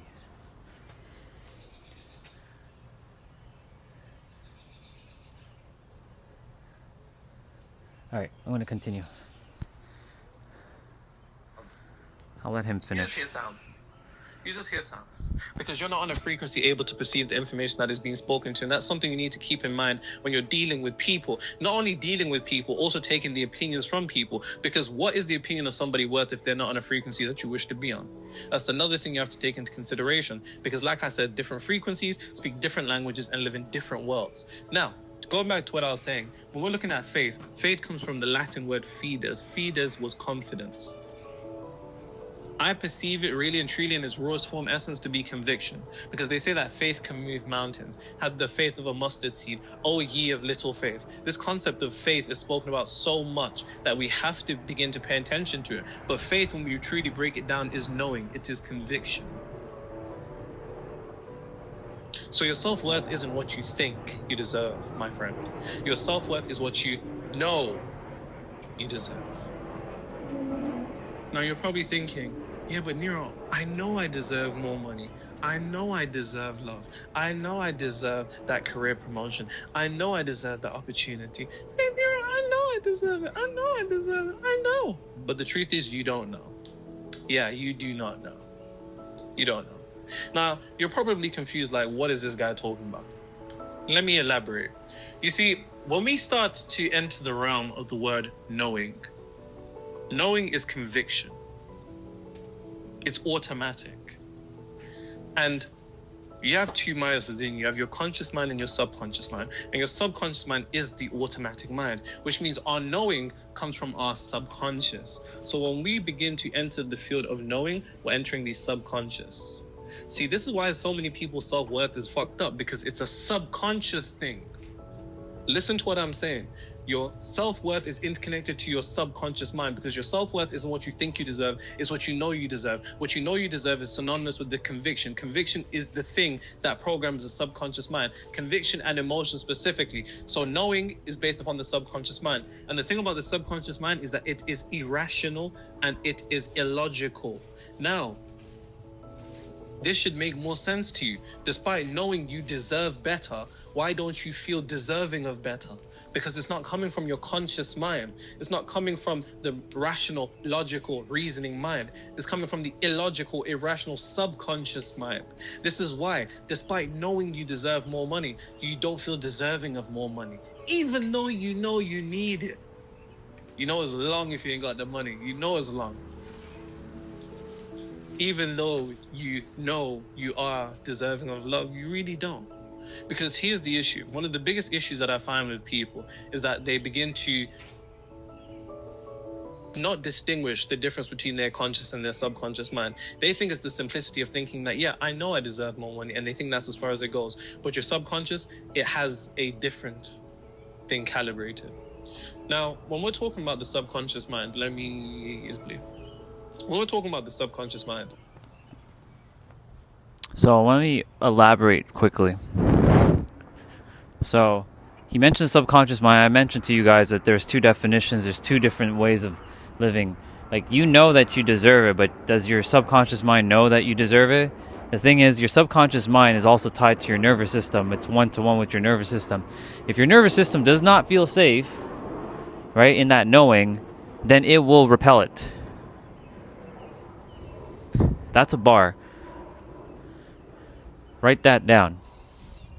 If your nervous system does not feel safe in the knowing, like, you know how you can blink your eyes, you don't need to even bat an eye. You don't even need to conceptualize like feeling unsafe when you blink your eyes. Maybe when you're about to take a ride, you're like, you gotta keep your eyes open, right? But generally speaking, you're gonna blink your eyes. Still, at some point, you're gonna blink your eyes. But you know that you can blink your eyes. You don't have to believe, right? Because believing is not enough. Knowing is enough. That's why I keep saying, know thyself and thou shalt know all. When you know thyself from here, thou shalt know all. Because thou will give you all up here, eventually. Because it allows you to start being still within yourself, because you know. Right? And knowing gives you emotions that transcend the logic and the linear. So that's really a bar. It's okay at sunset.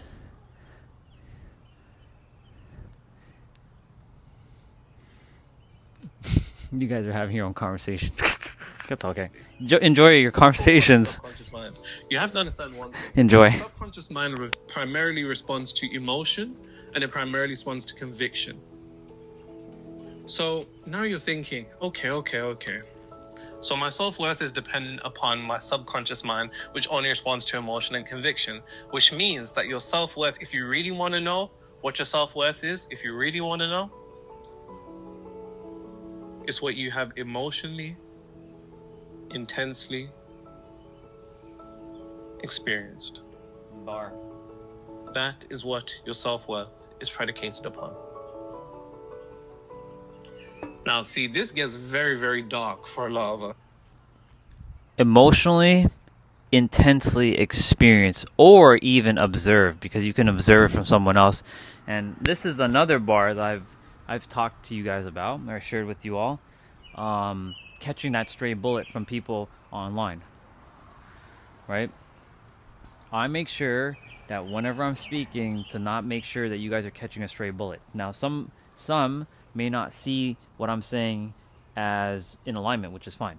That might mean that that's catching a stray bullet for them, because they are where they are based on their frequency. For everybody else who is in alignment, when you're watching or listening to anybody on YouTube or Instagram or Facebook or whatever it is, do be mindful of what they're saying and what frequency they're on, because whatever frequency they're on, you are going to potentially take on a bullet that was never yours to carry, or you're going to take a bullet that was never meant for you, or you're going to carry a backpack that was never meant for you to carry. You're supposed to drop that backpack a long time ago, right? This is why I make sure you guys are aware of these things, so that you can arm yourself and be hyper vigilant, so that you can discern, even including the stuff that I say too. Be very discerning with what I'm saying as well too. So you can emotionally and intensely experience it yourself, or emotionally and intensely observe it, because you can also watch it from someone else, and it becomes part of your lived experience. You see someone else going through a traumatic experience, and then you catch their bullet that wasn't meant for you, but you internalize it as your own, because you're like, oh shit, you're right, you know? No, you don't have to apologize, you're good. No, I'm just listening to the video. Like, you guys are not obligated to listen. You guys enjoy your conversation. You're not obligated to listen. If you want to listen, you're good. I was just making sure. That's all. Because what that would mean, in theory, is that even though you think you deserve love, if your experience of love surrounding emotional intensity has been nothing but chaos, drama, and heartbreak, then that would mean that that is what's calibrated into your subconscious mind.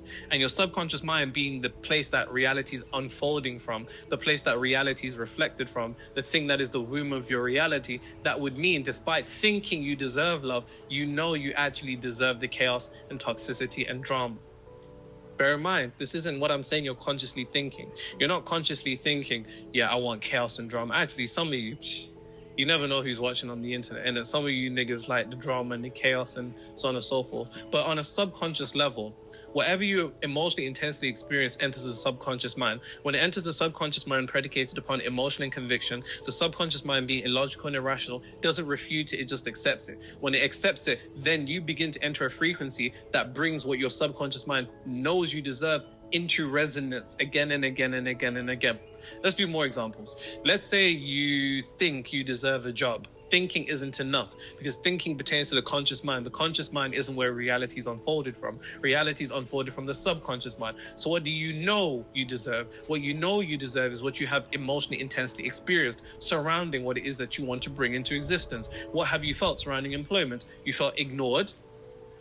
You felt like they've ghosted you. You feel hopeless. You feel despair. Now your subconscious mind says, I know they deserve this. And because I know they deserve it, enters the subconscious mind. When it enters the subconscious mind, it enters reality, because the reality and subconscious mind are one. What about money? Everybody thinks they deserve more money. And once again, I'm with you. Your conscious mind thinks that, but your conscious mind isn't where reality is unfolded from. Reality isn't reflected from your conscious mind. Your conscious mind is the weakest part of you. When they say you use 10% of your brain, that's pertaining to your conscious mind. Why do you think Christ said in John, the fishermen were out there on the boat. They're on the boat, they threw their net to the left side of the boat. Left side pertaining to the left hemisphere of your brain, associated with your logical reasoning mind.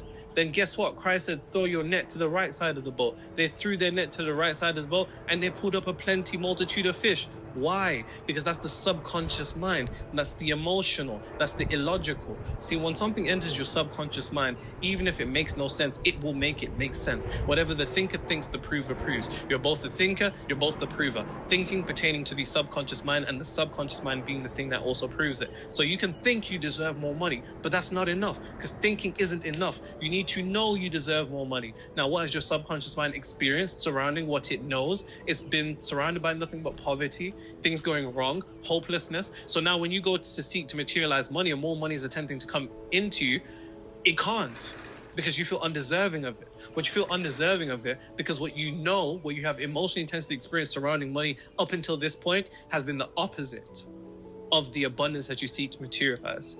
And this is what I mean when I say the best book that you can read when it comes to manifestation, besides Alice Martin, I'm joking. Besides that, is the past chapters of your life, because the more emotionally intense experiences that you can identify, The Book of You, by the way. that you want to bring into existence, the more links you can form, the less confusion that you're going to have. Because most of us confused. We'll be meditating and doing all this shit, reading all these books, and shit's not fucking changing. We're thinking, yo, what the fuck is this? Like, what is this? You need to put the books down, except mine.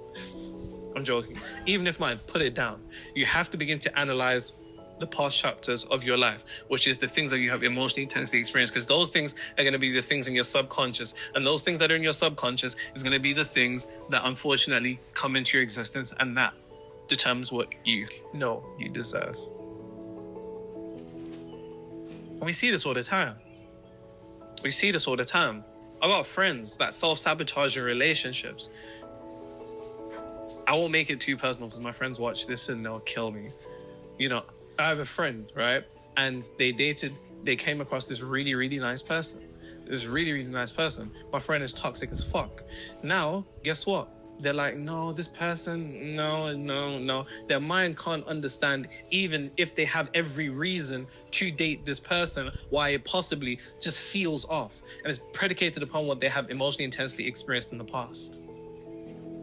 Their mind is like, this isn't resonance here. But what is the resonance? Where's the source of resonance coming from? And we do the same thing with a multitude of opportunities. An opportunity can seek to make its way to you, but you can be like, nah. Something deep down as a feeling within you just has a deep feeling of discomfort. And the discomfort can come from a multitude of sources, but a potential source that it could come from is just not being in resonance with what you believe, or what you know, I should say, you deserve. And yes, I will show you how to raise your self-worth. I definitely will. But first, let me show you something else.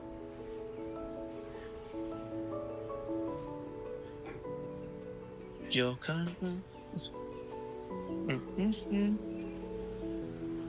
Be that girl for a month. Pause for a moment. I talked about this morning as well too, about relationships. How, you know, if a girl or a guy has been used to dating a certain type of persona, not a person, but like a persona, someone who's drama filled and chaotic and toxic. I don't subscribe to that word toxic, but whatever, we'll use it for now. So when someone that's kind and sweet and caring and considerate shows up, they're gonna be like, yeah, something's not right here. I think this person's like a scammer. Why is it that we always believe that the people who are too, like, when people are actually generally nice, that we automatically assume that they're scammers? It's because somewhere deep down inside, we don't want it easy. We want a challenge. We want it to make it be difficult. We have a struggle complex.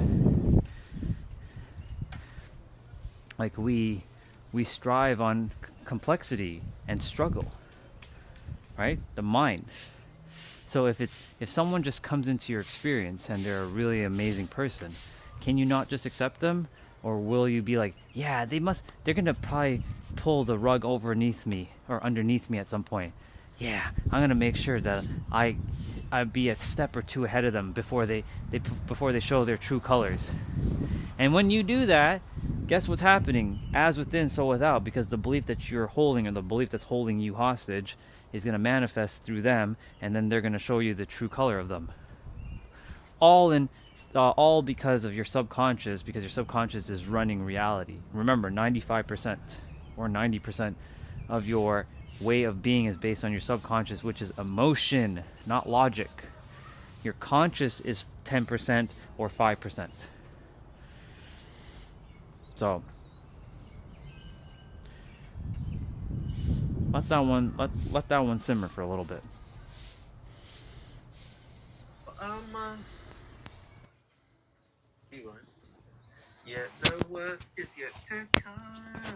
Oh my god, he's singing Taylor.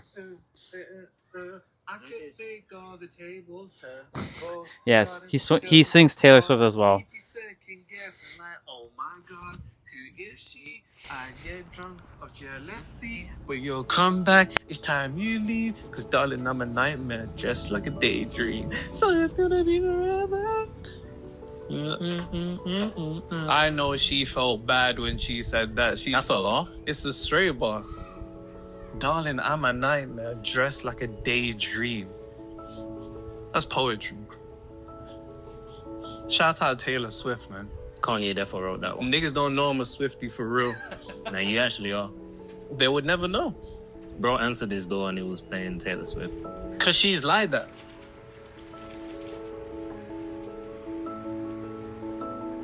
Someone said, hey Nero and AJ, I just wanted to thank you so much, with the tongue emoji sticking out. After being in the brokest mindset of my life, brackets, my bank was literally in the negatives, I shifted my mindset to believing money is always chasing me, and then I literally got my first raise yesterday, and I have a job interview at a store I've been wanting to work at for years. Anyway, guys, it works. Nero is the best teacher.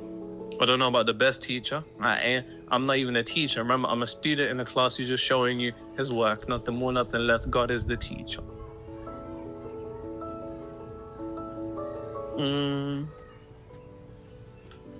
Oh. And I gotta blame. So one thing he also does is he reads people's comments who have manifested things based on the things that he has shared, and they work. And I actually have shared with him, and he has read my comment on his channel before. It's one of his way like past videos. But it's not because he shared it with me. It's just I wanted to remind him that what you're doing is actually helping your audience, because you're helping 400,000+ people, and 400,000+ people are better off right now if they're taking this for seriously. When I say seriously, I mean they're not goofing around, but they're also having fun with it, right? Because the whole point about manifestation is to enjoy your experience, not to be making this into some sort of obstacle course that's hard and difficult. Because if it's hard and difficult, you're creating resentment, and resentment will eventually create to this negative energy that will just manifest in the incorrect way. So have fun with it, enjoy it. That's the whole point.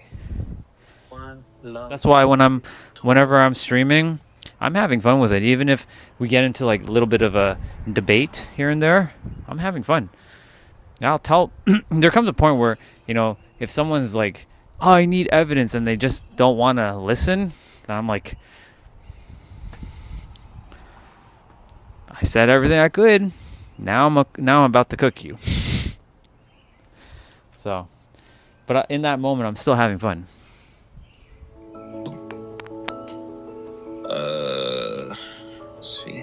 Oh, this is cool. I just seen this.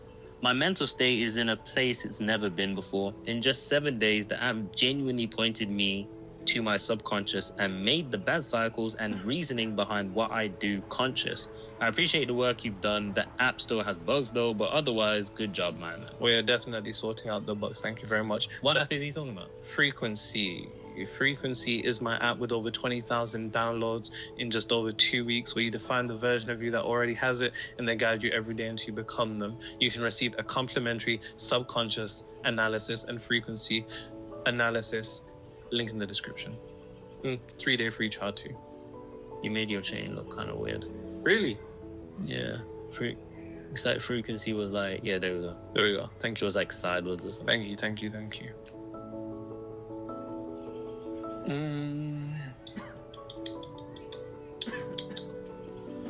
What was that thing you were saying about talent before we were recording? Oh, I was saying that was talent is interesting. becoming more rare. Because when I look at football or even musicians, like we had Ronaldo, Messi, Gareth Bale, Neymar, all of these big talents, but they're coming to the end of their careers. And I'm looking at the new gen, we just have the media mark. And like rappers, Rappers, Drake's like 40, Jay-Z's granddad age. Even Chris Brown's like what, his mid-30s. He's still kind of young. Yeah, still kind All of. my olders are in their 30s. Whenever I call them old, they're like, wait till you're in your 30s, bro. But when you think about it, there's no one. But that's why millennials think they're the best. Yeah, there's no one breaking on the scene. Like Chris Brown broke the scene when he was 16, no? That's crazy. There's no one doing that at 16. That's crazy. But that's what I'm saying. I feel like our generation... You think talent's gone? I don't think talent's gone. It's disappearing, bro. I hate to think that it's disappearing. I don't think it's disappearing. It should be more accessible because the internet has decentralized opportunities, right? You can be from anywhere, if you got a phone and internet connection. But it's like, what's going on? But it's not though. You think the talents with the older generation, they're gonna get gassed? Yeah, they're gonna love that. I'm not giving you guys that type of credit. I can see you typing right now. Or the niggas that are like 35 plus are like, nah, our generation is the best generation. What? Like Usher's old, R. Kelly's old. Like them niggas could sing. I wonder who's gonna be for our generation. Like, our generation gone. There's like that man are finished. Our generation was Lil TJ.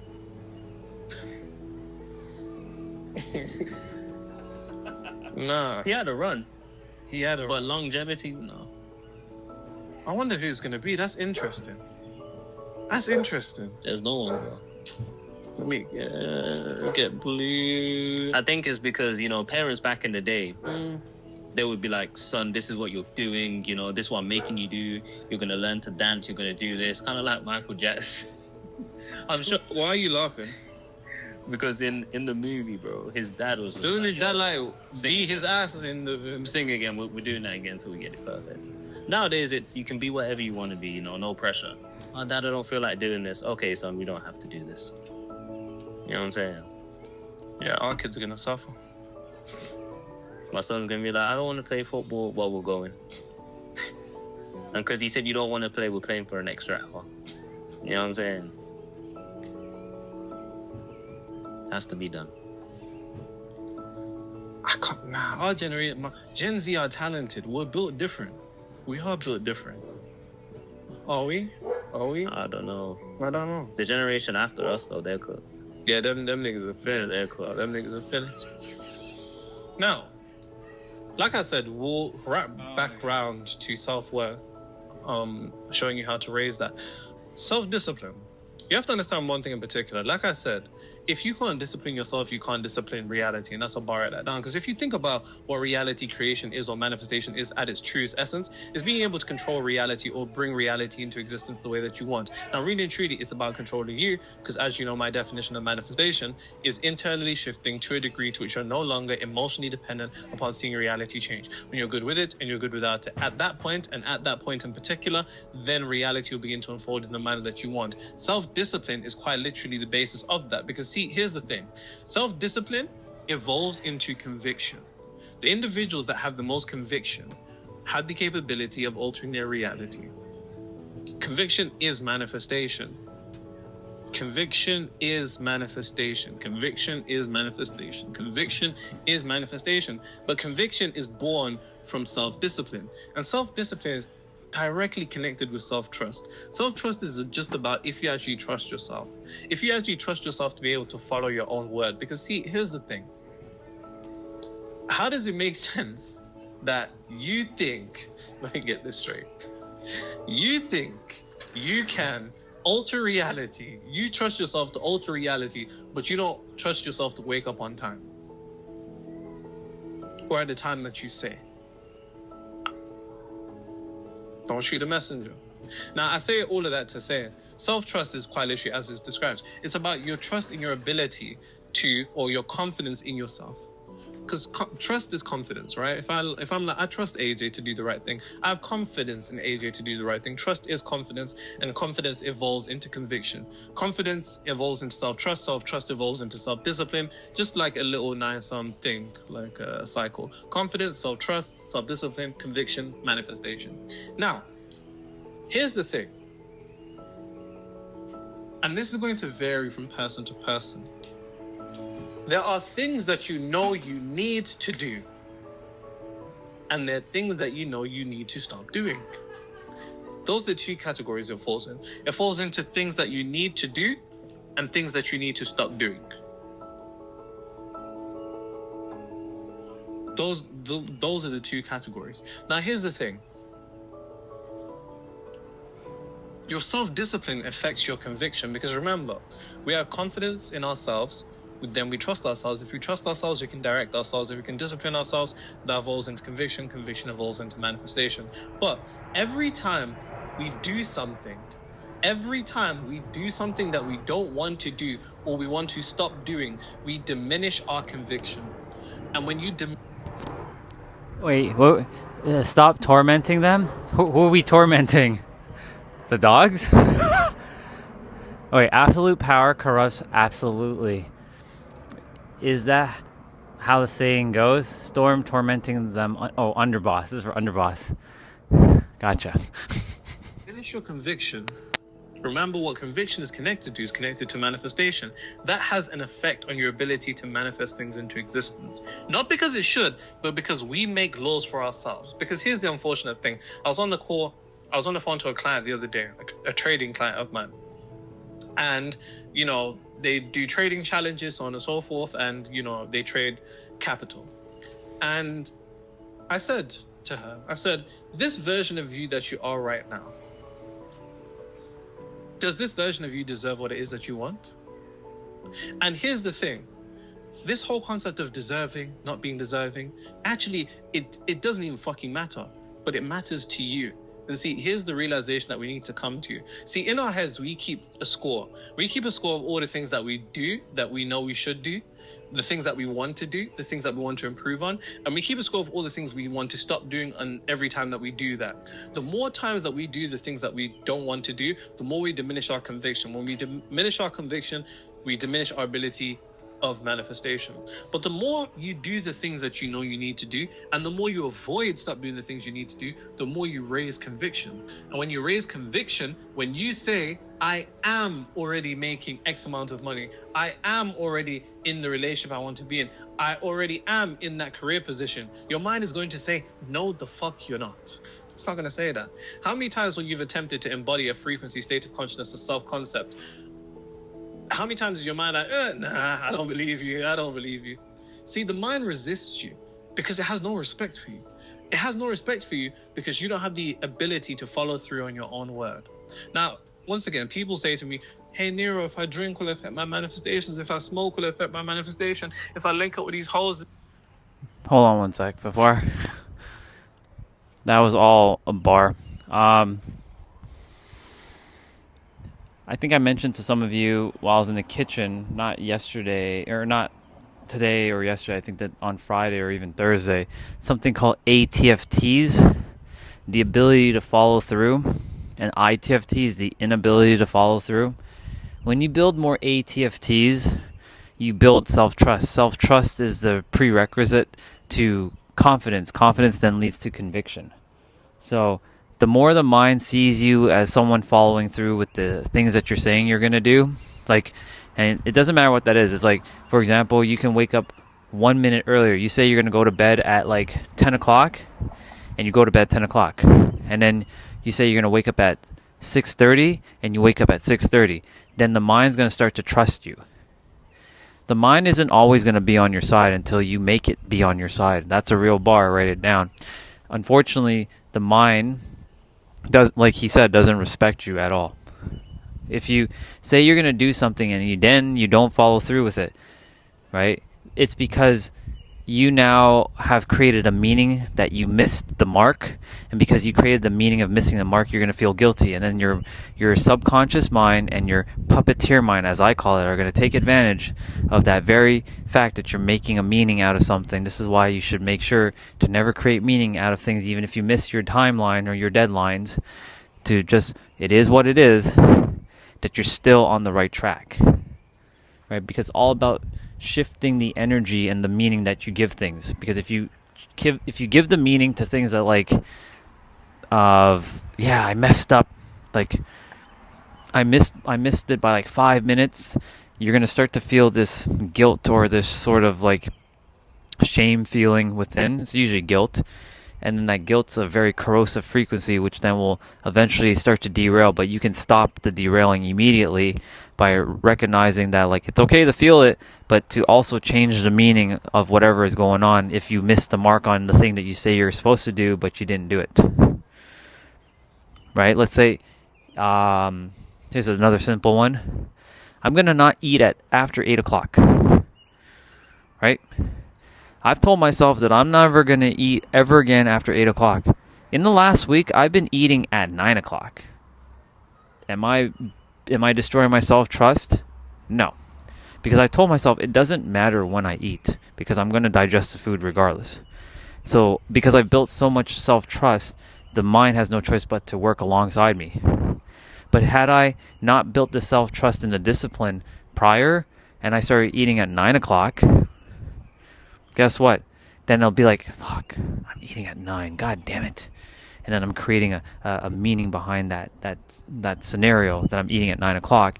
And then the body's hearing what you're saying. And then it's going to create all kinds of obfuscations. And then you'll feel all kinds of like bullshit in your system. And then you'll feel guilty. And then your frequency is going to go down. It becomes a toppling stone for each. Ripples out to the next thing, to the next thing, the next thing, and then you start to go down. This is how people get trapped up in their loops.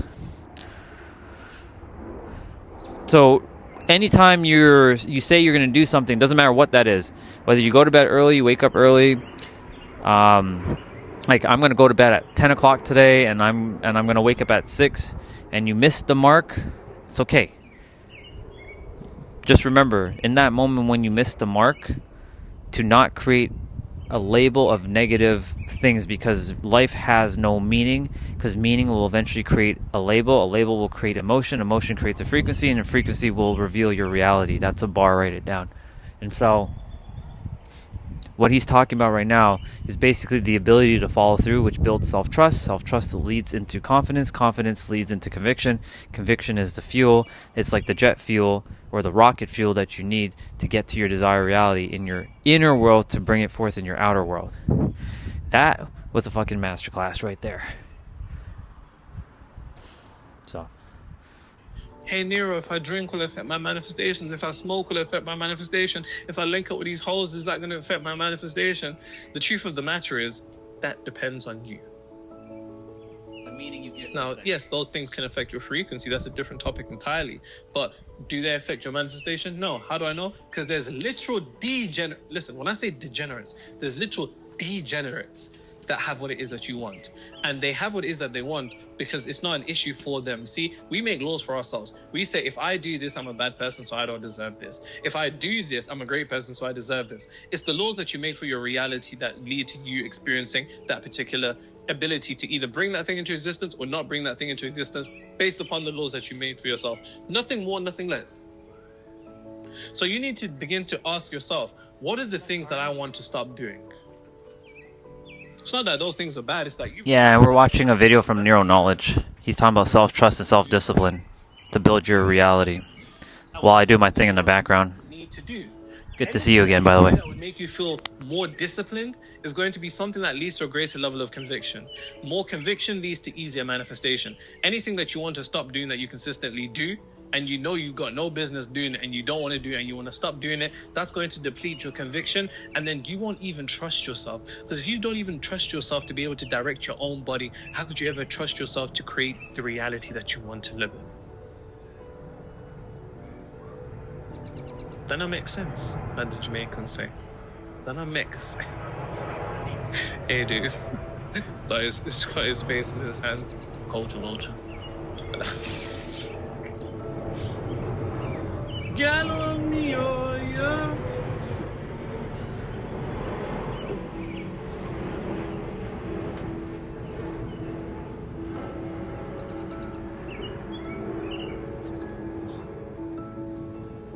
I think this whole manifestation shit made me have OCD or something. Mom's life, me too. That sounds delicious, Jeanette. And you're just reading the basics. You're reading the basic stuff. Glad you and Underboss are having that like nice connection. It makes me happy to see it. When you have negative Building bridges, I like it. I'm finished. That's what it's like. Most people can create OCD predicated upon the notion that they think that every belief or every emotion is going to lead to some type of effect, and that is not the case. So please do not be overrun by the OCD of it all, because you will quite literally mess up your life. You will quite literally mess up your life. Me, that had me stressed. Imagine having a bad day, then having a badder day, because now you're worried about how your bad day and your bad emotion is going to lead to an even worse day. It's long, bro. Mind games. Straight mind games.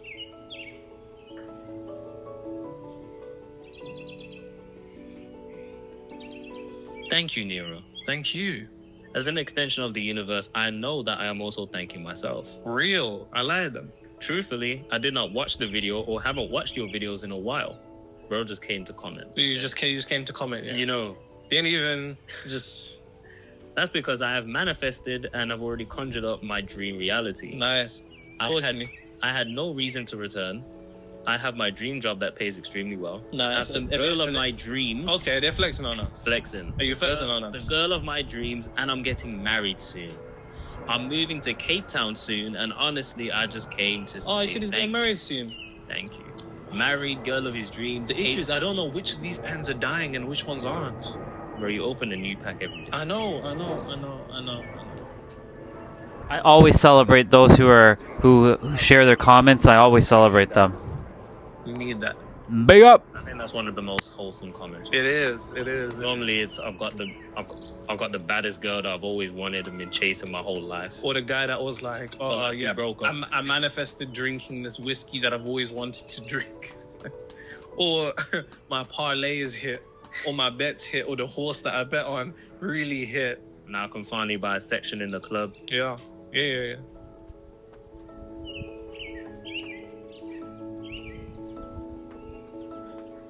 What else we got? Even though we don't know each other, you have no idea how much sense you make to me. Thank you. You have no idea how much you've changed my life. And That's all you are. And you are right. This is the last video I will ever watch. But one that I'm gonna save AJ's doing his stuff again. But one that I will save for my kids to watch. I'm so grateful and forever thankful. You're gonna let your kids watch this? Crazy. I'll see you one day and thank you in person. That means a lot. You know, that really means a lot. And now you gotta come back still. Bro, I'm just... Obviously, we need the viewership and that. Like, fucking, I need to eat too and go on and shit, you know what I'm saying? Nah, that's sick. I'm guessing that was was that the last video? Yeah.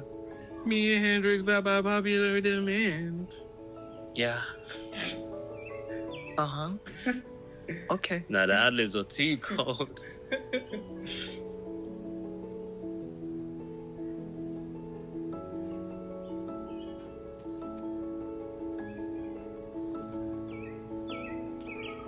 Any other one before I do this section? Let me have a quick look. We'll have a look. Oh. Do we ever come to the realization that AJ might be dyslexic? Hence why he can't seem to finish simple sentences without stuttering. Even if not true at all, let's not make fun of him. I love you, AJ. Not them diagnosing you. I love you too, bro. I don't think AJ is dyslexic, which there's nothing wrong with, by the way. AJ, there's nothing Good wrong PR. with AJ, there's nothing wrong with that. You know, I don't want to. I don't. Nah, want but I people feel to like we put live in it. I'll be limitations. real. I feel like the older generation, you lot got one thing correct. I feel like my generation, them niggas overdiagnose themselves. You get me? They love like, limitations. People fry their brains on TikTok and then be like, I got ADHD. Bro, you don't have ADHD. It's just your attention span has been killed. Literally because you're doom scrolling. People will be like, I've got this. Real? I don't agree with that. Me personally. And this is why the talent's wasting away. You know what I'm saying? Oh, you saying they got anxiety? They can't. They'll be like, oh, man, I'm so anxious. Or I got ADHD now. Bro, you were 12 when you were doom scrolling. Like, You're watching Coco Melon. Your parents raised you on Coco Melon. Your brain's fried. this is why they can't conjure up their talent and work on it, because they're doom scrolling. I don't believe that the generation is dead. I don't believe that. They're cooked, bro. No, you're gonna There's guess the millennials. They're gonna be like, yeah, our generation's the best. I don't think that. We have talent in our generation. I just think everybody believes that these people are the best, so they don't think they can be the best. You feel me? Like, I know I'm the best at what I do. Now I have revere. I'm the best at what I do. I'm kidding. This person's the best. I'm not kidding. I'm actually the best at what I do. Eventually decided that they're not. You get me? I get you, boys. Nah, bro. Everyone in Gen Z needs to start saying they're the best. I'm telling you. Nah, bro. I'm telling you. Nah, we the best. We the best.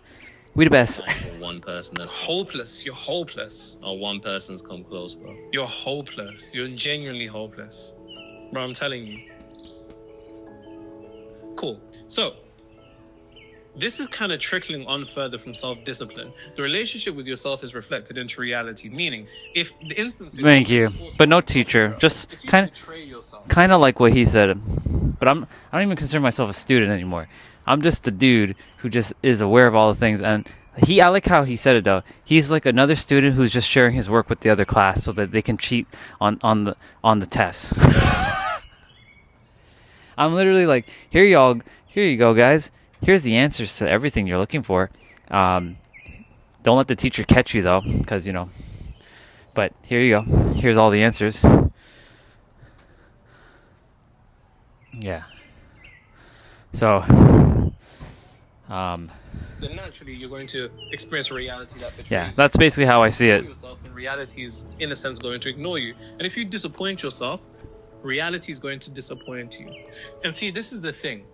The beauty of it is that you can reverse engineer the relationship that you have with yourself by seeing the relationship that you have with reality. When reality is moving in a certain way, you should use that as a feedback loop to look within to see what data within you, what within the process is leading to that output. You have to have the ability to do that. Most people don't have the ability to do that, and so ultimately they're stuck. But it's important that you understand that the relationship that you have with yourself is reflected onto reality. And when I say relationship, I'm referring to your level of self-trust, self-discipline, so on and so forth.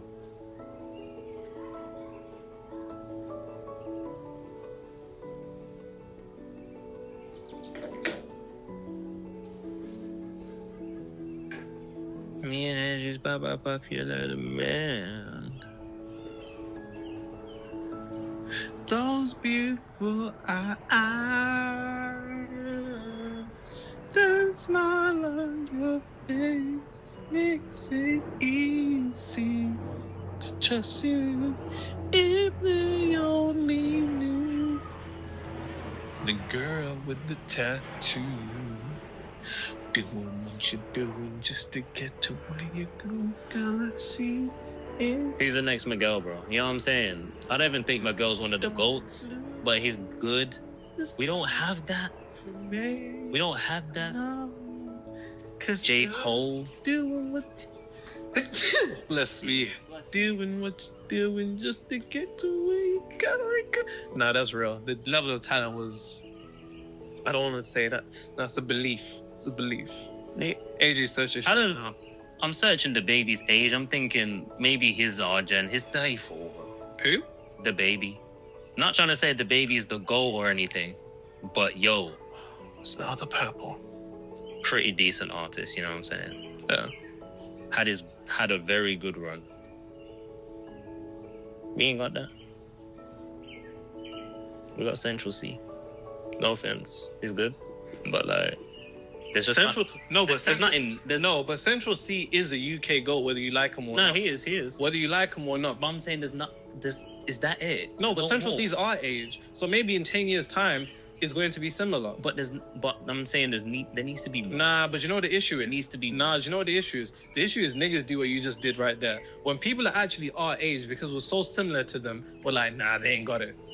No, But hold on. In 10 years' time, the younger generation is going to look up to them and be like, no, they had it. But people in their generation never see them. No. You think all the old heads,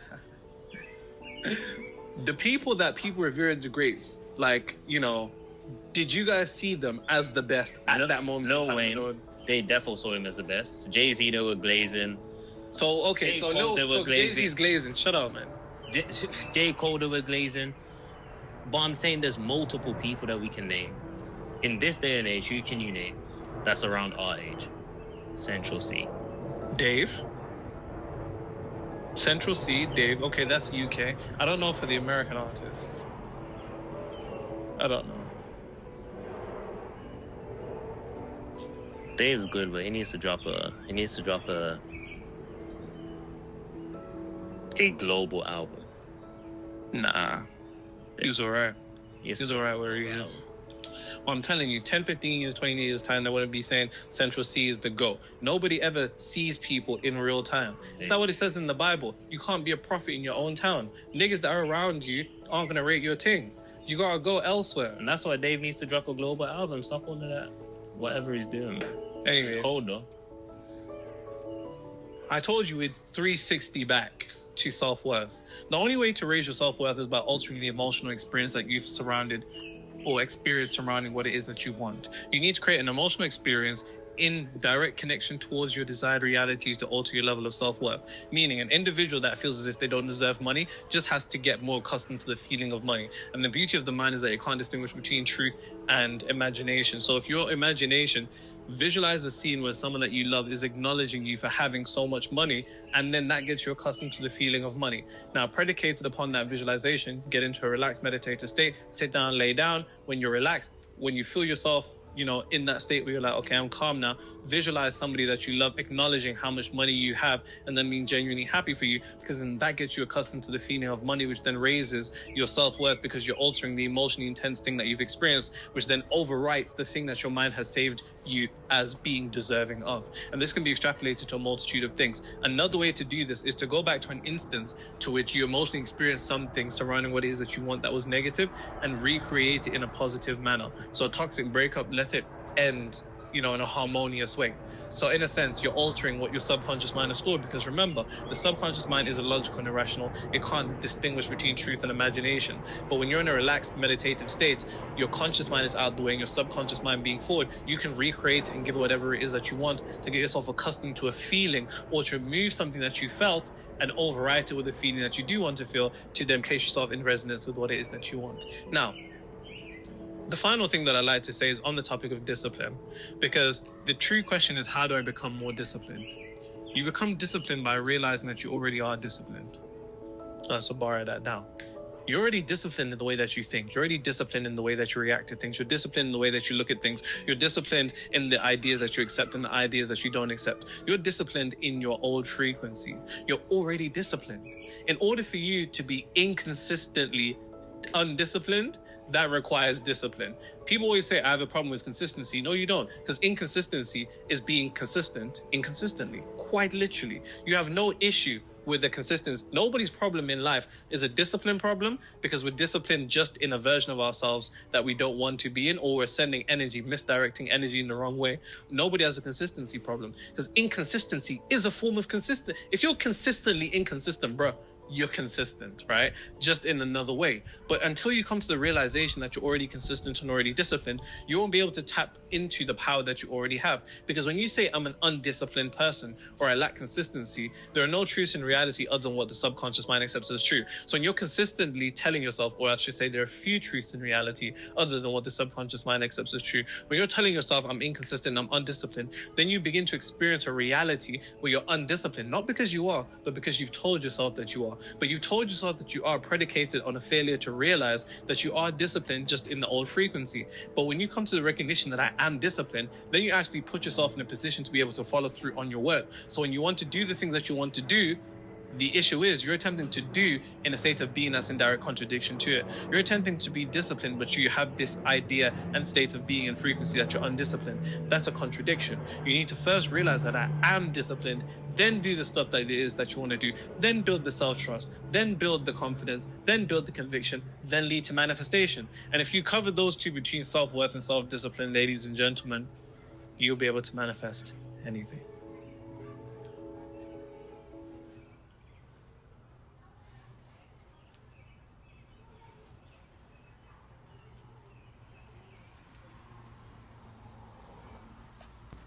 That was a bar. So, oops, I have this backwards. I have my necklace inside, but I'm like, here we go.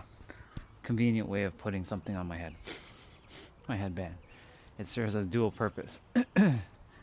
So, I hope you guys enjoyed a little bit of Neuro.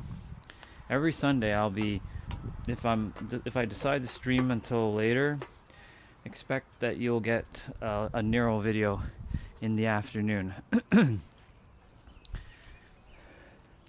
So he was saying, because I see a lot of people who say that I lack confidence, but and I've shared this with you guys. Remember, this is a paradox of the mind. You say that you're not confident, but you're confident in saying you're not confident. So you see how confident you are to say you're not confident? It's the same thing with someone who's saying I'm not disciplined. It's someone who's saying that I'm not consistent.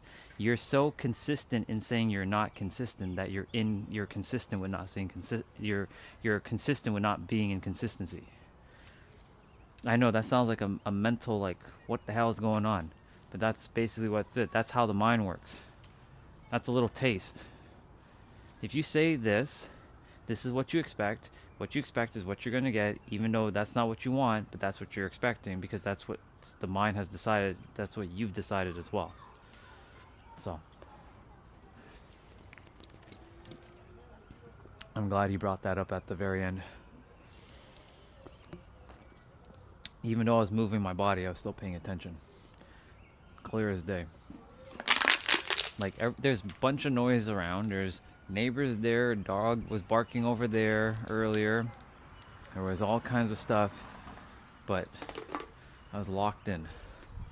Because, like, when I'm locked into, like, focusing on something, like, everything else just completely gets zoned out. It's like, that's what, when you're manifesting, that's how it's supposed to be. Even though there's all this, sometimes you have to filter out, like, all the extra noise and lock in.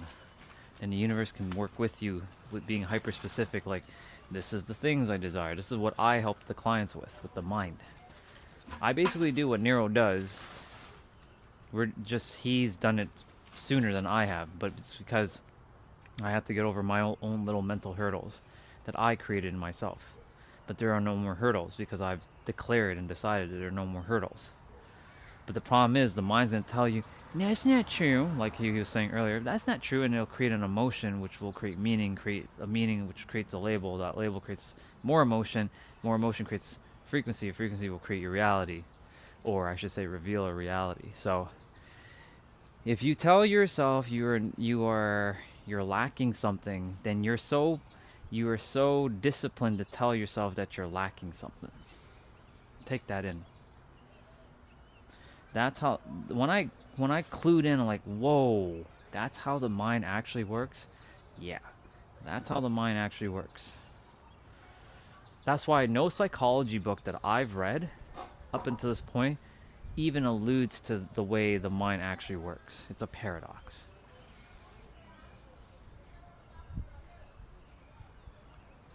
I've listened to a lot of psychology podcasts, a lot of mindset stuff, and they never ever got to this friggin' point, that the mind is a paradox of itself.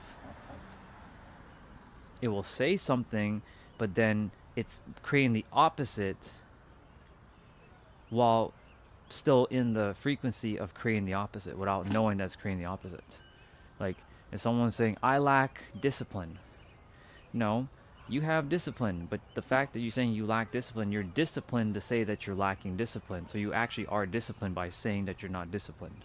That's how disciplined you are, by saying you're not disciplined. You see? Do you guys see how the mind works now? This is what I've been attempting to show you guys, what the mind's doing. This is what I figured out last year. During the summer when I was like, oh, okay. So if I say that I'm not rich, then what I'm really saying is I'm actually disciplined at saying I'm not rich. Right? Yeah. So this is why it's important, like whenever you guys are saying something in the chat, like towards like, yeah, but I don't have like this, or I'm not this, or I can't do this. That you're so this is why I kept saying you are so powerful that you make yourself powerless. And that's a real bar. Right? When people say, but I don't have money, something's expensive, blah, blah, blah, blah. I know, I get it. Like the outside world, yes, it's very complicated right now. But if you keep saying, but it's hard, it's difficult, it's this, and that, then the universe can only give you more of the same because you've decided that it's hard and difficult. And so even though you know you don't want hard and difficulty, you want ease and flow, but your subconscious mind has decided that it's hard and difficult because you're emotionally experiencing what you're seeing with your eyes, because you've taken the internalization of it being hard. The mind is going to create that obfuscation, and thus, even though you want it to be easy, you're gonna be fighting against yourself all the time. This is why when you know how the mind works, you can't be fighting against anything. In fact, you start to flow. In my reality, I'm starting to flow. Does inflation affect me? Not at all. I don't let it affect me because it doesn't exist to me. Now, if someone's like, well, Ryan, then go buy a private jet right now. Well, currently, I don't have the capital to buy a private jet in the physical yet, but I can buy a private jet within myself if I wanted to. I just decided I'd buy a private jet. Hello, I already have a private jet now because I've decided. That's it. I made a conscious decision, but now I got to get the subconscious and the conscious into alignment by feeling it to be true. You can say it, but then you must internalize it and make it visceral with your senses. And you have to make it feel safe. Because if it doesn't feel safe, you will be pumping the gas and the brakes at the same time, and you're not going to go anywhere, and that is going to create frustration, friction, irritation, and then that's a frequency that no one wants to be in. And then the universe is like, oh, this person's frustrated, I'm going to give them more frustration. And then you end up being caught up in a cycle and a loop. You have to be hyper vigilant with what's going on within yourself. Because he said it earlier, if you can't even control yourself, what makes you think you're going to control reality? There's no way. If you can't even control yourself or master yourself, you can't master reality. Because you and reality are one and the same. Right? If you can't control yourself, what makes you think you can have control over the universe? The universe is going to look at you and be like, bitch, please.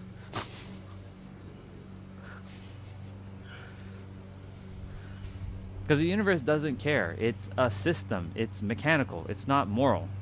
It doesn't care about all your good deeds and blah, blah, blah, blah. It doesn't care about that. It's your conviction in yourself and what you have brought forth. That's why I told you, and I share with all of you, that karma actually doesn't exist. It's you. If you decide that karma exists, then you've created the law that karma exists. And then if you believe that good things are going to come and you do good things, then good things will come because you've decided that. And nothing wrong with that because it will come. But in my reality, I don't have to do a good thing or a bad thing. Things just come. But I take the action. I must take action, physical action. Yeah, let me see.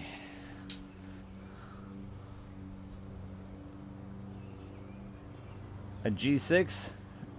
Okay. I think you all should have a private jet. Or whatever it is that you guys want. You can write it in the chat. Whatever you guys actually desire to have, write it out. Go nuts. Go crazy with whatever it is and declare it. Decide.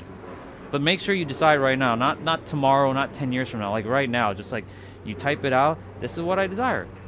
But don't say I want something. Say I already have it. I already have the G6 like jet or whatever it is that Lottery Energy said. Or for me, I already have the Toyota Supra, fully modified, 2JZ GTE. I want left-hand driving because it's going to be easier here, but hey, if it has to be right-hand, so be it. I'm not opposed to driving right-hand on a left-hand in this side of the world, right? Right-hand on right-hand world, right? It'll be a little challenging, but hey, I can master it, because if I can drive that, I can drive anything.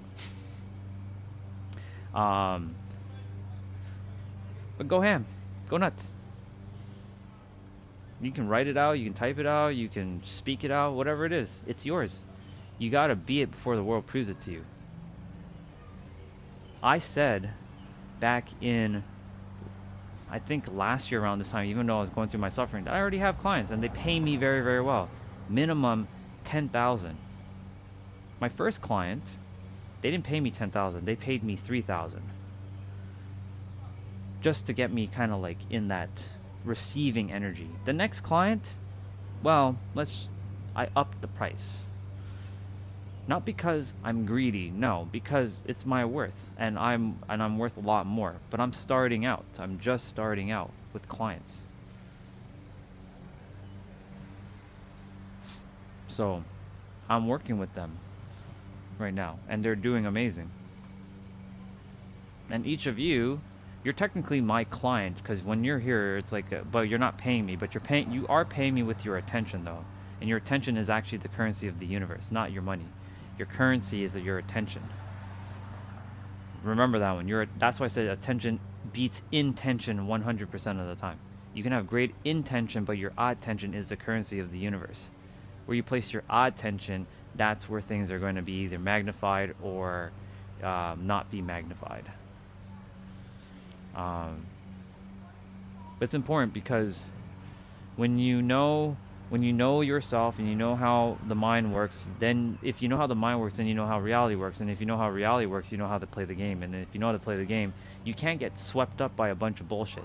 You will just simply better position yourself in a way to navigate and traverse it with more ease. Doesn't mean that shit's not gonna happen. Shit's still gonna happen. You're going to be throwing a curveball. Life's going to life at you. It is going to life at you at some point. But the thing is, when life is lifing at you, you will be able to better position yourself to know, oh, okay, so this experience, universe is throwing me a damn curveball by bringing a person, a situation, opportunity, or event to tell me like blah, blah, blah, blah, blah. Okay, I know, and even knowing this aspect already starts you off on a great note, because you already recognize that this is just one of those little curveballs that the universe throws at you to see if you're staying in alignment. And you're looking at it and like, okay, I see you. And you deal with it. You don't create meaning, or you deal with the feeling of whatever it is, and then you move forward. You transmute. Instead of it taking 10 years to transmute, it takes 10 minutes. Or even 1 minute to transmute. It all depends, or even 10 seconds. You look at it, okay, whatever. Next.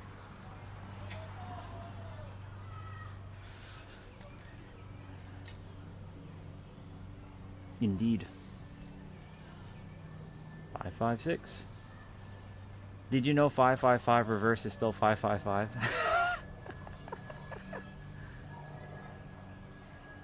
It's pretty expensive, so expensive that it has been robbed for years. Yeah, exactly. You are definitely paying me with your attention, for sure. And I value it. That's why I make sure that if you're paying me with your attention, then I'm going to do my absolute best to make sure that I deliver as best as I can. But I know when I'm sharing something, like, that's why I always say the answer starts with you, because it really is you. This is why I keep pointing to you, like, Y-O-U, because it's you in the end that has to believe the beliefs, feel the feelings, think the thoughts, speak the words, and take the action or inaction, right? And believe the identity of said thing. Like, if you do declare that you are a billionaire, cool, now your subconscious mind has to get in the same page. And the only way, by the way, for those of you who didn't hear what Nero was saying, the only way to start to get to the subconscious mind is to relax. This is the key. The prerequisite to getting to the kingdom of heaven, earlier as who was it that said that? Someone who came on recently, who's the first time on the stream. I do forget his name now because like he showed up and I'm like, shit. Anyways, he was mentioning the kingdom of heaven is within. In order to enter the kingdom of heaven, you have to be like children. Children are usually more relaxed. Seek ye the kingdom within, and all its righteousness, and all shall be added unto thee. That means to relax. The world is going to program you to keep going. That's why most people are not where they are. Think about it, right? Everybody's stressing out and struggling and suffering and in stress. The 3 S's. Struggle, suffering, and stress. There's a 4th S. Sadness, or I don't know. I'll think of the other S. But there's 3 S's. And those 3 S's are what are perpetuating most people's experiences, and they're not living their best life. And unfortunately, because they're not living their best life, or they're living a life that not by their design, by default, they're gonna continue to perpetuate it over and over and over again. And so it's important that you are aware so that you don't run into that trap. And if you've been in a trap, it's okay. Now you know, now you can get out of the trap. You can stop ensnaring yourself in your own traps.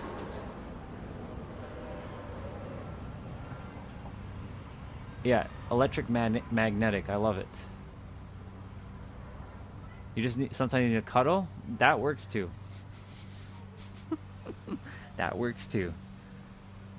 Who said that, Jeanette? Yeah. It's okay. If you need a cuddle sometimes, you just need a cuddle. That works too. Because guess what? When you're being like cuddled, right? Whether you cuddle with another person, with a teddy bear, with a pillow, whatever it is, you feel relaxed. You won't need the lesson, right? You're gonna be relaxed, and then that allows you to start to slow down your nervous system and start entering your parasympathetic nervous system, which allows you to start to tune in more, open up your perception, feel more, and maybe the universe will start to work one-on-one with you and start to drop ideas when you least expect it. Like, that's an interesting epiphany that I got. I didn't know I could da-da-da-da-da. I didn't think about it like that. No, did I? The universe wanted me to remind each of you, because we're the universe, itself wanted me to remind your itself. This is the same itself as that's the same itself as your itself, just you're with a different shell, right? This is a shell. Your itself and my itself are the same itself. This itself wants to tell your itself to tell your mind, hey, tranquilo. Just relax. It's all good. All things are unfolding for each of you. That's what the universe wants me to tell each of you every day. It's just, you got this. You're good. I know life's going to life at you. I know it's going to throw its curveballs. It throws its curveballs at me too. But we get to have fun. Smile. Have gratitude. Say thank you. You know what? Thank you for that curveball. Because you know what? I'm going to get to flex my muscle. And I'm going to overcome your little curveball. I'm going to undo that curveball, universe. I'm going to flex my muscle. Not physical, but like mental. And so when you're able to do that and you start to relax more, you'll see how easy life really gets. And you guys actually already figured it out, because I saw what you guys were saying in the chat earlier when you were attempting to, assist with Clayton. I need evidence and truth. Right? I saw what you guys were saying. I was reading what most of you were saying. And, Jeanette nailed it earlier. Just is. Everything just is. You remove the meaning, remove the labels, you'll free yourself from the trap, because the thinking creates the suffering. That's a bar, write it down. And I overthink. Overthink. I know it's overthinking, but is overthink? No, that's thanking, like thanking you. No, I overthinked a lot for years, and it just created more suffering. It's such a if I ever I'm not going back to that way of ever again. It's not happening. It's just not conducive to anything. Because what the hell? I didn't come this far. I only come this far to go backwards. You know what I'm saying? I know they'll say life, you don't keep going forward. You kind of like do this thing up and down, left, right, blah, blah, blah. It's like a spaghetti mess. But theoretically speaking, you're still going forward. Even in that chaos of feeling like you're going backwards, and like you feel like you're taking 10 steps backwards. Notice I said you feel like you're taking 10 steps backwards, but you can also feel like that 10 step backwards is actually propelling you. It's like a slingshot. Right? What does a rubber band do? You pull on the rubber band. You pull on it, you cinch on it far enough, bang, it will go flying.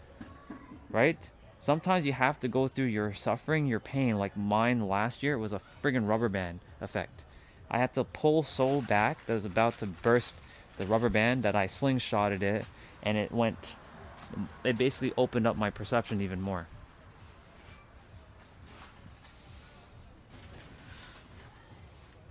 Fascinating. So sometimes the suffering is necessary, but is it mandatory? No. You don't need to suffer. It's a choice, not an obligation. That's the bar. Suffering is a choice, not an obligation. It's not mandatory. You don't have to suffer to reap your lessons. This is why Jessa, remember for those who were on early, and I showed you guys the book that she wrote. She wrote in her message to me, she's like, brother, I love you very, very much, beyond words. Notice how she said beyond words. I trust that you reap the lessons without the mistakes that I've made, so that you can take advantage of all the pitfalls that I had to go through so that you don't go through those pitfalls. But I did go through my pitfalls. I went through my pitfalls so that the rest of you could potentially avoid the pitfalls that you might still be going through, and that way you guys are not going through the pitfalls anymore, if you choose to entertain some of the stuff that was being shared.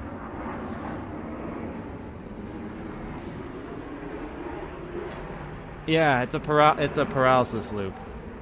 Chelsea, good to see you. I was thinking about you earlier. I was like, where did you disappear to?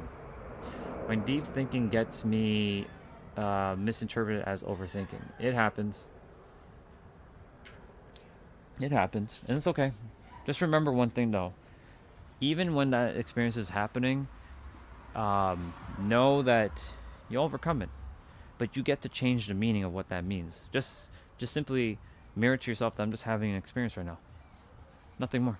If you take that feeling of what's going on, you're just simply having an experience, and now you're just transmuting the experience. Instead of being locked into like a 10-year of like pain and suffering, it becomes like a 10-minute kind of thing. Like for me, like I don't get trapped up with like, you know, there have been people who've been calling me all kinds of things, right? If this was me 10 years ago, and I would have internalized somebody being calling me the N-word, and I'd be like, that son of a, I'm going to make sure they get it. And I would hold on to that, like the hot coal, and burn myself. And ultimately what's going to happen to me, because it's not happening to them, because remember, if you're holding on to something that's it's holding you hostage, you're not holding them hostage, you're holding yourself hostage. That's a real bar. Most of us were burning ourselves. The person doesn't even give a shit. Even if you have seething revenge on them, they probably moved on a long time ago. They have no care in the world. But some of us are holding on to something that's lingering, whatever that might be, and then we create a meaning behind that, and then it creates our suffering. But if you can literally take that meaning and throw it out, and it has no meaning. You can just simply have the experience, do what you need to do, and move it out of your system. It's really easy, but you have to decide that it's easy. Because in deciding that it's hard, then you're making it harder than it has to be.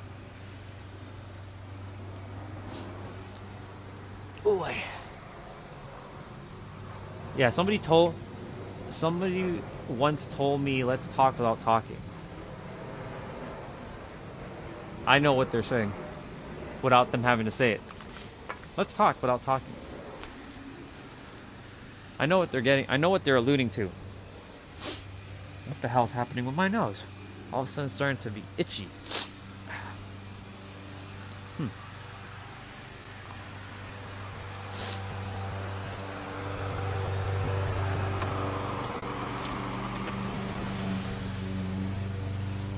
0707. Okay. I'm gonna go. I'm gonna be jumping off shortly. I said that what? 5 hours ago, and I didn't jump off, and here we are 5 hours later.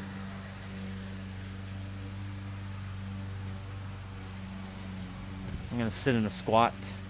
I'm gonna open up my chat for a moment on my tablet, just so that I can see what's going on. Let me just keep an eye on the chat. Alright. Artist, good to see you.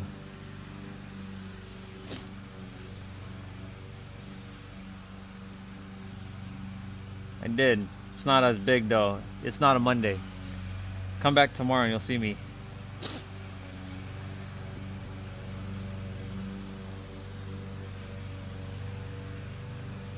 You're so welcome, Diggity. I'm glad. That makes me happy.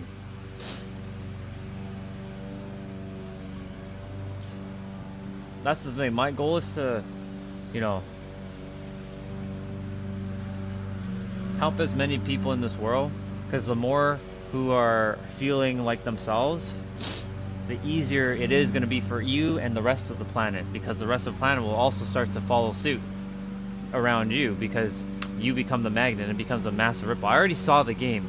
1 becomes 2, 2 becomes 4, 4 becomes 8, 8 becomes 16, 16 becomes 32, 32 becomes 64, and I'm just multiplying by 2 or by double, right? Imagine one person affects 100 people. Like, I've already affected what, 200, and I don't know how many people are subscribed to the channel, but I've already impacted quite a few of you. You guys are now going to go impact the people around you. I have no impact on them, but you guys have impact on them, and thus you made the ripple on my behalf, and then they're making the ripple on your behalf, right? If you run, because you're going to run into somebody, one of you, all of you are going to run into somebody who is going to need to hear some of the things that are being said here, but you already now are armed with it because you have it here. You always had it here, but now you have it here, and now that you have it here, you can help them do whatever they need to do, and then they can go out and help some. You see, it's a ripple.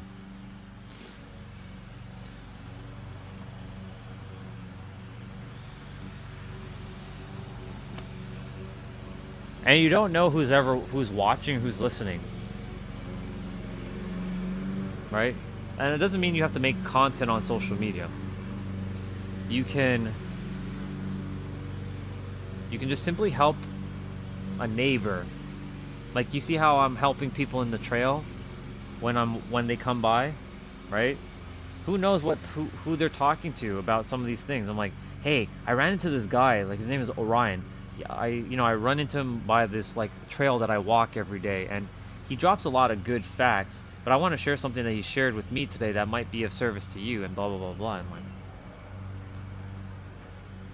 because the more who get into the state of alignment, the peaceful the world's going to be. It's going to be a place where people can actually enjoy themselves for the first time.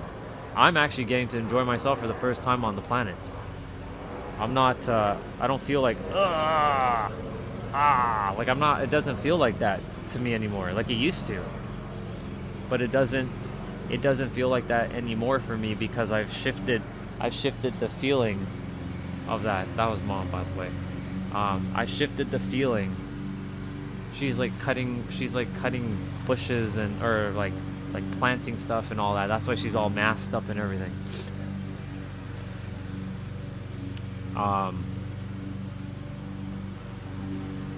Neighbor's cutting grass right now.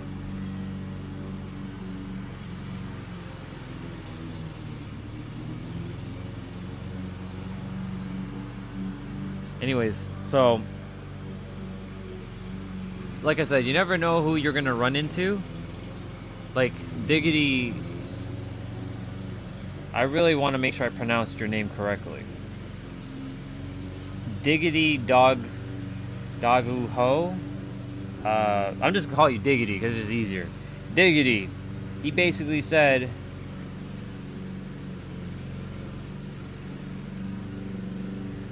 When you say I really don't, what did I say? Help me to remember what I just said about yeah, you really don't. What was the context for that again? I've been just kind of like right now the mind's just like blah right now. um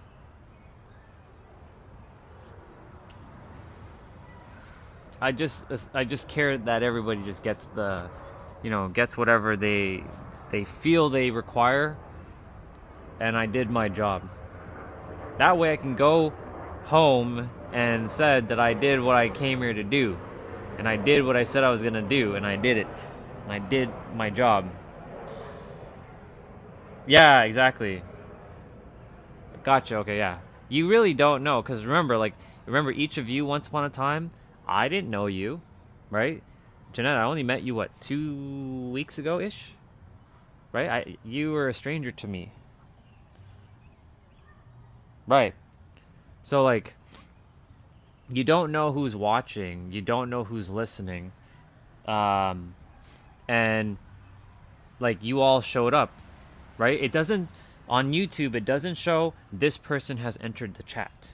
TikTok has that feature. I have to sneeze. Ooh. Oof. The grass cutting, but it's okay. It'll dissipate.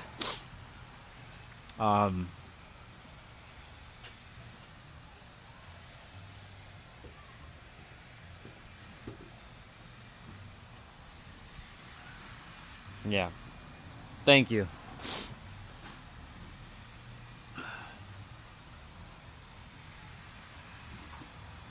It is what it is right now.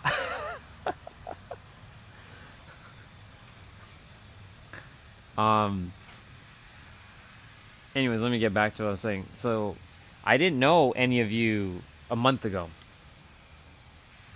Like, I knew Chelsea. Chelsea, if you're still here. I knew Chelsea about a month ago. I think I knew Chelsea about a month now, give or take. I started streaming on this channel on May what? May 18th? May 18th. I started on this channel. So it's been a month since I streamed on this channel. Because we're past... Yeah, it's been about a month.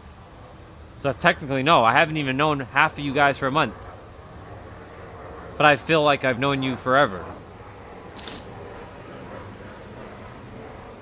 Just a month has passed by. Maybe a little bit, it's a little bit more than a month now. But lots of people have shown up. Like, I don't look at my analytics much because I don't pay attention to like how many views. I don't get tripped up with numbers.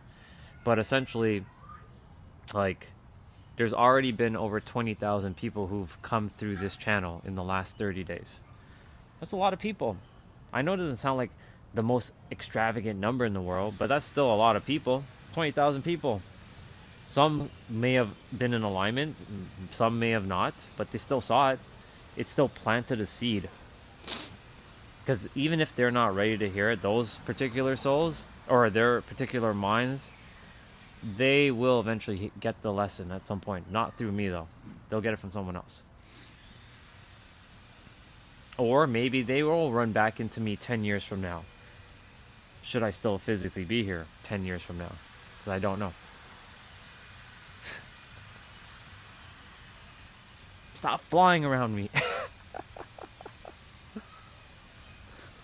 There's like a fly flying around me. I know I'm sweet, but can you please stop flying around me?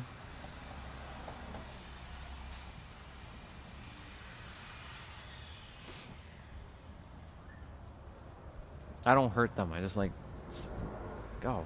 You have all out there. What are you doing?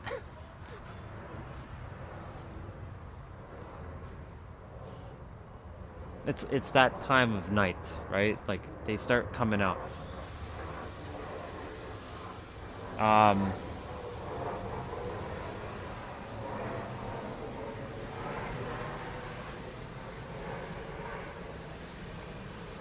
tomorrow will be just a chill and chat in the evening, like afternoon, evening, similar to what I just did, because I won't be able to finish all of what I'm doing in the morning.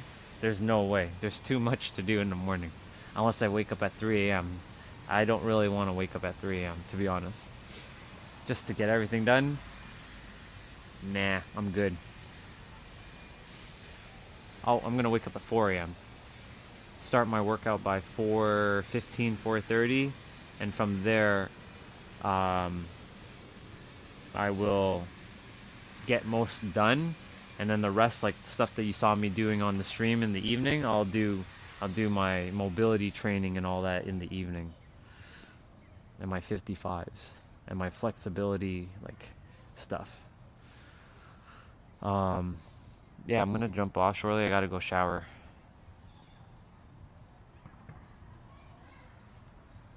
Wait, what's gross?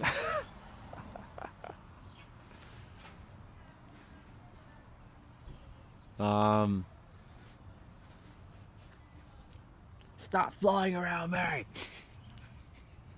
Now I'm getting mad. Oh yeah. Oh yeah. 3 a.m. I used to do it all the time. All the time. Oh, I need to do a couple more stretches. That's what I forgot to do these. This is what happens when you add so much to your plate that you forget which moves you still have to do.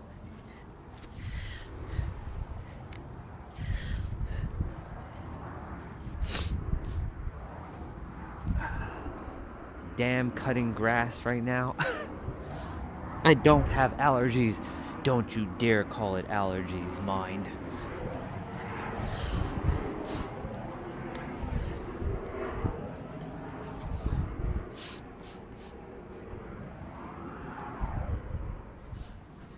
Ugh.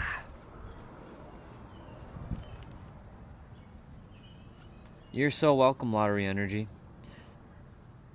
I have a 24-hour shift, have lots of days off, and no thyroid, so my days off are super chill. That's good. That's awesome. Well, hello there.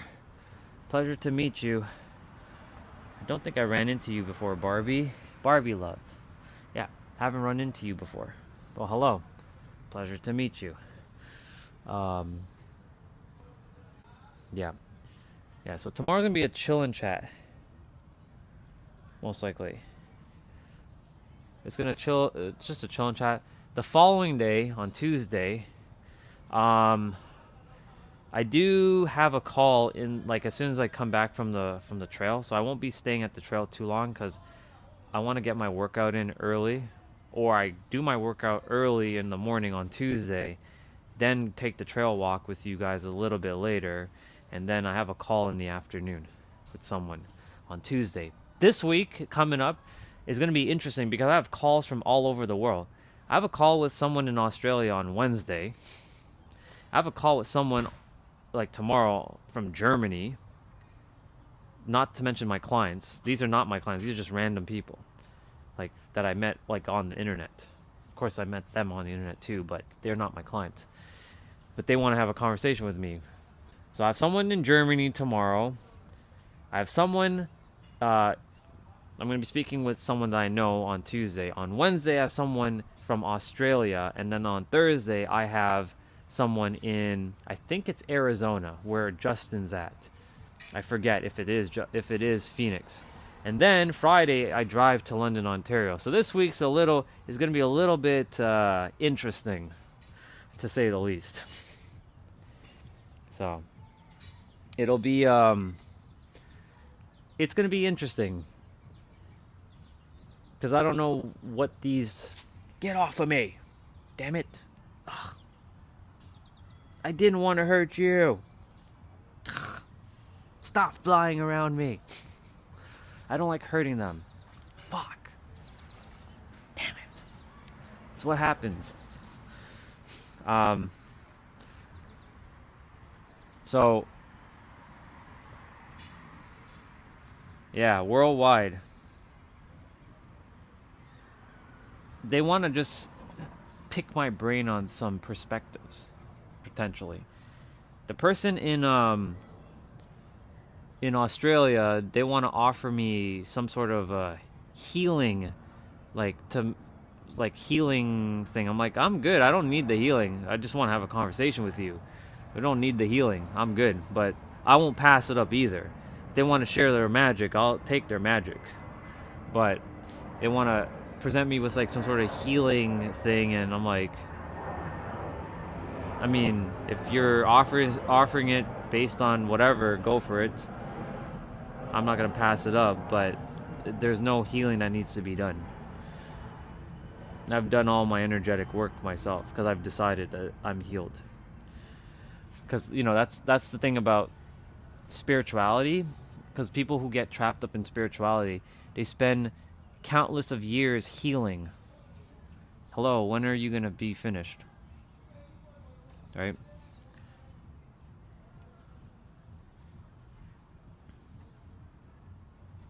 Yeah, I know. I'm aware. There are a lot of people who like to siphon energy, but here's the thing, Jeanette. They can't steal anything from me because I am too aware of my energy. They can attempt to, but they can't siphon. I don't know why I even said that let them find out. No, it's good that you said that because this is perfect because, yeah, there are people out in the world who can siphon other people's energy. The only thing with me specifically is they can't with me because, you know, they can cast, let's say, hypothetically, right? Somebody wanted to cast a voodoo spell on me. I want that Orion guy to die, blah, blah, blah, or whatever. Like, you know, create like a voodoo doll and like, you know, like jab me and do all kinds of shit. It ain't gonna work now because I know who I am. I'm one with the universe. The universe goes beyond anybody who can steal energy. The universe is... Basically, the universe is at the top. I'm at the top with the universe. So everything else underneath cannot be affected. Unless I fall into that paradigm, right? Because that's what happens. It's falling back into that paradigm. And when you fall into that paradigm, then yeah, you get trapped up with other people. That's what I was saying about people who are in the spiritual community. They get trapped up with this idea of needing to heal for 10 years and not... There's a sister that I know who's still fucking healing. I understand. Like, I've explained this, and I know she's on her journey. But she will not let go of this, and it for me, like, I want her to finally see what I know was possible for her. But the problem is, she can't seem to want to let go of it because it's like keeping something alive within her. Because if she doesn't hold on to it anymore, she can no longer blame something external, and because of that, then she has to take responsibility for herself. And when she when she's taking responsibility, when she doesn't take responsibility, she will continue to keep gaslighting herself into believing she needs to heal. Thus, that's why she's not letting go of it.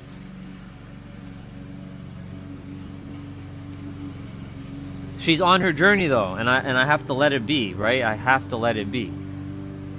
I know her personally, but she just won't. You know when you care so much about somebody and you want to give them a hand, but they just simply just can't take your help? And they ask for it, but they just are not willing to be open to hearing perspectives. That's where that person is right now, unfortunately. So there's not much I can do, but she is still friggin' healing. Because she refuses to let go. It was someone, I mentioned this yesterday, I've already mentioned her stuff, but I'll say what it is. It's just, she was dating a dude, and she got hurt so badly that she refuses to date other dudes, and she doesn't trust people. But because somewhere deep down inside, she doesn't trust herself. And she doesn't want to come to that conclusion. She wants to keep blaming external things. Why things are not working out for her. Why she needs to keep healing. And she needs to keep doing this and this and this and this. And hiring coach after coach. And spending all kinds of money where she doesn't need to do all that. But that's her journey. That's her journey. That's where she is. Not much I can do until she's ready, right?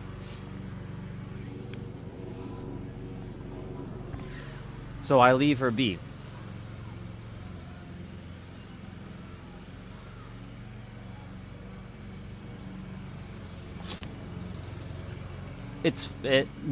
Exactly. That's why I felt like I had to share it.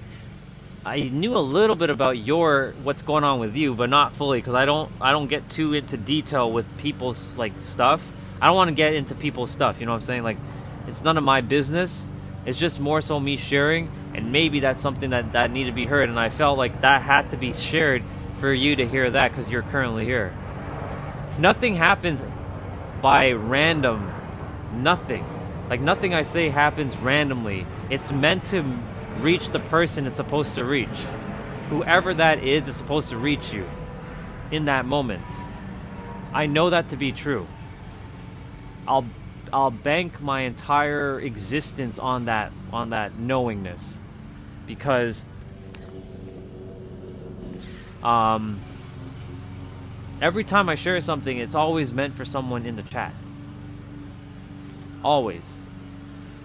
I was with someone for 3 years who cheated the whole relationship, broke up over a year and a half ago, and I've been single and celibate since, trying to heal.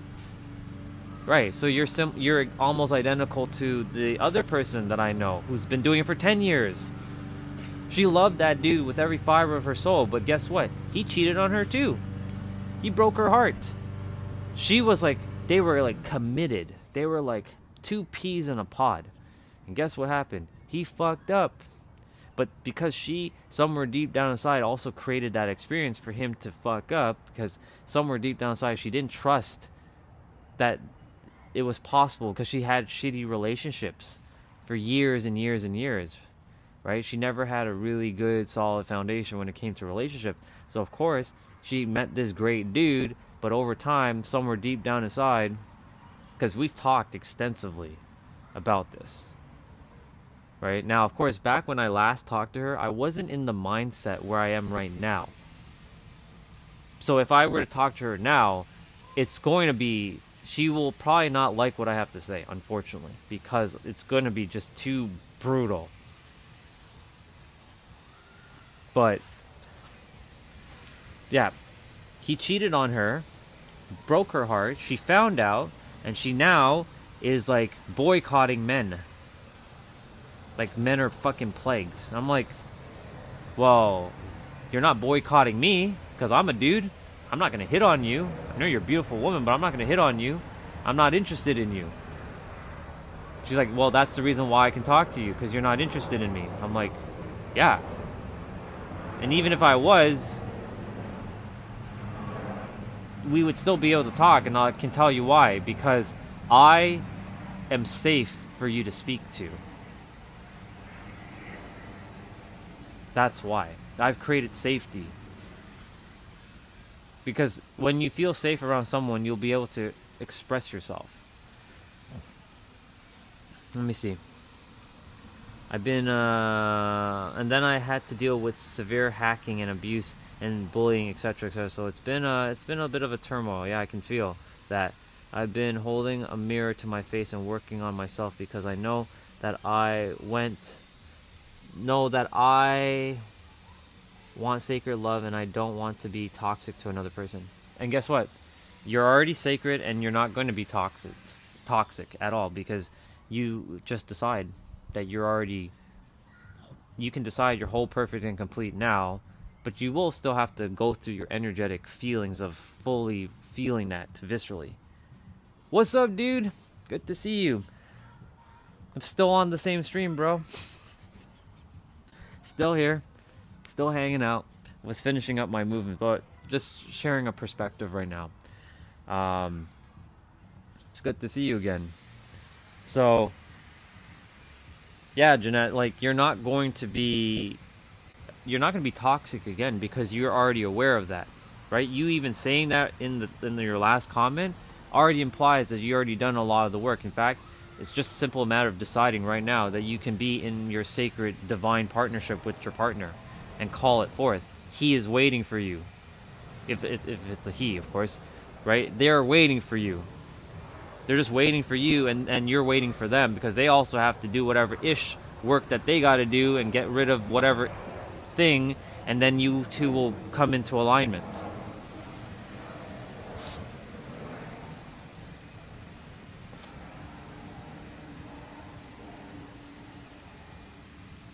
You're good. You're perfect. Remember, when I say you're perfect, I'm referring to this. I'm never referring to this, ever. This will never be perfect. This is. I always talk about this. I don't care about this. Well, I do care about this because this is what's controlling most people. But I'm really focusing on this. Because when you get to this, then this will have no choice but to listen to this. But this does not want to listen to this. And I was showing True that photo yesterday. The one with the heart locked up in a cage by the mind. Even though it had to use the brain as the vehicle, but it's really the mind controlling the brain, controlling your nervous system, which then puts your heart into a cage. Yeah. You just have to decide that you will not be toxic, and you will be an amazing partner for your next relationship.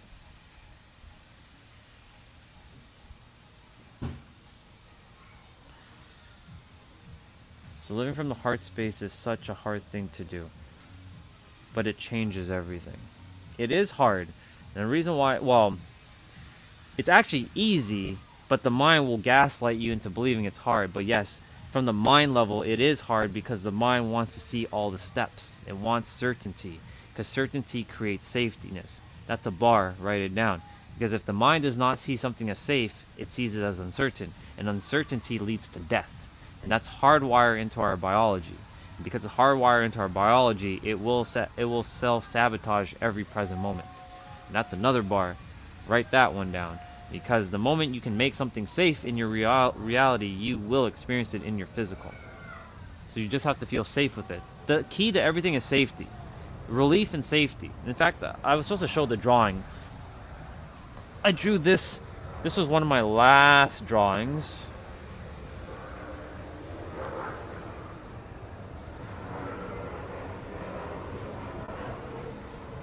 There might be glare, but it's okay. You guys will. This. Check this out. You might want to take a screenshot of this. It's going to be hard to see some of the wording, though. I do apologize. You know, glare. Glassy, screen protector.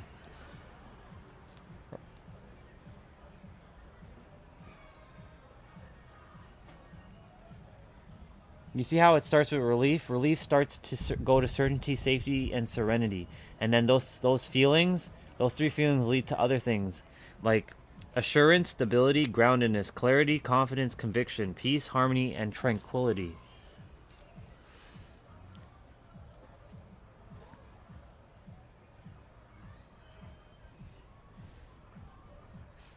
So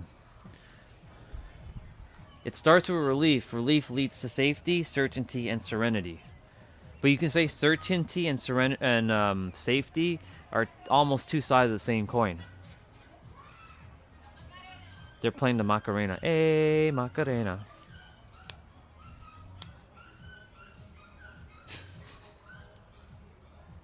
Neighbors. Hey, Macarena.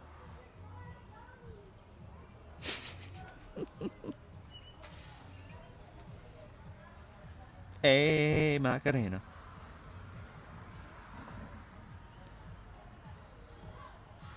Alright, let me see what's going on in the chat. Yeah. A visual tool usually helps because it helps anchor you into the physical, because you can actually see something with your eyes. That's why I was meant to draw everything. I showed True a couple of drawings yesterday, like the clock that I drew. Yeah, it's hard to see because I noticed the I'm really looking at my stream and it's like, yeah, it's a little tough to see that, but you get the picture. Let's see. Just struggling with good old-fashioned lust lately to being alone sex. It's okay. You're not actually alone though. You have yourself, and as you I should keep my stream open on my tablet because it's just easier.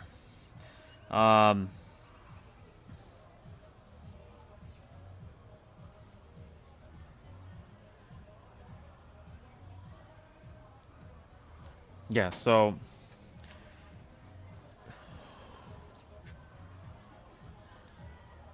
that's what I've been overcoming. Been okay with unknown and going for change without answers. Yeah.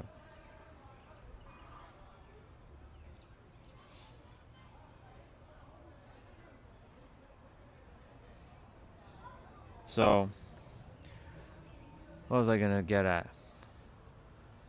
So for you, Jeanette, for you, True, and I guess True, you came on at the right moment because we were talking about this, right?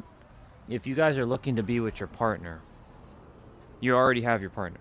In my reality, you guys are already thriving with your partner. Not surviving, thriving. You both are in your divine union with your partner, whoever that may be. And whoever that may be for each of you or have already done the work on themselves. So they're coming in whole, perfect, and complete because they're matching you where you are at right now, which is whole, perfect, and complete within yourself. From the soul level, not the mind. The mind will always not be whole, perfect, and complete. It will always need to strive, look for the next thing, seeking, finding, attaining, accomplishing, achieving, and acquiring things. That's what the mind does. That's normal. But the soul does not need to do that. The soul is infinite. What does it need to accomplish? It has everything already. But once you get to the heart space, as True said, it changes everything. Because it allows you to start working with these two simultaneously. Instead of using just one or the other, you use both and you become a much more magnetic being, and you start pulling things to you with so much ease. And then you'll see a random person, they'll be like coming in and they'll sweep you off your feet and be like, damn, I didn't even realize a person like you existed, because you're in alignment within yourself, right? You let go of like the when and the how they show up. You're even letting go of them even showing up, right? And watch, when you stop caring, they start showing up. It's so backwards. When you stop caring, and that doesn't mean you're being narcissistic. It doesn't mean you're being like negative, like I don't care. You just simply are like, you're good either way. Like you're good with or without the person. But watch, and this is a saying, when the universe attempts to, or sorry, let me rephrase that. When the universe attempts to impress you with everything, it will give you everything, because it can, or let me rephrase that better. When the universe attempts to impress you or can impress you with anything, it will give you everything, because the thing is, nothing can impress you anymore, right? Everything has become normal. If you can normalize everything, your expectations becomes normalizations, which becomes crystallizations, which then becomes your reality. That's a bar, write it down. So if you can normalize everything in your current reality, everything will become normal, right? It won't be a pedestalization. Nothing will be above or below you. It'll just be like this with you, right? Because you're one-to-one with it. You can put yourself above it, though, if you want, because, right, you can do that. That will definitely normalize it for sure, because you'd be like, that person, I can have that person. I can be with that person. No one's out of my league. Look, I'm gonna tell you right now, I'm not the tallest dude in the world. I'm not 6'5" with 265 pounds of muscles and all that stuff. But I have the energy of a 6'5" or 7 foot dude with that kind of muscle. I have that energy within myself. But I used to think, like, if I was gonna date a tall chick, I'm like, man, like, because it's a weird kind of thing. Like, guys should be taller than women. It's kind of a weird thing. But then I had to change the meaning behind that. I know a dude who is 5'3" and he's dating a 6'2" chick. I'm like, what the fuck is going on here? And she's hot as hell. And I'm like, how in the fuck is it? Like, how? Like, how? Like, how? Like, it's not registering. Like, what is going on here? What the hell is going on? Like, why? Because your frequency defies rationality. He does not see himself as some short dude. he can clock any girl. Oh, when I say clock, I mean he can mac on any chick. He's not interested in like, yeah, I'm just short little midget dude. He's got the energy and the fortitude of someone who's like 7 foot tall. Because he has that much confidence in himself.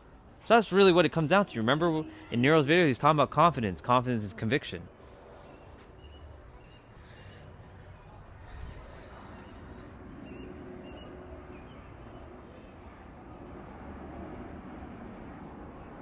Nah. You know how tall I am? I'm not 7. I'm 5'7", 5'8". I'm around that range. I'm not that tall. But in my physical presence, maybe, but my mental presence, I'm like 7'5". I'm like a giant. I like overshadow people.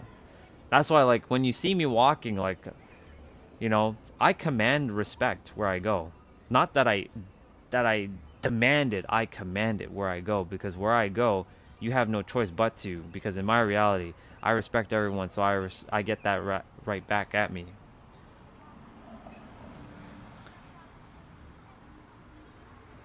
I do look tall, but I'm not that tall.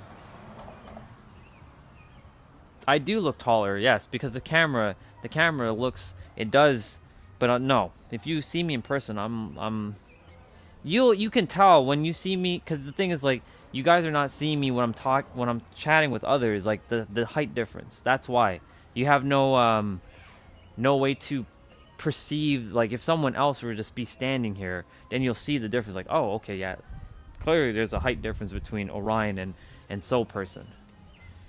I used to make my height a problem, but there's no problem anymore, because height for me is an illusion.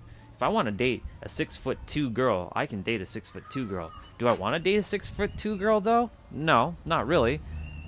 But if I wanted to, I could. Because there's no one out of my league. In my universe, there is no one out of my league. I've decided that.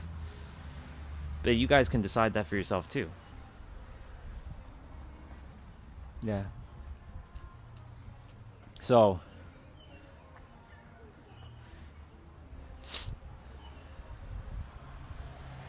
yeah, so like for me, if I want to date someone, and look, I'm going to tell you right now, if I want to date a fucking movie star, an act, like a singer, a famous person, I will date them. The question is, are they in my level though? Are they at my level of awareness? Now, I mentioned that we all have the same ability, we all have the same wisdom, but where are they here? Because if they're not at a certain level in here, then I'm not interested. Like, you can stay over there, right? But if they're a little bit conscious, then come on by. Let's have this conversation, you know?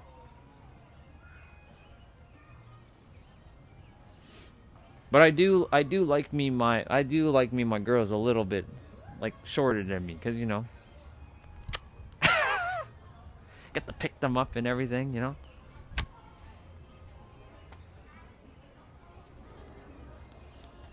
Oh, I gotta show a scene quickly. Well, a picture. I gotta. This picture sums it up for me.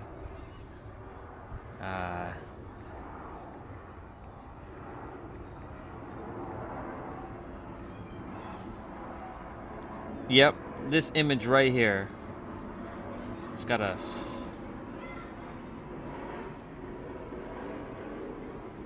Is this a better video? Oh, yeah, this is a better one. That one. Look at the size difference. This is like me. This is like when I see others, but like I have the energy of like that.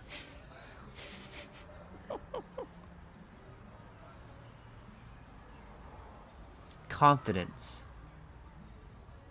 Pure confidence right here. That right there.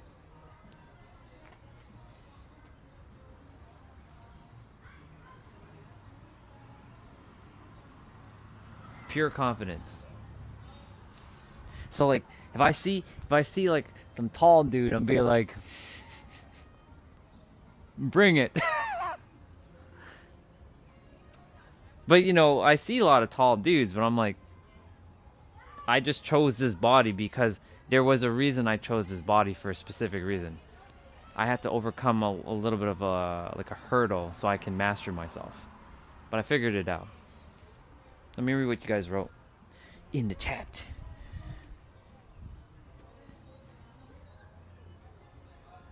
Yeah, I did have a dream. I did have a dream of her, Jeanette.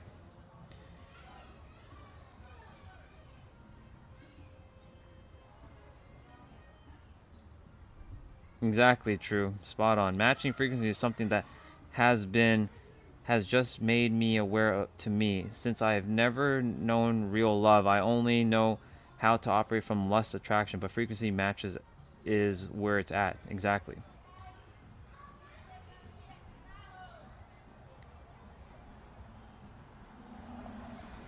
Of course, bro.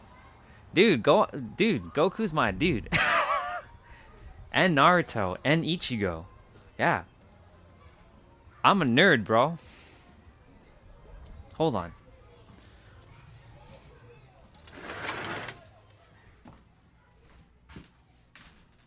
I guess you didn't see me early. Well, you did see me earlier with the Yu-Gi-Oh shirt. But I guess it wasn't paying attention, but it's okay.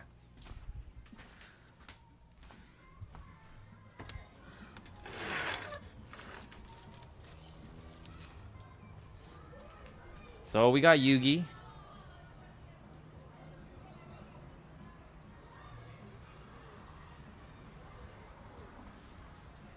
We got Goku.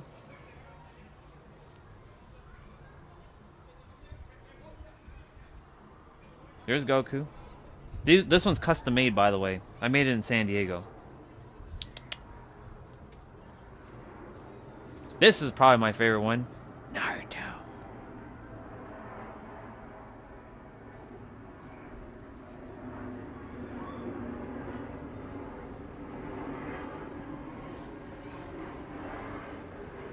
And then Ichigo. See? I'm a nerd. I'm a nerd that knows a lot of stuff. I'm a gamer as well. I play video games at times. Favorite games, Final Fantasy, Kingdom Hearts, Street Fighter, Marvel vs. Capcom, Capcom vs. SNK. I'm a big fighting game fanatic. I have a fight stick. I love Stellar Blade. I love Dead by Daylight. I play Dead by Daylight a lot. And I also love technology. I love technology. So yeah, I'm a nerd that just knows a lot of stuff.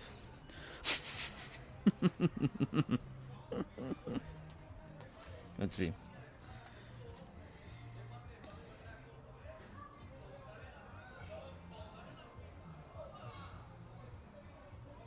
You'll have to let us know if who you think ends up with is this person from your dream.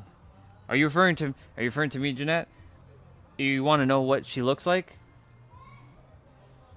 She's 5'2". She changes her color of hair every so often, and she plays an instrument. She's pretty popular. I'll leave it at that. Maybe you guys will take a guess. You'll probably have an idea.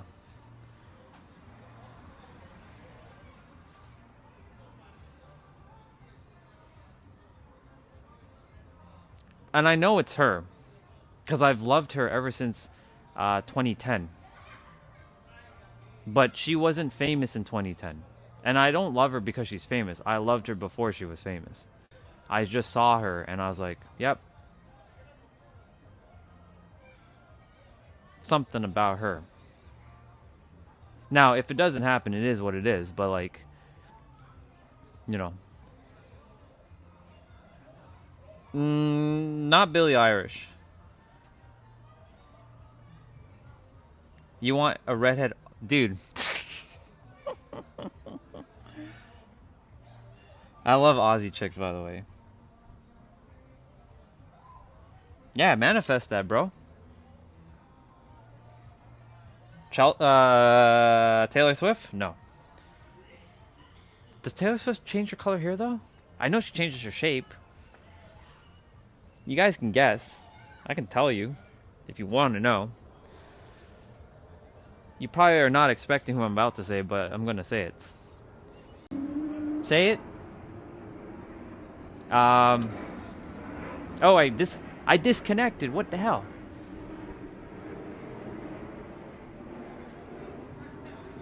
Should I keep you in suspense for a little bit longer? A little bit more? You want to take more guesses?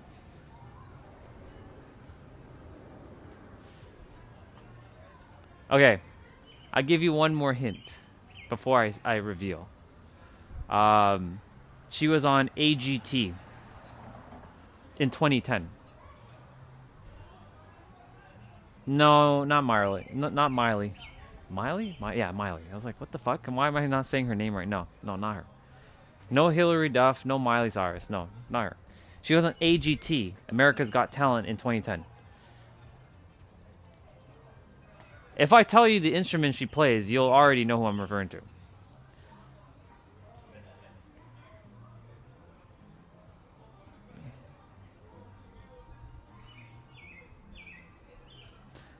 Maybe not. I don't know. Don't jinx it or weird her out. Do you talk to her? In the dreams, I do. And in my inner world, I do. But I leave her be in the physical, because in the physical, you know, I have to take action. I can't not. But the thing is, I'm also knowing when to take action and when not. Of course, I have to be out there in the world for her to also know who I am. So, yeah.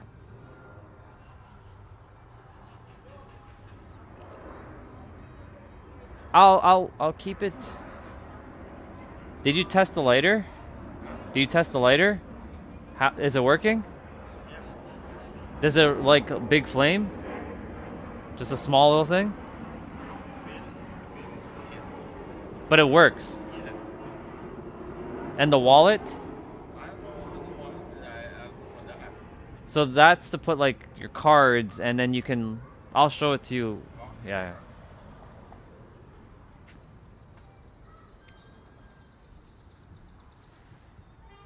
Yeah. I would.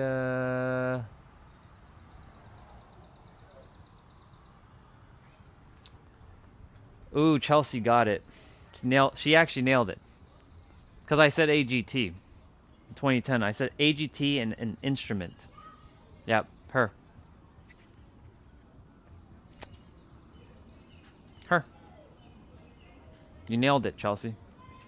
Now, of course, if it doesn't happen with Lindsay, am I opposed to anybody else? No, of course not. I'm open to any possibilities. But I've known her before she was famous.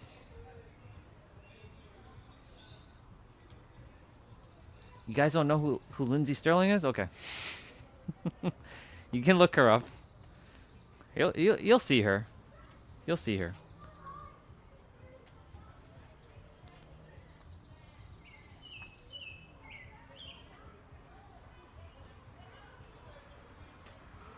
She's not like, oh my god, mainstream famous. Like she blends in like Keanu Reeves does when he goes to like New York and he's in the subway station. She's kind of like that. She's like low key. Like you'll see her take a flight, but she's not in first class. She'll fly in coach. She's very humble like that. That's why I like her. But it's not because of that. It was because of other things. She has a good heart. She takes her money that she gets from her tours and donates it to the hospital for kids who are going through like cancers and stuff. She raises profits. She doesn't do first class flights. She doesn't do like too many balls to the wall stuff. She's very low key. That's why I like her a lot, because of that. She stayed true to who she is. She didn't go and like, you know, as they say, go Hollywood, but she's pretty famous for who she is. She's a violinist. That's why when you all asked me, do I play an instrument, I said I want to play the violin because I like the violin, and because she inspired me with the violin, and I want to also play piano. I know the sheets I can read the notes on a piano sheet, and I know the keys, but I haven't actually sat in front of a piano to play it. Yeah.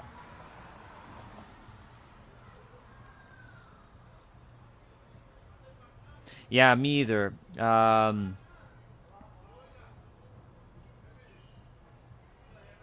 Yeah, tarot is an interesting. Tarot is interesting. There's a YouTuber named Gem Goddess. I watch her at times, but I don't watch her because I need information from her and I need to know what the hell is going to happen in my life. It's just a cool. It's one of those things like, let's have a listen. Why not? You know, it doesn't hurt. I don't really pay too much attention or be too serious with that stuff. But yes, tarot can be wild.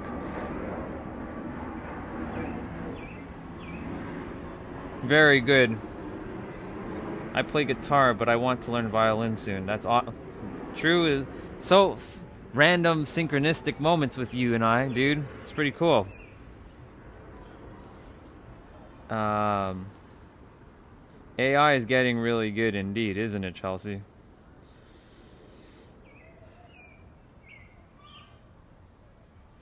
The thing is, like, with Lindsay, she's not really like I said, she's not really like famous, but she's well known in she's pretty well known for things, but she's not like The Rock or Taylor Swift kind of thing, you know.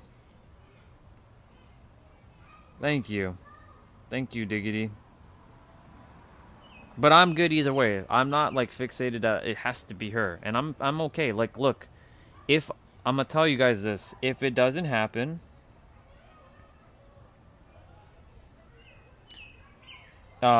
If it doesn't happen, you know why? Because I came here to do something even more important than be in a relationship. And you guys know exactly what I came here to do. And if for those of you who are not sure what I really came here to do, I came here to finish what they started. And when I say they, you know who I'm referring to when I say they. I can drop names right now, but you know when I say they. I came to finish what they started. But I came to do it my way, not their way. Not the way they did it in their time. I came to do it my way in this time.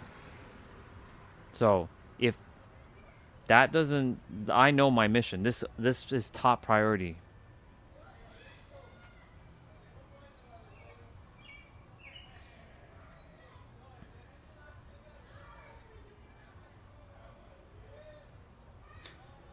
Does anybody want to take a guess when I say I came to finish what they started, who they might be? Does anybody want to take a guess who they are? You can just name one name. There's more than one of them, though.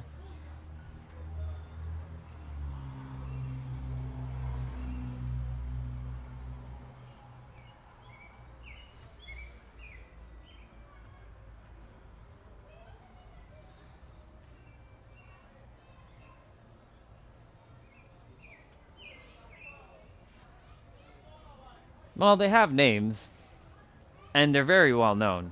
In fact, they're very controversial people when you even say their names. It can either create love or fear. They are prophets, yep, or messiahs. But I'm not here to be one. I'm not here to be that. I'm here to just finish what they started, nothing more. You got it. The one who's already typing in the letters, that's one of them. There's others though. I'll name drop them now since we went there under boss. There is Yogananda. There is Buddha. There is Krishna. There is Moses and Abraham and Muhammad. Shakti, Shiva, Jehuti, Thoth, Hermes, Shu, Confucius, Lao Tzu. Those guys. I came to finish what they started. But not to do it the way they did it. I came to do it my way. And how is that? Getting this to stop. When I say stop, I don't mean to say that you're never going to think again. I mean to say get this to slow down and relax. Nothing more. No ideologies, no dogma. Just straight up like you are the answer. Slow down the mind. Get to your heart, focus from here, let this slow down, relax, and you'll see how life unfolds for you. It will be met with opposition. You saw it earlier. It's going to happen. I'm well prepared for it. But it's not going to be the same thing that's happened to them.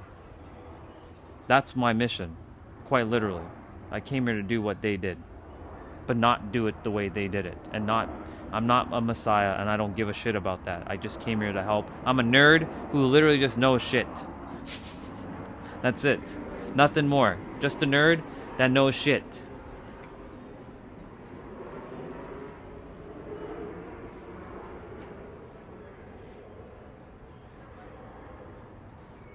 I turn left now. Good luck, everybody.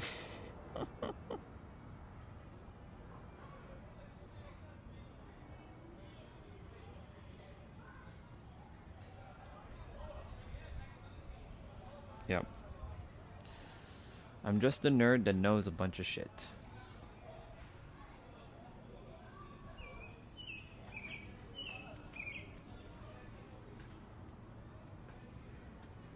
Just a nerd that knows a bunch of shit, or another way of saying it, I'm just a nerd that's just aware of a lot of things.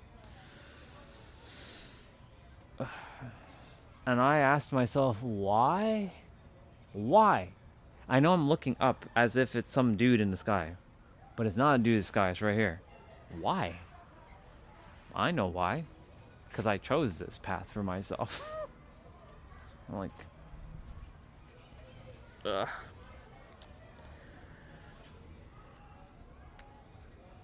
I can't deny it.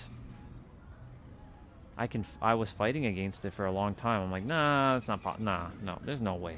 There's no way I'm here to do that. There's no way. There's no fucking way. Me? Nah. Who's gonna take me seriously? Nah. Yep. But I'm not here to be idolized. I don't want that shit. I want everybody to know that they are the answer. I want to scream out to the friggin' universe, like, I want to use a fucking giant megaphone. You are the answer! All of you are the answer! Like, I scream, like I'm on the top of the earth. I'm like, you are the answer! And everybody in the world just like, you are the answer!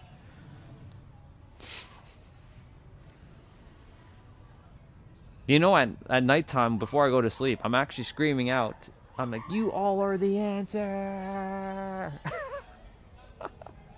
And then I go to sleep. You all are the answer. Make sure you all are not creating any suffering for yourself or other people. You all are the answer. I do that. I know it's rippling out. Let's see. You're so welcome. That's the point. I don't really need, like, I do appreciate the, like, you know, the compliments and stuff. I don't need it though. The thanks are cool, but it's not necessary. It's just, I just want to make sure that it helped you out. That's it. That's all I care about, is that something clicked for you, whatever that might have been, any of you, and that way you guys can go out and do what you need to do, because you all have people to help. I can't help them. They're waiting for you. They're not waiting for me. They're waiting for you. I have a certain amount of people that I have to help. It might be 5 billion, it might be more, it might be less, but you all have to help a certain amount of people too. And you all came here to do something important. So if it's just me to help you so you can help them, then go do it. That's basically why I came here to do it. So that the future generation doesn't grow up not knowing who the fuck they are. In fact, the future generation who's already here already knows who they are, because a lot of kids are very conscious. They're already aware of what the fuck is going on.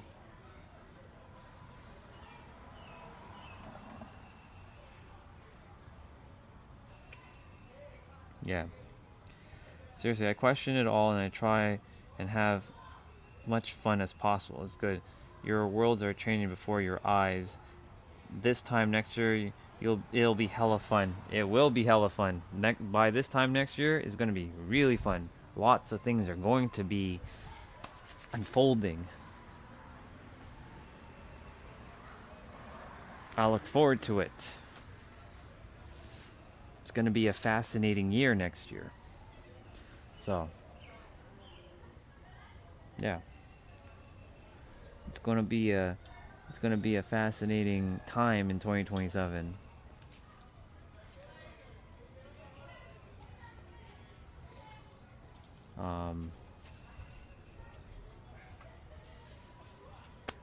Yeah, it's just gonna be good.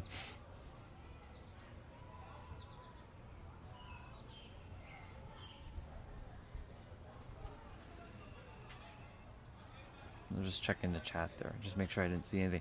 There's something weird though that I'm noticing. On Streamlabs, I see I see all the messages, but on YouTube, I don't see not every message is just popping up. It's kind of weird. I don't understand what the hell's going on. It's throwing me off a bit actually. Like, there's some messages that you guys I've kind of been paying attention. Like, wait, something's off. Like, there's some messages that some of you sent that I see on Streamlabs, but I don't see it on YouTube. But you all are on YouTube, but it's not working. It's not showing all your messages. I don't know if it's a delay, but it doesn't show your messages, but you guys are seeing each other. It's weird. I don't get it. Technology, man. It's crazy. I gotta put my tablet to charge because it's well, I mean, the plugs are out here, so.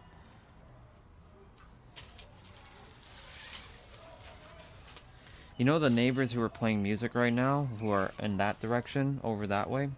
They're playing Mexican music, Spanish music.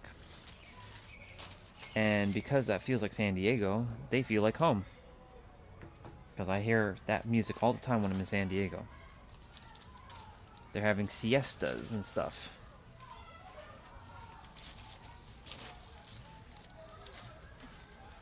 It's like if you all ever watched the movie Selena, you remember the movie with Jennifer Lopez? It's kind of like that. It's got that kind of vibe. Selena. Selena. Oh, Selena. I like Selena. I should watch that movie again at some point. Haven't seen that in a hot minute. I wonder what movie I'm going to watch tonight. Thinking something old. Like maybe Rush Hour 1. I think I might watch Rush Hour 1. I feel like watching Rush Hour 1 again. I think I'll do that. Rush Hour 1.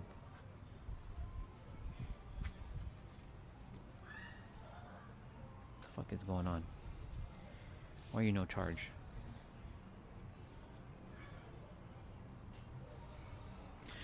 Sometimes these cables just drive me nuts. They don't fucking work sometimes, and I have to like unplug it and plug it back in and like, argh. There. And the phone is charged as well. Let's see. Underground. If they don't hurry, I'll switch platforms and stream what demons look like.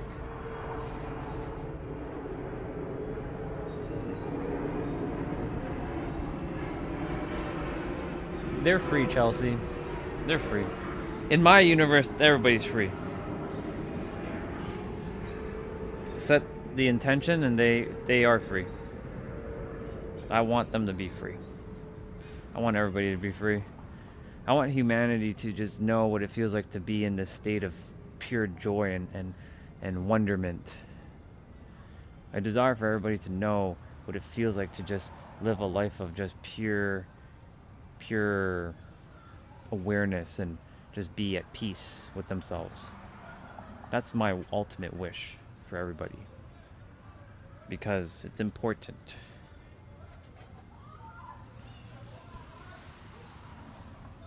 It's important.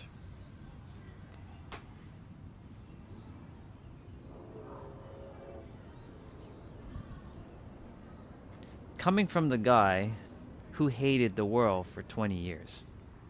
It's quite something. Pure hate. God damn. I would have never, ever in a million friggin' years would have thought this is my journey. No idea. I had no idea this is where I was going to go in life.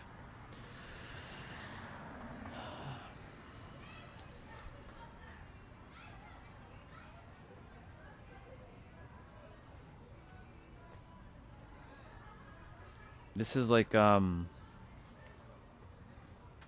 this is now like that time when, after the carpenter phase for Jesus specifically, where he started to make his waves. This is what's starting to happen for me right now. I'm starting to make my waves.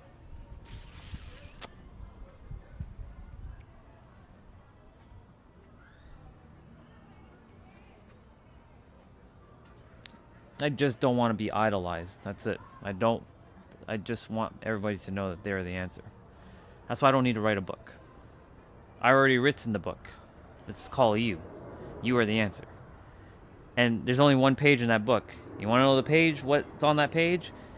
You are God pretending to be human, or you are God knowing that you're human, or you are God forgetting that you're human, or you are... No, what am I saying?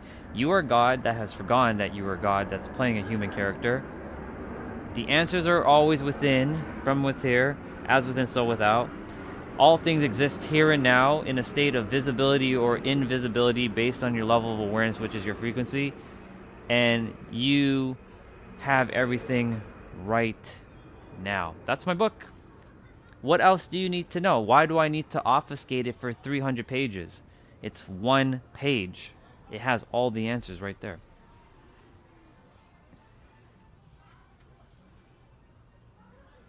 The planet is developed again, which takes humans time to do. Humans may be wiped out to a degree, thin the population. Yeah, that can happen.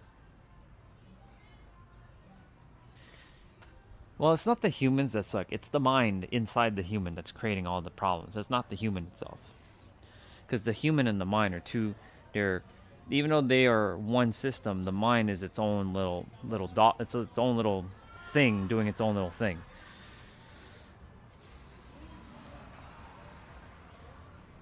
So like when I see everybody, I don't see your mind, I see your soul. I see the soul for what it is. Now, of course, when whatever you're sharing is the mind generally, unless you're coming from your heart space. And I can tell when it's heart space versus mind space. I can tell when it's analytical versus intuitive. I can tell when it's more felt versus more rational. Like, I know you guys are all typing in the screen, but I can feel the difference between what's logical and what's rational versus illogical and irrational, which means more feeling, more intuitive.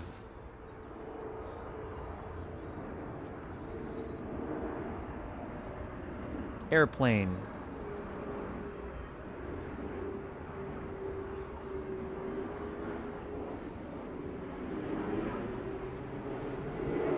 Sounds good, dude. It's good to have you on today. I also gotta get growing. I kept saying that, but like you guys are so much fun, and I like hanging out with you all. So, but I am also making up for tomorrow too, because tomorrow the stream is gonna be pretty short because, so you can say that you got like a full day with me today, so that it makes up for tomorrow, because I'm only going to be streaming for like maybe an hour or two, and then I'll be off tomorrow. Tuesday we'll be back, but Tuesday is also going to be short. Wednesday is going to be short, and Thursday is also going to be short, and then Friday is going to be short. So this week is going to be kind of short with me. So you can say I'm kind of giving you guys a little bit of extra time, so that it keeps you in the flow for the week. You start your week off great. Just remember that you all have the power right now in every present moment to shift and influence whatever it is. And you can attract, because today we're talking about attraction. You can attract or repel things into your life. You can attract both positive and negative things based on your level of awareness and based on your frequency on where you're currently residing. Just know that. And you have the power in every present moment to attract the things that you desire to attract In fact, the moment you think of it, it's done. Now you have to stay in vibrational alignment within yourself to let it materialize in the physical, even though you're not caring about the physical, because you already have it within. Once you have it within, nobody can take it nobody can take it from you at all, because it's within. The only way I need to slow down my speaking. The only way someone can take it away from you is if you've basically given the power away to someone else, and they can take it away from you. That's it. Once you've decided you have something, it's done. Congratulations. Lottery energy, I know he or she's not here. I think it's a guy. I don't know though. I'm feeling like it's a girl, but I have no idea. I don't ask. I can tell who's girl and who's guy based on names, but like certain names I'm like, I don't know. This one's kind of borderline. I don't know. This person might feel more like girl, but anyways, for lottery energy, they want that G6 jet. You already have it. It's done. But the mind be like, but that's not true. You don't have it. That's a lie. That's what the mind's gonna do.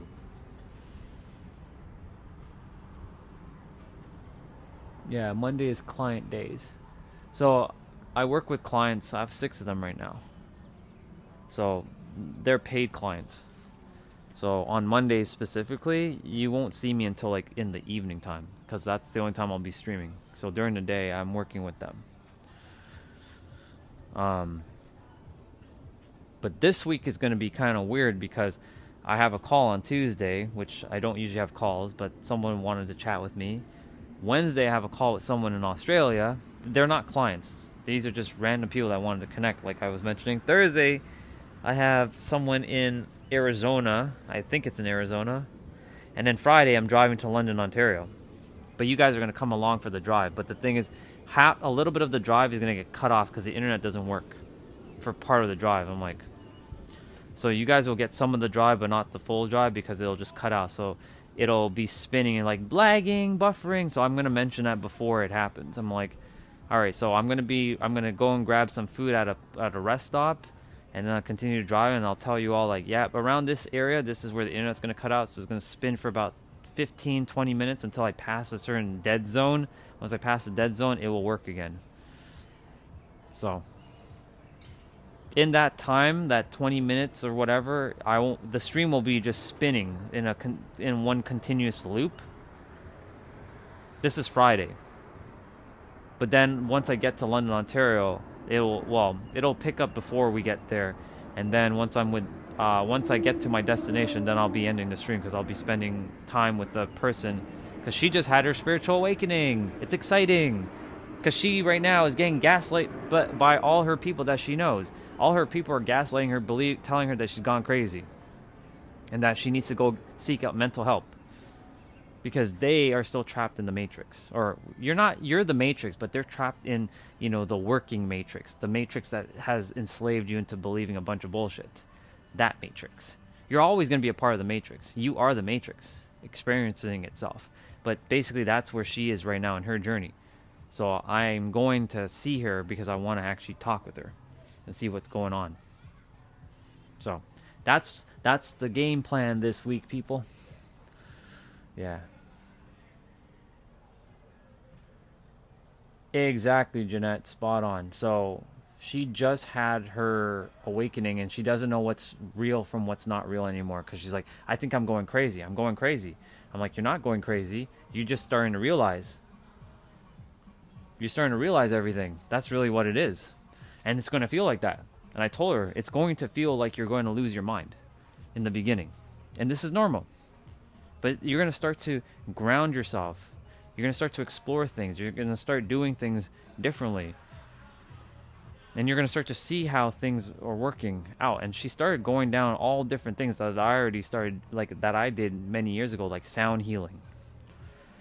She's already into sound healing.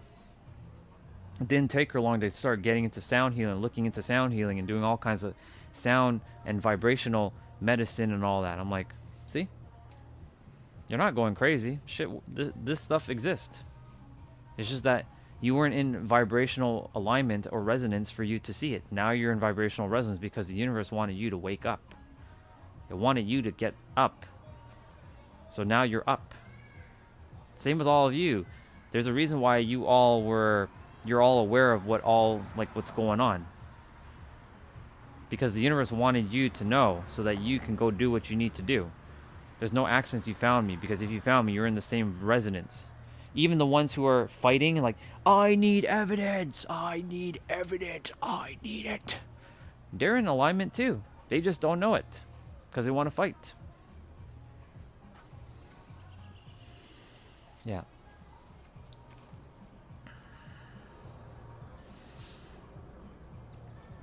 Jesus showed me you were all demons over there in that industry. They were taken over. It makes me sad. Yeah.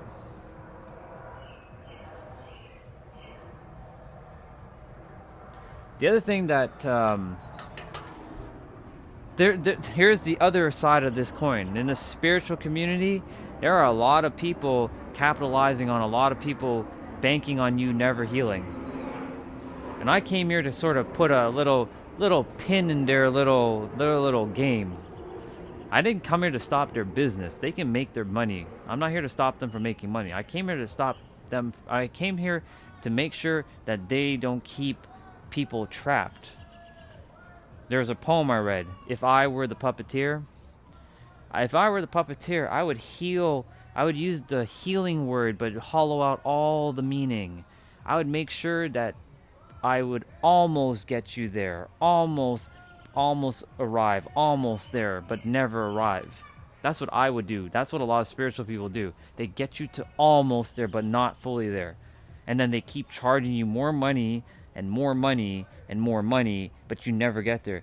When I charge my clients, right, they're finished with me. Once they're done with me, it's a wrap. It's done. I don't expect them to hire another coach unless they're looking to do fitness or something. I'm not striving on helping them in fitness. But everything I'm helping them in their mind can help them in every aspect of their life. Mental, physical, spiritual, emotional, financial, energetics, psychological. So, and I see it like for example, Tony Robbins. Right? For those of you, you guys know who Tony Robbins is. Like I have so much respect for him, but at the same time, I see it's just a numbers game to him. Right? How many people go to Tony Robbins and they feel like they get this help, but then they still are not fully healed, and they spend years still entertain the same shit over and over and over, and they keep investing in Tony Robbins thinking he's going to give them something new, but the answer is them right here, right now. I did that. I invested so much money in Tony Robbins. To tell you that.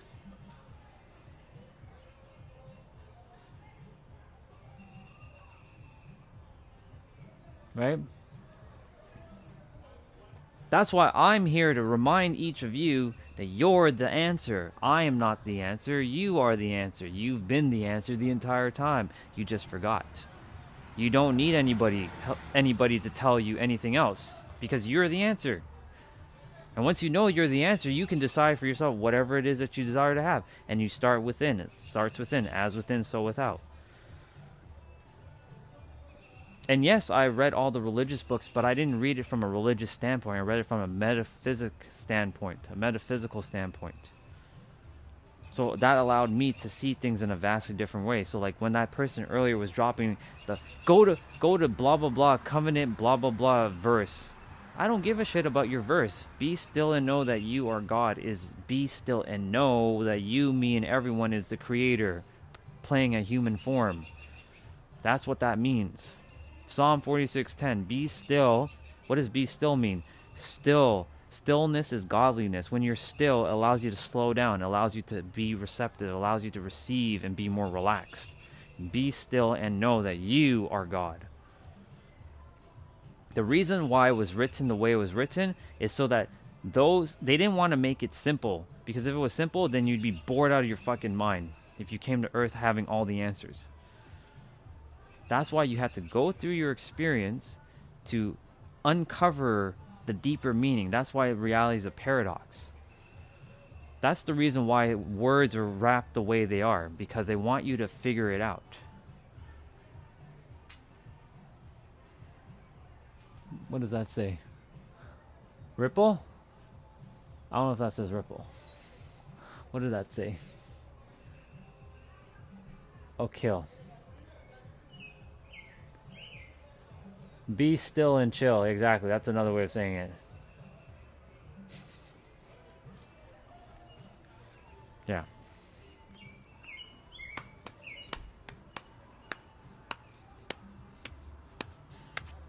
They're playing music, by the way.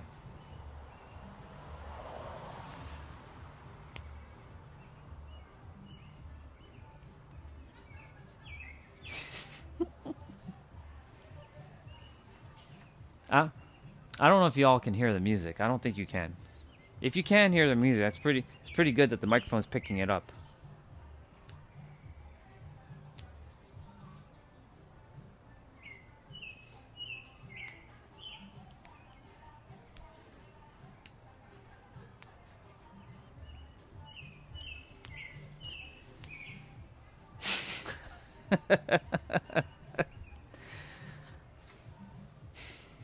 I would actually, but you know, it's their family stuff.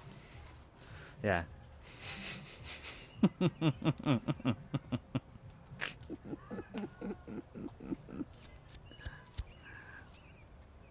Yeah, they're like over there. They're like barbecuing right now too.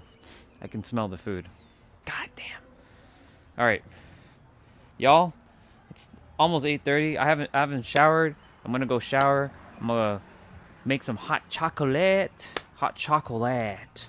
Hot chocolate. Yeah. Yeah. So this week's gonna be a little interesting. I'm gonna see how I'm gonna navigate because, like, you know, I like to be doing my talks at the water, but like at the same time, you know, got some calls. So we'll see. We'll see what the hell goes on. Wednesday hasn't been fully confirmed, but you know, that person's from Australia, and their time zone is wacky from where I'm standing right now. I'm like, so it's like their nighttime is my daytime. I'm like, so like, what time am I meeting you? Like, I have to, like, you know, so I gotta sort out that for Wednesday. So they have to send me a Zoom link.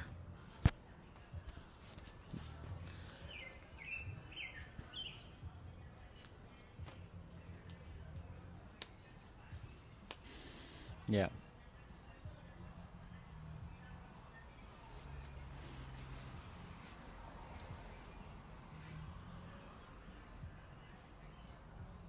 Just like that and videotape it? Yeah, I know.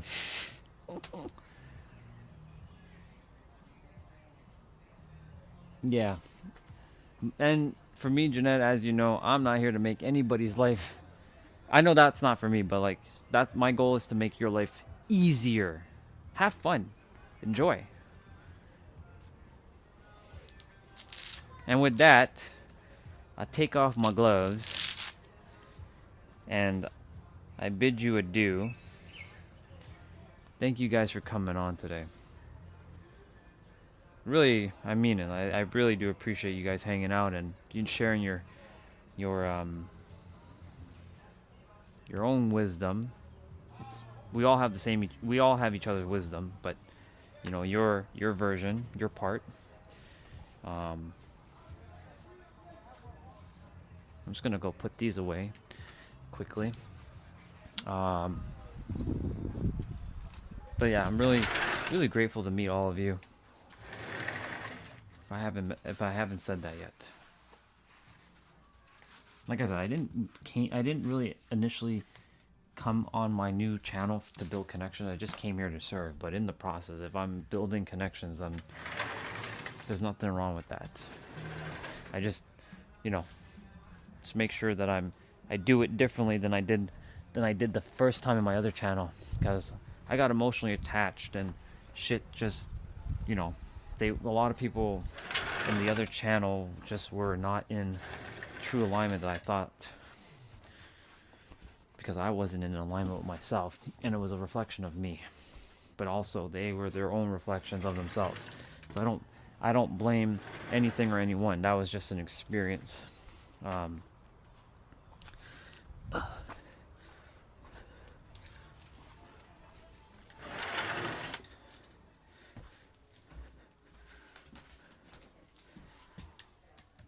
Yeah.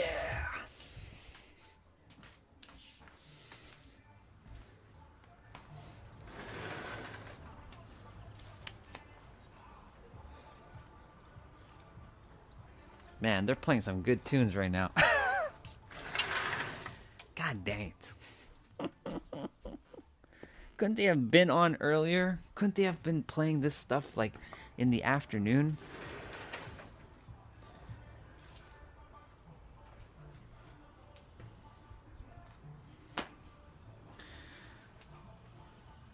Yeah.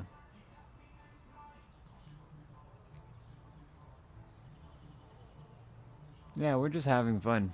And I'm glad.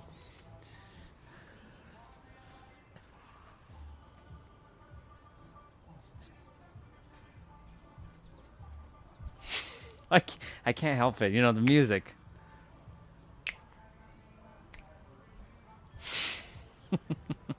I'm not the best dancer in the world, but hey, I'm like Monica. You know how like in Friends she would just kind of do like her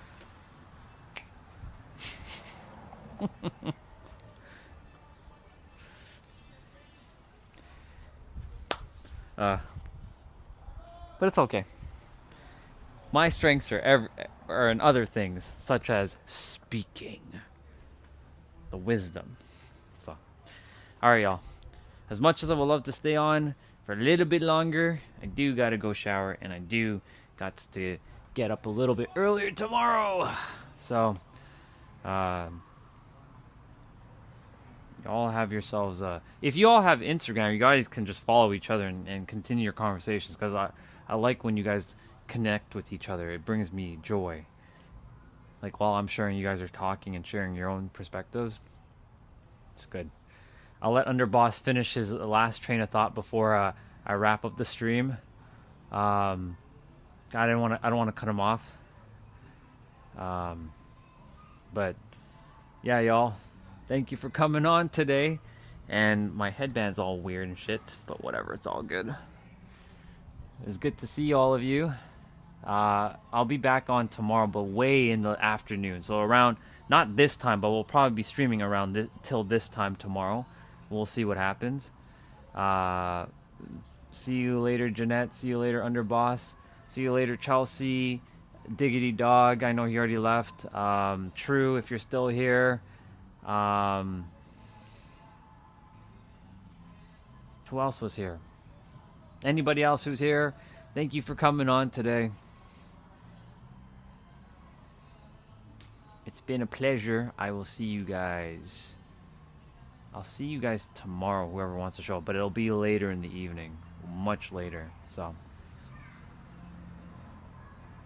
have a great one, y'all. I am Outros. Bye-bye. And remember, you're all doing great. Don't ever forget that.